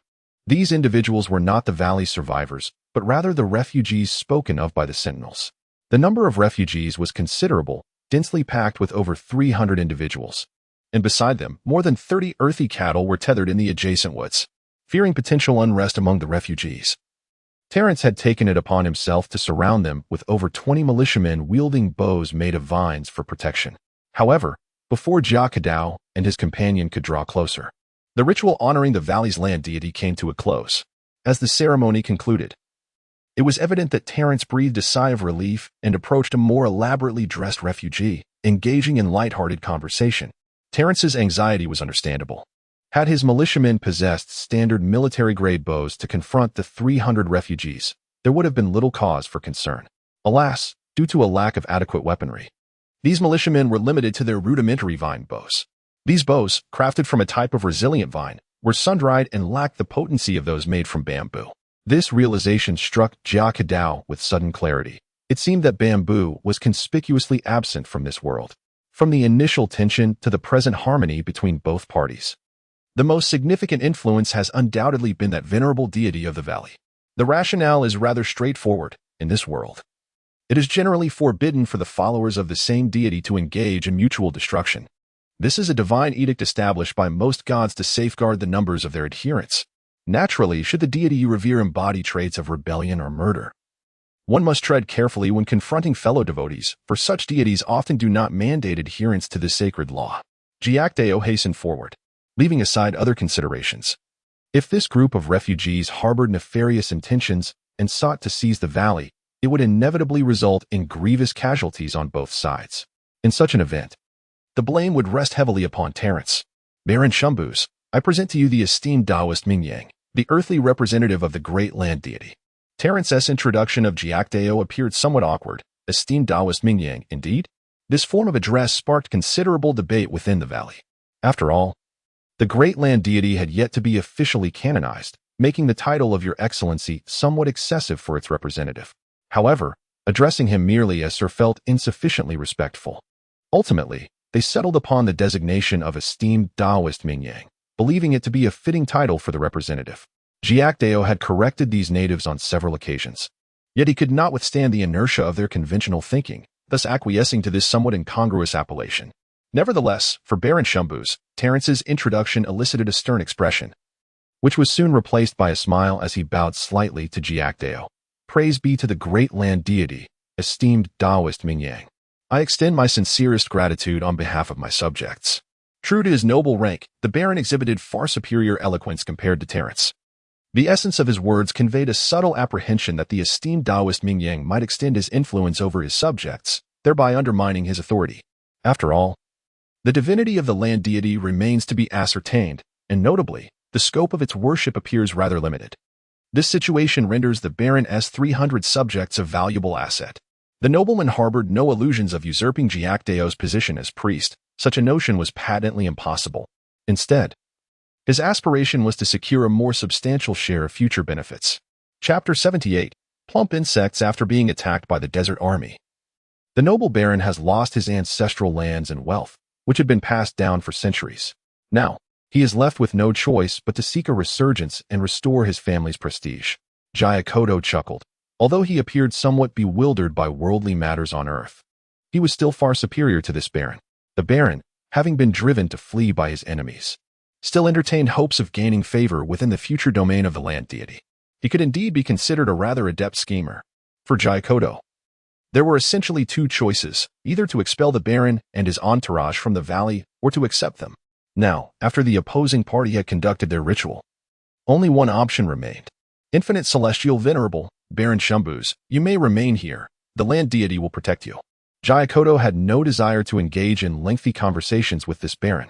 Ultimately, the baron would merely serve as a steward to manage a territory on his behalf. Baron? Jia Kedao held these foreign nobles in disdain. Their mindset was akin to that of the European aristocracy in the 14th and 15th centuries, treating their subjects as personal property. Jia Kedao had ample means to deal with such individuals. Subsequently, Baron Shumbus, recognizing the situation, handed over 10 earth cattle to Terence. Terence, following Jia Kedao's instructions, arranged for these refugees to set up camp near the valley's entrance. Only Baron Shumbus was granted the privilege of residing within the cave, a fact that greatly pleased him. For this antiquated noble, even in flight and residing in a remarkably humble cave, as long as he was distinct from his subjects and could exhibit his noble status. It sufficed to feel superior. However, with Baron Shumbu's meager political acumen, he failed to realize that this was merely Jia Kedao's method of gradually undermining his authority. If the cave were truly comfortable, why would the few survivors originally residing there have hastily relocated to wooden shelters? The longer Baron Shumbu's remained in the cave, while Terence continued issuing orders to the farmers, it would soon become apparent to whom these subjects truly aligned. The 10 earth cattle surrendered by Shumbu's thrilled Terence. Jia Kedao was somewhat perplexed. If it was for tilling the land, was there not the gopher? Terence's explanation, however, opened Jia Kedao's eyes. It turned out that these earth cattle were remarkably docile and one of the few magical beasts capable of reproduction among the inhabitants of this other world. They possessed innate magical abilities to manipulate earth, akin to gophers. Of course, due to prolonged domestication, their magical prowess had significantly diminished, but even so, their ability to till the soil far surpassed that of gophers by 1,000-fold. Just imagine, these earth cattle were like an enlarged version of water buffalo, each one being 10 times more robust than an ordinary water buffalo. They require no tools such as plows, merely by galloping forth. They can thoroughly cultivate a 2-meter-wide expanse of land surrounding them. In essence, these indigenous cattle function as high-powered tractors.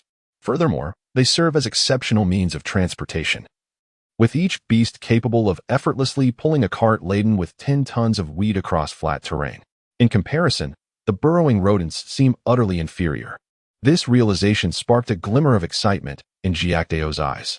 Given his significant lack of weight relative to Otis, each time he journeyed from Laojun Temple, he felt an overwhelming desire to bring back numerous items, yet found himself unable to do so. He entrusted Terence to assist the refugees in constructing wooden shelters, while he himself accompanied Otis to the valley's rear. There, near a spring, they excavated a pond, now brimming with water, with several irrigation ditches diverting the spring's overflow to nourish the fields along the way. Jia Kedao first inspected the ginseng in the woods. This area was divided into the preserved old ginseng reserve and newly cultivated ginseng fields.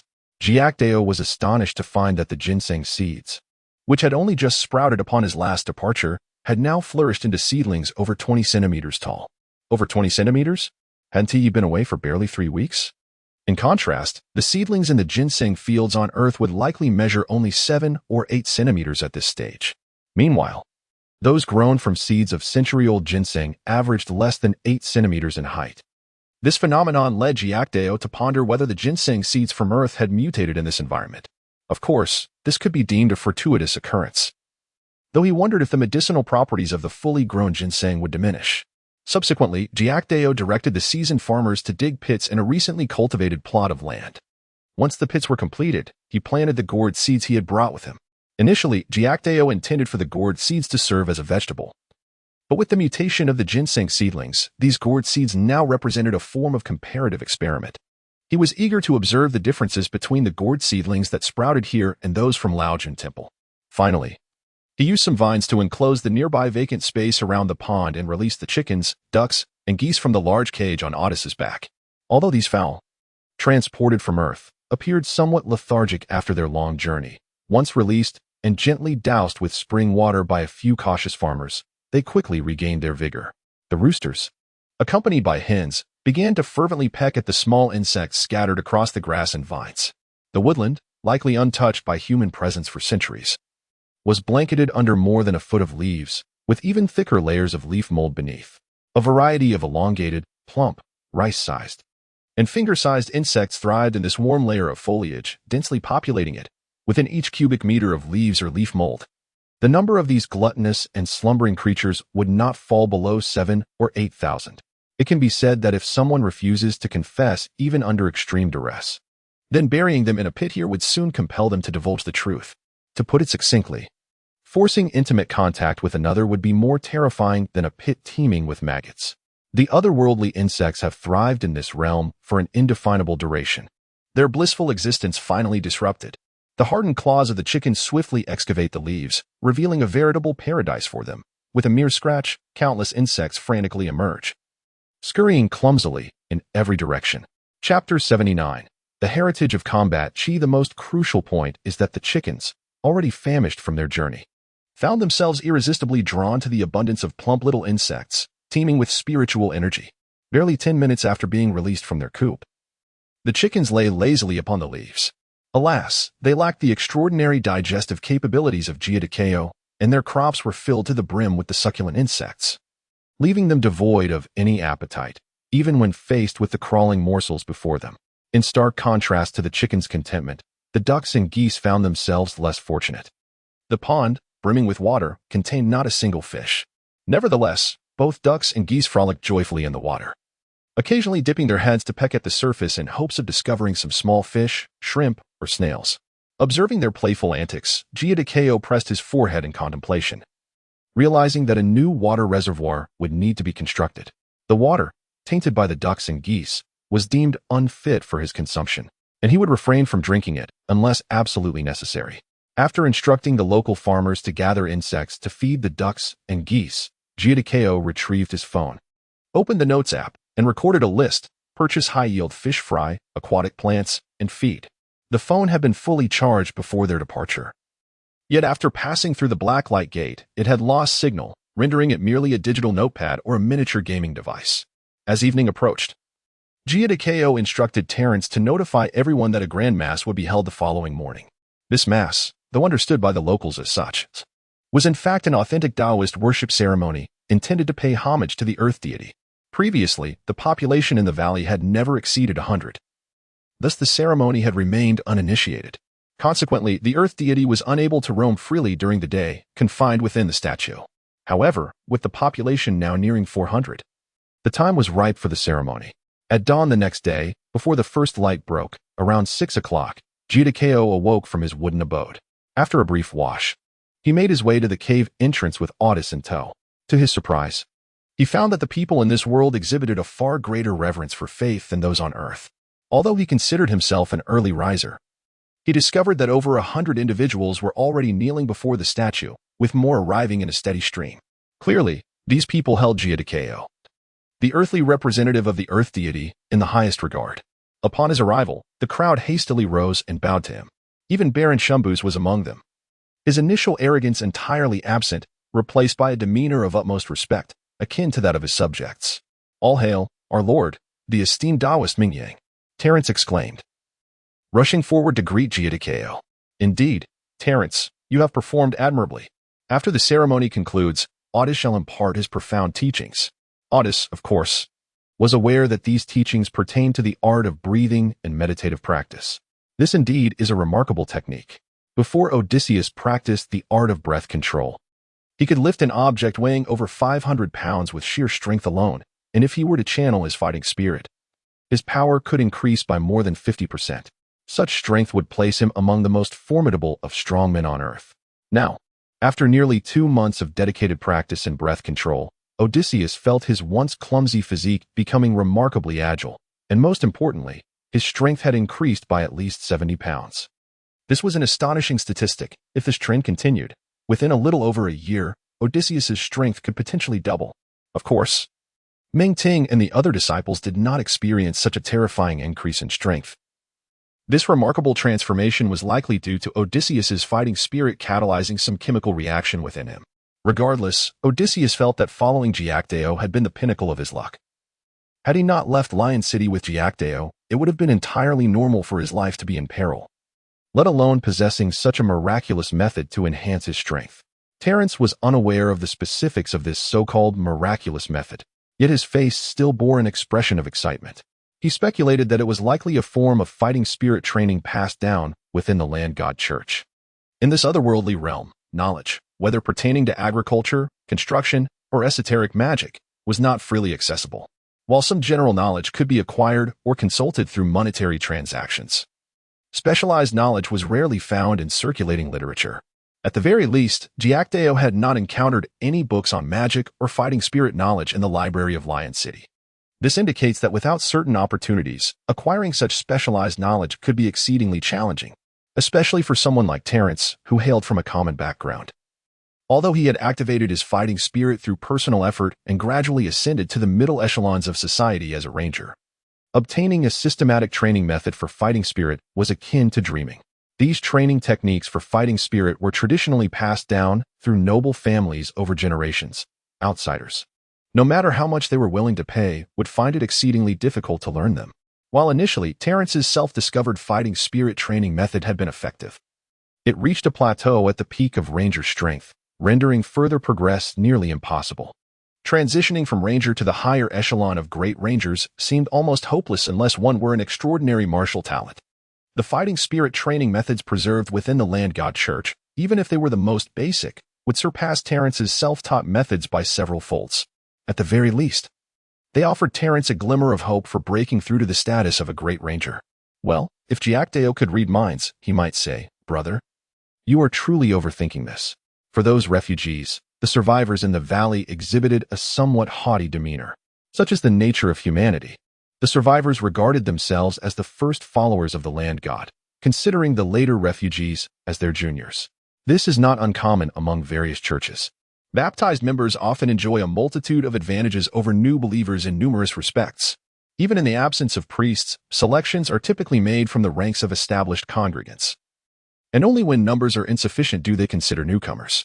As time gradually passes, a glimmer of light finally begins to emerge on the horizon. This marks the first formal ritual of worship for the valley's land, and Jia Kedao dares not be negligent. Missing this opportunity would diminish the outcomes that follow. Chapter 80. The Valley of Land, and the immortal Odysseus was instructed to properly position the incense burner crafted from gold, signaling the crowd to silence. As Jia commenced the incense offering, with a flick of his finger, a blaze ignited at his fingertip, swiftly igniting 3 incense sticks, each as thick as a child's arm.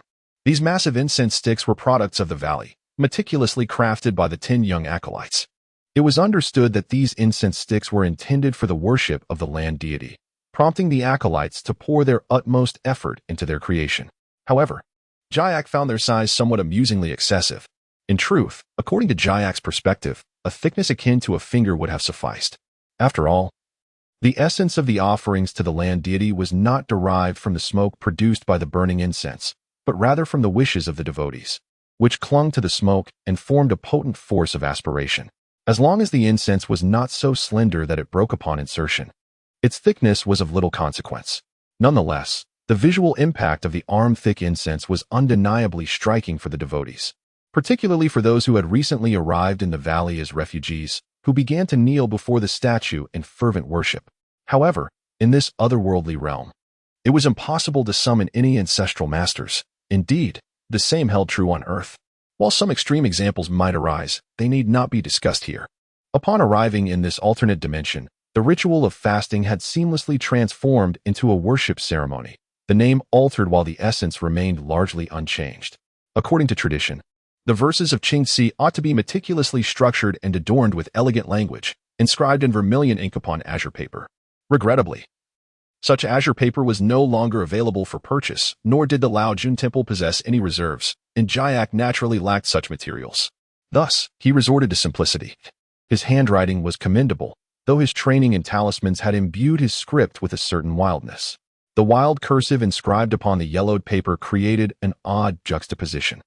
As for the content of the Qingci, it adhered to an age-old formula, with generations of predecessors in the Taoist tradition having contributed abundantly to this repertoire, allowing for a slight modification of an existing piece. With a flick of his right hand, the ornate paper inscribed with exquisite vocabulary ignited spontaneously, swiftly reducing to ashes that danced in the gentle breeze. The ordinary devotees could not perceive the events following the combustion of the Qingci. However, Jiak witnessed everything with clarity. At the very moment the Qingci was consumed by flames, the moon and stars in the sky began to recede, heralding the appearance of more than a dozen suns alongside the dawn. As previously mentioned, the celestial bodies in this realm, the sun, moon, and stars, were manifestations of divine beings in the heavens. Consequently, these celestial entities did not traverse the sky at will. Instead, they appeared and vanished in accordance with the passage of time. The predominant source of illumination in this world was a mysterious light from the heavens, with the celestial bodies remaining constant in number, thus having minimal impact on the weather patterns of this realm. In that fleeting moment, a stream of purple aura shot forth from the horizon, striking the statue of the deity. In an instant, the statue radiated a soft, milky light, visible to the mortal devotees who, after recovering from their astonishment, became fervently enthusiastic. They pressed their hands and foreheads firmly to the ground, employing every ornate expression they could conceive to extol the land god. Jia Kedao could not help but smile wryly. This was something he had never anticipated. The purple aura was precisely what the Taoist teachings referred to as the purple qi from the East. Had his cultivation reached the stage of refining qi into spirit, he would have been able to absorb a trace of this purple aura at sunrise to temper his soul. Yet, he had not yet attained that level. And here was the land deity enjoying it in advance. It seemed that this earth spirit indeed possessed its own advantages. However, this singular aspect did not evoke much envy in Jia Kedao. Though the divine path appeared overwhelmingly powerful at first glance, it harbored fatal weaknesses. Consider the countless celestial beings and earth spirits that have existed since time immemorial. In their prime, they wielded tremendous authority, but once their incense offerings dwindled, their power waned. Most critically, they were bound to their domains. Without a summons, they could not overstep their boundaries. Just as the Dragon King of the Eastern Sea could only reign over his waters, should he venture onto land, a city god could report him to the heavenly court, leading to his capture and punishment. The divine authority was akin to a prison, and the path of divinity was fraught with challenges. In contrast, the path of immortality seemed far more liberating. Nonetheless, the speed of cultivation in the divine path was indeed remarkable. Take this land deity, for instance, with a mere decree. Amidst swirling incense, he transformed from the most rudimentary spirit, who could not venture beyond his statue by day, to one capable of traversing freely in daylight. At that moment, a figure emerged from the statue, donned in a robe of red and white, wielding a staff topped with a dragon's head, resembling a middle-aged man. Upon seeing Jia Kedao, he hastily bowed. "Greetings, esteemed immortal of the valley." Witnessing the land deity's daytime excursion, Jia Kedao found himself with numerous questions, which he seized the opportunity to ask. In response to Jia Kedao's inquiries, the land deity, who bore no formal title, was forthcoming with his knowledge. Through the deity's exposition, Jia Kedao gleaned a clearer understanding of the situation. However, upon the infusion of the purple aura within him, everything began to shift. The land deity sensed a newfound leniency from this realm, such that even his daytime travels would not be hindered, though still confined to the valley's boundaries. As for other matters, the land deity provided further insights. After hearing the deity's account, Jia Kedao fell into deep contemplation. Could it be surmised that this realm was severed from the original gods? The thought made his head throb. He realized that he possessed scant information on this matter, particularly concerning the deities themselves. For Jia Kedao, the enigmas of this world were countless. Chapter 81. The Squirrel of Mount Jia. As Jia Kedao delved into his thoughts, the devotees, bathed in a milky luminescence, were on the brink of ecstasy. A middle-aged man, whose leg had always been slightly lame, joyfully discovered that for the first time since childhood, he could stand upright. A refugee, who had sustained a grievous head injury from falling timber while laboring late into the night on a wooden shelter, found that the wound on his forehead was rapidly healing, and the fever that had tormented him throughout the night had begun to abate. Even Baron Shambus, who felt a twinge of embarrassment over his hemorrhoids caused by his portly frame and sedentary lifestyle, was astonished to find that they had diminished, eliciting such delight that, had it not been for the solemnity of the ritual, he might have been tempted to remove his trousers for a closer inspection. This affliction had caused him years of suffering. One by one, the devotees experienced a restoration of health and alleviation of their ailments under the glow of the milky light. They all chanted a single word: miracle. This is indeed a miracle. At this moment, even the newly arrived refugees in the valley held no doubts about the earth deity. The great land god, whether a true deity or not, was certainly not far from divinity. Praise be to you, great land god. A chorus of whispered voices arose from the prostrate devotees. This fervor persisted even when Jia Kedao announced the conclusion of the ceremony. None were willing to depart. For the devotees, they had found a magnificent deity to whom they could devote their lives, a source of spiritual solace that quelled their fears of the marauding desert armies. Jia Kedao had no intention of intervening in this fervor, recognizing that it contributed to the stability of the valley and facilitated the swift integration of the refugees. Once the worship ceremony concluded, the land began its first daylight excursion. However, to Jia Kedao's amusement, the land deity chose not to inspect its domain, but instead followed closely behind him. He chose not to comment, perhaps understanding this as a sign of the newly awakened earth spirit's cautiousness. After all, he too planned to survey the entire valley today, ensuring nothing was overlooked. With the population of the valley nearing 400, an expansion in food production was imperative. With ample provisions, one can remain untroubled. Adhering to his routine, Jia Kedao first ventured into the forest to inspect his treasure trove, the ginseng fields.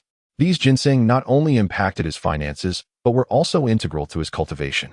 Thus, He could not afford to be careless. After his inspection, he was quite pleased with the efforts of the elderly farmers. The ginseng fields had suffered no harm from nocturnal creatures. Furthermore, Jia Kedao discovered that the farmers had set small traps near the ginseng fields, which had successfully captured a squirrel. This revelation surprised him, and despite the creature's unclean appearance, he seized it for a detailed examination.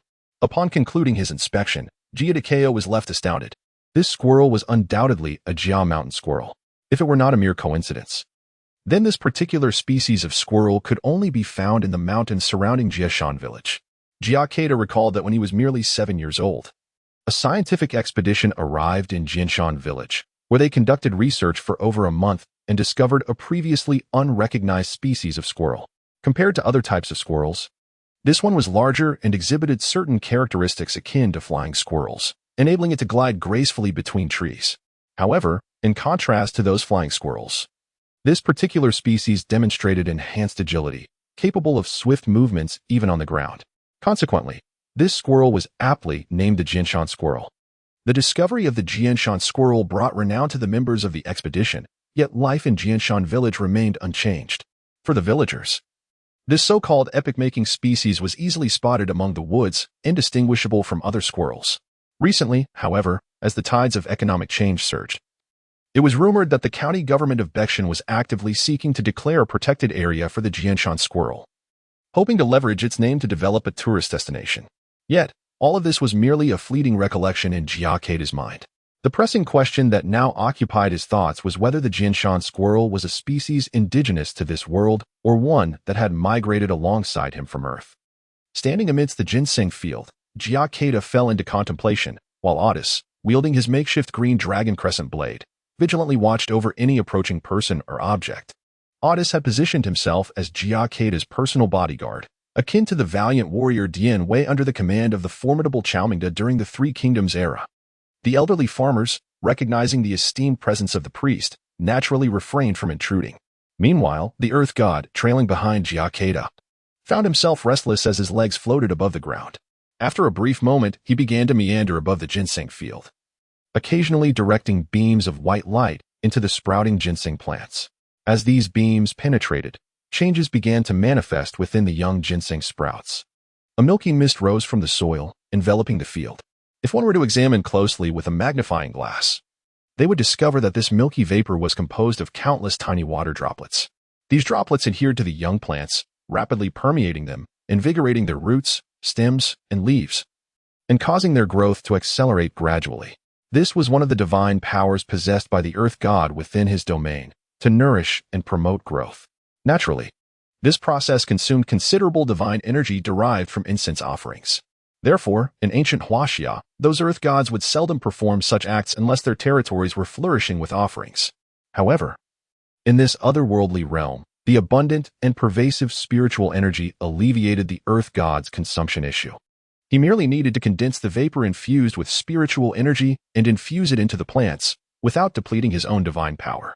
This enabled the earth god to achieve 7 to 8 times the effect with the same expenditure of energy. It is precisely due to such minimal consumption that the earth deity appears remarkably effortless in wielding his power, as if engaged in mere play.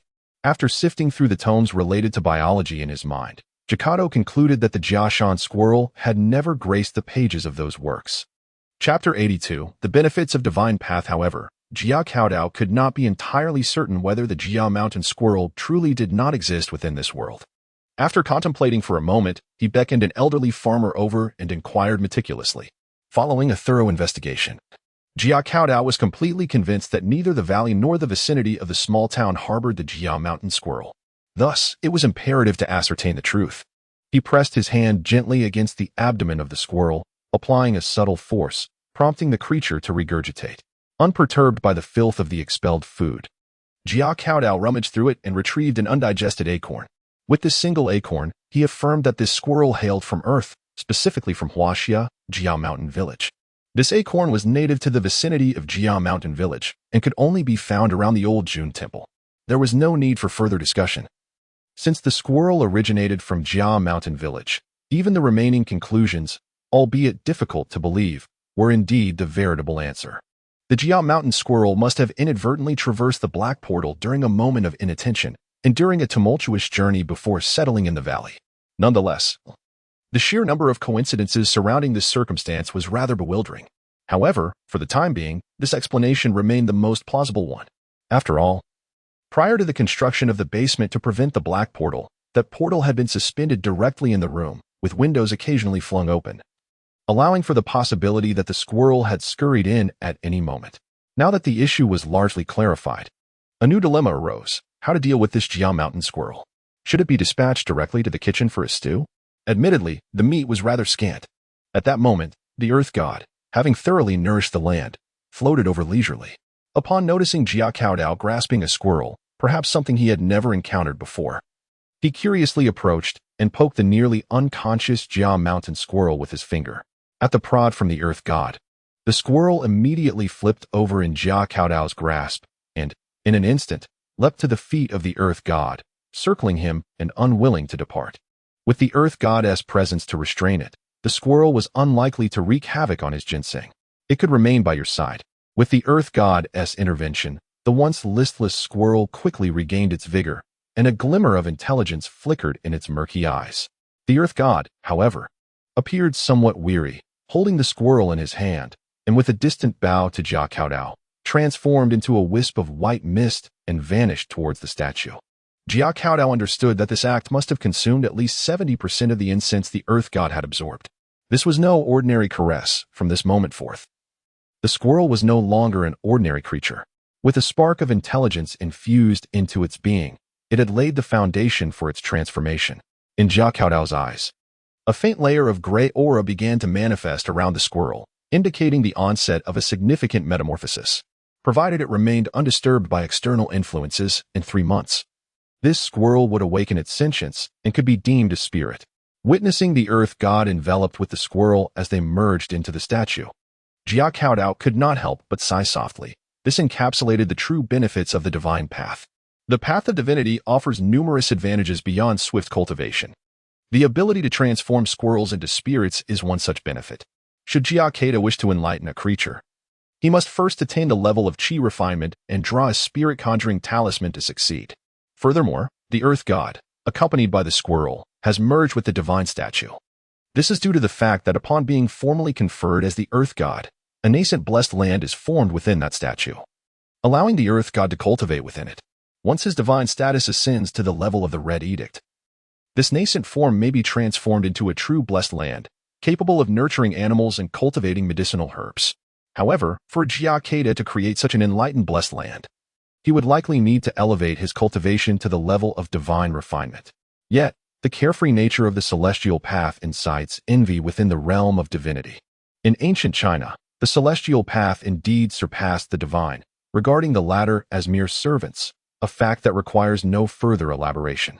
In the ensuing days, Jia Kedao found himself entangled in a myriad of mundane affairs. The sudden influx of over 300 individuals into the valley presented challenges far exceeding the management of the previous 80. The mere trifles of sustenance, clothing, and shelter left the responsible Trenton in a state of overwhelming distress. Formerly a ranger in the Lion City's defense forces, he was accustomed to overseeing a mere 20 archers, and that was within the strict confines of military order. The crux of the issue lay with the refugees. Although they brought a considerable number of earth cattle, their hasty escape from the pursuing desert army resulted in the loss of much food and clothing, plunging them into a crisis upon their arrival in the valley. Within just 2 days, the food reserves had diminished by 20%, leaving enough provisions for at most 8 more days. Yet, this was not the gravest concern, for with the dispatch of additional personnel into the wilderness for hunting, they could procure some meat to alleviate the dwindling supplies.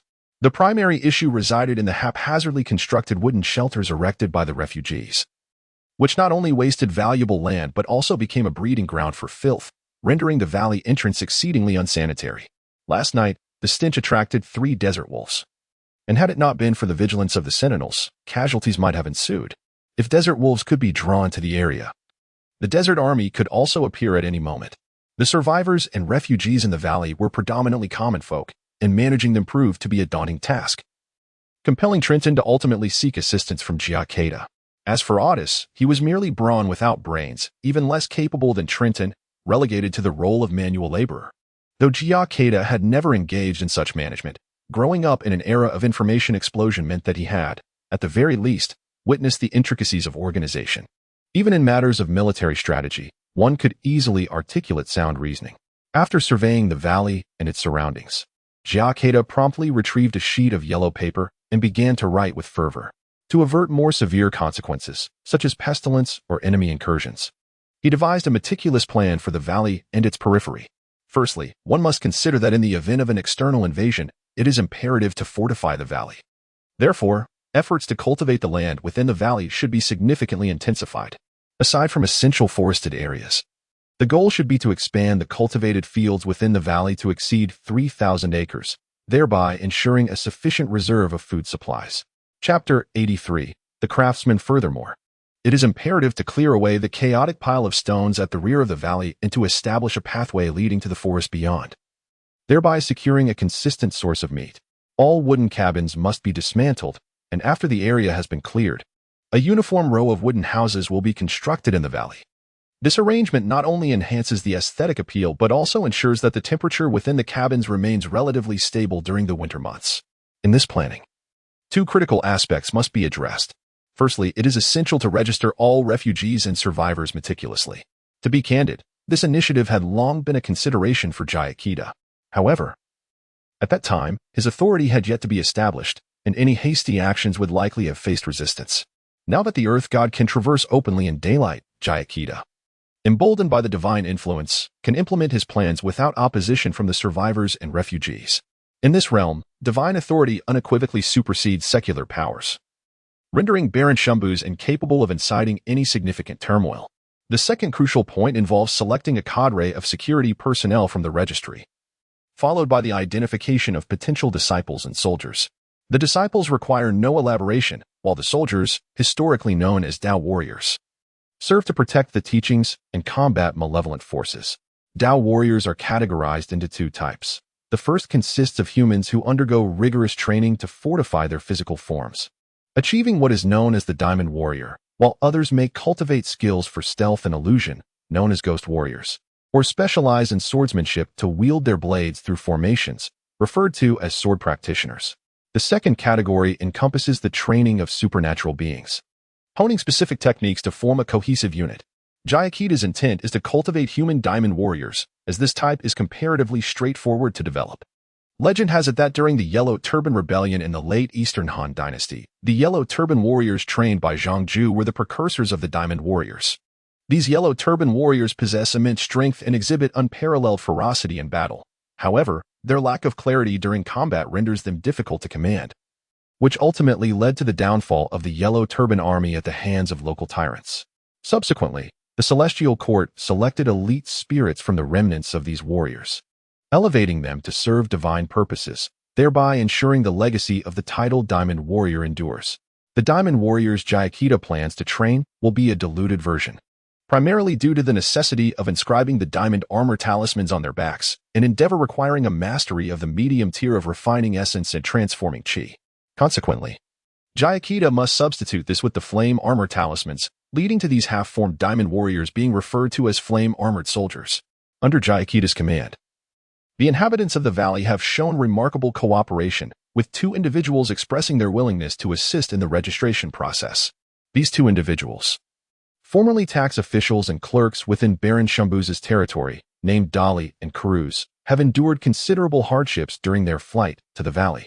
Having previously led lives of comfort and privilege, Baron Shumbus himself fled in haste, carrying scarcely any provisions. During the escape, the tax collector and the clerk managed to bring along some white bread, which Baron Shumbus promptly confiscated.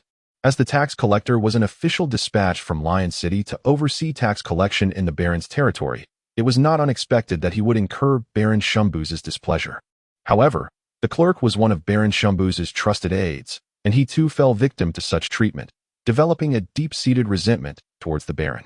In this instance, Jia Kedao convened individuals skilled in writing and arithmetic to assist in the registration process. Eager to distance themselves from Baron Shumbus, the two immediately rose to offer their support. To encourage those willing to contribute, Jia Kedao appointed them as assistants to Terence, thereby rejecting the unreasonable actions of Baron Shumbus. Of course, without such oversight, Terence might have found it difficult to contend with these two in Jia Kedao's absence. Consequently, Baron Shumbuz was specifically recruited by Jia Kedao as an acolyte. Faced with the pressing circumstances, Baron Shumbuz had no choice but to don the robes of an acolyte, becoming one among them. His subordinates, the peasants, prostrated themselves before the land deity, heeding Jia Kedao's counsel, which significantly diminished Baron Shumbuz's status, reducing him to a position only slightly superior to that of an ordinary peasant, merely capable of securing enough food to eat. Yet, being a baron, accustomed to the privileges of power throughout his life, he found it difficult to adjust to his newfound status as an ordinary person, regardless of the situation. An acolyte is still a novice priest. With his secular power stripped away, he pondered whether aligning with divine authority might prove more advantageous. For Dali and Kuruz, Baron Shumbuz's presence necessitated a degree of caution in their actions. Any misstep could leave them vulnerable to the Baron's ire, with potentially dire consequences. Through the diligent efforts of Terence and his companions, the roster was swiftly compiled, detailing names, ages, genders, previous occupations, and other relevant information to facilitate management by Terence and his team. With this roster in hand, Jia Kedao selected around 20 craftsmen, including blacksmiths, butchers, tailors, and carpenters, who would enjoy a food allowance 50% greater than that of ordinary peasants. While these craftsmen might not be regarded as particularly significant talents on Earth, where industrialization has rendered many artisanal trades obsolete, their skills were indeed rare in the vicinity of Lion City. Jia Kedao had no means to transport large quantities of industrial products to this realm. Thus, many essential items required the craftsmanship of these skilled artisans. Next, Jia Kedao selected merely 5 acolytes, all of whom were children. This choice was necessitated by the fact that the majority of the newly arrived peasants were rather apathetic and possessed limited comprehension. It was deemed more beneficial to recruit children and nurture their potential gradually. After carefully selecting the acolytes, Jia Kedao led this group of over 400 individuals into the valley's development, diligently implementing the established plan step by step. As autumn approaches in just 2.5 months, giving way to winter, the rudimentary wooden cabins constructed from fresh timber will undoubtedly prove inadequate against the biting cold winds. Consequently, the newly erected homes must be built from stone instead. Under the guidance of Terence, a select group of masons, accompanied by hundreds of laborers, commenced the quarrying of stone. The cliffs of this valley are composed of exquisite granite, and without the expertise of skilled masons, the extraction process would be exceedingly arduous. After all, there are no specialized explosives or detonators available here. All quarrying efforts must rely solely on human strength.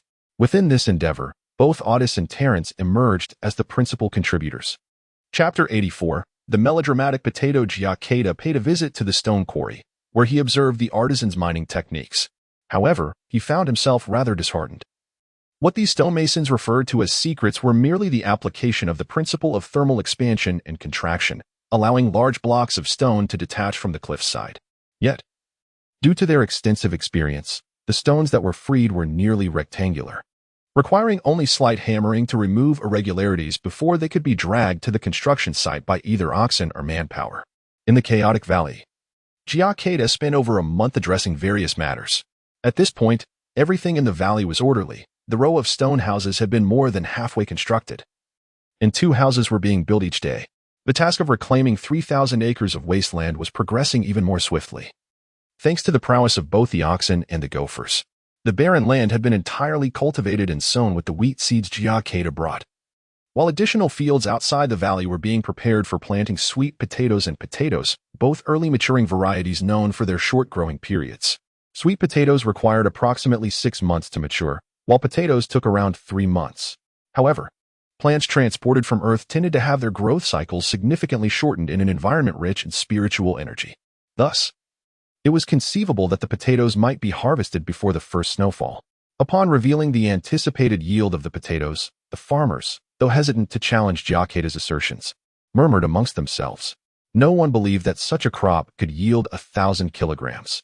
In reality, Jia Kedao had already tempered his expectations due to the absence of fertilizers. Knowing that under optimal conditions, yields could reach 3,000 kilograms. Gazing upon the expanses of cultivated fields, Jia Kedao felt a wave of contentment. This was his base, a place that, once fully operational and after the flame-armored soldiers had been adequately trained, could be dispatched to explore the surrounding areas. Jia Kedao's purpose in this other world was not merely to promote his own style or benefit these foreign savages. Rather, he sought the blood of various magical beasts and precious medicinal materials that this realm had to offer. Since ancient times, practitioners of cultivation have emphasized the importance of wealth, companions, methods, and land. The method refers to the teachings and practices of cultivation. Without proper guidance, one risks wasting time and life, or worse, becoming lost in delusion and facing dire consequences. Fortunately, this was not a concern for Jia Kedao. As the sole disciple of the Laojun Temple, he had been guided in his cultivation from a young age, and thus, he lacked for methods. The term companions does not denote romantic partners, but rather fellow practitioners and friends on the path. To study in isolation without companions leads to ignorance and narrow-mindedness. While Jia Kedao currently lacked such companions, it was not yet a pressing issue, as the primary role of fellow practitioners is to point out one's shortcomings, exchange insights, broaden knowledge, and share resources. In ancient times, some cultivators would immerse themselves in solitary practice until they reached a bottleneck, at which point they would venture out to seek friends and mentors. Wealth represents the economic foundation necessary for cultivation. As the ancients proclaimed, without wealth, one cannot sustain the path. For those who have yet to attain the level of chi transformation in their cultivation, substantial financial resources are essential for various aspects such as sustenance and medicinal herbs. To be candid, the considerable investment of effort and wealth that the old master devoted to Jia Kedao has left the Laojun Temple in dire straits. Even if we were to take a step back and assume that precious herbs are not consumed, one must still invest wholeheartedly in their cultivation, otherwise, the lack of funds could lead to starvation, as the dietary needs of a cultivator far exceed those of ordinary individuals. Even a billionaire would feel the sting of such expenditures. Had it not been for Jia Kedao's discovery of the ginseng field in the valley, he would never have had the fortune to savor ginseng and goji berry soup. Moreover, the land itself serves as the cultivation ground. The saying "a good bird chooses its tree" underscores this point. Superior spiritual lands and renowned mountains are essential choices for cultivators to establish their sanctuaries and engage in seclusion for practice. These locations are rich in spiritual energy, which is undeniably beneficial for cultivation. However, in China, the prime locations are already claimed, making it nearly impossible for Jia Kedao to gain entry. The mountains surrounding the Laojun Temple, in comparison to those famed peaks, lack in spiritual quality.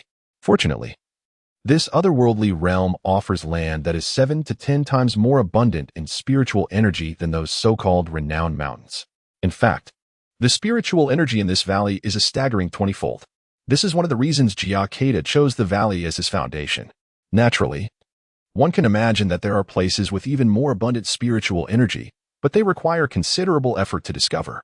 As time passed slowly, each day after rising, Jia Kedao would observe the earth god patrolling the valley accompanied by the little squirrel spirit, occasionally sprinkling white mist to nourish the crops.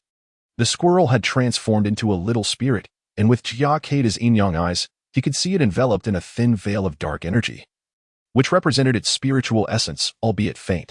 Compared to its pre-transformation state, the squirrel spirit exhibited much greater strength and speed, yet it was still far from achieving human form. Typically, it takes over a century for ordinary spirits to walk upright, yet they remain in their original forms, to speak. They must endure 2 centuries or acquire the opportunity to evolve their vocal cords. After 5 centuries and surviving a great tribulation, they may attain human form. But due to insufficient wisdom, most spirits appear as grotesque half-human, half-beast entities. For most spirits to resemble humans completely, they must either employ illusionary techniques or endure a millennium of tribulation. In contrast, the little squirrel spirit is considerably more fortunate than its wild counterparts. As long as it remains close to the earth god and gradually purifies its spiritual essence, it may achieve human form within a few years. Soon, another month passed, ushering in cooler weather, with the leaves of deciduous trees turning yellow and falling. The planning for the Valley-S development was also nearing completion. Rows of stone houses stood tall in the rear of the valley, and a protective wall had been constructed at the entrance to guard against external threats. Chapter 85. Selection and Trial. The spiritual energy of this valley was inherently more abundant than that of other regions. Coupled with the diligent efforts of the land deity, the state of various crops flourished remarkably, even reaching an exemplary standard. In less than 3 months, the potatoes had matured just before the first snowfall, their leaves turning a golden hue, and within a week, they would be ready for harvest. Everything in the valley began to fall into a harmonious rhythm. With matters well in hand, and aside from the farmers responsible for field management, a considerable number of laborers found themselves idle. Thus, Jia Kedao, having some leisure time, commenced the selection of Dao soldiers. At the behest of Terence, all the inhabitants of the valley gathered before the cave. The Dao disciples did not mingle with the crowd. Instead, they stood on either side of Jia Kedao, clad in robes fashioned from burlap, their faces adorned with slight smiles. Craftsmen over the age of 45 were permitted to leave. Following Jia Kedao's instructions, Terence began the screening process. After a brief evaluation, the crowd remaining in place quickly dwindled to fewer than 200, who instinctively formed lines. Yet, in terms of order, they resembled a disorganized mob, standing askew while mistakenly believing they were neatly arranged. Observing this disarray, Jia Kedao, familiar with the grand parades of the Huaxia nation, could not help but shake his head in disbelief. Fortuitously, he did not have to rely on this group for warfare. Otherwise, a hasty retreat might have been imminent. After surveying the group, Jia Kedao pointed out the chatterers, dismissing them without hesitation. Those who indulged in whispered conversations were undoubtedly of wavering resolve. Although such weaknesses could be rectified through rigorous training, the most feeble-minded among them would not warrant training, inevitably relegating themselves to the lowest strata of the valley. With equal time and effort devoted to training, the likelihood of the most timid individuals becoming Dao soldiers was less than 20% of that of the resolute. The dismissed individuals felt a twinge of discontent, having heard Lord Terence proclaim this selection as a recruitment for the warriors of the land deity's church. Indeed, while the prospects of these church warriors might not rival those of the priest apprentices, the warriors from other churches evidenced a rapid elevation in both status and power. Being eliminated meant losing the chance to ascend this path to greatness. Consequently, they stood around, observing the ensuing selection ceremony, with one burly man, who had been dismissed, flexing his muscles towards the candidates awaiting the next round of selection. Unmoved by this almost provocative display, Jia Kedao acted swiftly. Odysseus rushed in and dragged the bare-chested strongman away, condemning him to a week's confinement within the cave. As the stone houses were completed one by one, the cave was rendered redundant. With the weather growing colder, residing in the empty cave became increasingly uncomfortable compared to the relatively well-constructed stone houses. Due to the preciousness of the valley's population, Jia Kedao could not simply execute the offenders or subject them to physical punishments. Instead, he confined them within a cave, forbidding any outdoor excursions, providing them with the most inferior sustenance, and subjecting them to the harsh reality of a dark chamber, a punishment that would surely leave an indelible mark on their souls. As for those who opposed Jia Kedao, it was of no consequence. Compared to the few who erred, Jia Kedao represented the entirety of the valley. To challenge the organization with mere individual strength was tantamount to courting death. After this round of eliminating the weak-willed, only a little over 160 individuals remained. The second round of selection commenced swiftly. The young acolytes approached, each carrying a stack of mats woven from long reed grass. Each candidate received one, and they were instructed to sit on the mats in silence, forbidden from speaking, standing, or even opening their eyes. Concurrently, Terence began to disperse those who had been eliminated. In this round of selection, no candidate was permitted to linger. Jia Kedao lit 3 sticks of sandalwood incense and made 3 bows towards the earth deity's statue before placing them in the censer. At this moment, aside from Jia Kedao, Otis, and Terence, only the 10 or so acolytes remained present. Initially, the acolytes maintained their so-called priestly dignity, but it was not long before their mouths fell agape in astonishment. A figure radiating a milky light emerged from the statue, and with a gentle wave of its right hand, a mist of light descended, causing faint glimmers to appear on the individuals seated upon the mats. The earth deity had descended. The acolytes, without a moment's thought, instinctively knelt down. Soon after, the glimmers began to fade from some candidates. Within 5 minutes, those who lost their light were promptly eliminated. The luminous mist cast down by the earth deity was, in fact, an illusion, albeit one of the few abilities the deity possessed. Sadly, the current earth deity was merely a village-level spirit, all-knowing of the happenings within its domain and nurturing the flora, yet left with only this protective illusion. Those enveloped by this mist would enter an unrecognizable state of delusion, subjecting them to various temptations.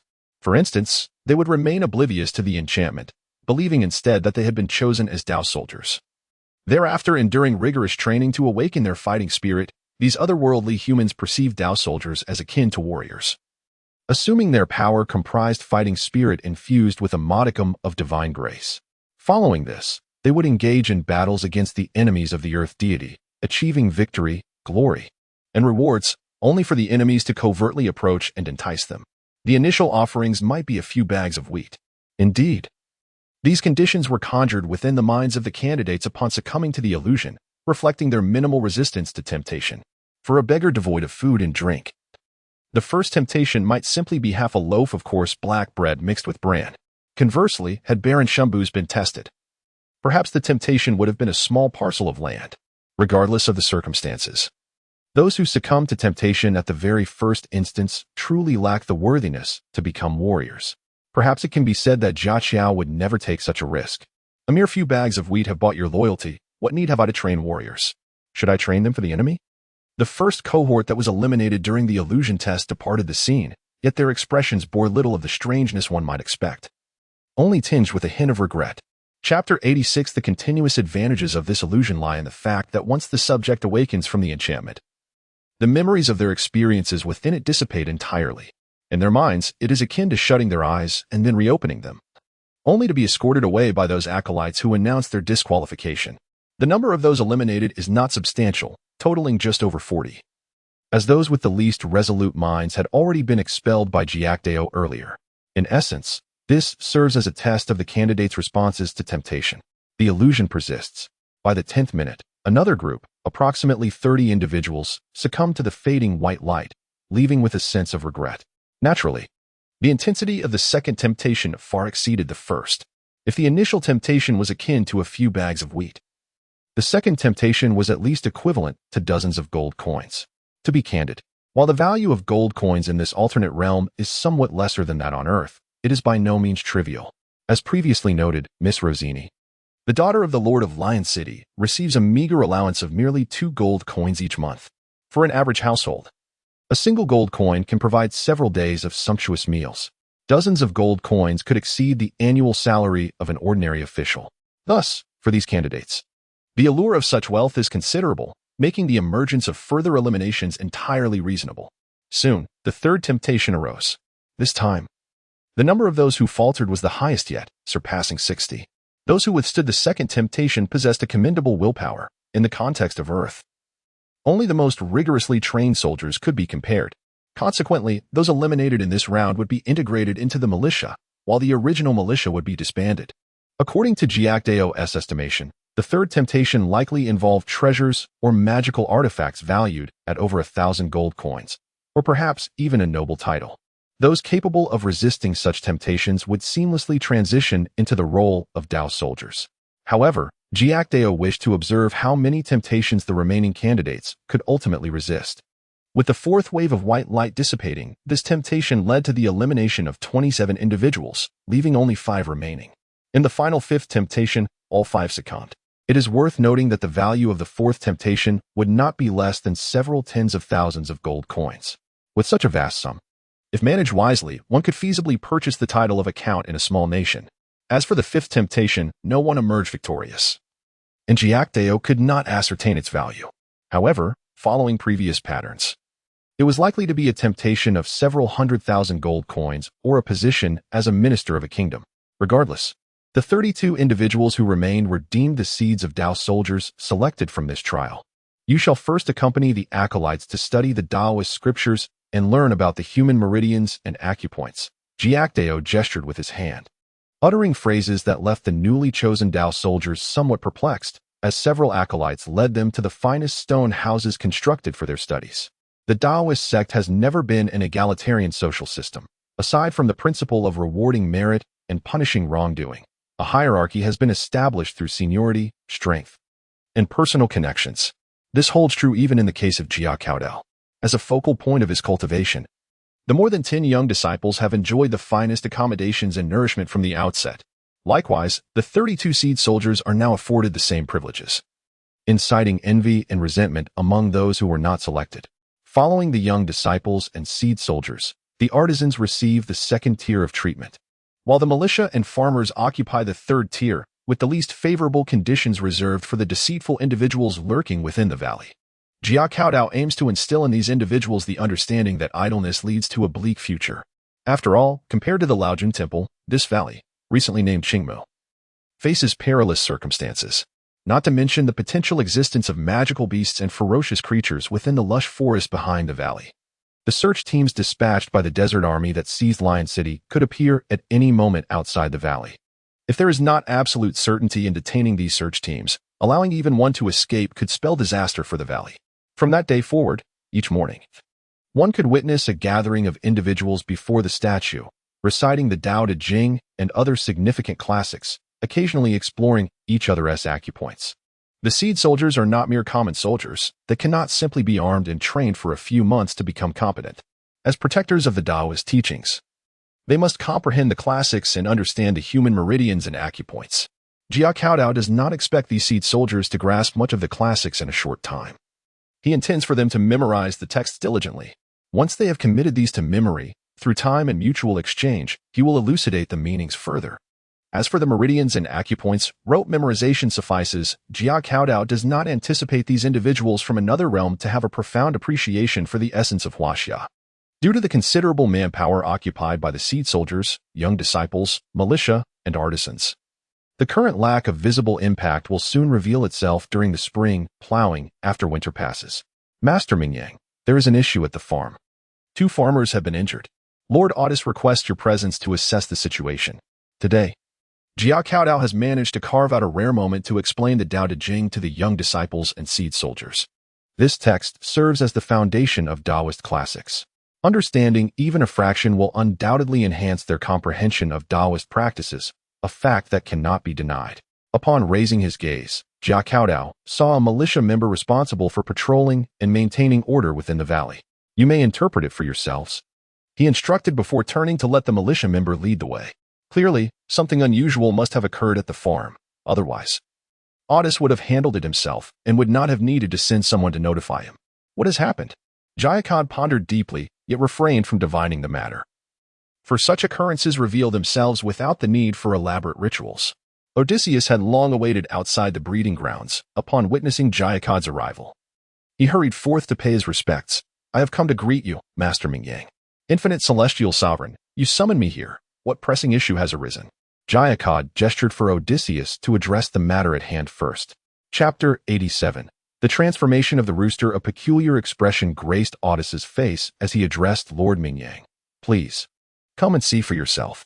Without further ado, Jia Kedao followed Otis into the breeding facility. Upon entering, Jia Kedao immediately noticed that the wooden vine barriers, originally meant to segregate the chickens, ducks, and geese, had been partially destroyed. Scratches marred the remaining sections, and bloodstains dotted the ground nearby. The chickens, ducks, and geese had all been herded to the edge of the pond. Strangely, an abandoned large chicken coop had been retrieved and placed within the enclosure, containing a formidable rooster. This rooster was fiercely battering against the coop, its might astonishingly rare, causing the structure to sway perilously, as if on the verge of toppling over. Had the coop not been constructed with a blend of wire and wooden sticks, it would likely have shattered under the rooster's relentless assaults. Truth be told, this was Jia Kedao's first encounter with such a ferocious rooster. Typically, a mere peck from an ordinary rooster is considered fierce, yet it pales in comparison to this one, which seemed almost capable of turning the world upside down. It was evident that the 2 injured farmers had likely encountered this very creature. As he prepared to open the coop, the militia, perhaps having witnessed the rooster's ferocity, hesitated, voicing their concerns. This rooster is vicious. If released, it might escape. Although they expressed worry about the rooster fleeing, their feet remained firmly planted. Jia Kedao understood that their fear stemmed from a concern for their own safety. However, Otis was unfazed by such apprehensions. He stepped forward, unfastened the latch, and swung open the small door of the coop. Seeing an opportunity for escape, the rooster became animated, flapping its wings and charging through the opening. Otis, positioned directly in its path, reached out in an attempt to capture it. Yet, he miscalculated. As Otis's hand approached, the rooster flapped its wings vigorously, evading capture with a leap, leaving behind a series of scratches on Otis's right hand that drew blood. With a pained grunt, Otis stumbled back, instinctively shielding his face. The rooster, sensing its advantage, lunged towards Otis's eyes. How audacious! How dare you harm? Jia Kedao proclaimed, pointing his right hand like a sword towards the rooster. At that moment, the rooster froze mid-flight, rendered immobile by Jia Kedao's gesture, and fell to the ground, raising a cloud of dust and feathers. What a close call! A cold sweat broke out on Otis's back. While he acknowledged his own carelessness, The rooster's fierce agility left him with a lingering sense of dread. One must understand that this rooster specifically aimed for the eyes. Even with Audis's advancement as a master swordsman, he could not withstand such an attack. A moment's lapse could have cost him an eye. The rooster's prowess surpassed that of elite veterans. Combined with its nimble movements and rapid strikes, any ordinary swordsman would likely have met their downfall in its presence. At this moment, Audis, without much thought, picked up the rooster and handed it to Jia Kedao. The technique employed by Jia Kedao is known as the rooster fixation art. Originally a practice of dubious origins, with fragments of such methods circulating in the Shaanxi region, referred to as fixing the rooster for use during funerals. Throughout the ages, the leaders of the Laojun Temple have had a penchant for collecting these esoteric techniques, among which lies the complete version of the rooster fixation art. Jia Kedao, having been fascinated by this technique in his youth, practiced it diligently and now found it to be of great utility. This method of fixation, when wielded by one of sufficient skill, could immobilize even the most ferocious birds of prey, and even some avian spirits would find themselves ensnared by its grasp. It is truly the bane of all flying creatures. Jia Kedao once surmised that this technique was initially devised for the purpose of hunting avian spirits to harvest their vital essence and inner elixirs. In contrast to the incomplete versions passed down in Shaanxi, Jia Kedao's mastery of the rooster fixation art allowed him to immobilize the rooster from a distance, without needing to approach it. Upon receiving the rooster, Jia Kedao merely cast a glance and recognized it as one of the 7 he had brought along. Concluding that this particular rooster had begun to undergo a transformation into a demon. Notably, its plumage was far more resplendent than before, with tail feathers extending to an impressive length of 1 meter, feeling remarkably resilient and springy, akin to springs sprouting from its rear. Its talons were as hard as iron, capable of inflicting deep gashes upon contact. Most critically, the rooster's eyes were tinged with a faint blood-red hue. This is a characteristic of demonic creatures after they have harmed others. Had this rooster killed the 2 farmers, its eyes would not merely exhibit a hint of red but would be wholly crimson. In contrast, a mundane rooster, even if it had killed a person, would not display such a transformation. However, appearances can be deceptive, and confirmation was necessary. Jia Kedao formed a seal with his right hand and summoned his yin-yang eyes, revealing a faint layer of black mist enveloping the rooster's body, save for its head. It was perilously close to complete demonic transformation. And upon observing this nearly fully formed black aura, Jia Kedao was taken aback. Ever since the Chipishan squirrel had been enlightened into a demon by the earth god, Jia Kedao had contemplated the potential for such occurrences. Yet, considering the short passage of time, he had assumed such a situation improbable. After all, without the earth goddess intervention, the Chipishan squirrel would likely remain mundane throughout its lifespan, which typically spans 8 to 10 years. Now, however, a problem had emerged. At this moment, Audis was tending to his wounds, his mouth twitching and beads of sweat forming on his brow as he washed the injuries with the talisman water concocted by Jia Kedao. The wounds were severe, each one having pierced through his skin and into the flesh, possibly due to something carried by the rooster's claws, revealing a circle of purple around the injuries. Fortunately, the talisman water proved effective, and the wounds gradually began to close. Audis, go inquire with the old farmer about how many chicks this rooster has produced, Jia Kedao instructed. Hearing Jia Kedao's command, Audis hurriedly had a militia member hastily bandage his wounds with strips of cloth before making his way to the pond's edge. There are 4 elderly farmers responsible for overseeing the farm, 2 of whom have sustained injuries and have been taken to a cave for treatment. The remaining 2 diligently tend to the chickens, ducks, and geese near the pond, ensuring they do not stray. These peculiar creatures are said to be cared for by the esteemed priest, and should even one escape, the consequences would be dire.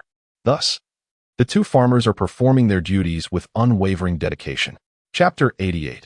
The happiness and strength of chickens, ducks, and geese. Initially, the chickens, ducks, and geese brought by Jia Kedao from the Laojun Temple numbered 7, 4, and 2 respectively, all robust native breeds purchased from Jianshan village, to prevent them from succumbing to illness in an unfamiliar environment. However, Odysseus's report revealed to Jia Kedao that he may have underestimated the survival capabilities of these fowl. Despite being domesticated by humans for millennia, and thus differing significantly from their wild counterparts, their adaptability to their surroundings was remarkably impressive, particularly with the chickens. A mere 7 of them yielded over 180 eggs in just over 3 months, which seemed somewhat low compared to the productivity of Jianshan village. On Earth, a hen lays an egg approximately every 26 hours. Here, It took about 2 days to produce a single egg. A month prior, Jia Kedao had instructed the old farmer to place the collected eggs in the nesting boxes for the hens to incubate. However, this matter slipped from his mind until now. From the 180 eggs, around 30 chicks hatched, a hatch rate of 1/6, which would be devastatingly low for most seed farms back on Earth. Upon hearing this data, Jia Kedao remained unfazed. His intention in raising the chickens was solely for meat and eggs, not profit. Moreover, these creatures were foreign species in this otherworldly realm, still in a period of adjustment. Contemplating this, Jia Kedao decided to stroll to the pond. The population of chickens, ducks, and geese gathered around the pond had notably increased since their arrival. On the water's surface, 4 ducks and 2 geese frolicked with a string of ducklings and goslings. After 3 months, the pond was no longer a crystal-clear expanse. The water now appeared somewhat murky, tinged with yellow-green hues and strange floating plants. Unlike the duckweed found on Earth, adorned its surface. The aquatic life beginning to thrive in the pond, along with the insects caught by the old farmer, provided a rich food source for the ducks and geese, resulting in a significant number of eggs laid over the past 3 months. Of course, relative to the chickens, the numbers of ducks and geese were fewer, and consequently, their egg production was also limited. Ducks could lay approximately 22 to 30 eggs a month, while geese averaged around 10. Here, 2 pairs of ducks, without the need for incubation, produced over 120 eggs, while the pair of geese yielded only 16. The task of incubating the duck eggs was entrusted to the hens, resulting in 14 ducklings hatching from the 90-plus eggs, a hatch rate even more dismal than that of the chickens. As for the geese, the sight of the 2 fluffy goslings trailing behind their parents spoke volumes of their 1/8 hatch rate. Jia Kedao subsequently inspected all the chickens, ducks, and geese. As he suspected, they all exhibited certain signs of transformation, the only variation being the degree of these symptoms. While it was unlikely that most of the chickens, ducks, and geese would ever reach the stature of that magnificent rooster, it was noteworthy that the offspring incubated in this otherworldly domain bore a more potent aura of transformation than their progenitors. The environment of this otherworldly realm resembles a potent catalyst for transformation, gradually rendering the once docile fowl, which were content to reside in the farmer's abode, increasingly fearsome. In a place like the Qingshan Valley, abundant with spiritual energy, it would be considered a rare spiritual land even in ancient China. Historically, such spiritual lands have been known to give rise to extraordinary beings. If humans can begin to evolve beyond their mortal forms amidst the rich spiritual aura, why should these chickens, ducks, and geese not also metamorphose into monsters? Where is the land spirit? Jia Kedao pondered for a moment before exclaiming. Before long, a figure radiating white light appeared before him amidst a swirl of white smoke. Bowing respectfully, the land spirit of Qingshan Valley pays homage to the illustrious Master Mingyang. Well, it seems that during their brief separation, the land spirit has learned to flatter, leaving Jia Kedao somewhat bewildered as to when he would ascend to the status of a true immortal. Oh, there is no need for such formalities, my dear land spirit. I entrust this chicken demon to your care. Ensure it does not harm others, Jia Kedao instructed as he handed over the large rooster. After all, the land spirit already had a squirrel demon as a subordinate, and another chicken demon was of little consequence. The land spirit appeared somewhat taken aback, uncertain of Jia Kedao's intentions, glancing at him with a mix of curiosity and apprehension. Fortunately, as the guardian of the valley's creatures, it was only natural for the land spirit to take a moment to comprehend the situation, after all, even if understanding eluded it. Following Jia Kedao's directives was undoubtedly the right course of action. A mere chicken demon was hardly a matter of grave concern, not yet reaching the level of ascension to immortality. With the chicken demon situation resolved, Jia Kedao began to attend to subsequent matters, instructing artists to summon the Taoist soldiers and apprentices, preparing them to apply their skills. The emergence of a chicken demon indicated that such occurrences were unavoidable. Therefore, reinforcing the farm to prevent the fowl from escaping became a primary objective.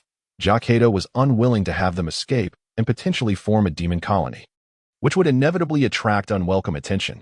Even if 10 Jia Kedaos were to unite, they would still be incapable of contending with certain entities of this otherworldly realm.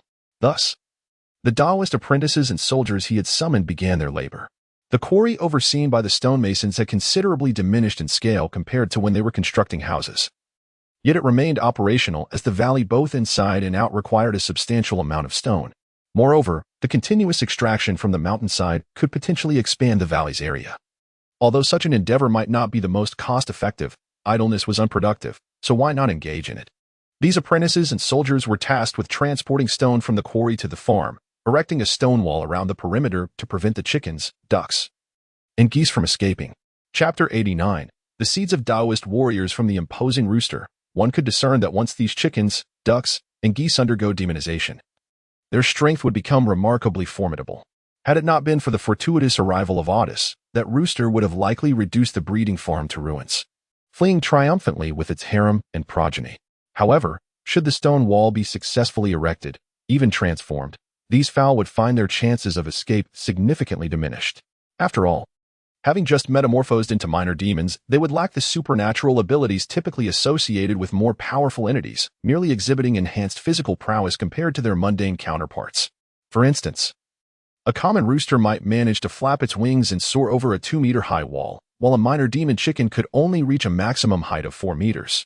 The Taoist disciples found themselves in despair upon learning that Jia Kedao had proposed a wall height of 6 meters, an effort to completely thwart any escape attempts by the chickens, ducks, and geese. Nonetheless, the endeavor of constructing a 6-meter wall was undeniably daunting. With 32 Taoist warriors and 17 disciples, totaling 49 individuals, the task of erecting a 1,000-meter-long wall of such height would require relentless labor for over 20 days.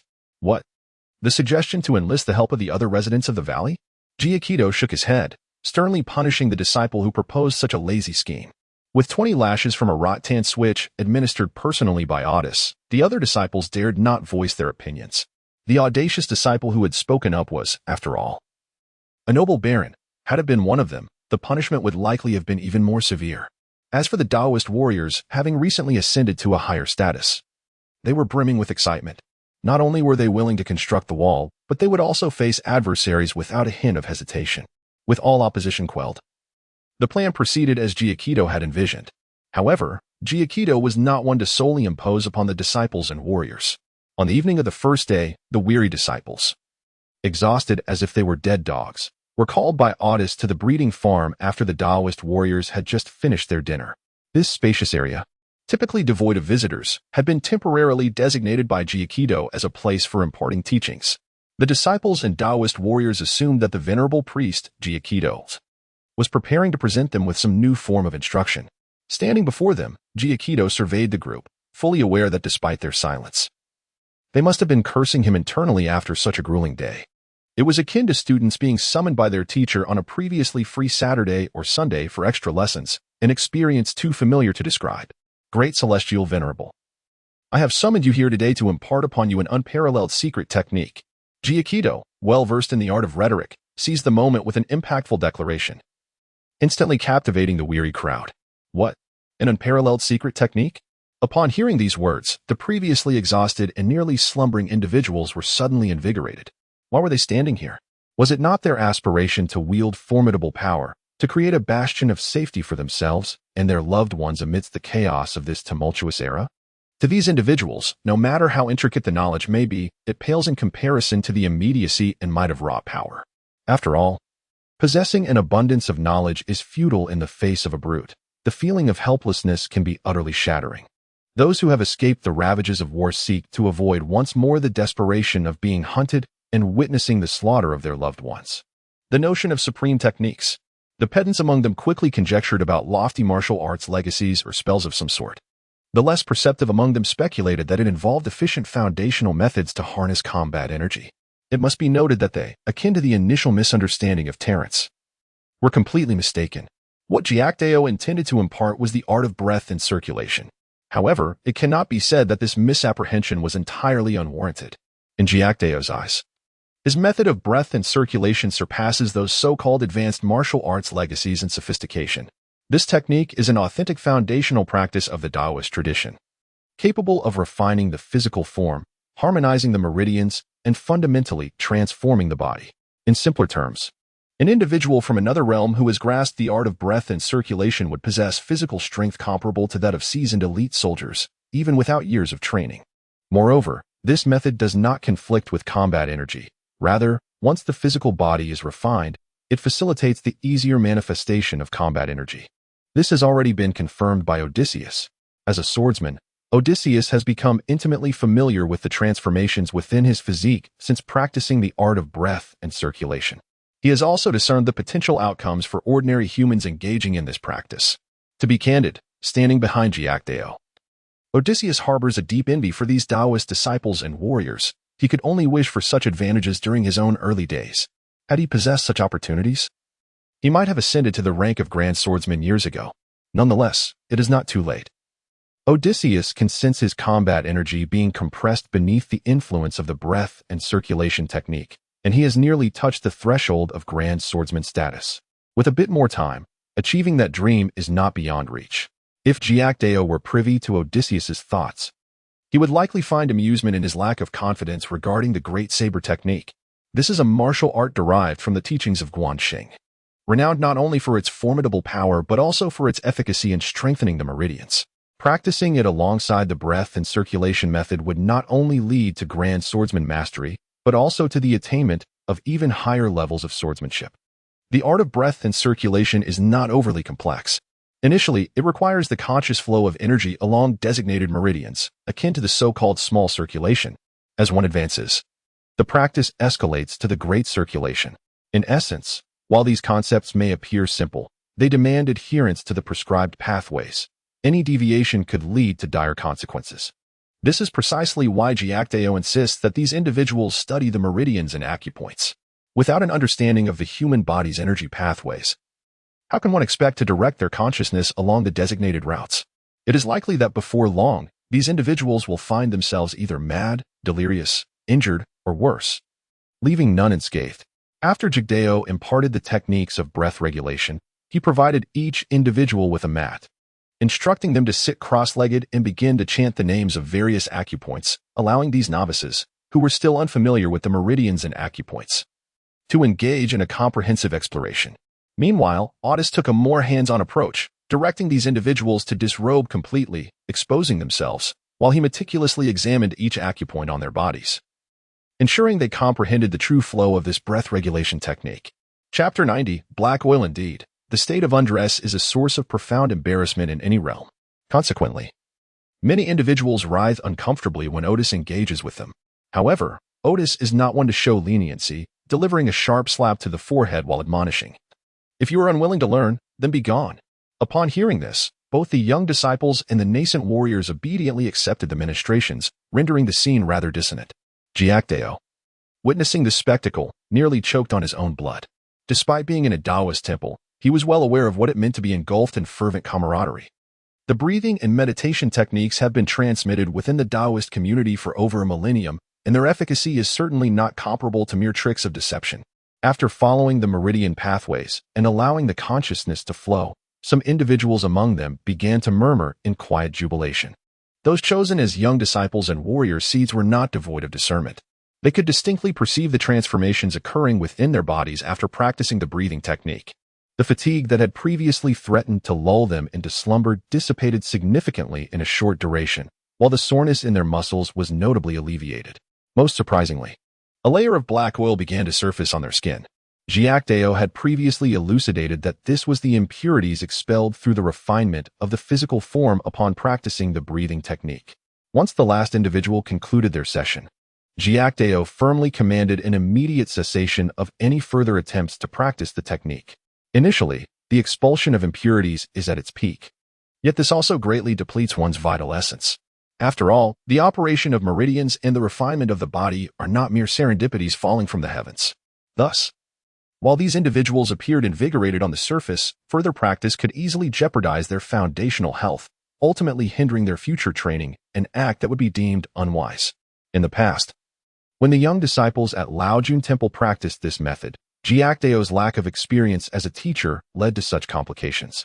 Zhao Tianliang, responsible for the kitchen, had practiced the technique over 10 times on his first day, resulting in his inability to rise the following morning, causing the entire temple to subsist on steamed buns and salted eggs throughout the day. Alas, transitioning from abundance to scarcity is a daunting challenge. Accustomed to fine delicacies, no one wished to return to the unpalatable fare prepared by Jia Kedao. Even Odysseus was similarly affected. The meals prepared by others were inferior to Jia Kedao's. On the following morning, After conducting the early lessons, the chefs responsible for the valley's sustenance were astonished by the ravenous appetite displayed by the young disciples and warrior seeds, rendering them speechless. Compared to before, their food intake had surged by more than double. Naturally, this compelled the chefs to rekindle the fires and prepare additional meals. Otherwise, those arriving later would find nothing to eat. An increase in food reserves was imperative.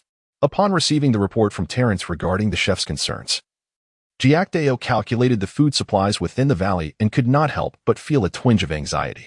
Months spent foraging for food and hunting to cure jerky had ensured that the valley's grain reserves could easily sustain 400 mouths from early winter until the summer harvest of the following year.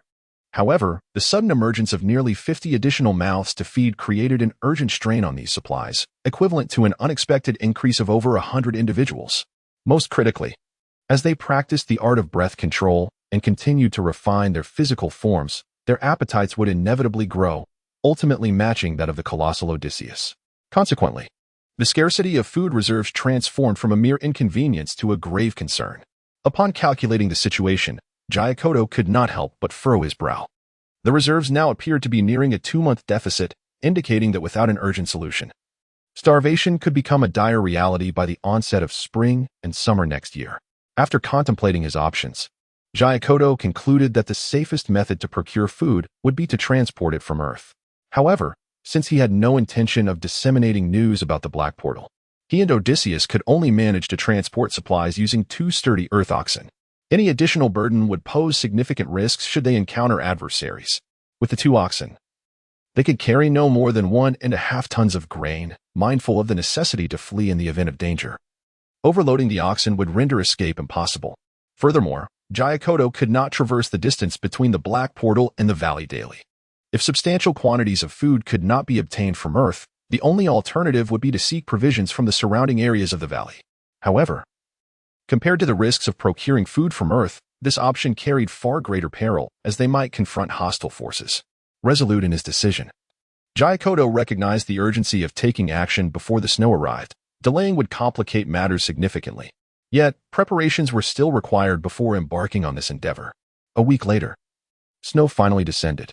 The sweeping flurries transformed the valley into a pristine white expanse, delighting its inhabitants, who joyfully engaged in snowball fights. It seemed that the first snowfall in any world elicited excitement. In China, numerous proverbs have celebrated snow throughout history, such as a timely snow heralds a bountiful year and snow reflects clouds against the mountains. However, Jia Kedao's brow furrowed momentarily before relaxing again. Keelas summoned the Taoist seedling. He instructed the young girl standing beside him.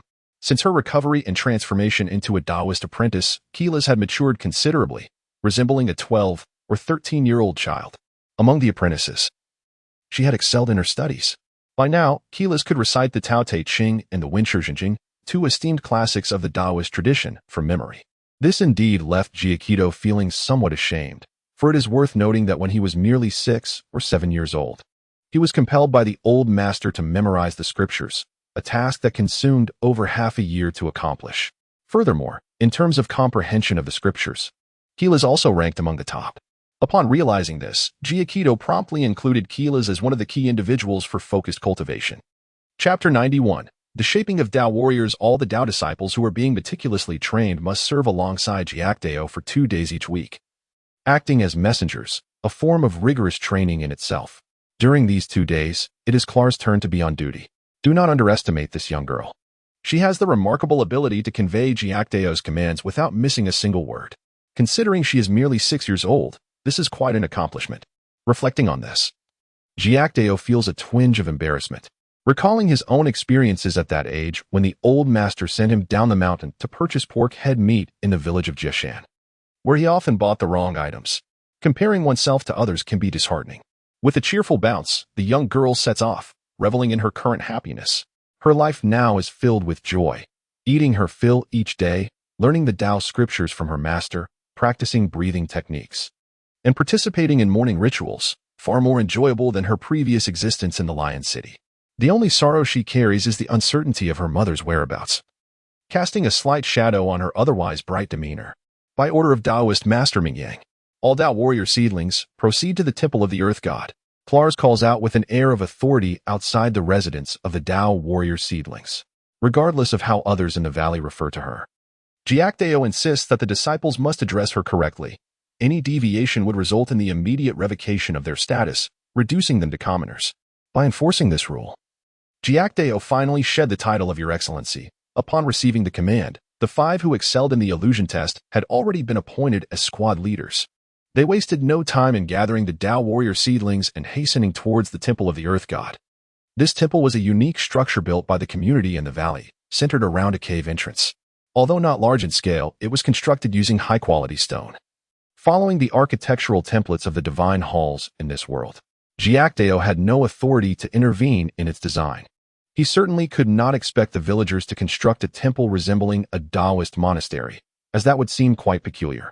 Moreover, lacking knowledge in architecture, he would be powerless should he wish to create a monastery. Regardless, the completion of the temple provides the statue of the Earth God with a sheltered sanctuary. Jia Kedao often conducts his official duties within its confines.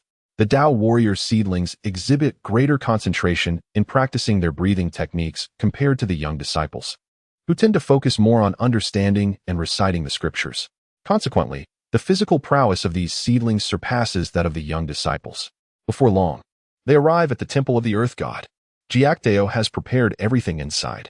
A long wooden table measuring 3 meters by 2 meters stands before the statue, accompanied by a small wooden desk adorned with carving knives, a mixture of cinnabar, and a large bottle of talisman water. Upon seeing the Dao warrior seedlings gathered, Jia Kedao instructs them to rest on the spot, calling one of the squad leaders inside. Upon entering the temple, the young man named Randiga Jin observed the wooden altar and various objects, feeling somewhat puzzled. Initially, he had presumed that Taoist Mingyang had summoned everyone for a discourse on the Taoist scriptures, but it seemed that matters were to unfold differently. Are you Randiga Jin? Go. Strip completely and lie upon it. Jia Kedao, with a sharp memory, recalled this youth who had exhibited remarkable prowess during the illusionary trials. Of course, this was also attributed to Randiga Jin's strikingly handsome appearance. Undeniably, in any realm, those of good looks capture more attention than the ordinary. Pointing to the wooden altar, Jia Kedao commanded, strip completely. Randiga Jin hesitated but eventually removed his shirt, preparing to lie down. You must also remove your trousers. No undergarments can remain. Jia Kedao's voice, reminiscent of a lascivious figure, ruthlessly shattered Randiga Jin's fleeting hope. While one might not feel such embarrassment before a woman, standing in front of a man magnified his sense of shame exponentially.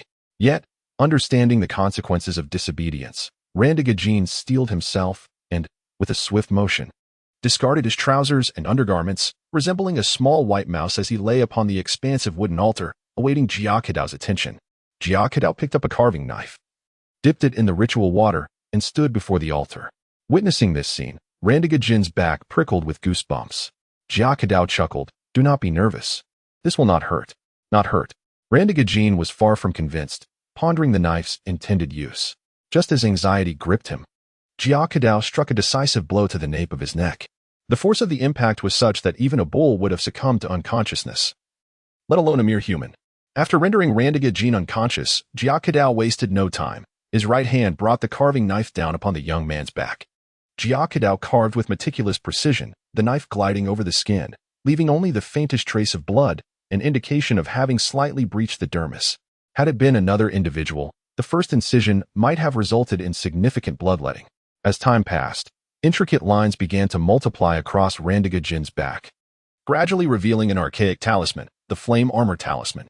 However, inscribing just the talisman was insufficient. After delivering the final stroke, Jia Kedao commenced additional carvings around the flame armor talisman.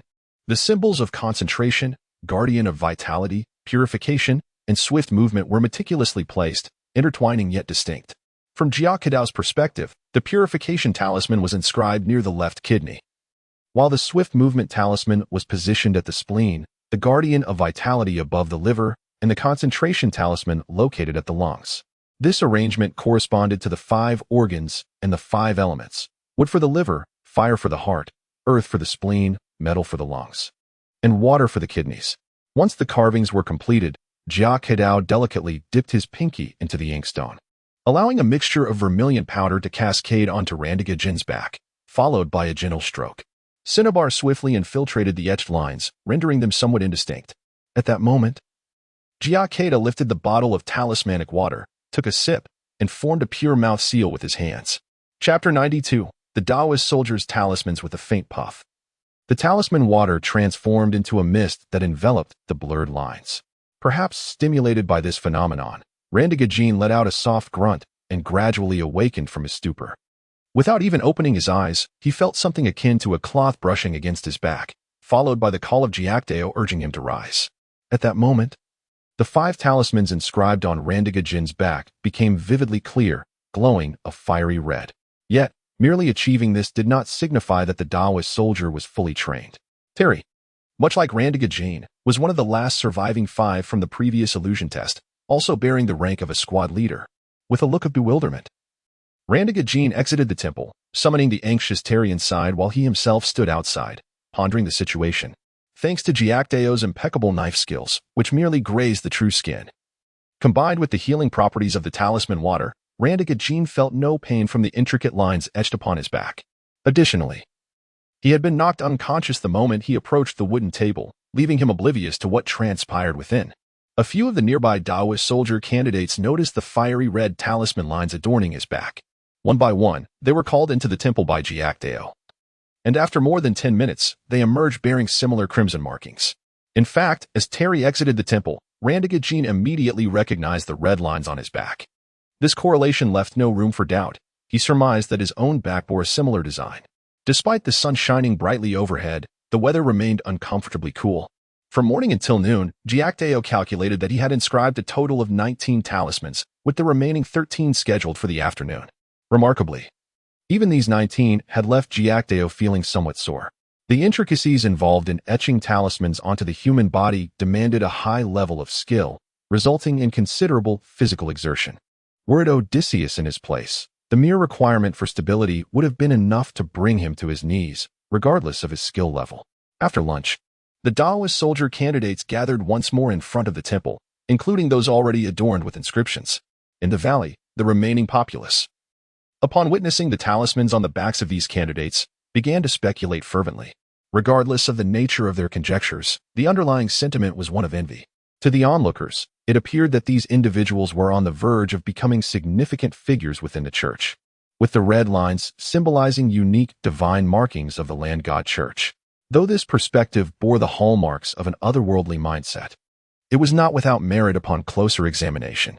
For the valley base of Jia Kedao, once these Taoist soldier candidates formally ascended to their roles, their actual status in this ruthless world would hardly be inferior to that of the young acolytes. In fact, until the acolytes demonstrated their requisite abilities, Jia Kedao may have considered the Taoist soldiers to be of even greater importance. In the afternoon, after inscribing the final talisman on the back of the last Taoist soldier candidate, Jia Kedao took a brief respite before retrieving a peachwood sword that had long been untouched, and exited the temple. Upon the arrival of Jia Kedao, the previously weary Tao soldier seeds were instantly invigorated.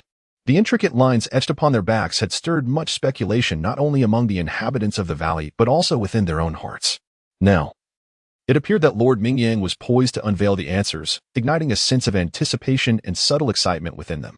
He chanted, "The great Tao of heaven and earth. All things have roots. Through arduous trials, I shall attain divine powers. Within the 3 realms, the Tao reigns supreme. With the mysterious fire within, I guard my being. Swiftly, as commanded." As he recited these incantations, Jia Kedao waved his left hand, casting forth several spirit-evoking talismans that fluttered through the air like butterflies. With a gentle thrust of his right hand holding a peachwood sword, he strung the talismans onto the blade. As his left hand brushed lightly over the sword, the talismans ignited spontaneously. As the talismans blazed, a stream of tattered, grayish-white souls began to rise from the ground around the valley, drawn as if by the scent of blood.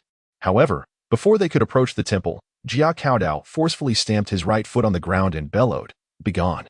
His commanding shout, akin to a tempest, instantly shattered the approaching souls. Subsequently, with a gentle sweep of his peachwood sword, the fragmented souls transformed into a mist of luminous particles that enveloped the Tao soldier seeds standing before the temple. At that moment, the various talismans etched upon their backs seemed to come alive, radiating a faint crimson glow, and began to absorb the misty light.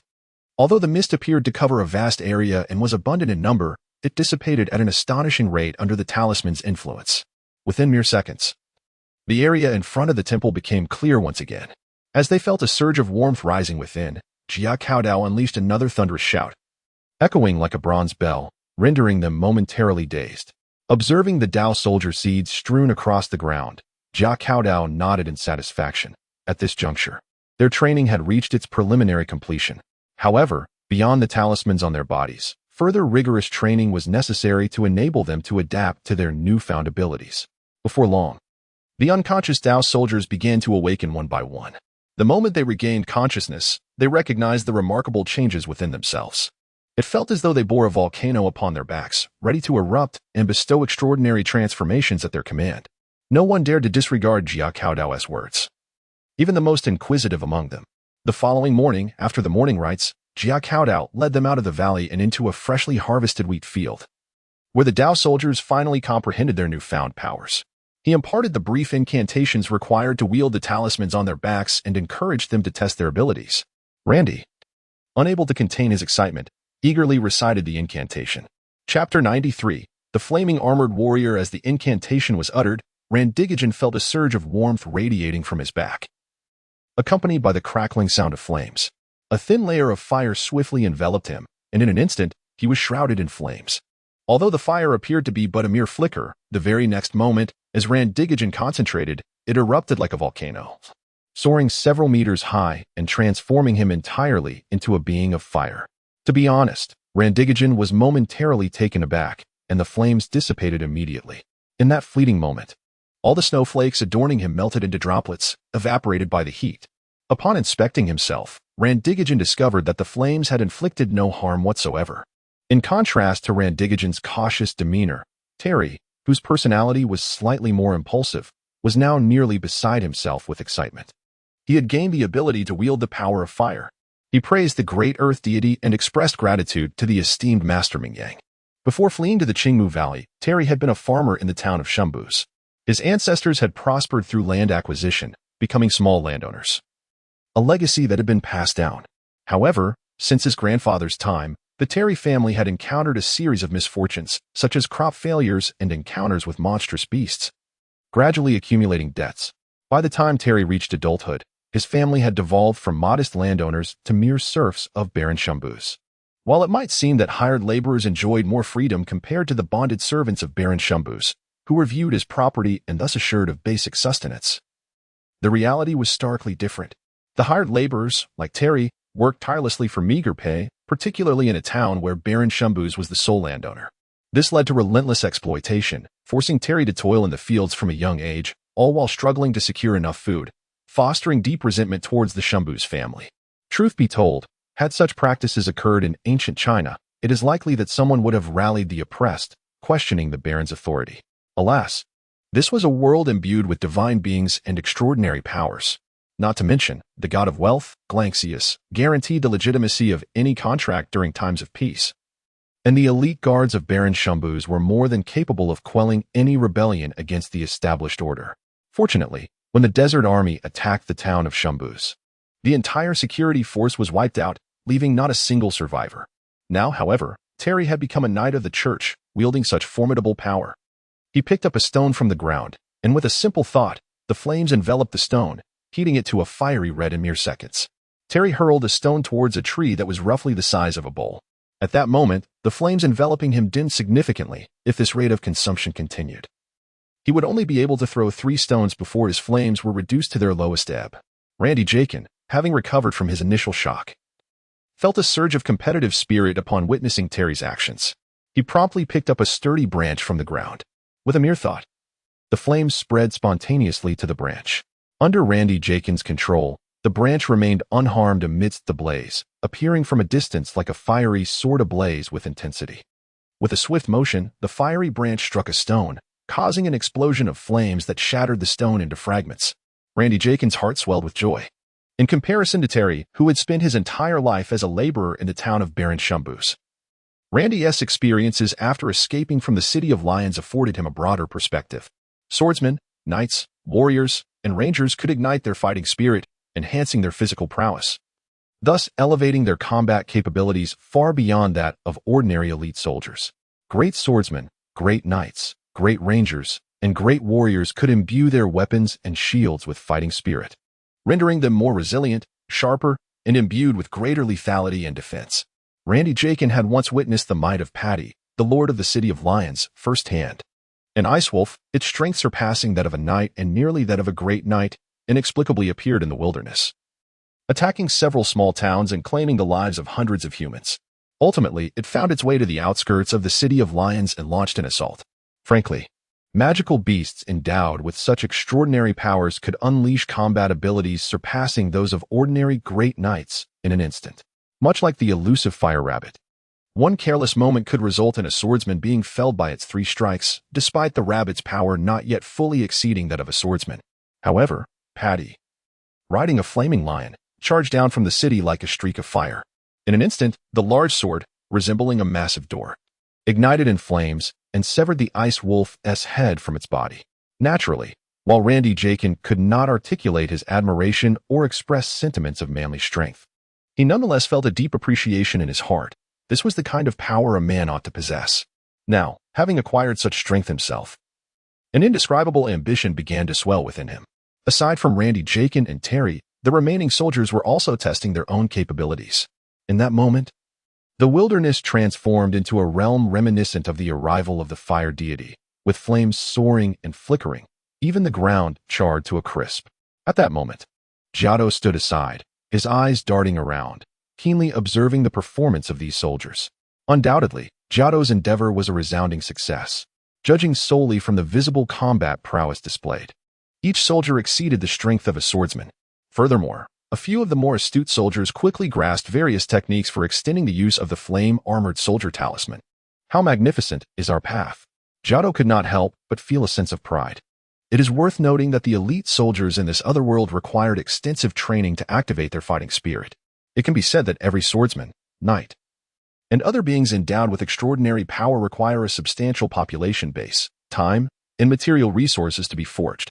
In contrast, the flame-armored soldiers I create possess none of these shortcomings. With just a modicum of time to impart certain knowledge, and by inscribing various talismans upon them, I can conjure warriors that rival the prowess of any swordsman. Chapter 94. Inferior imitation indeed.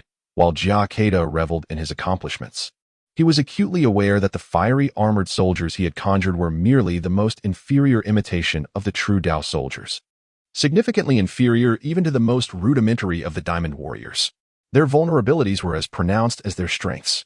Firstly, in the presence of rivers, lakes, and seas, the might of the fiery armored soldiers would be considerably diminished, as would their power during inclement weather.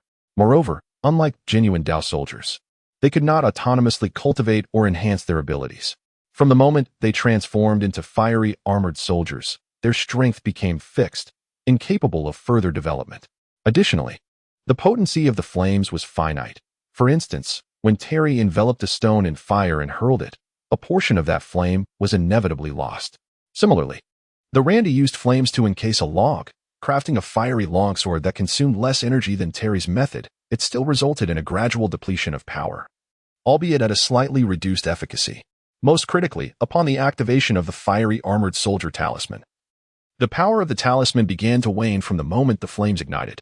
If no attacks were made, the flames could be sustained for approximately half an hour. However, the recovery period would not be less than 4 hours. Thus, within a single day, the fiery armored soldiers could utilize their power a maximum of 6 times. If they directly employed the flames in an assault on their adversaries, the consumption would naturally escalate. Nevertheless, in Jia Kedao's perspective, the fiery armored soldiers were still commendable. After all, even the duration of a swordsman's battle aura was not as prolonged as that of the fiery armored soldiers. Once the battle aura was expended, the time required for recovery far exceeded that of the fiery armored soldiers, with no hope of reactivating the aura in less than 6 hours. The advantages of the fiery armored soldiers did not end there. It was evident to all that the flames enveloping their forms radiated intense heat. Even when the flames were merely transferred to their weapons, charging towards foes engulfed in fire would likely render most enemies incapable of enduring the searing heat. Thus far, the benefits of the fiery armored soldiers far outweighed their shortcomings, albeit solely relying on the power of the fiery armored soldier talisman. In addition, the 4 talismans, concentration talisman, guardian talisman, purification talisman, and swift movement talisman, each held their unique significance. The concentration talisman could calm the mind and, to some extent, shield against disturbances from spirits. The guardian talisman fortified the body, greatly enhancing its resilience against physical blows. The purification talisman, as its name implies, could heal injuries upon activation. The swift movement talisman, on the other hand, could significantly increase the speed of the fiery armored soldiers. Moreover, if all 5 talismans were activated simultaneously, it would not bode well for the Dao soldiers. These talismans did not summon power from thin air, rather, they drew upon the life energy and vitality contained within the soldiers' physical forms as a cost. The resources within a Dao soldier were inherently limited, and thus, when all 5 talismans were in effect, the duration of their activation would correspondingly diminish, with the maximum sustainment not exceeding 5 minutes when pushed to the limit. However, within these fleeting 5 minutes, the prowess of these Dao soldiers could nearly equate to that of 1/3 of a diamond warrior. This estimation was rendered by Jia Kedao himself, though the actual circumstances may vary slightly. With the snow having fallen, Jia Kedao was in no haste to venture out in the coming days. Instead, he devoted his energies to training the Dao soldiers. Although these soldiers were indeed formidable flame-armored warriors, they were merely in the nascent stages of their evolution. In essence, they were still ordinary civilians who had merely grasped the essence of firepower, rather than seasoned warriors. Should they encounter a battle-hardened swordsman, it was likely that the majority of these flame-armored warriors would meet their demise. Presently, these Dao soldiers, still struggling to fully harness their powers, had begun to exhibit an air of arrogance. Soon, Odysseus and Terence imparted a crucial lesson to them. As Dao soldiers, they were first and foremost warriors. Mere obedience to orders was insufficient, for they also needed to learn the intricacies of combat. Odysseus and Terence served as their combat instructors. The sole dilemma lay in the perception of the Dao soldiers, who believed they had attained parity with the esteemed Odysseus and Terence. Considering their newfound strength rendered further learning of combat techniques unnecessary. Encountering an enemy? Simply incinerate them. Yet, it is not entirely fair to blame these Dao soldiers for their naivety. The most knowledgeable among them had once been a gatekeeper armed with a spear. In this alternate realm, the disparities wrought by birth and education far exceeded those on Earth. After all, on Earth, literacy and internet access could facilitate the acquisition of vast knowledge, allowing even an eager high school student to surpass a university student in certain areas. In contrast, in this foreign world, the valley inhabitants were predominantly illiterate. The few who could write were either craftsmen or minor officials, with the nobility being an exception. Hey, step forward. Odysseus felt a surge of frustration. Although his previous combat skills were admittedly lacking, mainly involving reckless charges at enemies wielding great swords, his confidence soared since he had taken up the great saber. If he were to quantify his combat prowess, he would have previously scored no more than 30, whereas now it surely exceeded 60. Thus, upon hearing someone in the ranks claim that learning combat techniques was unimportant, Odysseus promptly singled that individual out, intent on demonstrating that he was no ordinary swordsman. The individual chosen was named Rambamai, a former gatekeeper who possessed a fair understanding of combat techniques, having observed swordsmen training their muscles on the field. Thus, he felt justified in his assertions and stepped forward, armed only with a wooden sword. Unfortunately, the valley had yet to yield iron ore, and the iron tools they possessed were vital for production, leaving no possibility for crafting weapons. Consequently, Jia Kedao distributed wooden swords to each soldier. Crafted as whimsical pastimes during his leisure, yet made from resilient materials that somewhat resembled weapons. Rambamai stood approximately 10 meters in front of Odysseus. Observing the contrast between the weapons held by the two individuals, Odysseus felt a twinge of guilt for potentially overwhelming them, especially with the imposing great saber exceeding 3 meters in length that he wielded. You, Odysseus called out as he selected 4 soldiers from his ranks, signaling them to engage him in combat. Chapter 95. Seeking suffering. The 5 warriors exchanged glances, pondering whether the esteemed Lord Odysseus had truly lost his senses in a fit of anger. Did they stand a chance against him if they combined their efforts? Nevertheless, given the Lord's command, they resolved to comply, even as thoughts of demonstrating their prowess against Odysseus flickered in their minds. Chanting incantations, the 5 warriors transformed instantaneously into fiery beings, their wooden swords engulfed in flames. The spectacle was indeed astonishing, prompting gasps from the onlookers in the valley, who beheld the magnificent spectacle of the flame-armored warriors for the first time. As for those who had been eliminated, particularly the loquacious ones during the initial selection, their hearts were heavy with regret. Given another chance, they would have gladly silenced themselves or even bitten off their own tongues, vowing never to afford Lord Mingyang the opportunity to dismiss them again. A blend of envy, jealousy, and resentment permeated the crowd, but more prevalent was a sense of security. With the presence of these formidable fire-wielding warriors, the valley seemed a bastion of safety. However, the unfolding events soon left the distant spectators astounded. To be candid, despite the numerous flaws in their coordination, the synergy displayed by the five was commendable for ordinary folk. Two of them swiftly closed in on Odysseus, hurling their wooden swords with precision and speed, albeit lacking in force. The remaining three followed closely behind, poised to launch an attack at any moment. For them, confronting Odysseus, armed with his formidable broadsword, rendered the tactic of throwing wooden swords their most viable option. At the very least, they hoped to push him back, encircle him, and let the flames emanating from their bodies determine the outcome. While Odysseus had significantly advanced towards becoming a master swordsman, his energy could not entirely envelop him to shield against the searing heat of the flames. Come forth. Odysseus had been consciously aligning his actions and speech with the ancient traditions of the Huaxia, particularly emulating the legendary Guan Yu. Were it not for the slow growth of his beard, he would undoubtedly be stroking it with his left hand, laughing heartily towards the heavens. With a swift motion, his sword cleaved through the air, and with a resounding crack, the two flaming wooden swords were sent flying by the broadsword. The two warriors felt an icy chill as the blade whizzed past their heads, followed by a cascade of severed hair falling around them. A shiver ran down their spines, rendering their bodies stiff with a paralyzing fear that crept in as the specter of life and death loomed closer. At that moment, not only were they incapable of advancing to encircle Odysseus, but they found themselves unable to move at all. For these neophytes, who had never set foot on a battlefield, the terror of mortality was overwhelming enough to shatter their spirits.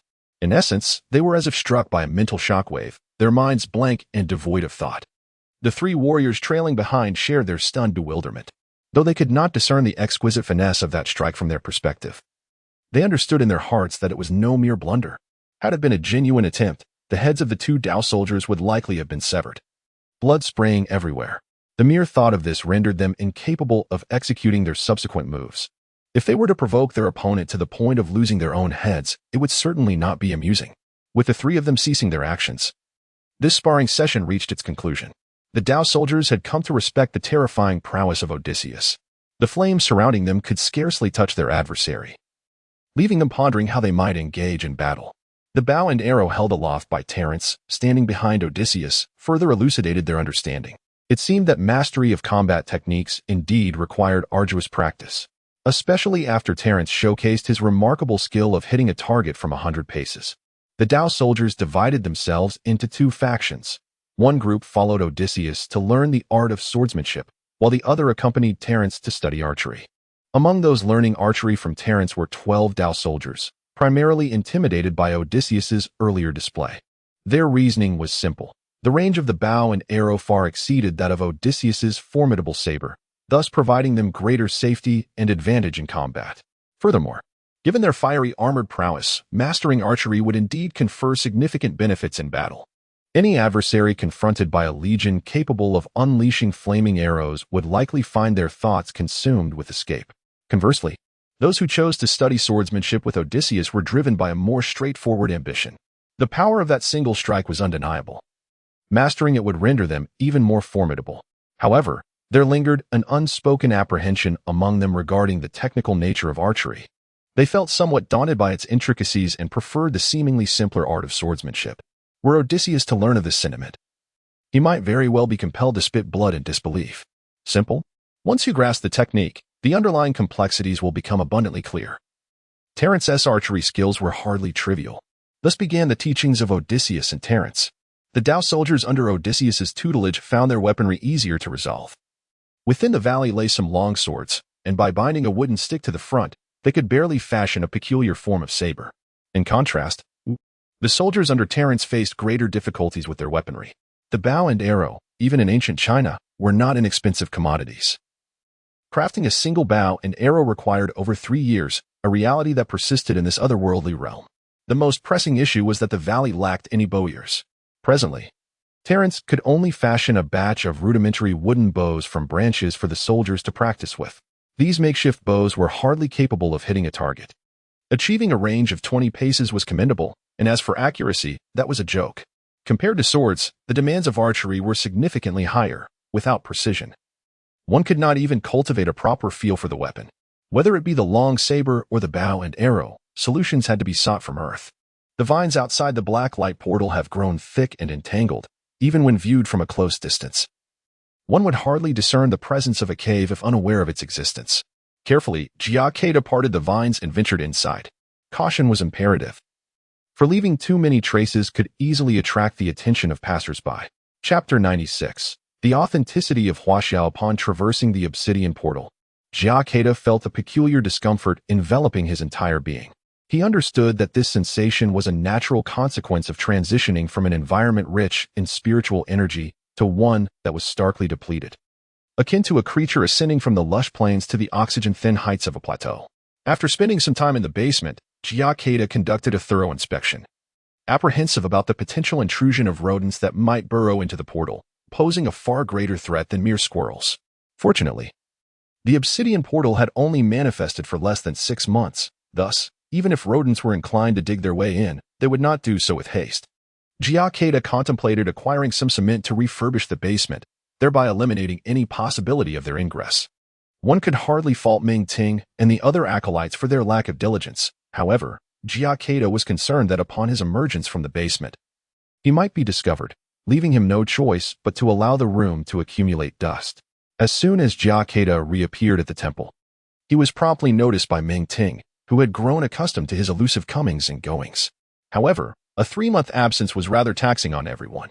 Thankfully, before departing, Jia Kedao had entrusted a bank card to Zhao Tianyang for sustenance expenses. Otherwise, the temple's inhabitants might have faced starvation. As a result, the wages of Meng Ting and his companions had been delayed for several months. Of course, residing in the temple afforded them few opportunities to spend money, so they bore no substantial grievances. The individual harboring the most resentment regarding Jia Kedao's prolonged absence was the representative sent by the Ancient Architecture Company. Originally, the undertaking of road repairs and the expansion of the temple promised to be lucrative. However, due to various complications, it had been reduced to merely constructing an archway. To compound matters, their leader had abruptly vanished. Had it not been for the potential business prospects ahead, this representative would have departed long ago. Upon hearing the representative's inquiry, Jia Kedao was taken aback. Heavens above, I assumed you had already completed the archway, he remarked. The representative nearly sputtered in disbelief. With you, the temple leader, absent, how could we dare commence work? Neither the site nor the design for the archway has been determined. If I were to proceed, I would likely need to dismantle and reconstruct it. Most critically, we have yet to agree on a final price. Who would claim responsibility for the work done? Feeling somewhat embarrassed by the representative's tactful expression of frustration, Jia Kedao swiftly engaged in discussions to finalize the location for the archway, negotiate the ultimate price, and settle on its design, thus bringing the matter to a satisfactory conclusion. Upon returning to the temple, as Jia Kedao entered his quarters, he was struck by the remarkable transformation. The room had been thoroughly cleaned. No sooner had he taken a seat than Meng Ting entered with a cup of tea, followed closely by Lu Qingyun, Zhang Qiming, and Zhao Tianyang. Jia Kedao accepted the tea and took a sip, relishing the sensation. In the other realm, the luxury of tea was an impossibility. His days had been filled with meat, leaving him feeling somewhat irritable. Vegetable seeds must also be included, as tea tree seeds grow too slowly. It is said that outside, tea trees are propagated through cuttings, although this method is also somewhat time-consuming. Without at least 2 years, one cannot expect to harvest tea. Therefore, it would be prudent to excavate a couple of wild tea trees from the vicinity of Laojun Temple. After contemplating for a while, Jia Kedao felt that he had gathered all the necessary items and lifted his head to take another sip of tea. To his astonishment, he discovered that Meng Ting and several others were still lingering in the side room. Upon noticing Jia Kedao's gaze, their faces turned a shade of crimson, and they seemed hesitant to voice their thoughts, appearing rather embarrassed.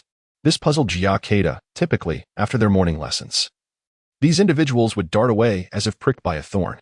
Why had they all chosen to behave so obediently today? If there is something to discuss, please do so. Otherwise, this humble Taoist shall soon embark on a journey. Observing their reluctance to speak, Jia Kedao couldn't help but sigh, recalling that they had only recently graduated from university. Thus their timidity was somewhat understandable. With this in mind, Jia Kedao decided to tease them a bit. As expected, his jest elicited their concerns. Master, When will our wages be dispersed? Meng Ting stammered, his face flushed. Indeed, my family is short on funds for purchasing fertilizer. What do you say, master? As Meng Ting spoke, the three companions behind him seemed to find their courage, and they all began to chatter simultaneously. Jia Kedao sighed and pointed at them with a smile. I thought it was something significant, so it is merely this matter. Very well, let us resolve this today. Upon hearing Jia Kedao's affirmation, the previously anxious group felt as though a great weight had been lifted from their hearts, and they collectively exhaled in relief. Since Jia Kedao needed to venture out to procure weapons, he decided to take these young Taoists along to broaden their horizons. After determining to set off the next day, Meng Ting and the others were about to joyously depart when Jia Kedao called them back. Currently, Laojun Temple is in need of additional personnel. If you have any classmates still seeking employment, please inform them to give a call. We will conduct interviews in half a month. Jia Kedao had previously been somewhat overwhelmed by the academic challenges posed by the young Taoists in the valley. The disparity between those possessing knowledge and those lacking it is stark.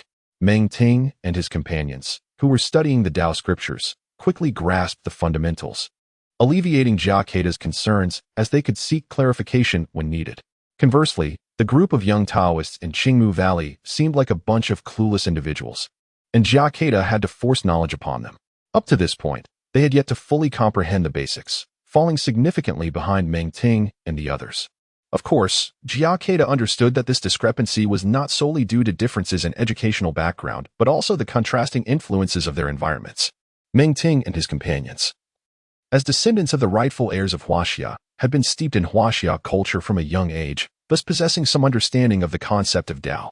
In contrast, the young Taoists from the other realm had been shaped by a culture centered around divine authority, royal power, and the survival of the fittest. They could not even grasp the meaning of the phrase the Tao follows nature. To them, brute force represented the ultimate truth, rendering the concept of the Tao utterly inconsequential. In this manner, the effectiveness of learning becomes quite evident. Chapter 97. When the thief in this chapter, we encounter individuals with a rather unrefined demeanor, some of whom are even inferior to the Taoist soldiers. They perceive their identities as Taoist disciples as a form of superiority, neglecting their studies and displaying an inclination to wield authority over the residents of the valley. This behavior prompts Jia Kedao to entertain the notion that, given the opportunity, the Taoist disciples of Laojun Temple may need to venture into other realms for further experience. Presently, the number of Taoist disciples at Laojun Temple seems rather insufficient. Upon hearing Jia Kedao's musings, Meng Ting and his companions expressed their surprise. To be candid, they had entertained similar thoughts previously. Thanks to the annual expansion of university admissions, the number of graduates has been steadily increasing. Naturally, the job market is not lacking in opportunities for graduates. However, the dilemma arises as individuals harbor aspirations. Those emerging from the ivory tower often set lofty aspirations for themselves, seeking positions in the civil service, entering Fortune 500 companies, or landing roles in foreign enterprises. At the very least, obtaining a managerial position in a private enterprise seems acceptable. Yet, whether in civil service, Fortune 500 firms, or foreign enterprises, the availability of positions is limited. Numerous restrictions, including the requirement for graduates from prestigious universities, the dismissal of poor academic performance, and the necessity of prior internships, render the majority of students despondent. As for managerial roles, unless a company is run by an irresponsible heir, few would dare to place inexperienced graduates in such positions. Of course, if one lowers their expectations, there are still abundant opportunities for roles such as counterstaff in a bun chain, salespersons, or clerks.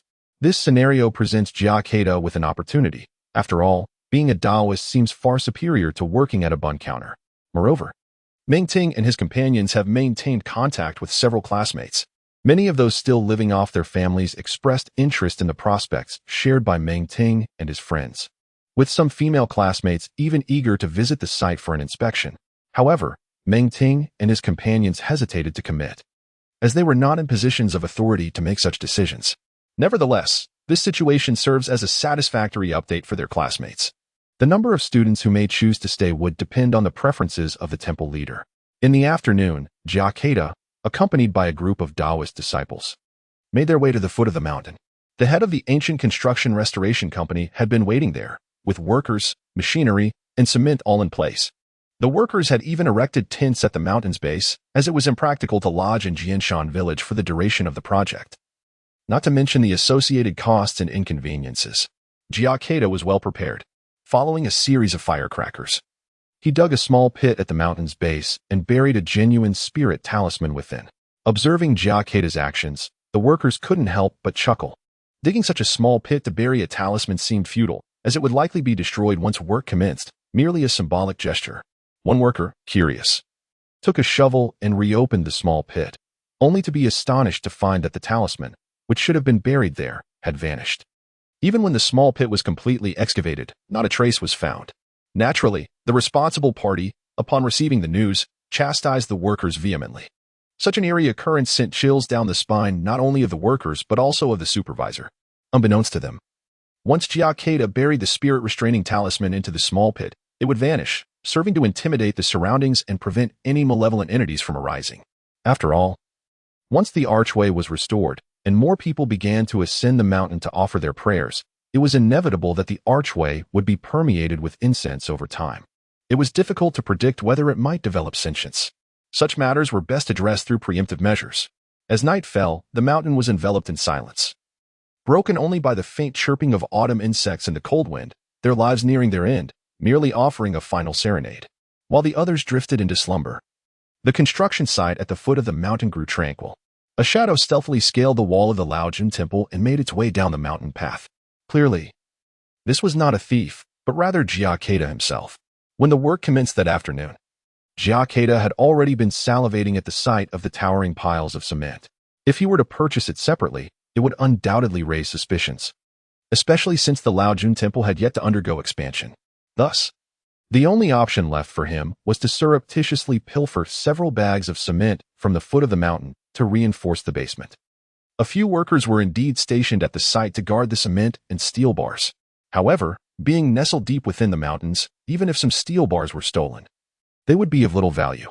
The long and arduous night had dulled the vigilance of the workers, who had gathered together to play cards. When Jia Kedao stealthily infiltrated the site, the workers were engrossed in their game, exclaiming in excitement as they played their hands. Not a sound escaped Jia Kedao's entrance. Even if there had been one, it was unlikely any of the workers, in their exhilaration, would have noticed. Jia Kedao paid no heed to the steel bars, as they were of no use to him. The cement was piled into a small mountain beside the mixer, covered with a plastic sheet to shield it from the rain. To be honest, upon seeing the massive mixer, Jia Kedao felt a deep admiration. He was aware of the treacherous mountain paths, and he was astonished that they had managed to bring such a formidable piece of machinery here. Truly, they were a professional ancient architecture restoration company. Many temples and Taoist monasteries were situated in the mountains.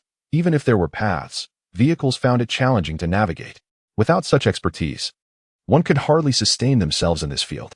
Gently lifting the plastic sheet, Jia Kedao extracted 2 bags of cement, each weighing 100 kilograms. As for the grade, it mattered little. For the purpose of constructing the archway, Jia Kedao demanded durability for a century and was willing to pay a premium. Thus the restoration company would likely refrain from any deceit in this regard. With the 2 bags of cement hoisted onto his shoulders, Jia Kedao ascended the mountain like a stealthy wildcat. He then secured the wooden door of the compartment tightly and, alone in the basement, began mixing cement and sand. Utilizing the trowel he had pilfered to coat the basement with cement. Even though Jia Kedao was remarkably strong, this endeavor consumed the better part of the night. It was not until the distant crowing of roosters in Jiachang village echoed through the air that he finally set down his trowel. He surveyed the application of the cement and could not help but nod in approval. Fortunately, there was just enough cement to suffice, with only a little remaining, which he decided to apply completely. Chapter 98. A breath of fresh air after completing his tasks, Jia Kedao made his way to the back mountain, where he cast the trowel into the abyss to obliterate any evidence, then took a cold shower. The chill of the water was quite biting in such weather, and even someone as robust as Jia Kedao found himself wincing slightly. However, it was not long before the morning class beckoned, and Meng Ting, who was on duty at the temple that week, arrived promptly to knock on his door, announcing, "Master, it is time for the morning session." Awakened from his slumber by Meng Ting's respectful voice, Jia Kedao felt an overwhelming urge to jab a peachwood sword into his backside. Nonetheless, the rules were set by himself, and he could not blame others. After a brief struggle beneath the covers, he begrudgingly rolled out of bed. Once the morning class and breakfast were concluded, Jia Kedao set off with Meng Ting and several others, while Zhao Tianyang, the chef, had to remain at the temple to ensure that the elder Zheng Feiyu was not left to starve. As they descended the mountain, Zhao Tianyang wore a somewhat gloomy expression. Truth be told, he had been at the temple for nearly half a year and longed for the chance to accompany the master on an outing. Nevertheless, Jia Kedao took his feelings into account, promising that he would take him along next time, vowing not to go back on his word. With this assurance, Zhao Tianyang's spirits lifted considerably, and he chatted and laughed with the others on their way down. However, upon reaching the construction site at the foot of the mountain, they were met with a cacophony of voices. Meng Ting, go and see what the commotion is about, commanded Jia Kedao. Fully aware of the situation, yet feeling compelled to inquire. To do otherwise would risk revealing his own involvement. Master, it appears there has been a theft of cement and river sand on the site. It is quite chaotic, Meng Ting reported. It seemed that after being cooped up in the temple for too long, even the usually composed Meng Ting displayed a flush of excitement upon hearing this news. Very well. I shall investigate. We must ensure the construction of the archway is not disrupted, Jia Kedao replied. Harboring concerns that the site manager might report the incident to the authorities, a scenario that could lead to complications, though Jia Kedao was confident he had left no trace. The unpredictable nature of such matters weighed on him, especially since this was his first foray into thievery. There was always the risk of leaving behind some evidence that could unravel his careful facade. Upon arriving at the site, he found the manager berating several night watchmen. Although 20-odd bags of cement and over 1,000 pounds of river sand might not seem of great value to the manager, this was a grave issue. The most pressing concern was that after a thorough search, he had found no trace of the missing materials. It was as if they had vanished into thin air. The thought of the talismans buried by Taoist Mingyang the previous day only added to the manager's growing unease.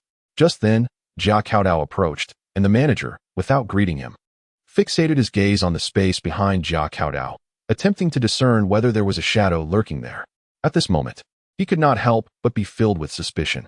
Venerable Master, esteemed benefactor, I have come to investigate the reported theft at the construction site, Jia Kedao said, maintaining his composure amidst the mounting tension. Upon witnessing the actions of the person in charge, Jia Kedao could not help but chuckle, fully aware of the thoughts swirling in the individual's mind. Noticing the shadow behind Jia Kedao, the person in charge felt a sense of relief, simultaneously finding humor in their own unfounded suspicions. In this modern age, who truly encounters ghosts? Surely, it must have been the local villagers who pilfered the materials. The person speculated, considering that cement could indeed serve practical purposes in the village, such as patching up stoves or repairing crumbling walls. After exchanging pleasantries with Jia Kedao, the person voiced their conjecture, reasoning that it was unlikely the monkeys of the mountains had stolen the cement to fortify their nests. Furthermore, could a monkey even transport hundreds of kilograms of cement? If they could, one would expect them to be of the stature of a mighty gorilla. Jia Kedao smiled, acknowledging the validity of the person's deduction, though it was somewhat unjust that the villagers of Jiajian Mountain bore the blame for this incident. Nevertheless, he resolved to compensate them for their troubles. Let this lost cement be attributed to the old Lord Temple, he mused. Surely, such a minor setback could not hinder the progress of construction. The person in charge had no intention of involving the authorities, as they were already engaged in work near Jiajian Mountain, and any conflict with the villagers would spell significant trouble.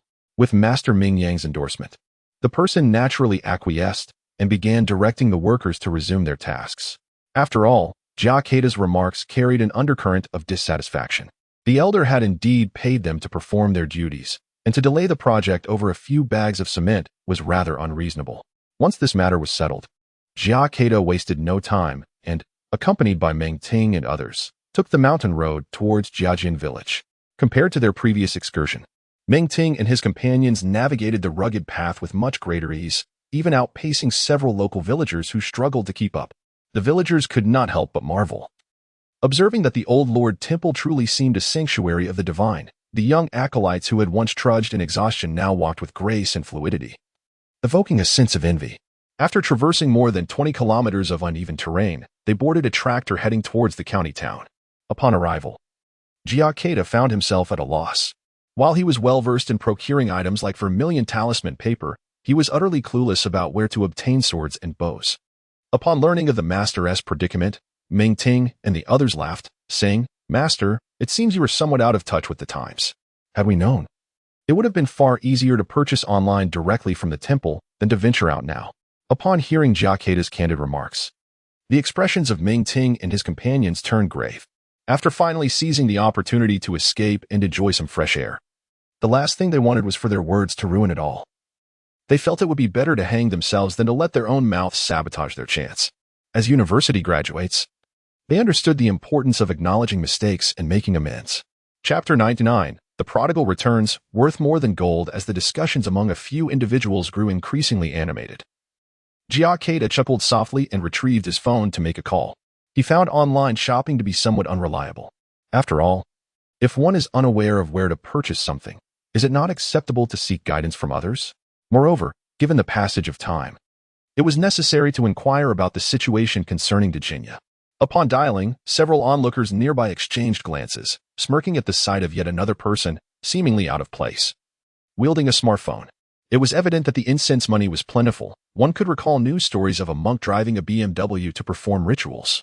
If times became dire, perhaps shaving one's head to join the clergy would be a viable option. However, Jia Kedao remained focused on his call, oblivious to the murmurs around him. Were he to catch wind of their remarks, he would undoubtedly be incensed. How had society deteriorated to the point where the distinctions between Taoists and monks were blurred? The call connected, and a boisterous voice erupted from the other end, none other than Virginia. Ping Shigue. Who is this? Don't you know I'm busy? Watch it, or I'll take you down. A sultry female voice chimed in beside him. Shigue, mind your language. Jia Kedao recognized the voice as that of Ma Yi. It appeared the two were quite enamored with one another, having remained inseparable for quite some time. Despite Virginia's notoriety as a gangster, he possessed an appealing countenance, which Jia Kedao had observed closely during their interactions. Yet, it was not merely his looks that drew attention. His eyes sparkled with a certain allure, and his eyebrows arched enticingly, indicative of a charming disposition. The combination of these traits naturally led to a penchant for romantic endeavors. Alas, it seems I have interrupted Ping's domestic bliss, Jia Kedao mused to himself. Upon hearing this, the tone on the other end shifted to one of deference. Ah, it is Taoist Mingyang. What brings you to call? Please, command me. Jia Kedao winced at the term old, for though he served as the head of the temple, he was hardly of an age to be addressed as such. Nevertheless, he preferred to forego idle chatter and directly articulated his needs. Though Jia Kedao's requests might pose a challenge for an ordinary individual, they were trivial for Peng Shigue. Very well, I will inquire immediately, as per your specifications. When might you come by, so I can make the necessary arrangements? Peng Shigue readily assured him, pledging his utmost effort. The talisman bestowed by Jia Kedao was worth more than mere words could express, and in his presence, Peng's flattery bordered on insincerity. Last month, after negotiating the boundaries of an underground gambling operation with another notorious figure in Sea City, Peng Shigue had been ambushed by a rival gang, resulting in the swift demise of 7 of his subordinates. With only 3 remaining by his side, had it not been for the formidable illusion conjured by that talisman, which instilled fear in their adversaries, he might have lost his own life. After the incident, the formidable Big Gold Tooth initially intended to ally with Dog Brother to confront the reckless Kuang Piao. However, Dog Brother preferred to remain a passive observer, choosing to sit back and watch the spectacle unfold, entirely disregarding Big Gold Tooth's entreaties. Even if Dog Brother was not colluding with Kuang Piao, he was certainly aware of the latter's scheming. With both factions now at odds, he stood to gain from their discord, playing his cards astutely. Yet, after a fierce confrontation with Kuang Piao, Big Gold Tooth found himself too depleted to settle scores with Dog Brother, as his energies were consumed by countering Kuang Piao's nefarious actions. Moreover, following several violent clashes resulting in numerous fatalities, the situation was impossible to conceal. The streets had transformed into a chaotic scene reminiscent of a gritty gangster film, with a throng wielding knives. A journalist even captured the chaos in photographs and uploaded them online. Reports indicated that the powerful elites of Province C were infuriated, issuing stern orders for a thorough investigation and stringent punishment of criminal elements. At this juncture, neither Big Gold Tooth nor Dog Brother dared to intervene in Kuang Piao's intricate web of connections to smooth over the incident. At best, they could offer a few warnings to keep their heads down and avoid further conflict. Thus, when Jia Kedao called during daylight hours, he overheard Big Gold Tooth engaging in blatant revelry. As time passed, Big Gold Tooth noted that public outrage began to wane, igniting a renewed fire within him.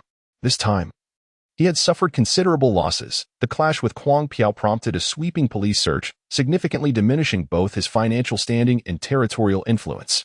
Were it not for Jia Kedao's associates propping him up with their share of profits, Big Gold Tooth would have been on the brink of collapse. Truth be told, after a visit to the Laojun Temple, Big Gold Tooth had started to cultivate a more virtuous path, striving to accumulate merit.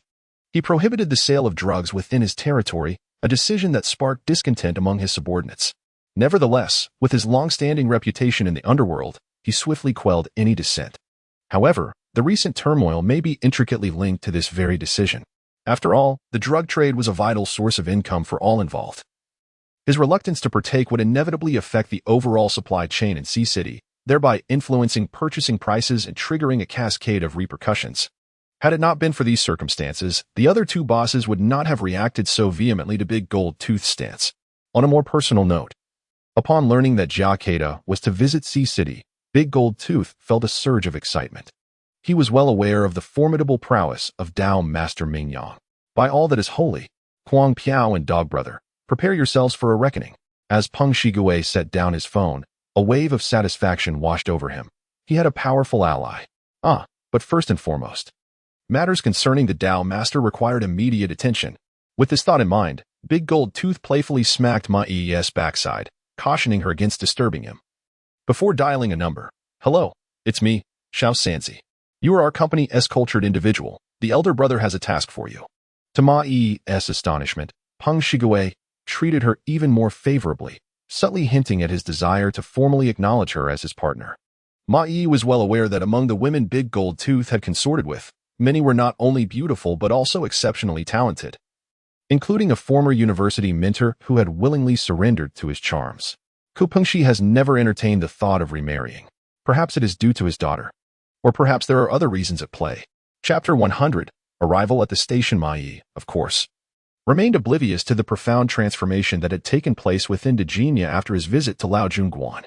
The astonishing displays of prowess exhibited by Jia Kedao had entirely upended Dejinja's worldview.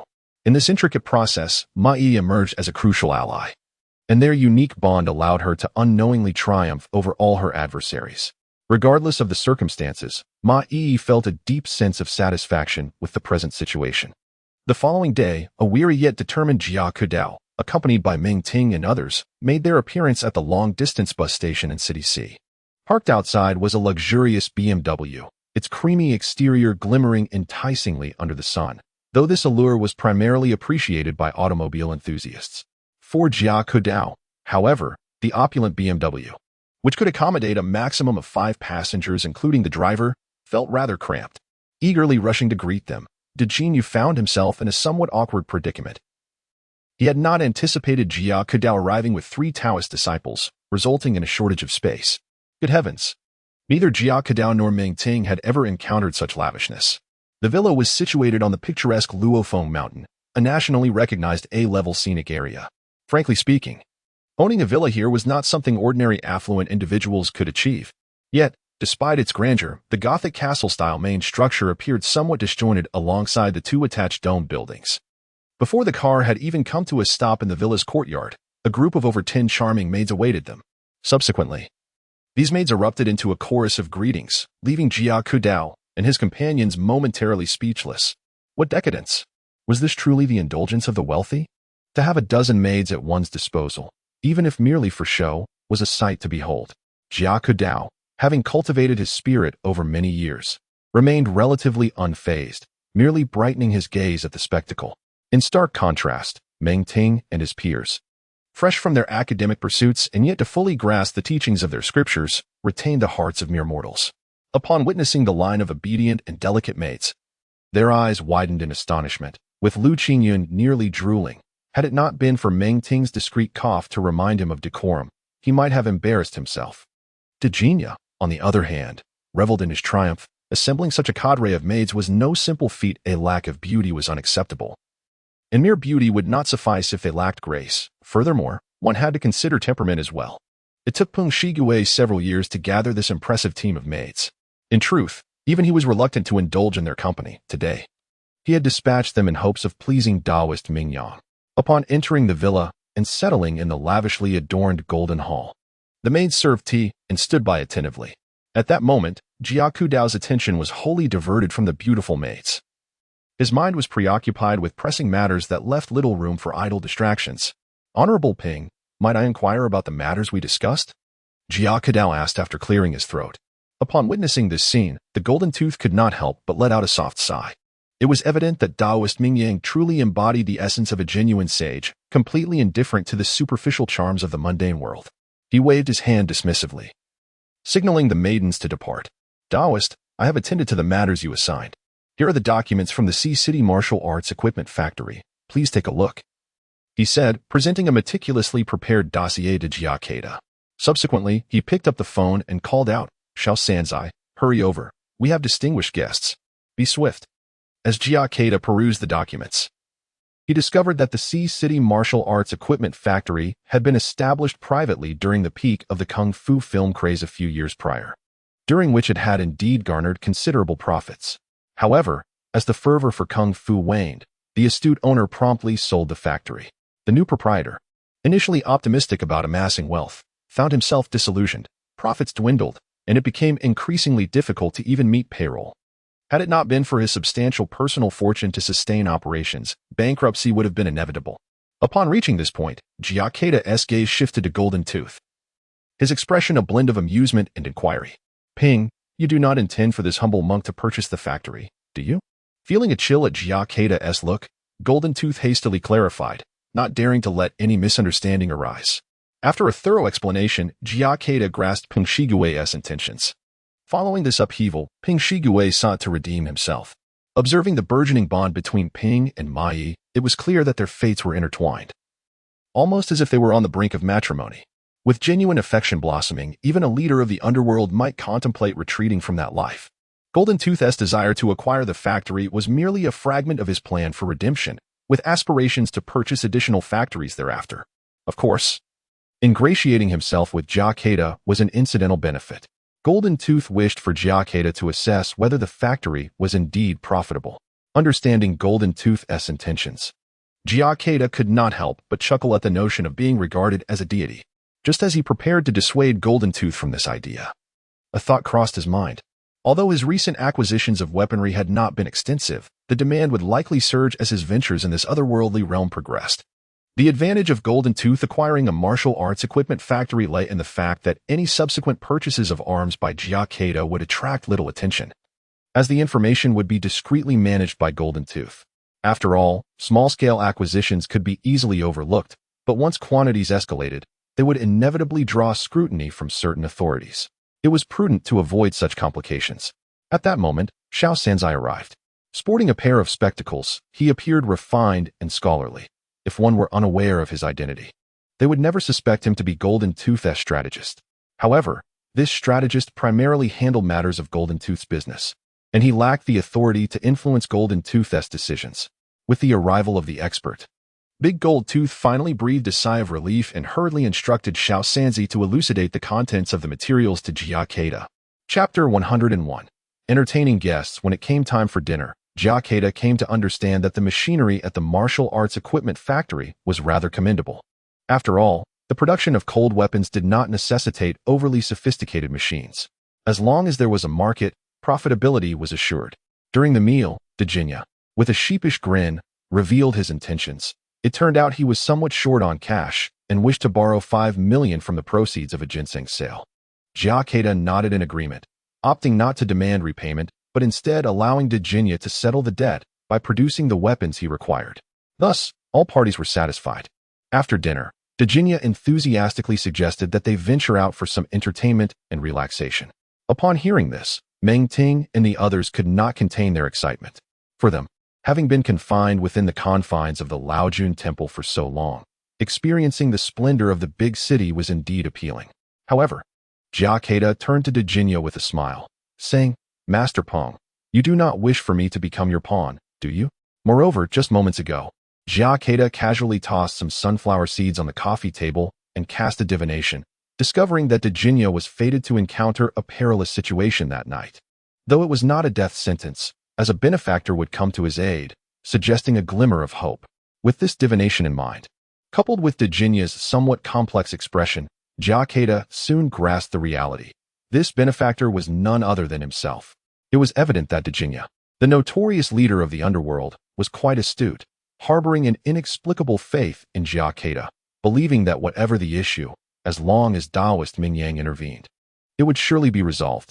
Upon this realization, Jia Kedao found himself both amused and exasperated.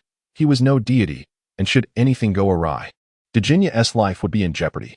After all, such matters were impossible to predict with certainty. And Jia Kedao was not the king of hell capable of determining another's lifespan, at least not at that moment. Upon hearing Jia Kedao's remarks, Dejinya understood that his subtle thoughts had been discerned by Taoist Mingyang, leaving him no choice but to divulge everything. Once he began, he spoke for over half an hour, finally clarifying his situation. As his words concluded, Dejinya looked at Jia Kedao with pleading eyes, his rugged visage eliciting a hint of amusement. In truth, the moment Dejinya finished recounting his predicament, Jia Kedao had already decided to lend him a helping hand. The reason was simple. Dejinya's determination to cleanse his own reputation and prohibit drug trafficking within his territory was sufficient for Jia Kedao to resolve to assist him. To be frank, when it comes to drug prohibition, which side, lawful or unlawful, exhibits the most significant effect? Undoubtedly, it is the underworld. Once a crime lord resolves to eradicate drugs, his domain will be cleaner than if the police conducted 10 raids. Those attempting to sell drugs clandestinely would find it exceedingly difficult to evade the watchful eyes of the city's denizens. Within the Taoist teachings, there exists a concept of merit. Although Jia Kedao had never personally witnessed the tangible effects of such merit throughout his life, the words passed down from the temple's founder affirmed its significance. Those who possess profound merit find their endeavors effortlessly facilitated. It is said that the third abbot of the Laojun Temple, having performed numerous virtuous deeds, is revered among the people as a celestial being. During the first tribulation of transforming essence into qi, he encountered little trouble and passed through it with ease. In contrast, a certain Taoist of the same era, known for his greed and licentiousness, even resorted to schemes of wealth and murder. Despite his profound cultivation, when he faced the wind tribulation, his soul was shattered in an instant, resulting in his immediate demise. These accounts are not mere rumors. They have been recorded by successive abbots, thus avoiding any unfounded claims. This illustrates the remarkable efficacy of virtuous deeds. Reflecting on this, Jia Kedao contemplated his own actions and, with a tinge of melancholy, realized that although he had saved numerous individuals, the merit of such deeds might be scant. Particularly, there were instances where he had feasted while rescuing others, even taking a piece of pork with him upon leaving, and once he had pilfered cement from a construction site at the foot of the mountain, leaving the villagers of Jinshan to bear the blame. Such actions might very well diminish his merit. Consequently, when he encounters the wind tribulation in the future, while he may not meet the same fate as that unscrupulous Taoist, discomfort is certainly inevitable. It appears that performing good deeds is imperative. With a sigh, Jia Kedao turned to the gold-toothed man, saying, "Then today, let it be on Master Peng." Observing how the gold-toothed man treated the delicate Ma Yi, Zhang Qiming was somewhat indifferent, as his father held a similar attitude at home, embodying the notion that a gentleman should not be governed by a woman. However, Meng Ting and Lu Qingyan exhibited dissatisfaction, thinking that it was unmanly for the gold-toothed man to impose on such a tender woman. The truth was that the gold-toothed man felt a sense of danger lurking that night and was acting in Ma Yi's best interest. Yet, such a person hardly comprehended the subtleties of gentle persuasion, believing that a slap would prove more effective than reasoned discourse. On this outing, the gold-toothed man had changed to a van, a modest vehicle, not a luxury car, with 3 rows of seats. This had previously been his vehicle of choice when leading his crew on violent escapades, though it had been quite some time since he had ridden in it. The driver was Xiao Sanzi, and the gold-toothed man initially intended to sit in the front passenger seat, but was instead beckoned by Jia Kedao to take a seat in the back. Being able to sit with Jia Kedao brought him a sense of reassurance, his smile broadening considerably. Meanwhile, Meng Ting and his companions, having left the villa, displayed eager anticipation. "Brother Peng, where are you taking us for some fun?"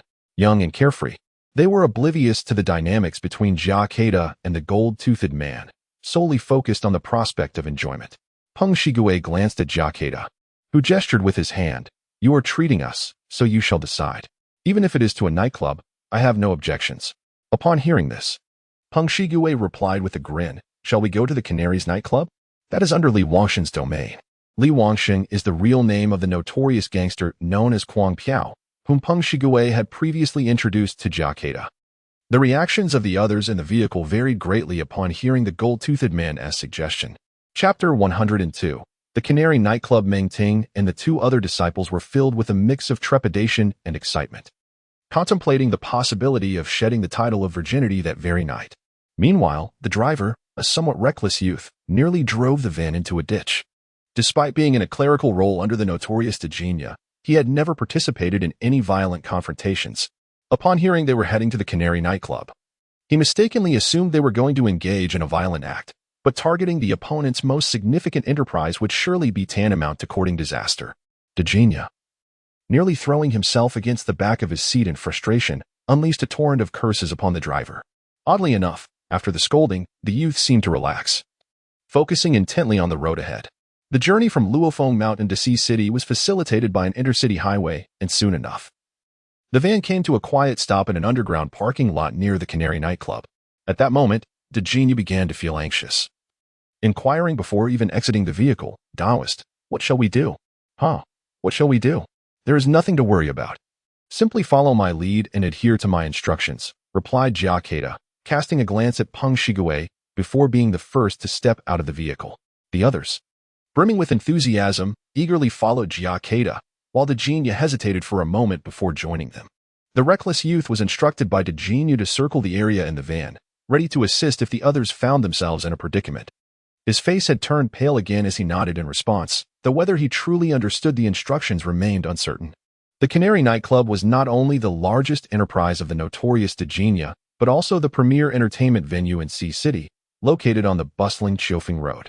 As Jia Kedao and his companions emerged from the underground parking lot, they were instantly captivated by the dazzling array of lights and colors surrounding them. Even at night, the various shops, supermarkets, and department stores along the street were ablaze with illumination, with throngs of people flowing like a river. In comparison, the once vibrant G City now seemed almost desolate. As for the county seat of Bieshan, it was hardly worth mentioning, resembling a rural backwater.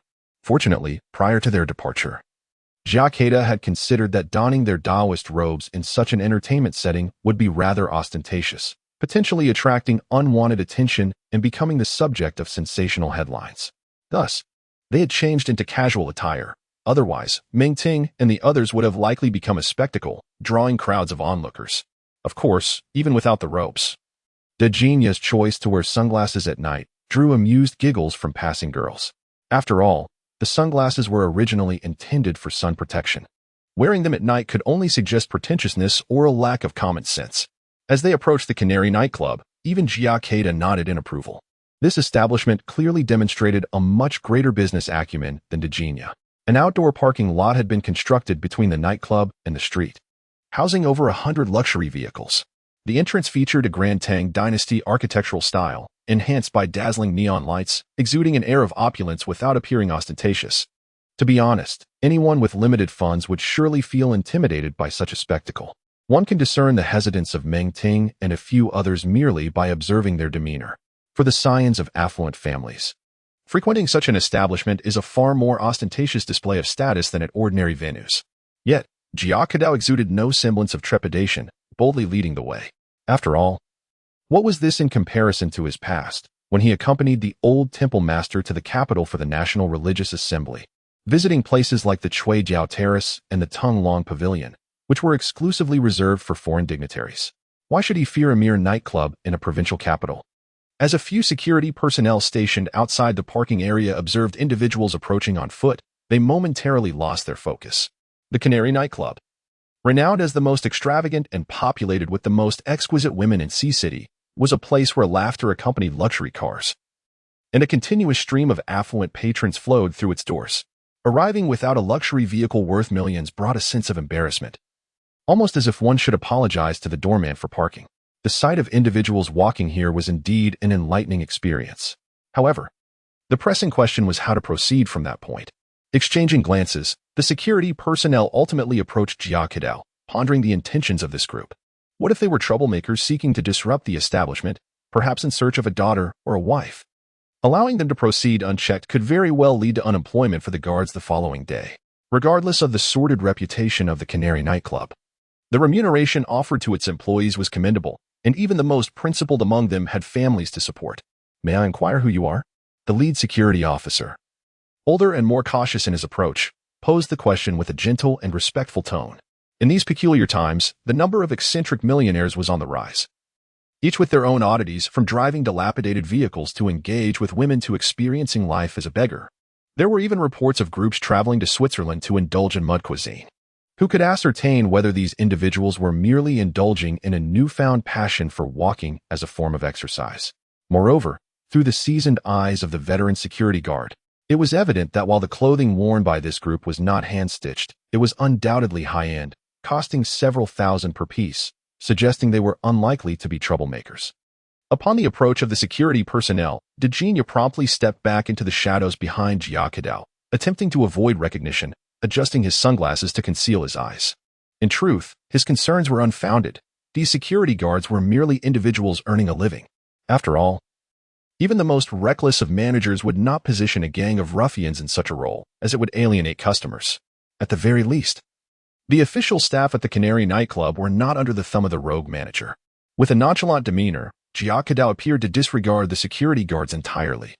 Walking straight past them, the guards quickly stepped aside, and only after he had passed did they catch snippets of his conversation. Meng Ting and the others feigned ignorance, as their wages had yet to be dispersed, and their previous purchases had depleted their savings. It was hardly reasonable to expect the less fortunate to offer gratuities. Only Dejina, summoning his courage, produced a stack of 100 yuan notes, distributing one to each of the security guards. This act elicited a flurry of flattery from the guards, who were genuinely thrilled. After all, tips had long been a matter disconnected from the security personnel since the inception of the Canary nightclub. Watching the doormen bow and scrape, collecting tips one after another, was indeed an envious sight. As Jia Kedao and his companions arrived before the entrance of the nightclub, the doormen stationed there momentarily froze, their gazes drifting towards Jia Kedao's rear. Yet, after an extensive scrutiny, they were unable to discern a luxurious vehicle in sight, leaving the doorman on duty feeling a pang of regret over the significant loss. Chapter 103. Restlessness. The grand entrance that appeared to be a gateway was, in reality, merely a decorative facade. Upon passing through, Meng Ting's eyes widened in astonishment. Behind the gate lay the true welcoming party, 2 rows of hostesses adorned in resplendent Tang Dynasty attire. It is not entirely surprising, as the wearing of Tang clothing has become increasingly popular, making encounters with such attire commonplace. However, the issue at hand was that these women were clad in so-called revealing garments. For the sake of discourse, let us not delve into whether such attire ever graced the Tang Dynasty. Nor shall we debate the propriety of exposed arms compared to the suggestive nature of a bare bosom, which was often a symbol of nobility. What we must acknowledge, however, is that in the present day, if such an outfit were to grace the streets, the incidence of accidents would surely escalate to a staggering 100%. Upon closer inspection, one might discern that the hostesses bore delicate, semi-transparent flowers affixed to their décolletage. Regrettably, Meng Ting and his companions were not seasoned connoisseurs. Their gazes were so averted that they were nearly bowing to the ground, too embarrassed to scrutinize the situation further. As guests arrived, the foremost hostess hurriedly approached, performing a graceful bow towards Jia Kedao, her voice a melodic whisper. "This humble servant, Xiao Chui, wishes to extend her greetings to this esteemed gentleman." The Canary nightclub excelled in creating an ambience reminiscent of ancient splendor, and this simple bow evoked the image of noble ladies from the illustrious Tang Dynasty. Of course, the name Xiao Chui was merely a pseudonym, akin to the monikers of courtesans in antiquity. The women frequenting such establishments would never reveal their true identities. "There is no need for excessive courtesy. Please lead the way." Jia Kedao nearly uttered a mantra of reverence but quickly rephrased his response. The hostess appeared quite pleased, recognizing that with a party of 5, their presence would surely entail generous expenditures, resulting in a substantial commission for herself. With this thought, Xiao Chui stepped closer to Jia Kedao, her delicate hands attempting to encircle his right arm in a gesture of intimacy. Yet, Jia Kedao was no ordinary man. Having cultivated his spirit for over 20 years within the confines of the Laojun Temple, he upheld a strict code of propriety. Thus, he gracefully evaded her advances, causing Xiao Chui to stumble slightly. "Ah, it seems the young lady has misidentified her patron. The one treating today is this esteemed gentleman. Shouldn't you attend to him properly?" With a subtle wave of his sleeve, Jia Kedao redirected Xiao Chui into the arms of Dejina. Dejina, a man well acquainted with the presence of women, was unfazed by the situation.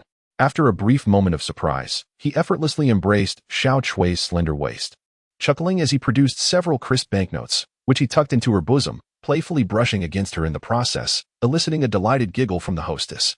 Meanwhile, Ming Ting and his companions watched with a mix of envy and helplessness. With their esteemed leader present, it was clear that a single hostess could not cater to their party of 4. The division of commissions would be a matter of contention. As they ventured further inside, a wave of warmth enveloped them. Compared to the coolness of the street outside, the atmosphere here was significantly more elevated, infused with the sounds of music and playful banter between men and women. Dejina was quite familiar with these establishments. After securing a small private room, he casually patted the hostess on her backside, instructing her to bring in a few young ladies for companionship. He then waved away the princess responsible for pouring drinks. Once the room was devoid of outsiders, Dejina turned to Jia Kedao, who looked a bit hesitant, and inquired, "What shall we do now, Taoist Mingyang?" "What to do? We shall wait," replied Jia Kedao with a chuckle, lifting a cup of tea to his lips while his gaze remained fixed on the unfolding performance below. Hearing this, Dejina relaxed slightly, reclining on the sofa. Accepting the situation as it came, Jia Kedao had observed the scene before entering. The Golden Canary nightclub radiated an array of fortunes, interwoven with hues of blood red, opulent gold, and lingering resentment. The crimson glimmer was not a result of his presence, even if he had chosen not to attend. A violent altercation would have occurred at the nightclub. It was impossible to predict precisely when it would happen, so he could only bide his time, waiting to stir the pot when the moment arrived, drawing out the raucous figure responsible. Soon enough, several heavily made-up young ladies entered the room. Before Dejina could utter a word, Jia Kedao furrowed his brow and shook his head at the hostess, remarking, "Is this the caliber of the Golden Canary?" Of course, Jia Kedao had not come merely to indulge in frivolities. He sought to find a pretext to dismiss these women. Indeed, their appearance was hardly satisfactory, even compared to those from the Grand Fortune establishment. "If my esteemed leader is pleased, I shall reward each of them 1,000. Dejina interjected with a laugh, disdain evident in his tone. The Grand Fortune was also a nightclub, and despite its name, it was not owned by Ping Shigui but was rather one of the establishments belonging to the notorious Go Xiaoda. The rivalry between these two venues was rife with stories, but that was not the focus here. Upon hearing Dejina mention the Grand Fortune, the hostess realized that he was a regular in such establishments, and it would be challenging to satisfy him with ordinary offerings. Thus, she led the group of young ladies out. A direct reward of 1,000? That marked him as quite the patron, if the ladies could keep him pleased. It might yield several thousands by night's end. The hostess, contemplating this, nearly wished to offer herself in their stead.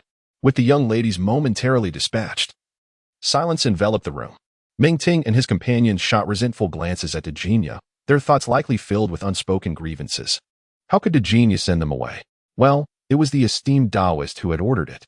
They dared not voice their discontent and contented themselves with pastries and fruits.